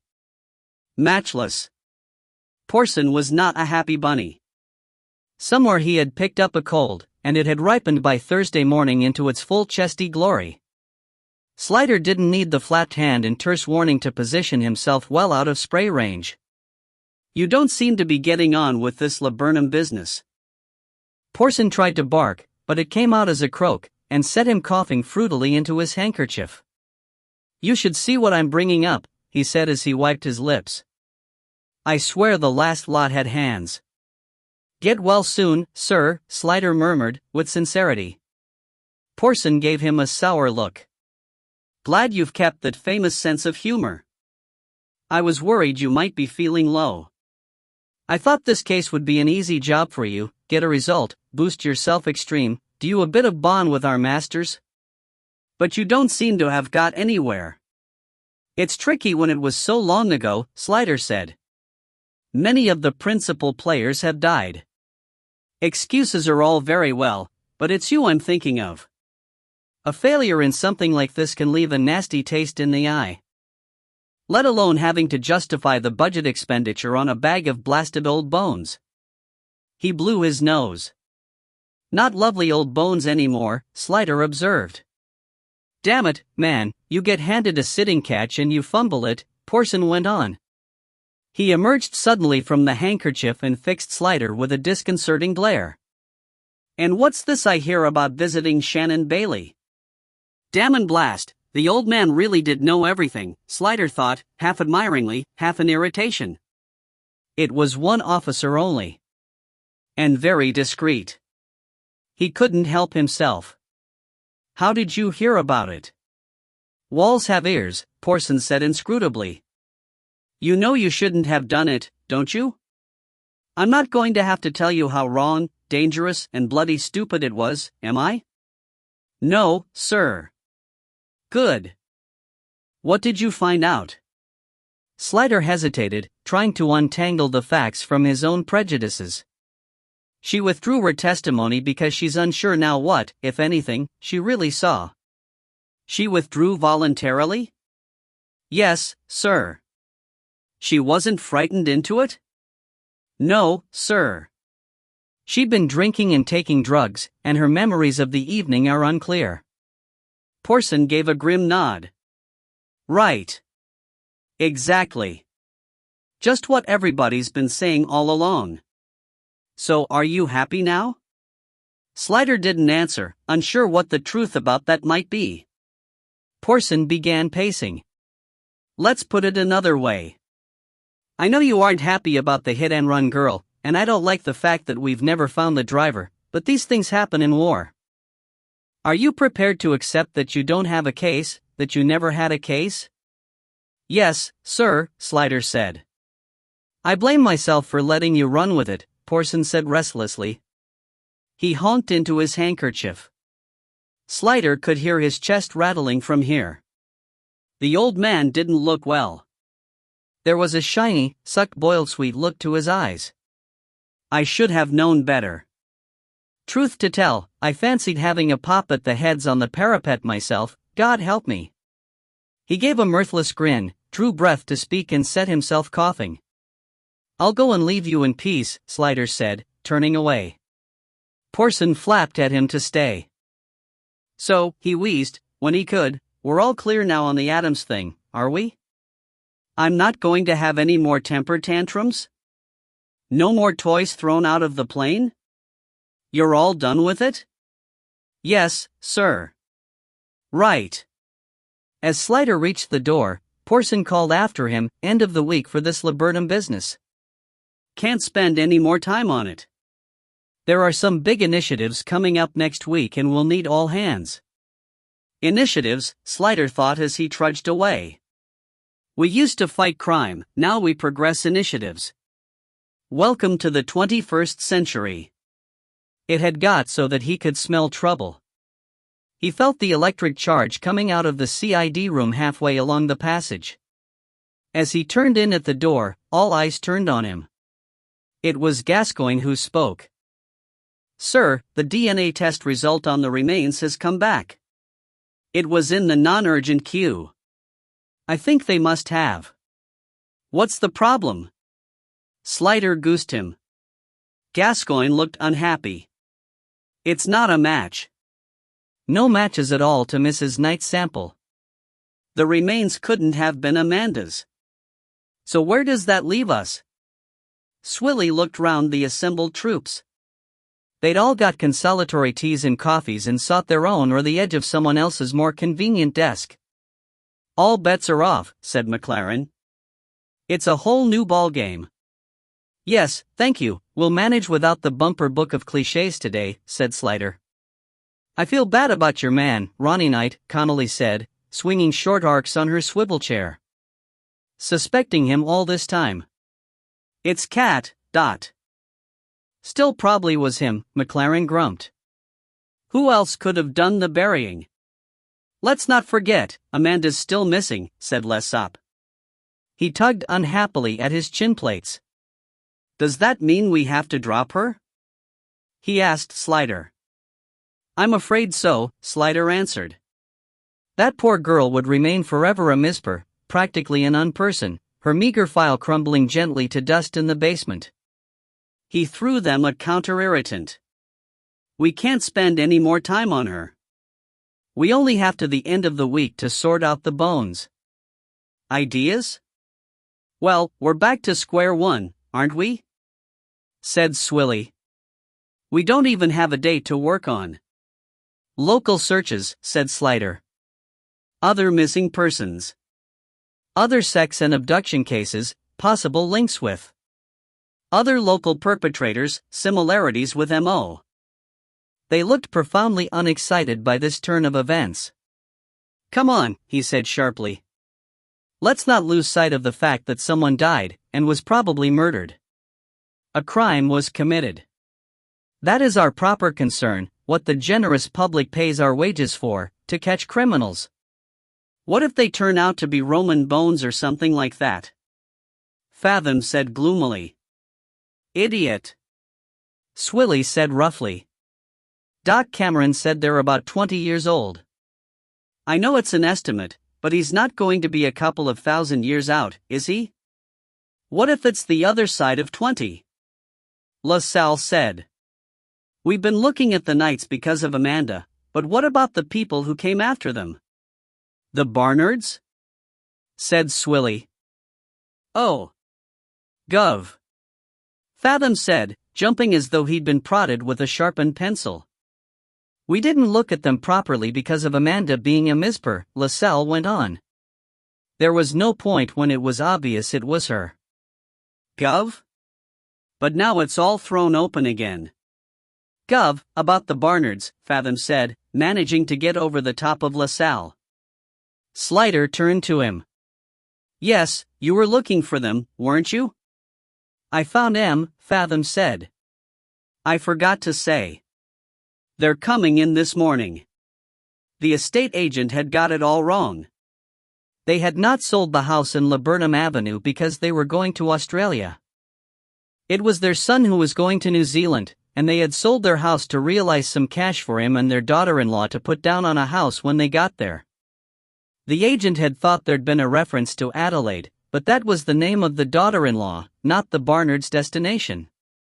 He hadn't properly been listening. He hadn't really been interested. Meanwhile, the Barnards were looking for something smaller for themselves and, having retired early and prosperously, and having no particular place in mind where they wanted to settle, they were renting in order to try out different places, until they found their spiritual home. Laborious work and much dedicated cross-checking on Fathom's part, he might be slow, but he was thorough, had finally located them in North Norfolk. He had telephoned them and checked that they were, indeed, the Barnards who had once lived at 15 Laburnum Avenue, and when he told them about the skeleton and said there were some questions they wanted to ask them, they had volunteered at once to drive up to London and be interviewed. Well, that's not a good start, Hart said. If they volunteered to come in, they must be innocent. If they was guilty, they'd be having it away in the opposite direction. Could be a double bluff, said Connolly.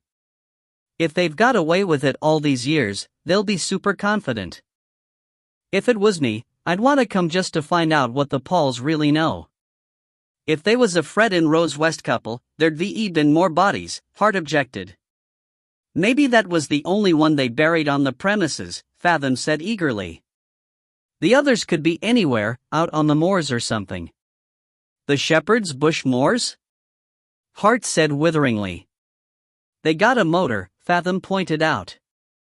And 25 years ago there was no ANPR cameras. Slider was getting a headache. I'm going to my room, to go over what we've got that hasn't just fallen apart. Let me know when the Barnards arrive. He left them to it. There was something bothering him, had been bothering him since yesterday. Something he should have remembered, or should have known. Or had noticed without realizing it. At his desk he settled down to look at the story in the order they had discovered it, page by page, interview by interview. Atherton came into his room. They're here. Slider, startled out of deep thought, jumped like an actor hearing the phone ring. Don't you believe in knocking? No, only in constructive criticism. Downstairs just called up. There's a couple asking to see you. By the name of Barnard. Ah. The moment of truth, perhaps? Or a moment of truth? Or possibly more lies? D'you want me to come? Slider stood up. I wouldn't be so cruel as to deny you. Mr. and Mrs. Barnard were a respectable-looking couple in their 50s who were out of place waiting in the front shop with the sad cases. He was wearing a sports coat and flannel trousers and actually a tie. It was a long time since one of those had come in the front door without being attached to someone in uniform, and she was in a jersey dress and wool jacket with one of those enormous scarves that BBC female correspondents wear, looped about her neck and shoulders. They didn't look like serial killers. They didn't look like people who had come all this way to tell lies. They looked, in fact, eager, intelligent and very slightly nervous, quite a good combination, Slider thought. Are you the person dealing with the Laburnum Avenue thing? The man asked as Slider opened the pass door and caught his eye. Yes, come on through, Dot. Atherton was waiting at the door of the interview room, held it for them, followed them in. Fancy it being our old house, Mr. Barnard was saying. Please sit down, Slider said. It gave us quite a shock when that policeman rang up, said Mrs. Barnard, sitting. We hadn't seen anything in the papers about it, had we, Eric? Not a thing, and I think we'd have noticed because you do, don't you, if you see your own name or the name of your street? You just naturally pick up on it. I suppose being in Norfolk we're a bit cut off. It's so remote up there. That's why we're trying it out, because it's so peaceful and quiet. I think it might be a bit too quiet, though, Mrs. Barnard said with a nervous laugh. When your nearest neighbor's out of sight and out of earshot. I mean, you hear such awful stories about rural robberies, where gangs just come in broad daylight with lorries and take everything, because there's no one around to see them. And the police don't seem to be able to do anything. Mr. Barnard said warningly. They are police. Oh, no offense, she said quickly. I'm sure it's different here. Well, I know it is. We lived in Shepherd's Bush for most of our lives. It was good of you to come all this way to talk to us, Sliders said, in the hope of stemming the flood. Oh, but we had to, Mrs. Barnard said. As good citizens, said Mr. Barnard. And to make sure we're not suspected of anything. Because we didn't have anything to do with it, you know, that. We had no idea there was a body buried in our garden, said Mr. Barnard. No idea at all. Such a horrible thought, said Mrs. Barnard with a shudder. If we had known. Well, I couldn't have stayed.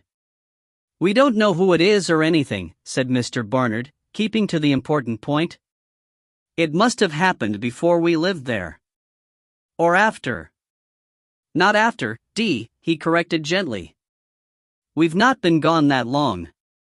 It was a skeleton. That doesn't happen in 1 year. Oh, yes. I forgot. But you do believe us, don't you? She asked Slider anxiously. It's such an awful thing to be connected with, even though we're not, except that it was in our garden. All those years. With our children playing there. Horrible. Let's just start at the beginning, Slider said soothingly. They had bought the house in Laburnum Avenue from the Knights, but had never met them. Their dealings had been all with the agents. Were you told anything about them? Slider asked. They shook their heads. Why they were selling? Where they were going? Anything at all? He prompted. No, said Mrs. Barnard. The agent didn't say and we didn't ask. I don't suppose he knew there was anything funny about them. What about the neighbors? Did they tell you anything about the previous owners? They looked at each other and shrugged. We never really got to know the neighbors, not the first ones. Only to say hello to if you happened to be going in or out at the same time, Mrs. Barnard said. Mr. Barnard looked embarrassed. You know how it is in London. And we were very busy in those days, juggling careers, bringing up children. The people afterwards, in number 17, the Slaters, we got quite friendly with them, she went on. They moved in about 10 years after us, and their children were the same age as ours. So this, body? Mr. Barnard said hesitantly. It's something to do with those people, is it? The ones we bought from? Because if it is, it's horrible, she said with energy. To sell a house knowing that's in the garden. And not say anything. We don't know, It could be people before them. He looked at Slider, hoping for enlightenment, but Slider only looked back blankly. Atherton recognized the symptoms of deep thought, and took over, easing the Barnards through some more routine questions about themselves, their family, Laburnum Avenue and the environs, while whatever it was brewed in his governor's mind. Slider came back a little while later when there was a pause. Tell me about the garden, he said. You must have done things to it, over the years. Well, not a lot, Mrs. Barnard said apologetically. You're wondering why we didn't come across the body ourselves, Mr. Barnard said shrewdly. But we didn't do a lot of digging. I'm glad we didn't, Mrs. Barnard said, wincing, as it turns out. We're not really gardeners, you see, said Mr. Barnard. Mowing the lawn once a week was as much as I wanted to do, but... Once we had a lawn to mow, she added, looking at him. once we got rid of that hedge. Oh, Lord, yes, I was forgetting. That hedge. Hedge? Slider asked. A great, big laurel hedge, she said disapprovingly. Right across the bottom. 8 foot high. 6D, he corrected. Taking up half the garden, she went on complaining. She's exaggerating, Mr. Barnard said hastily, with a little negating wave of his hands, as though exaggerating to a police officer might be an arrestable offense. But you know what laurels are like. They creep. Creep? Atherton asked. He was not a gardener. But Slider knew what he meant. They grow outwards, so you get a shell of leaves on the outside, and it's all bare on the inside, and every year it pushes out a bit more, so you get an empty space behind it, Mr. Barnard tried to explain, with much use of his hands. That hedge was really old, must have been there 50 years, I should say, so it was taking up about 4 feet of garden. It was practically pushing the shed down, as a matter of fact. The leaves were scratching against the boards. It was an ugly thing, anyway, Mrs. Barnard said. I've never been keen on laurels. My grandmother had them all round her house. Made it so bloomy. And you decided to cut it down? Slider asked. Well, yes. The garden wasn't that big, and we felt we couldn't afford to waste so much of it, Mr. Barnard said. We moved in the February, and we had it down in the September or October. No point in waiting for winter for something like that, because it's evergreen. And what was it like, behind it, when you took it down? Slider asked. Well, there was just a single trunk in the center, all the growth came from there. He looked to see if he had answered to Slider's satisfaction, and seeing more was wanted, went on, the hedge was just like a thin wall, making a sort of cave. Bare earth. And the fence was in very poor condition. Yes, we had to repair it, she jumped in. Though by rights it wasn't our fence, it belonged to the people behind, and they ought to have paid for it. But they'd not long moved in, and they weren't keen on the garden, they didn't care about the fence. They said right away, if we wanted it done, we'd have to do it. Despite the fact it was falling down, she added. Falling down? Slider asked. Well, a lot of it was sagging, and 2 of the boards had fallen right out, rotted away, Mr. Barnard said, so there was actually a big gap. If they'd had a dog, the people over the back, it'd have been in and out of our garden all the time. Which we weren't keen on, with 2 small children, Mrs. Barnard put in. Something had been going in and out that way, he said. I don't know if the people before them had a dog. Or maybe it was a fox. Or just cats. There was a gap under the laurel at that end, and a flattened place in the garden over the back. Which was a wilderness of weeds, by the way, she added disapprovingly. Terribly overgrown. But once we replaced the missing boards, we never saw any foxes, he concluded, so that put paid to that. And the extra space you'd created, Slider said, what did you do with it? Turfed it. It made more room for the children to play. And the water but in the corner, she reminded him. There was a terrible drought round about that time, and everyone was going on about conserving water. Funny when you think of it now, with all these floods. But back then, the garden gurus were always going on about planting drought-resistant plants, and collecting rainwater. Yes, and the council was offering rainwater butts at a special price, so we took one and set it up to catch the rain off the shed roof. Actually, she said, the council's offer was back in the spring, but it was such a bargain we took one anyway, though we didn't have anywhere to put it then. But when we had the hedge down, it all came together. There were even a couple of slabs there. Slabs? You know, like paving stones, but concrete. Someone had left them behind. They were in that area, behind the hedge? That's right. So we put the butt there, and I got some plastic guttering. He doesn't want to know all about that, she interrupted, with her own anxious look.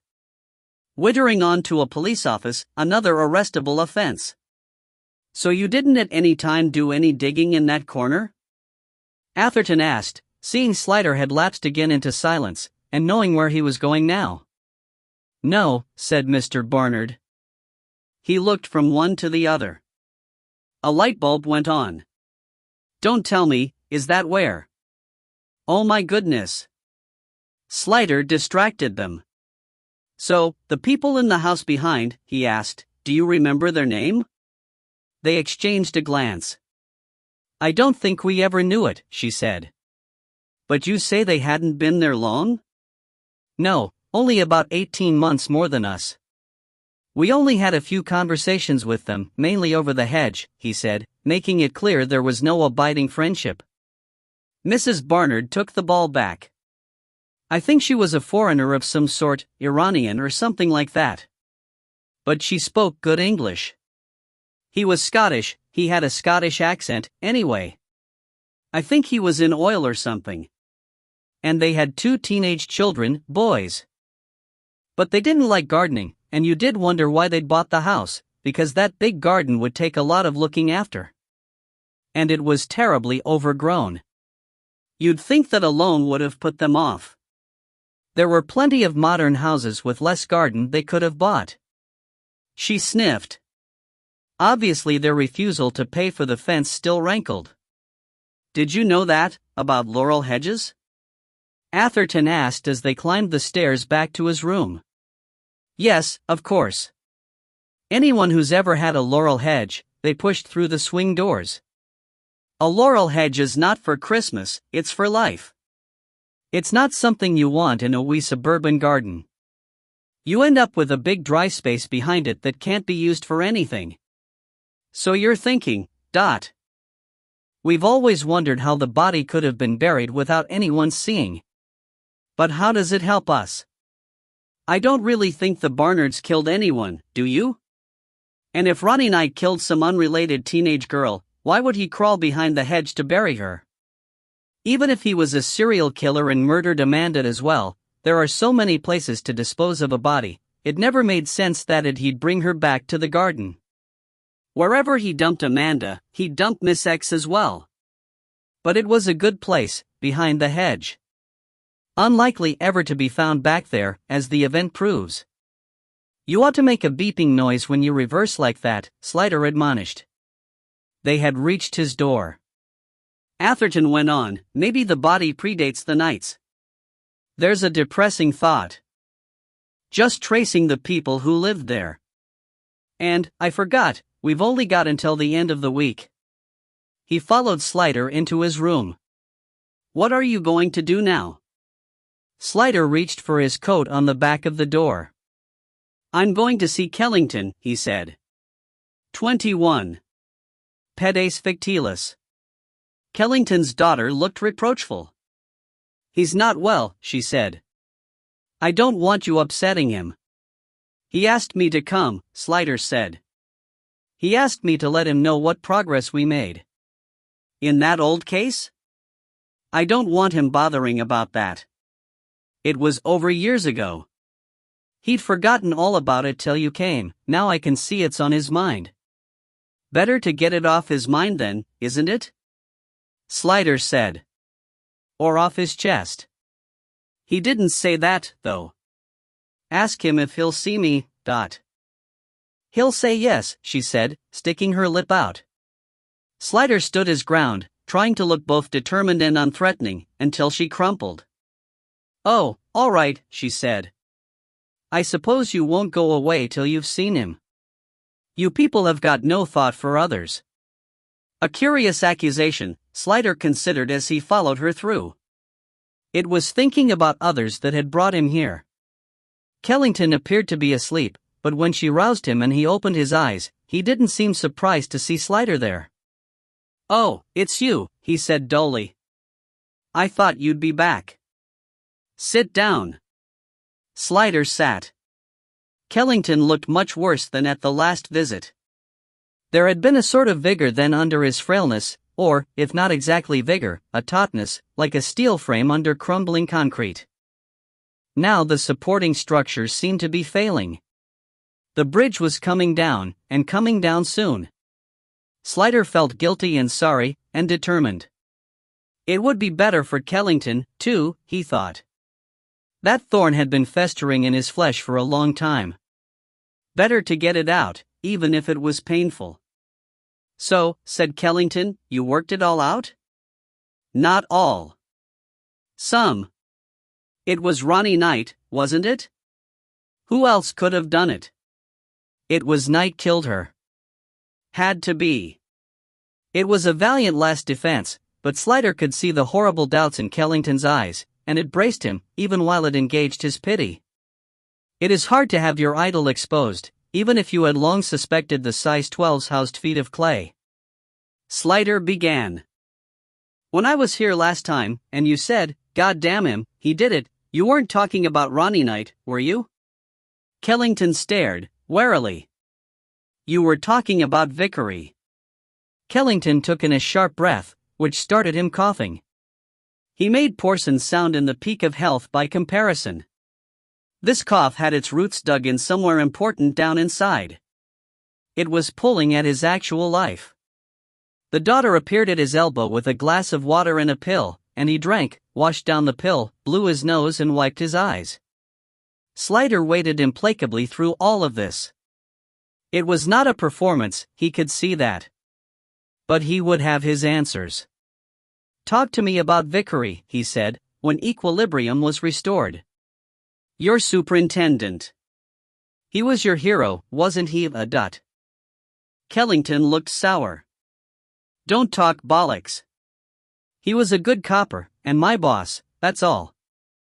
We worked together on a lot of cases. He was effective. The word was odd on his lips.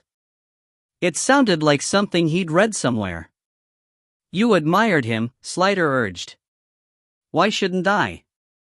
Kellington said roughly. Like I said, he was a good copper. And brilliant. Came from a brilliant family. His brother, for instance, David. Kellington drew in a breath at the name, but it wasn't a gasp of alarm this time, merely a sigh of resignation. So you know about him, he said flatly. I know about him. The talented younger brother. The high achiever. When did you realize his house backed onto the Knight's house? Straight away. Soon as I went out in the garden, on the Sunday, How did you know where he lived? I'd gone there one time to pick up the boss. He was having dinner there with his brother. Something come up, and I went to fetch him. He brooded. He was always going on about his brother, Vickery was. David this and David that. Seemed to think he was in a different class from him. As far as brains went, Vickery could think rings round anyone, anytime, my opinion. But still he thought he was nothing next to David. You could, he added with delicate distaste, get tired of hearing about him. And jealous? Slider wondered. He thought of teenage girls who had a crush on a pop star or a film star, and how bitter they felt when he got married, how they hated the wife, wanted her to be ugly and mean, made her so in their minds when she wasn't. Kellington had had a crush on Vickery, of a different sort, of course, based as much on real knowledge as fantasy, a grown-up crush, but perhaps as powerful. So David lived in the rear abutting house. But what made you think he was involved? I didn't. Why should I? Far as we knew, the night girl had gone missing, done a runner or been snatched. David living there, that was just a coincidence. How could it be anything else? Then at what stage did you start thinking he was involved? Kellington was silent. All right, at what stage did your Mr. Vickery start taking an interest in the case? Kellington looked out of the window, sign of discomfort, but he had capitulated now. He was admitting the inadmissible. I rung him the Sunday after I got back from the house. He liked to be kept updated. I mentioned that it was the house down the back of his brother's, just as a matter of interest. He didn't say anything at first. Then he says, "Are you sure?" Which is not like him. I mean, I wouldn't say that if I wasn't, would I? So I says, "Is there a problem?" And he says, "No, of course not. But the Monday, when the kid hadn't turned up, and we were going to search the house and garden, he says he's coming with us to have a look. Sounded quite casual about it. But? You sounded as if you were going to say, but. Kellington hesitated. He seemed a bit bothered. Like he wanted me to think he wasn't interested, but he was really. Anne? Yes. I said something about his brother, just mentioned him, not meaning anything, and he said, Mr. Vickery said, quick as a flash, he's gone away on holiday. Kellington brooded a moment. It struck me as a queer thing to say. I mean, what was that about? Why mention it at all? Why indeed, Sliders said. If Vickery was preempting any suspicion, it must have been because there was suspicion to be had. Even Kellington, the good dog, the loyal hound, was copper enough to have sniffed that particular kipper and found it ripe. Go on. What did you do on the Monday? We went down there. In separate cars. Ready to do the full search. I sent my boys out to look at the van and the shed. I interviewed the parents again. And Mr. Vickery. Sliders saw he was coming to the really bad bit. He had already guessed what it was. Go on. He said he wanted to look at the girl's bedroom. Well, that's SOP. I thought he'd have wanted to hear what the Knights had to say, but he went up alone. When I was done, I went up there as well. He sort of jumped when I came to the door. What was he doing? Was he reading something? Kellington raised mournful eyes. He was a bad dog. You know, then? Tell me. It was a diary, one of those 5-year things with a lock on it. Red leather. I recognized it, they were all the rage roundabout then with young girls, to write their secrets in. Daft. Anyone could break the lock with one finger, but I suppose the point was they'd know if anyone did. Like their mom or dad. What did Vickery do? He sort of dropped his hand down the side of his leg, hiding it from me. He said, all done? I said yes. I asked if he'd found anything, and he said no. I said I was going out to have a look at the garden. He said he'd come and help me. And he sort of waited for me to go first. Slider nodded kindly. And he followed you? Yes. Straight away? More or less. And what did he do in the garden? He watched for a bit. Then he said there was nothing to see, you could see the whole garden from where he stood, and he called the boys off. He said the girl had obviously run away, and we were wasting our time here. We'd do better talking to the neighbors. What else did you do? I told you all this before. We knocked on every door up and down the street. Asked in local shops, showed her picture at the tube station and the bus depot. Her mom said she went to the library a lot, so we asked there. Then Mr. Vickery says to drop it. He told you to drop the case? Kellington looked briefly annoyed. Things were different then. There wasn't all this fuss. Girls run away all the time, there's nothing you can do. Vickery was right about that. He said, there's no reason to think anything bad's happened to her. No sense in killing ourselves over it. We'd got better things to do. So we filed it. And the diary? I never saw it again. Why? It was missing from amongst her things. Her parents packed up the contents of her room when they moved. They kept them in a box, undisturbed. I've looked through that box, and the diary's not there. Doesn't mean anything. Maybe they got rid of it. Did you see the night file before it went to missing persons? Course I did. Had it in my hands many times. And was it thick? Just normal. You know what it's like. Yes, I do. Who took it down there? How would I know? Kellington said roughly. All that time ago? How would I remember? Slider studied him. But you do remember. Because you've wondered. Since I told you we'd found the body, you've been wondering a lot. Who took the file? There was no further place to go. Kellington looked down at his big bony hands as they lay in his lap. I took it into Mr. Vickery's room and said, "Have we finished with this, then?" And he said yes. He said to put it on his desk, he'd got to go to records for something else and he'd take it down then. Save me a journey. That was nice of him. And when did you next see it? I never saw it again. Why would I? I've never looked at the case since. It was a misper and that was the end of it. Yes, quite. Slider relapsed into thought. Look, Kellington roused him, what exactly are you suspecting? I thought you said you'd worked it out. I know many things now. Why she was buried in the garden. Why she was never seen outside in the street. Now I know why her diary was missing. Why the file was so thin. You don't know what happened to the file. Stuff could have been lost any time. Good God, man, it's been 25 years.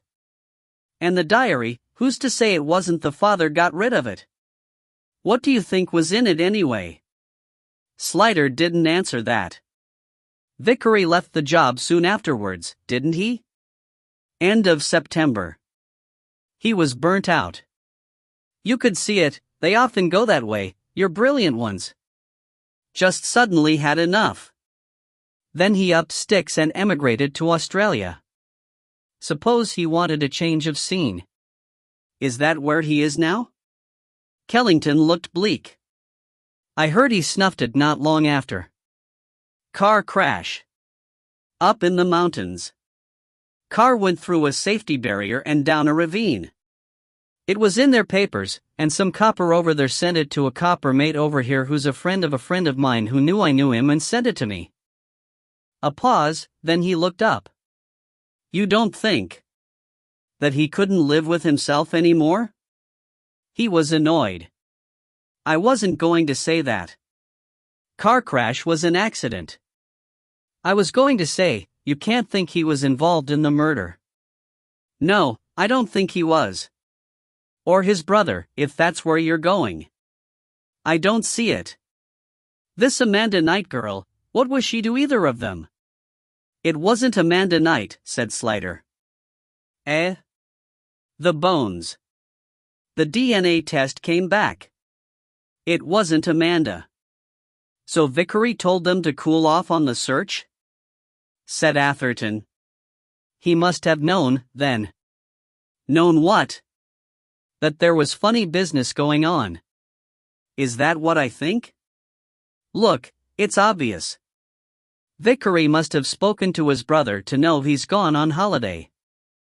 And he wouldn't have mentioned it at all if it wasn't meant to be a sort of alibi. And then he left the job more or less straight away. He must have given in his notice by the end of August to leave at the end of September. That's only 2 weeks afterwards. So he must have known something. I think he did know something, Slider agreed. And he doctored the file so that if the case ever got revived, there'd be nothing in there to implicate. Yes? Well, the brother, I suppose. I mean, it could hardly be our Mr. Vickery. Or could it? Or both of them together? No, look, I assume you're thinking that the body, which is not Amanda, is a victim of David Vickery's and that Edgar Vickery for some reason suspected. Maybe David had done weird stuff before, and Vickery knew about it, or at least suspected it, and decided to protect his little brother. But this time it was too much for his conscience and he had a breakdown and quit. He frowned. But that still doesn't make a whole lot of sense. Why would that stop them searching for Amanda? What's Amanda got to do with it at all? What does the diary have to do with it? Melissa Vickery is the key, said Slider. Well, I guess that, Atherton said. But give me a clue, will you? I'll give you several. Amanda Knight had a crush on David Essex. she was mad about animals. David Vickery ran away with his daughter and never came back. Melissa Vickery never married. Atherton shook his head. Not there yet. Slider went on. And though the two little girls were superficially quite alike, there was one major difference. Do tell, said Atherton with taut patience. Melissa Vickery had brown eyes. Because of the firearms at the farmhouse, Porson insisted they get the local police involved. You don't want to be interviewing her at the house. And you don't want some kind of nutty siege situation developing. We need to get her out of there and interview her in some neutral place. There are the firearms violations, Slider said. Assuming she has a license at all, which the locals will know, the guns are supposed to be kept in a locked cabinet, not hanging handily over the fireplace. They can ask her politely to come in to discuss certain irregularities, and we can talk to her at the station. As long as they make it sound routine, that ought to work. All right, said Porson. I'll have a word with their super. But what if she doesn't come in voluntarily? I think she will, Slider said. Her whole life has been dedicated to pretending everything's normal. But if she doesn't, well, she has to leave the house sometimes, to shop and so on. I'd recommend stopping her in the town or outside the supermarket or wherever. Just tell them not to alarm her. Porson regarded him for a moment. Do you think she'll cough? Slider thought. I think underneath she's longing to. It's a hell of a story never to have told anyone. Cirencester police station was, like so many of them nowadays, a yellow brick barracks of no charm whatsoever. All serene? Slider asked the custody sergeant, a good-looking young man with blue eyes and a firm jaw, a poster boy for the job if ever there was one. I wouldn't say that, exactly, he said. The gentle Gloucestershire burr only added to his charm. She's not a happy bunny. We asked her to come in and discuss the renewal of her license. When she got here we said there were irregularities, and someone was coming to talk to her about it. She's in an interview room now, waiting for you. You didn't tell her? Anything about you? No, sir. Or what you want to talk about? He grinned. I'm not sure we actually know. No, all she knows is we've discovered firearms irregularities. She's had a cup of tea, and the last thing she was complaining about was being delayed because she's got animals to feed. Right. Thanks. Do you need backup? Is she likely to be violent? Slider considered. I don't think so. I think she knows the game is up. Well, there'll be one of our uniformed lads waiting outside if you need him. Thank you. 22. Oh, spite. Oh, hell. They had a peep at her before they went in. She was looking bored, wearing dungarees and the Wellingtons, her hair dragged back unbecomingly behind. Under the dungarees was a man's red and green plaid shirt. He remembered the cord trousers. Did she keep all David's clothes to wear herself? Slider wondered. It was a rather horrid evidence of obsession, if so. Despite her apparent sang-froid, she jumped when Slider came into the room, lurched to her feet, and if this had been a western saloon she'd have been reaching for her shooting iron. He got in quickly before she could speak. Sit down, please, he said, so firmly that she obeyed automatically. Well, she said sourly, if it isn't Butch and Sundance. Odd that she was thinking the same thing, Slider mused. The old man and the talent. I suppose it was you that shopped me to the local plod? I did tell them about your unsecured shotguns, yes, said Slider. Didn't like me making you look small, she sneered, so you got them to do your dirty work for you, but I wanted to have another little chat with you, and I thought it would be more comfortable here, said Slider, sitting down. Atherton, prudently, took a lounging position behind him, near the door. She was not a big woman, but they knew she was full of passions, and strong from strangling chickens. Comfortable for who? Oh, for all of us. We may be here a little while. You may be. What if I decide I don't want to chat with you? What if I decide to leave? Then I'm afraid we will have to arrest you. But it needn't come to that. Why don't we just talk and see how we get on? I have some questions for you. She rolled her eyes. Oh, go on then. What do you want to know, Dot? To begin with, why didn't you tell me that Amanda used to come through the hedge at the bottom of the garden to visit you? Her eyes opened wide. Whatever she had expected, it wasn't that. Why on earth should I? What does it matter? She went through the hedge, like Alice down the rabbit hole, into a magical place, a world of possibilities, said Slider. She looked at him quizzically. That's how she came and went without being seen, he went on, without going out onto the street. And it made it extra exciting, like a secret passage that only she knew about. Added to the thrill of it all. What are you talking about? She said witheringly, but he saw she was alert. She came through every day during those summer holidays, didn't she? He went on. Her parents were both at work, she had nothing to do, no friends but you. And most importantly, she was in love with David Vickery. She was still for a moment, then said robustly, "Don't talk such rubbish. I suppose it began with an ordinary teenage crush. He did look a bit like David Essex, didn't he? Even had the same first name. And it's a mistake to underestimate the power of a teenage girl's first love. It's all-consuming, it can burn down cities, and sometimes it lasts a lifetime, especially if, unusually, it crosses over from fantasy into reality. All those girls who screamed and fainted for the Beatles, never got to meet them in the flesh, never got to have sex with them, live with them. How did the reality match up, in the end? Was it worth it, Dot? What are you asking me for? She demanded, but her eyes were fixed on his. She was lonely, an only child, and very bright, and her parents couldn't keep up with her mentally. She was isolated at home, isolated at school, too, where all the other girls came from a different sort of home. She longed for someone who understood her, she was ready, desperate, to give her heart to someone. She wanted to love, and being the age she was, that emotional yearning got mixed up with burgeoning hormones. It's a potent mixture. David Vickery ticked all the boxes, handsome, extremely intelligent, and available. A little fire was burning deep down in those eyes now. What are you talking about, ticking boxes? Available?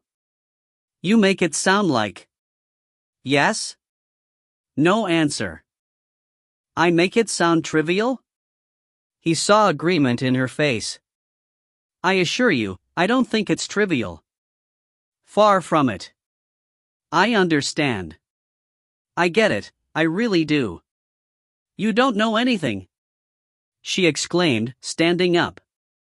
And I don't have to sit here and listen to you talking rubbish. I'm leaving.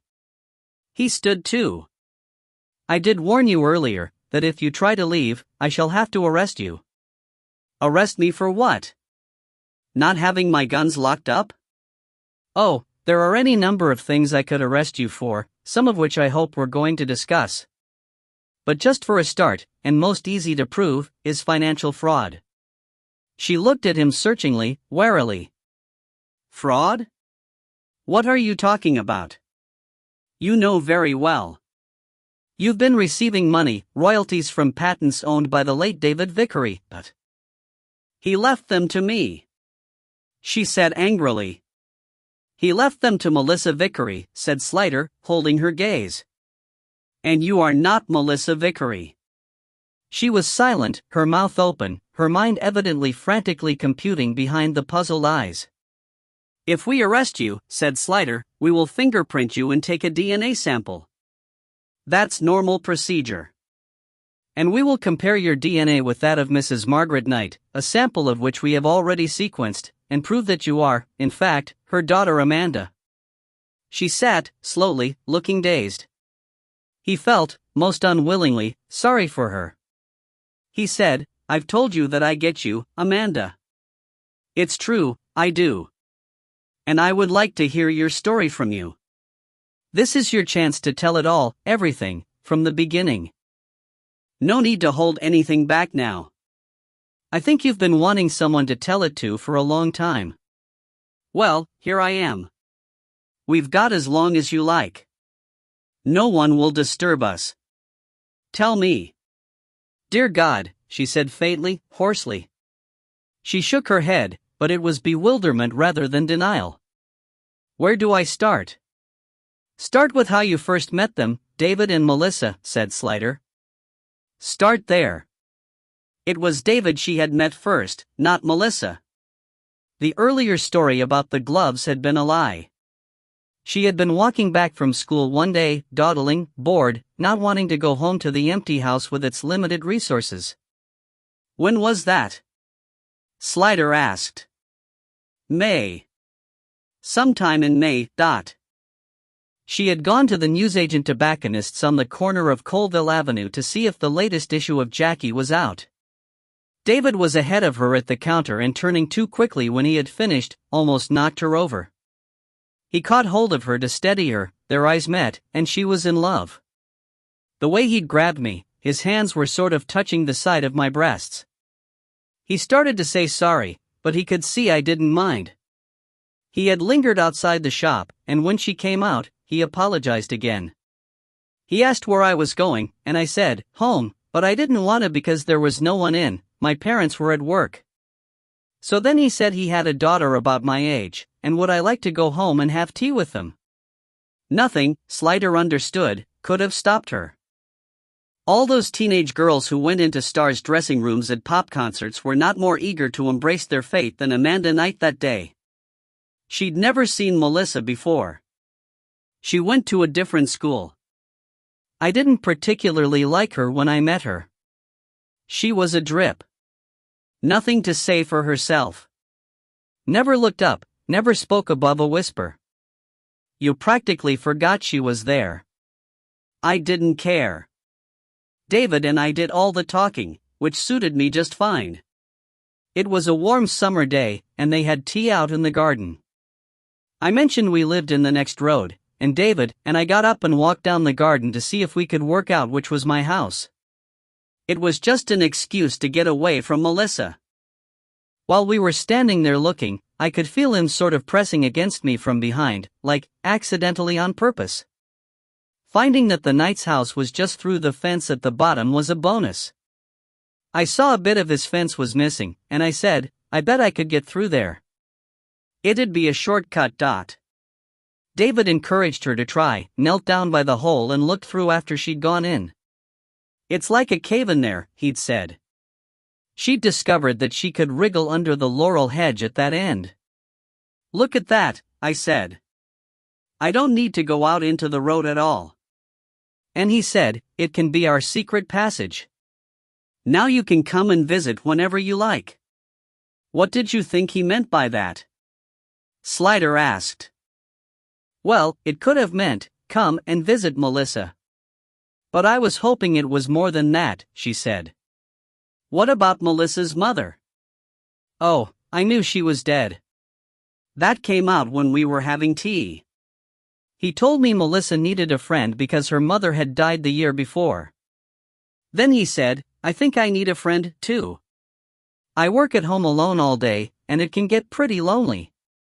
So you think he was attracted to you from the beginning? Slider asked, concealing his distaste. I know he was, she said complacently. Her eyes were distant, and he could see she was reliving the early days of the romance, when her pop star hero had taken flesh and dwelt right next door. And when did the relationship take on a physical aspect? Slider asked.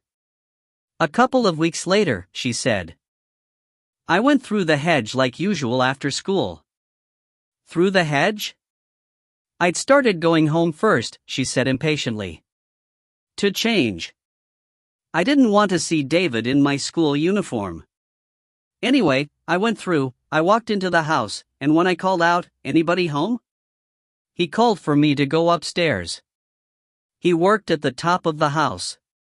He met me halfway down, on the middle floor. He said Melissa had gone on an outing with a school club and wouldn't be back until about 7. He said he hoped I wasn't disappointed. I said far from it. We were standing very close together. I was praying he'd kiss me. And he did, she concluded simply. They went to his bedroom and consummated her love. It was magical. The most wonderful moment of my life, she said. They had only managed to do it twice more before the summer holidays. But then, with so much more time on her hands, she had virtually lived at the vicary's house. At first, we could only do it when Melissa was out, but he managed to make sure she was out quite a lot. But after a while, we were so hot for each other, we took to going to the bedroom whenever we wanted, and just locking the door. Sometimes we didn't make it to the bedroom. We did it all over the house, she said proudly. Your birthday, Slider said, was in June, wasn't it? You asked your parents for a diary that locked. She looked surprised. You're not on about that diary again? And then, unexpectedly, she blushed. You haven't found it? Oh God, you haven't read it, have you? No, it disappeared. I assumed asking for one that locked meant you had something to write down that you didn't want your parents to read. She looked away. You wrote down all about your affair with David, didn't you? She nodded. Every blessed word. Every kiss. What was I thinking? But they would never have peeked, my parents. They were stupid. My dad was an ass and a bully, but he was honest. He'd never have read it, even if I forgot to lock it. Tell me about Melissa, Slider said next. What about her? Well, she must have started to suspect something. Eventually. For the first time she looked uncomfortable. Oh, Melissa. She really was a pain in the neck. I suppose she must have suspected. Even she couldn't be that stupid. I didn't care. I never really thought about her at all. She was such a nothing. It wouldn't have mattered, anyway, if she hadn't got jealous. Jealous? I mean, she still had him to herself all night. Actually, I'm not sure she liked that side of it, really. But since her mom died, she'd been sort of looking after him, doing the cooking and washing and cleaning, sort of being like a wife to him, and I think she felt he ought to have appreciated her more. Slider felt cold all down his insides, as though he swallowed an ice cube. When you say she didn't like that side of it, he said as casually as he could, do you mean? She shrugged indifferently. It started with just sharing the bed, because they were both lonely and upset. But one thing led to another. David was a very physical man. You'd think she'd be glad, really, that I took that over from her. Weren't you afraid she might tell someone? Wasn't he afraid she might? She'd never have said anything, she said harshly. She worshipped him. And she was too much of a wimp. Like I said, she was wet. A complete drip. Slider thought of Edgar Vickery. Was that what he had suspected, or known? Or had there been something else in the past? I wonder, he said, whether there were others before you. He thought that might cause an explosion, but she only shrugged. I don't know about that. There were others after me. He had a taste for schoolgirls. I had to keep an eye on him. But I never let it go too far. As soon as I saw the signs, I jumped on him. And it faded away as he got older. She sounded almost disconsolate. The fire burned down, if you like. He'd look, but he never had the energy to touch. Tell me about that last day, Slider said. He felt Atherton tense behind him. This was the testing part. So far, she had talked freely, but she hadn't incriminated herself. He had to keep her talking without alarm, to get her to tell the rest, to run out the thread without knotting it. What last day? She said absently, busy with her thoughts. Saturday the 18th of August, 1990. The day Amanda went through the hedge, and never came back. What happened that day? She thought about it, and her mouth turned down. It was all Melissa's fault, stupid idiot. There was no need for her to make a fuss. What happened? He pressed her gently. David was working on something up in his room. Melissa and I were sitting on a rug in the garden. It was really hot that day. I said, I bet David could do with a cup of tea. We went in, and Melissa made tea, and I took it up in his special mug. Well, he was just ready for a break. Working always made him randy, especially if it was going well. So we started, you know. We were getting into it when Melissa came in and shouted at us. I was on his desk with my legs round him, and when she shouted it made me jump and I knocked the mug over. Luckily most of the tea went on the floor, but she started screaming about his papers on the desk and how important they were. What if the tea had gone all over his work and ruined it? I told her to calm down but she didn't. She started going on about what was I doing in there anyway? She said she was never even allowed into his room, but I seemed to think I could go anywhere I liked and do anything I liked. She shook her head. She was raving. She was mad and scared and jealous and crazy. She said she was going to tell everyone and we'd be locked up. She wouldn't stop. She just wouldn't stop. Stupid girl. So David stopped her, Slider suggested, the merest breath of a question. She was grave now, all the poke gone out of her. He didn't mean to, be so rough, but he was angry. Well, a man doesn't like being interrupted at a moment like that. And she wouldn't stop screaming. He grabbed her by the neck, just to shut her up, really, but she fell over and he fell with her. They were both on the ground. She grabbed the coffee mug from the floor and started hitting him on the head with it, so I grabbed her arms, but she wouldn't stop struggling, so I knelt on them. When she stopped screaming he let her go and got up. He said, "Come on, Mel, get up now," but she didn't move. She sounded sad, almost quite regretful. I think we overdid it, she concluded. You think? Slider said inwardly, in broad irony.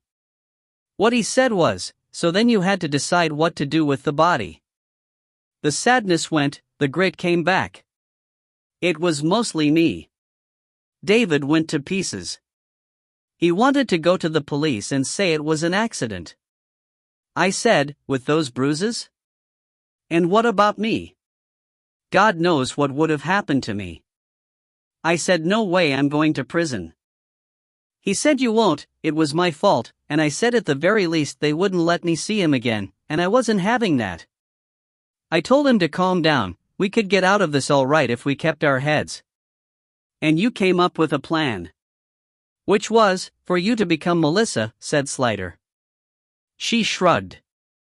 We were the same height, same age, same color hair. I could fit into her clothes. But it had to be somewhere we weren't known. And we had to leave right away, because as soon as I went missing, they'd start looking for me. So I just didn't go home. Then there was the problem of the body, Slider suggested. Yeah. That was a hard one, said Amanda. He wanted to take her out in the car after dark, but you only had to watch the news to know they always get seen by somebody when they do that. I said we had to bury her in the garden. But he said we couldn't leave any sign of newly dug earth. Then we both thought of the space behind the hedge, between his fence and our hedge. Nobody knew about it, and nobody would be able to see anything from the outside. She shrugged. So that's what we did. In the middle of the night. We took turns holding the torch and digging, because there wasn't much room in there and it was difficult. But we got it done. You put some paving slabs on top of the grave. Oh, yes, I'd forgotten. David was scared cats or foxes would dig it up. He had some slabs left over from when the patio was laid, so we put a couple on top. And the next morning, he told the people next door we were going on holiday. He always gave them the keys when they went away, so it had to look natural, and we never came back. Well, David did, to collect stuff before the house was sold, but I didn't. I couldn't risk anyone there seeing me. Did he telephone his brother during that evening? She had been thinking, and looked up, surprised. His brother? Oh, I know. No, the brother phoned him. They were supposed to get together or something on the Sunday, but David told him he was going on holiday. Did he tell him anything else? I don't know. I didn't hear all the conversation. He was on a long time. She frowned. But he'd hardly have told him he'd killed Melissa, would he? I mean, you don't. No, Slider thought, perhaps you don't.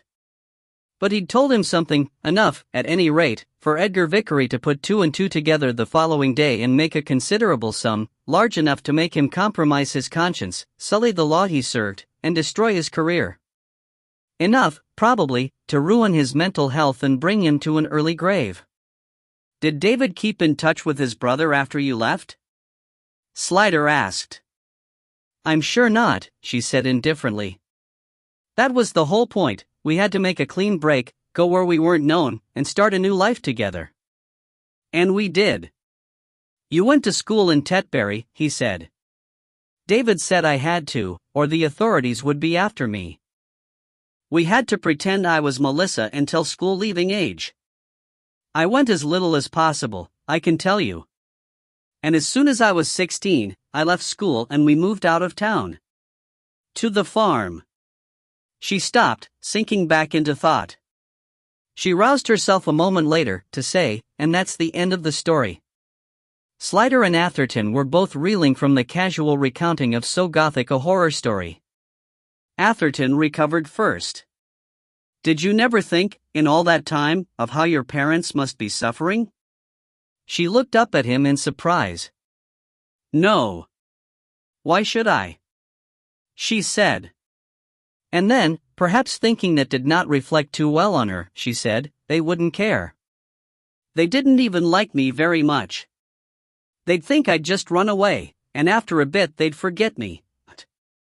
Your father was suspected of having murdered you, Atherton said. To their shock, she burst out laughing. No. That's rich. My dad, murder me? He'd never have had the nerve. He used to shout a lot, but that's all he did. He was scared of me, if you want the truth. He was scared of anything he didn't understand, and boy, he didn't understand the first thing about me. That's why he shouted so much. Shouting was all he could do, faced with anything above his level of intelligence, she concluded contemptuously. Slider heard Atherton take a breath, and stopped him with a movement of his hand. He wanted to keep her on side, keep her wanting to tell. So you had 20 years, more or less, living with David as his wife. Was it worth it? What do you think?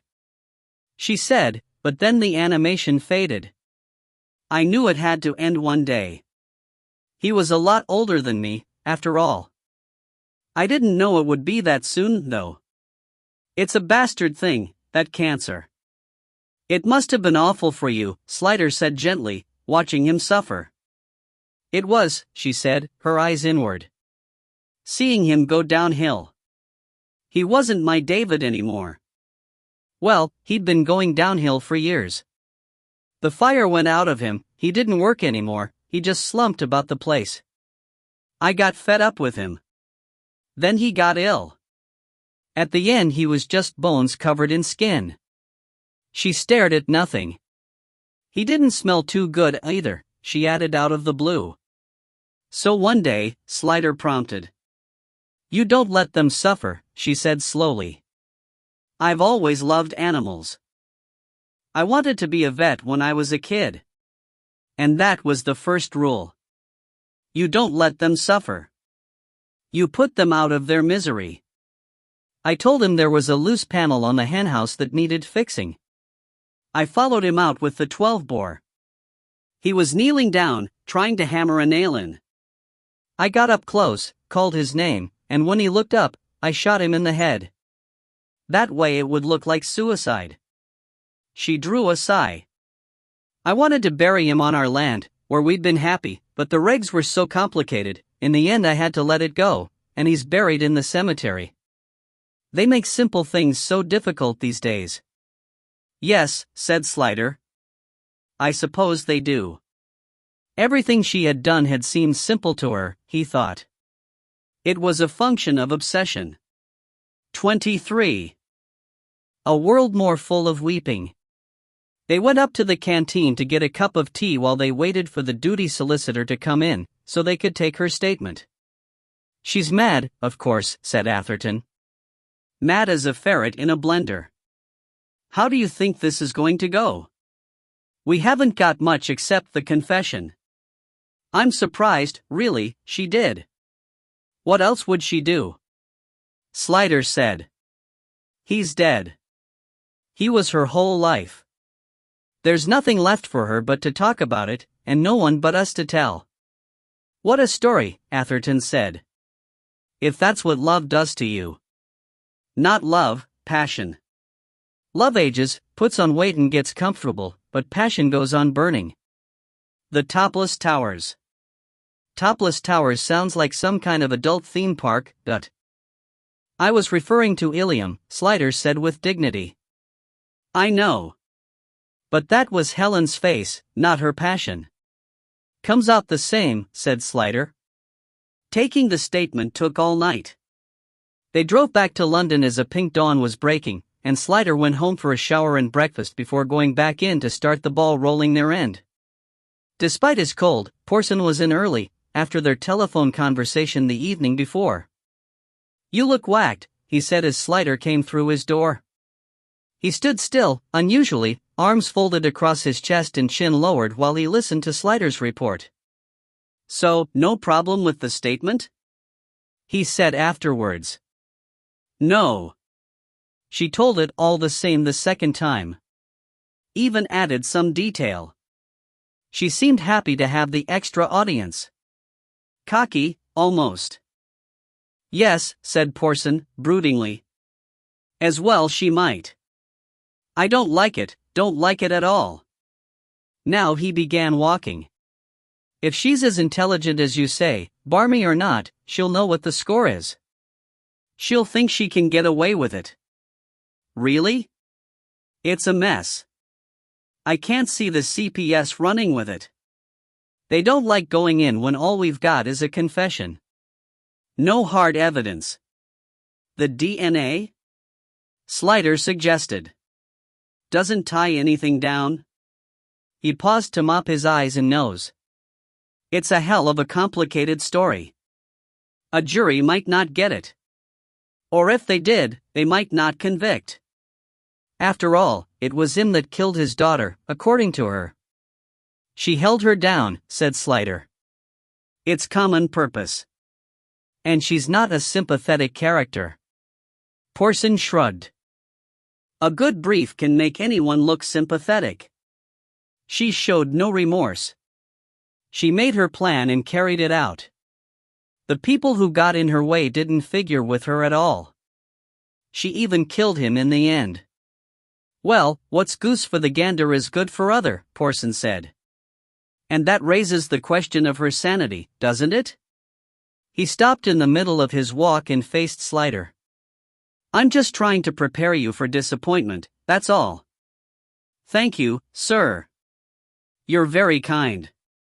Porson gave him a raised eyebrow. Oh, irony. You could cut yourself with that. Also, there's this Kellington Vickery aspect as well. You've got to think about that. Another reason the CPS might give it the bum's shoulder. It wouldn't reflect well on the job. Vickery's dead. And Kellington won't last much longer, from the look of him, said Slider. And it was all a long time ago. There you are, then, said Porson. Where's the public interest in prosecuting something that happened 25 years ago? But look on the bright side, he added, walking again.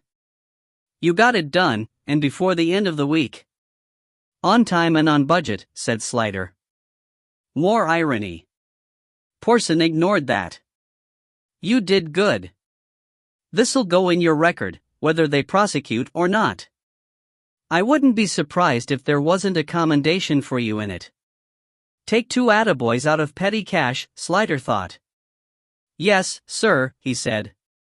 Right, said Porson, dusting his hands. When's she arriving? She'll be on her way here after the statutory rest. So she'll be here this afternoon sometime. Good. That gives you time to set up a psychiatric assessment. That's the first thing. My guess is that she'll be found unfit and referred for treatment. So she'll get locked up, one way or another. And this way it's indefinite. So don't brood about it. No, sir, said Slider. He was almost out when Porson said, Oh, by the way, I've got some news that may interest you. Shut the door.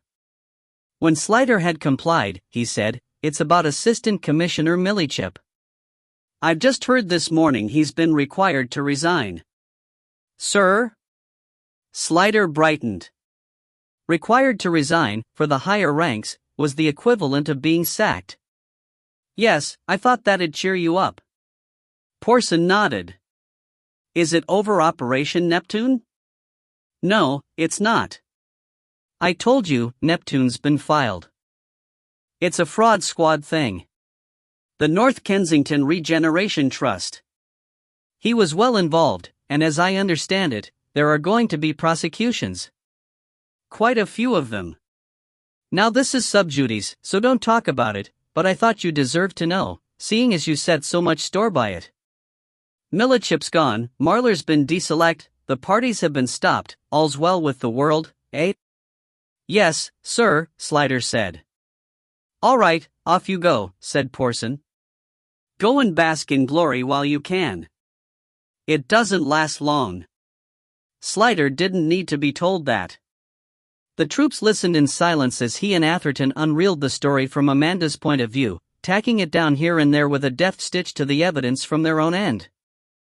At the end there was a thoughtful silence as they digested it all.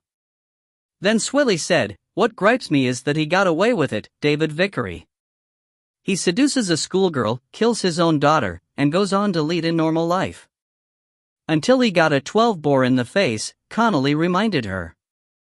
I wonder, Atherton said, whether that actually happened. It might have been fantasy on Amanda's part, what she feels in retrospect she ought to have done. It came out rather too pat in the confession. More likely he did it himself. Why would she confess to murder and put herself in danger of prosecution if she didn't do it? Gascoigne asked. Because she knows she's safe. We've got no evidence, Lesop said. Can't go just with a confession. She wouldn't know that, LaSalle said. The public think a confession is everything. I think David Vickery suffered his own punishment, Slider said to Swilly, to comfort her. He'd used the same thought himself. He went into exile, and I'd like to believe he was haunted by what he did every day of his life. It's not the same, she sniffed. No, it's not, said Hart. Boss, what are we going to get her for, Amanda? I don't know, said Slider. It depends on the psychiatric assessment, to begin with. And then on the CPS. They won't touch it, McLaren said with gloomy conviction. Too messy. Too long ago. And she's an obvious nut job. So we busted our humps for nothing. Fathom complained. It wasn't for nothing, Slider said. We did excellent work. We solved a very difficult and obscure case. 2 cases, in fact, a misper and a homicide. We should be proud of ourselves. I'm proud of all of you. They looked back at him. Connolly said, talking of bodies, everyone looked at her. Slider's heart sank.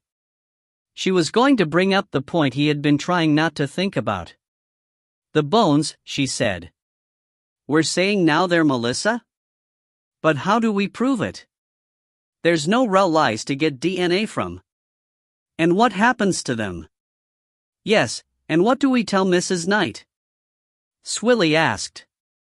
And her sister, Connolly added. I suppose we couldn't let M have the bones and say nothing, Hart said wistfully. Let the pearl and the emerald give them a decent burial. 2 birds with 1 stone.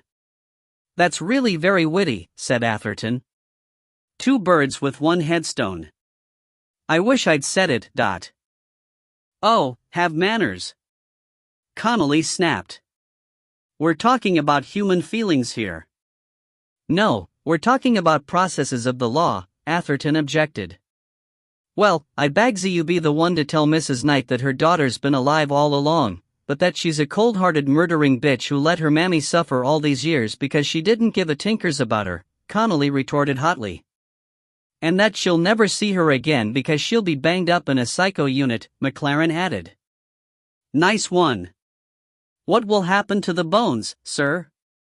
Gascoigne asked, restoring sanity. If there's no relatives? That'll be for the coroner to decide, said Slider. Buried on the parish, Swilly said. Don't get sentimental, said Atherton. It will be done respectfully, Slider said. And anyone who wants can go. There were no immediate takers. Talk was free, but free time was precious. But Slider thought that he would probably go. And glancing at Atherton, he thought that he probably would too, despite his slick words. His missing night's sleep was beginning to catch up with him, so he went up to the canteen, as much for the exercise as for a cup of tea strong enough to trot a mouse across. When he got back, he found Joanna was there, with George, who was sitting on the edge of Swilly's desk, swinging his stout little legs and holding court. He loved company. Joanna stepped aside to talk to him. What's that about? He asked, cocking an eye to his son. George was flirting outrageously with Swilly, who was visibly melting. The very sight made him feel less tired. I saw how knackered you were this morning, Joanna said, so I thought you'd need cheering up. It's working, Slider said. Thanks.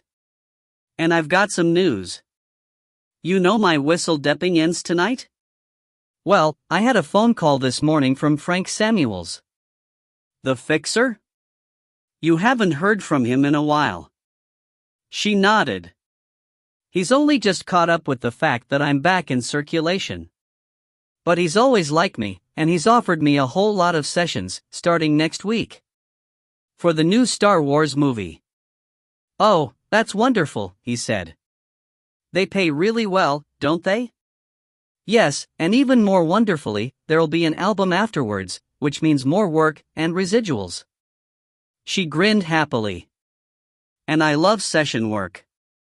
No cracked singers or potty MDs. Just lots and lots of lovely dots, and hanging around with all my favorite professional musicians. Pig heaven. I'm very glad for you, he said, with sincerity. She eyed him carefully. And you've solved this bones thing. So you're happy? I'll tell you all about it later, he said. At the moment there are some administrative details to clear up. Well, I won't get in your way, then. Boy and I will go and have a bun somewhere. Shall I see you before I leave tonight? He hesitated. Probably not, she answered herself. All right, later then. She was going, but turned back to say, oh, and here's one to tell Atherton. The keyboardist told me last night.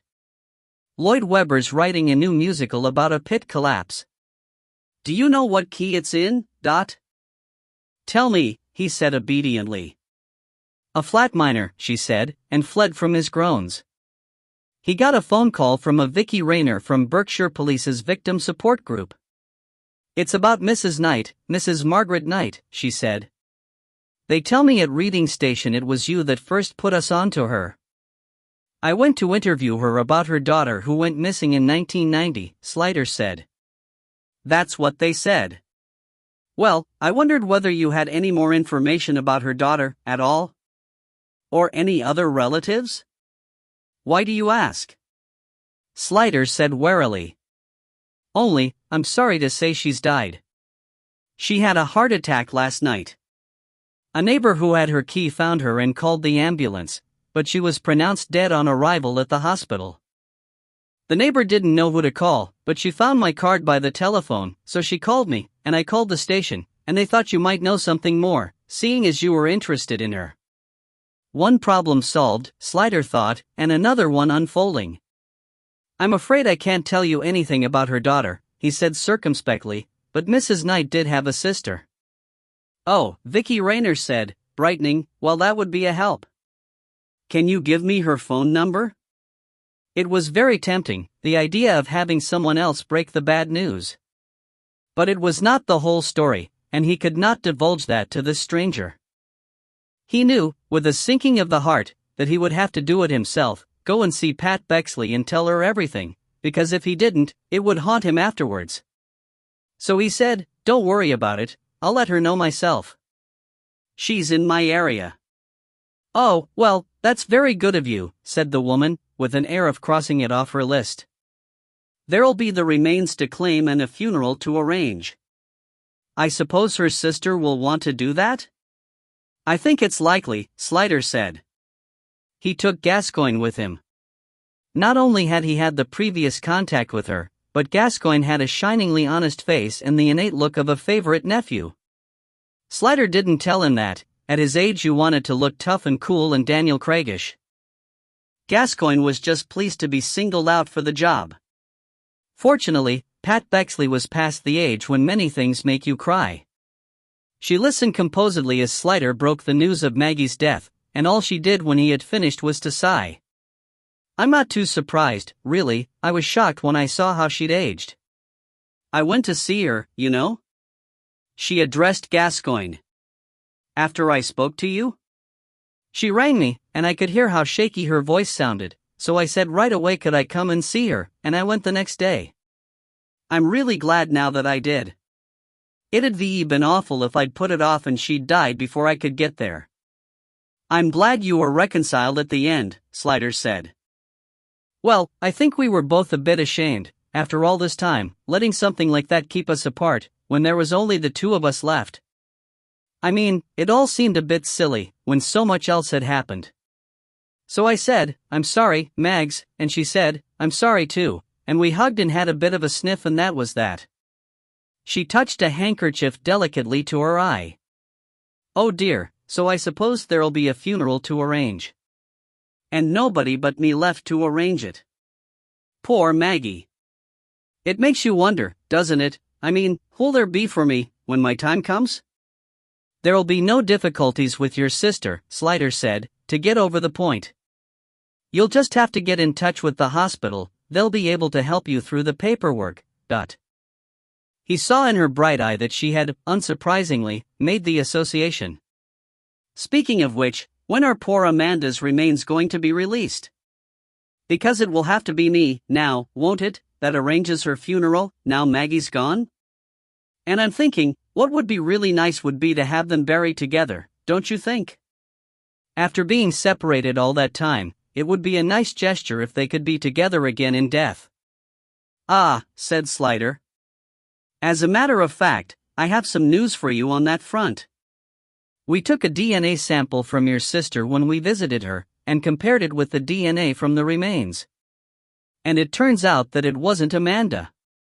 What?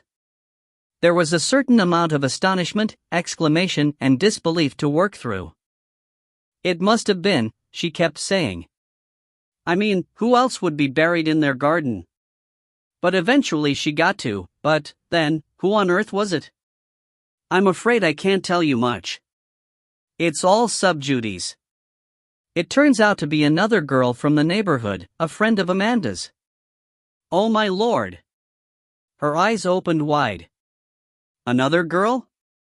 You don't mean, Ronnie wasn't a serial killer, was he? No, I can't believe that. Not Ronnie. Ronnie had nothing to do with it, Slider was glad to be able to tell her. Oh dear, now I feel bad about suspecting him. Not that I ever did, not really. It was just, well, you think, who else could have done it? But what was this girl doing in Ron and Maggie's garden? Again, I'm afraid I can't tell you, And what about Amanda? That means she's still missing, does it? No, she's not missing. He saw painful hope chasing painful doubt across her face. Not missing, did that mean more remains had been found? When he saw she couldn't ask, he said, I'm sorry to tell you that she's in custody. She's suspected of having something to do with this other girl's death. She sat back in her chair, her mouth open. Well, that's floored me, she said at last. I don't know what to say. You mean, Amanda's been alive all this time? And never got in touch with any of us? Oh my good Lord, poor Maggie. Dying without knowing Amanda was still alive. Gascoigne said quietly, that might be just as well, in the circumstances. She stared at him. You mean, you think she did it?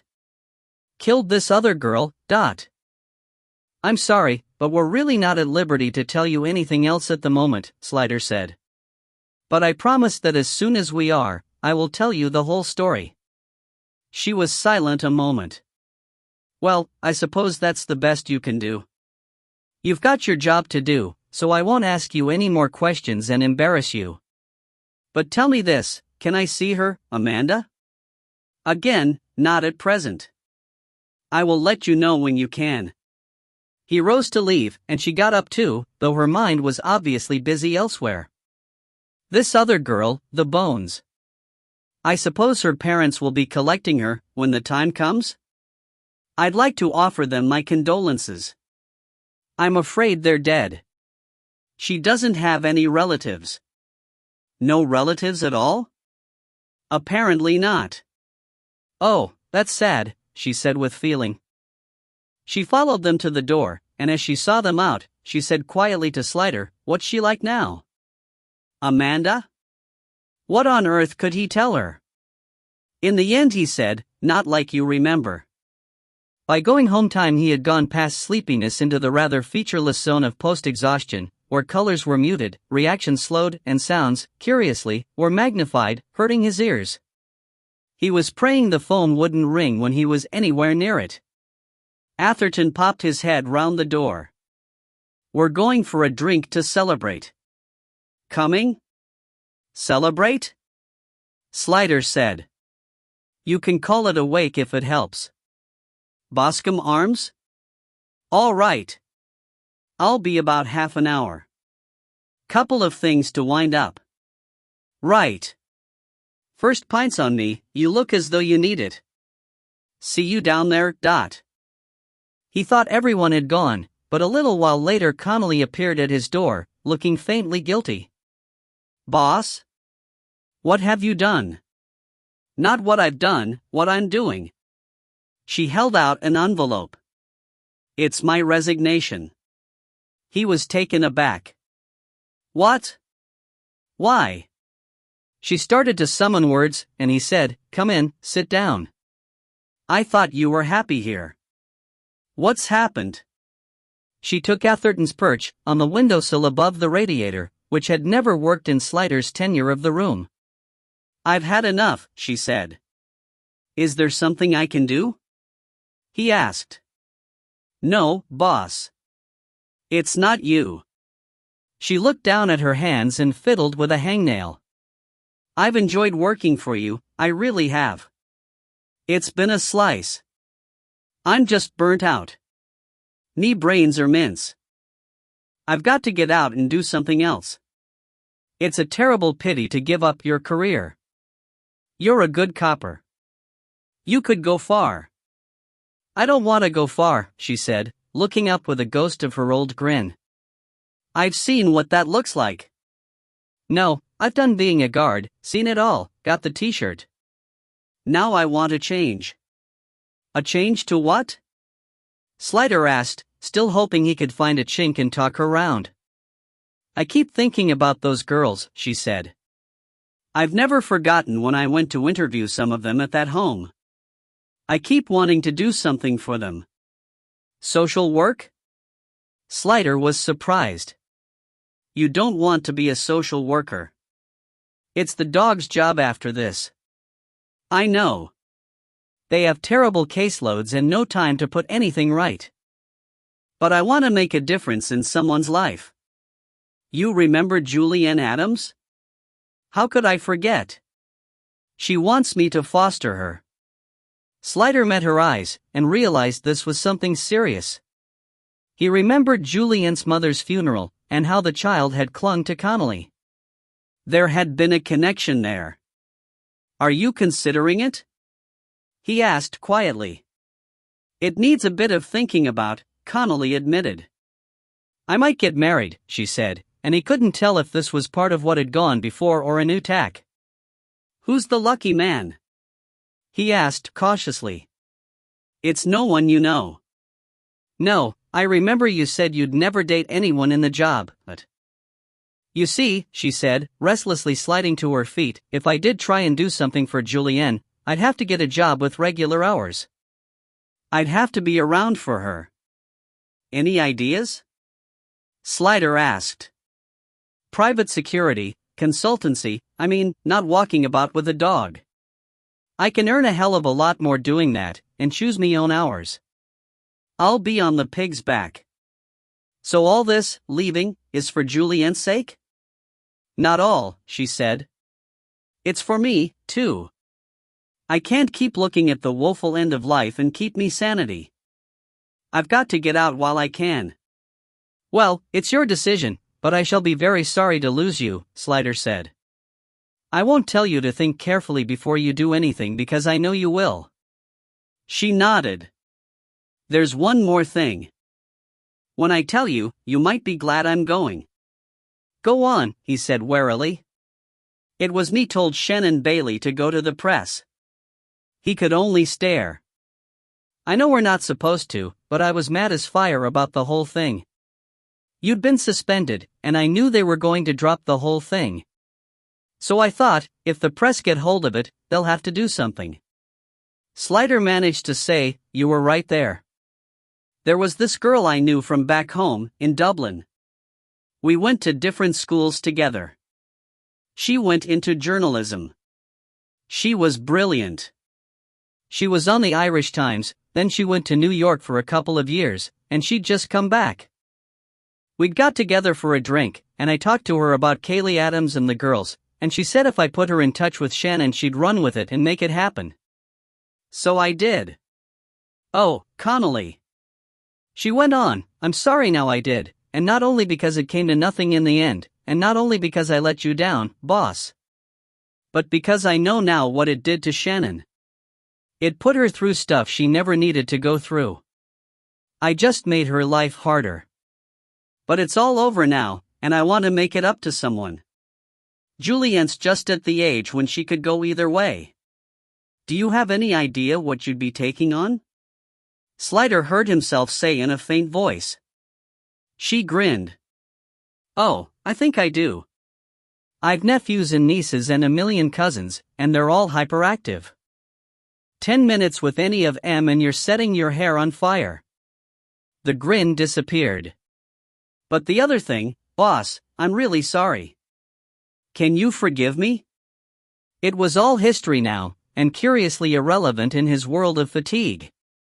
He was glad to know definitively that it had not been Atherton, and slightly ashamed that he had suspected him.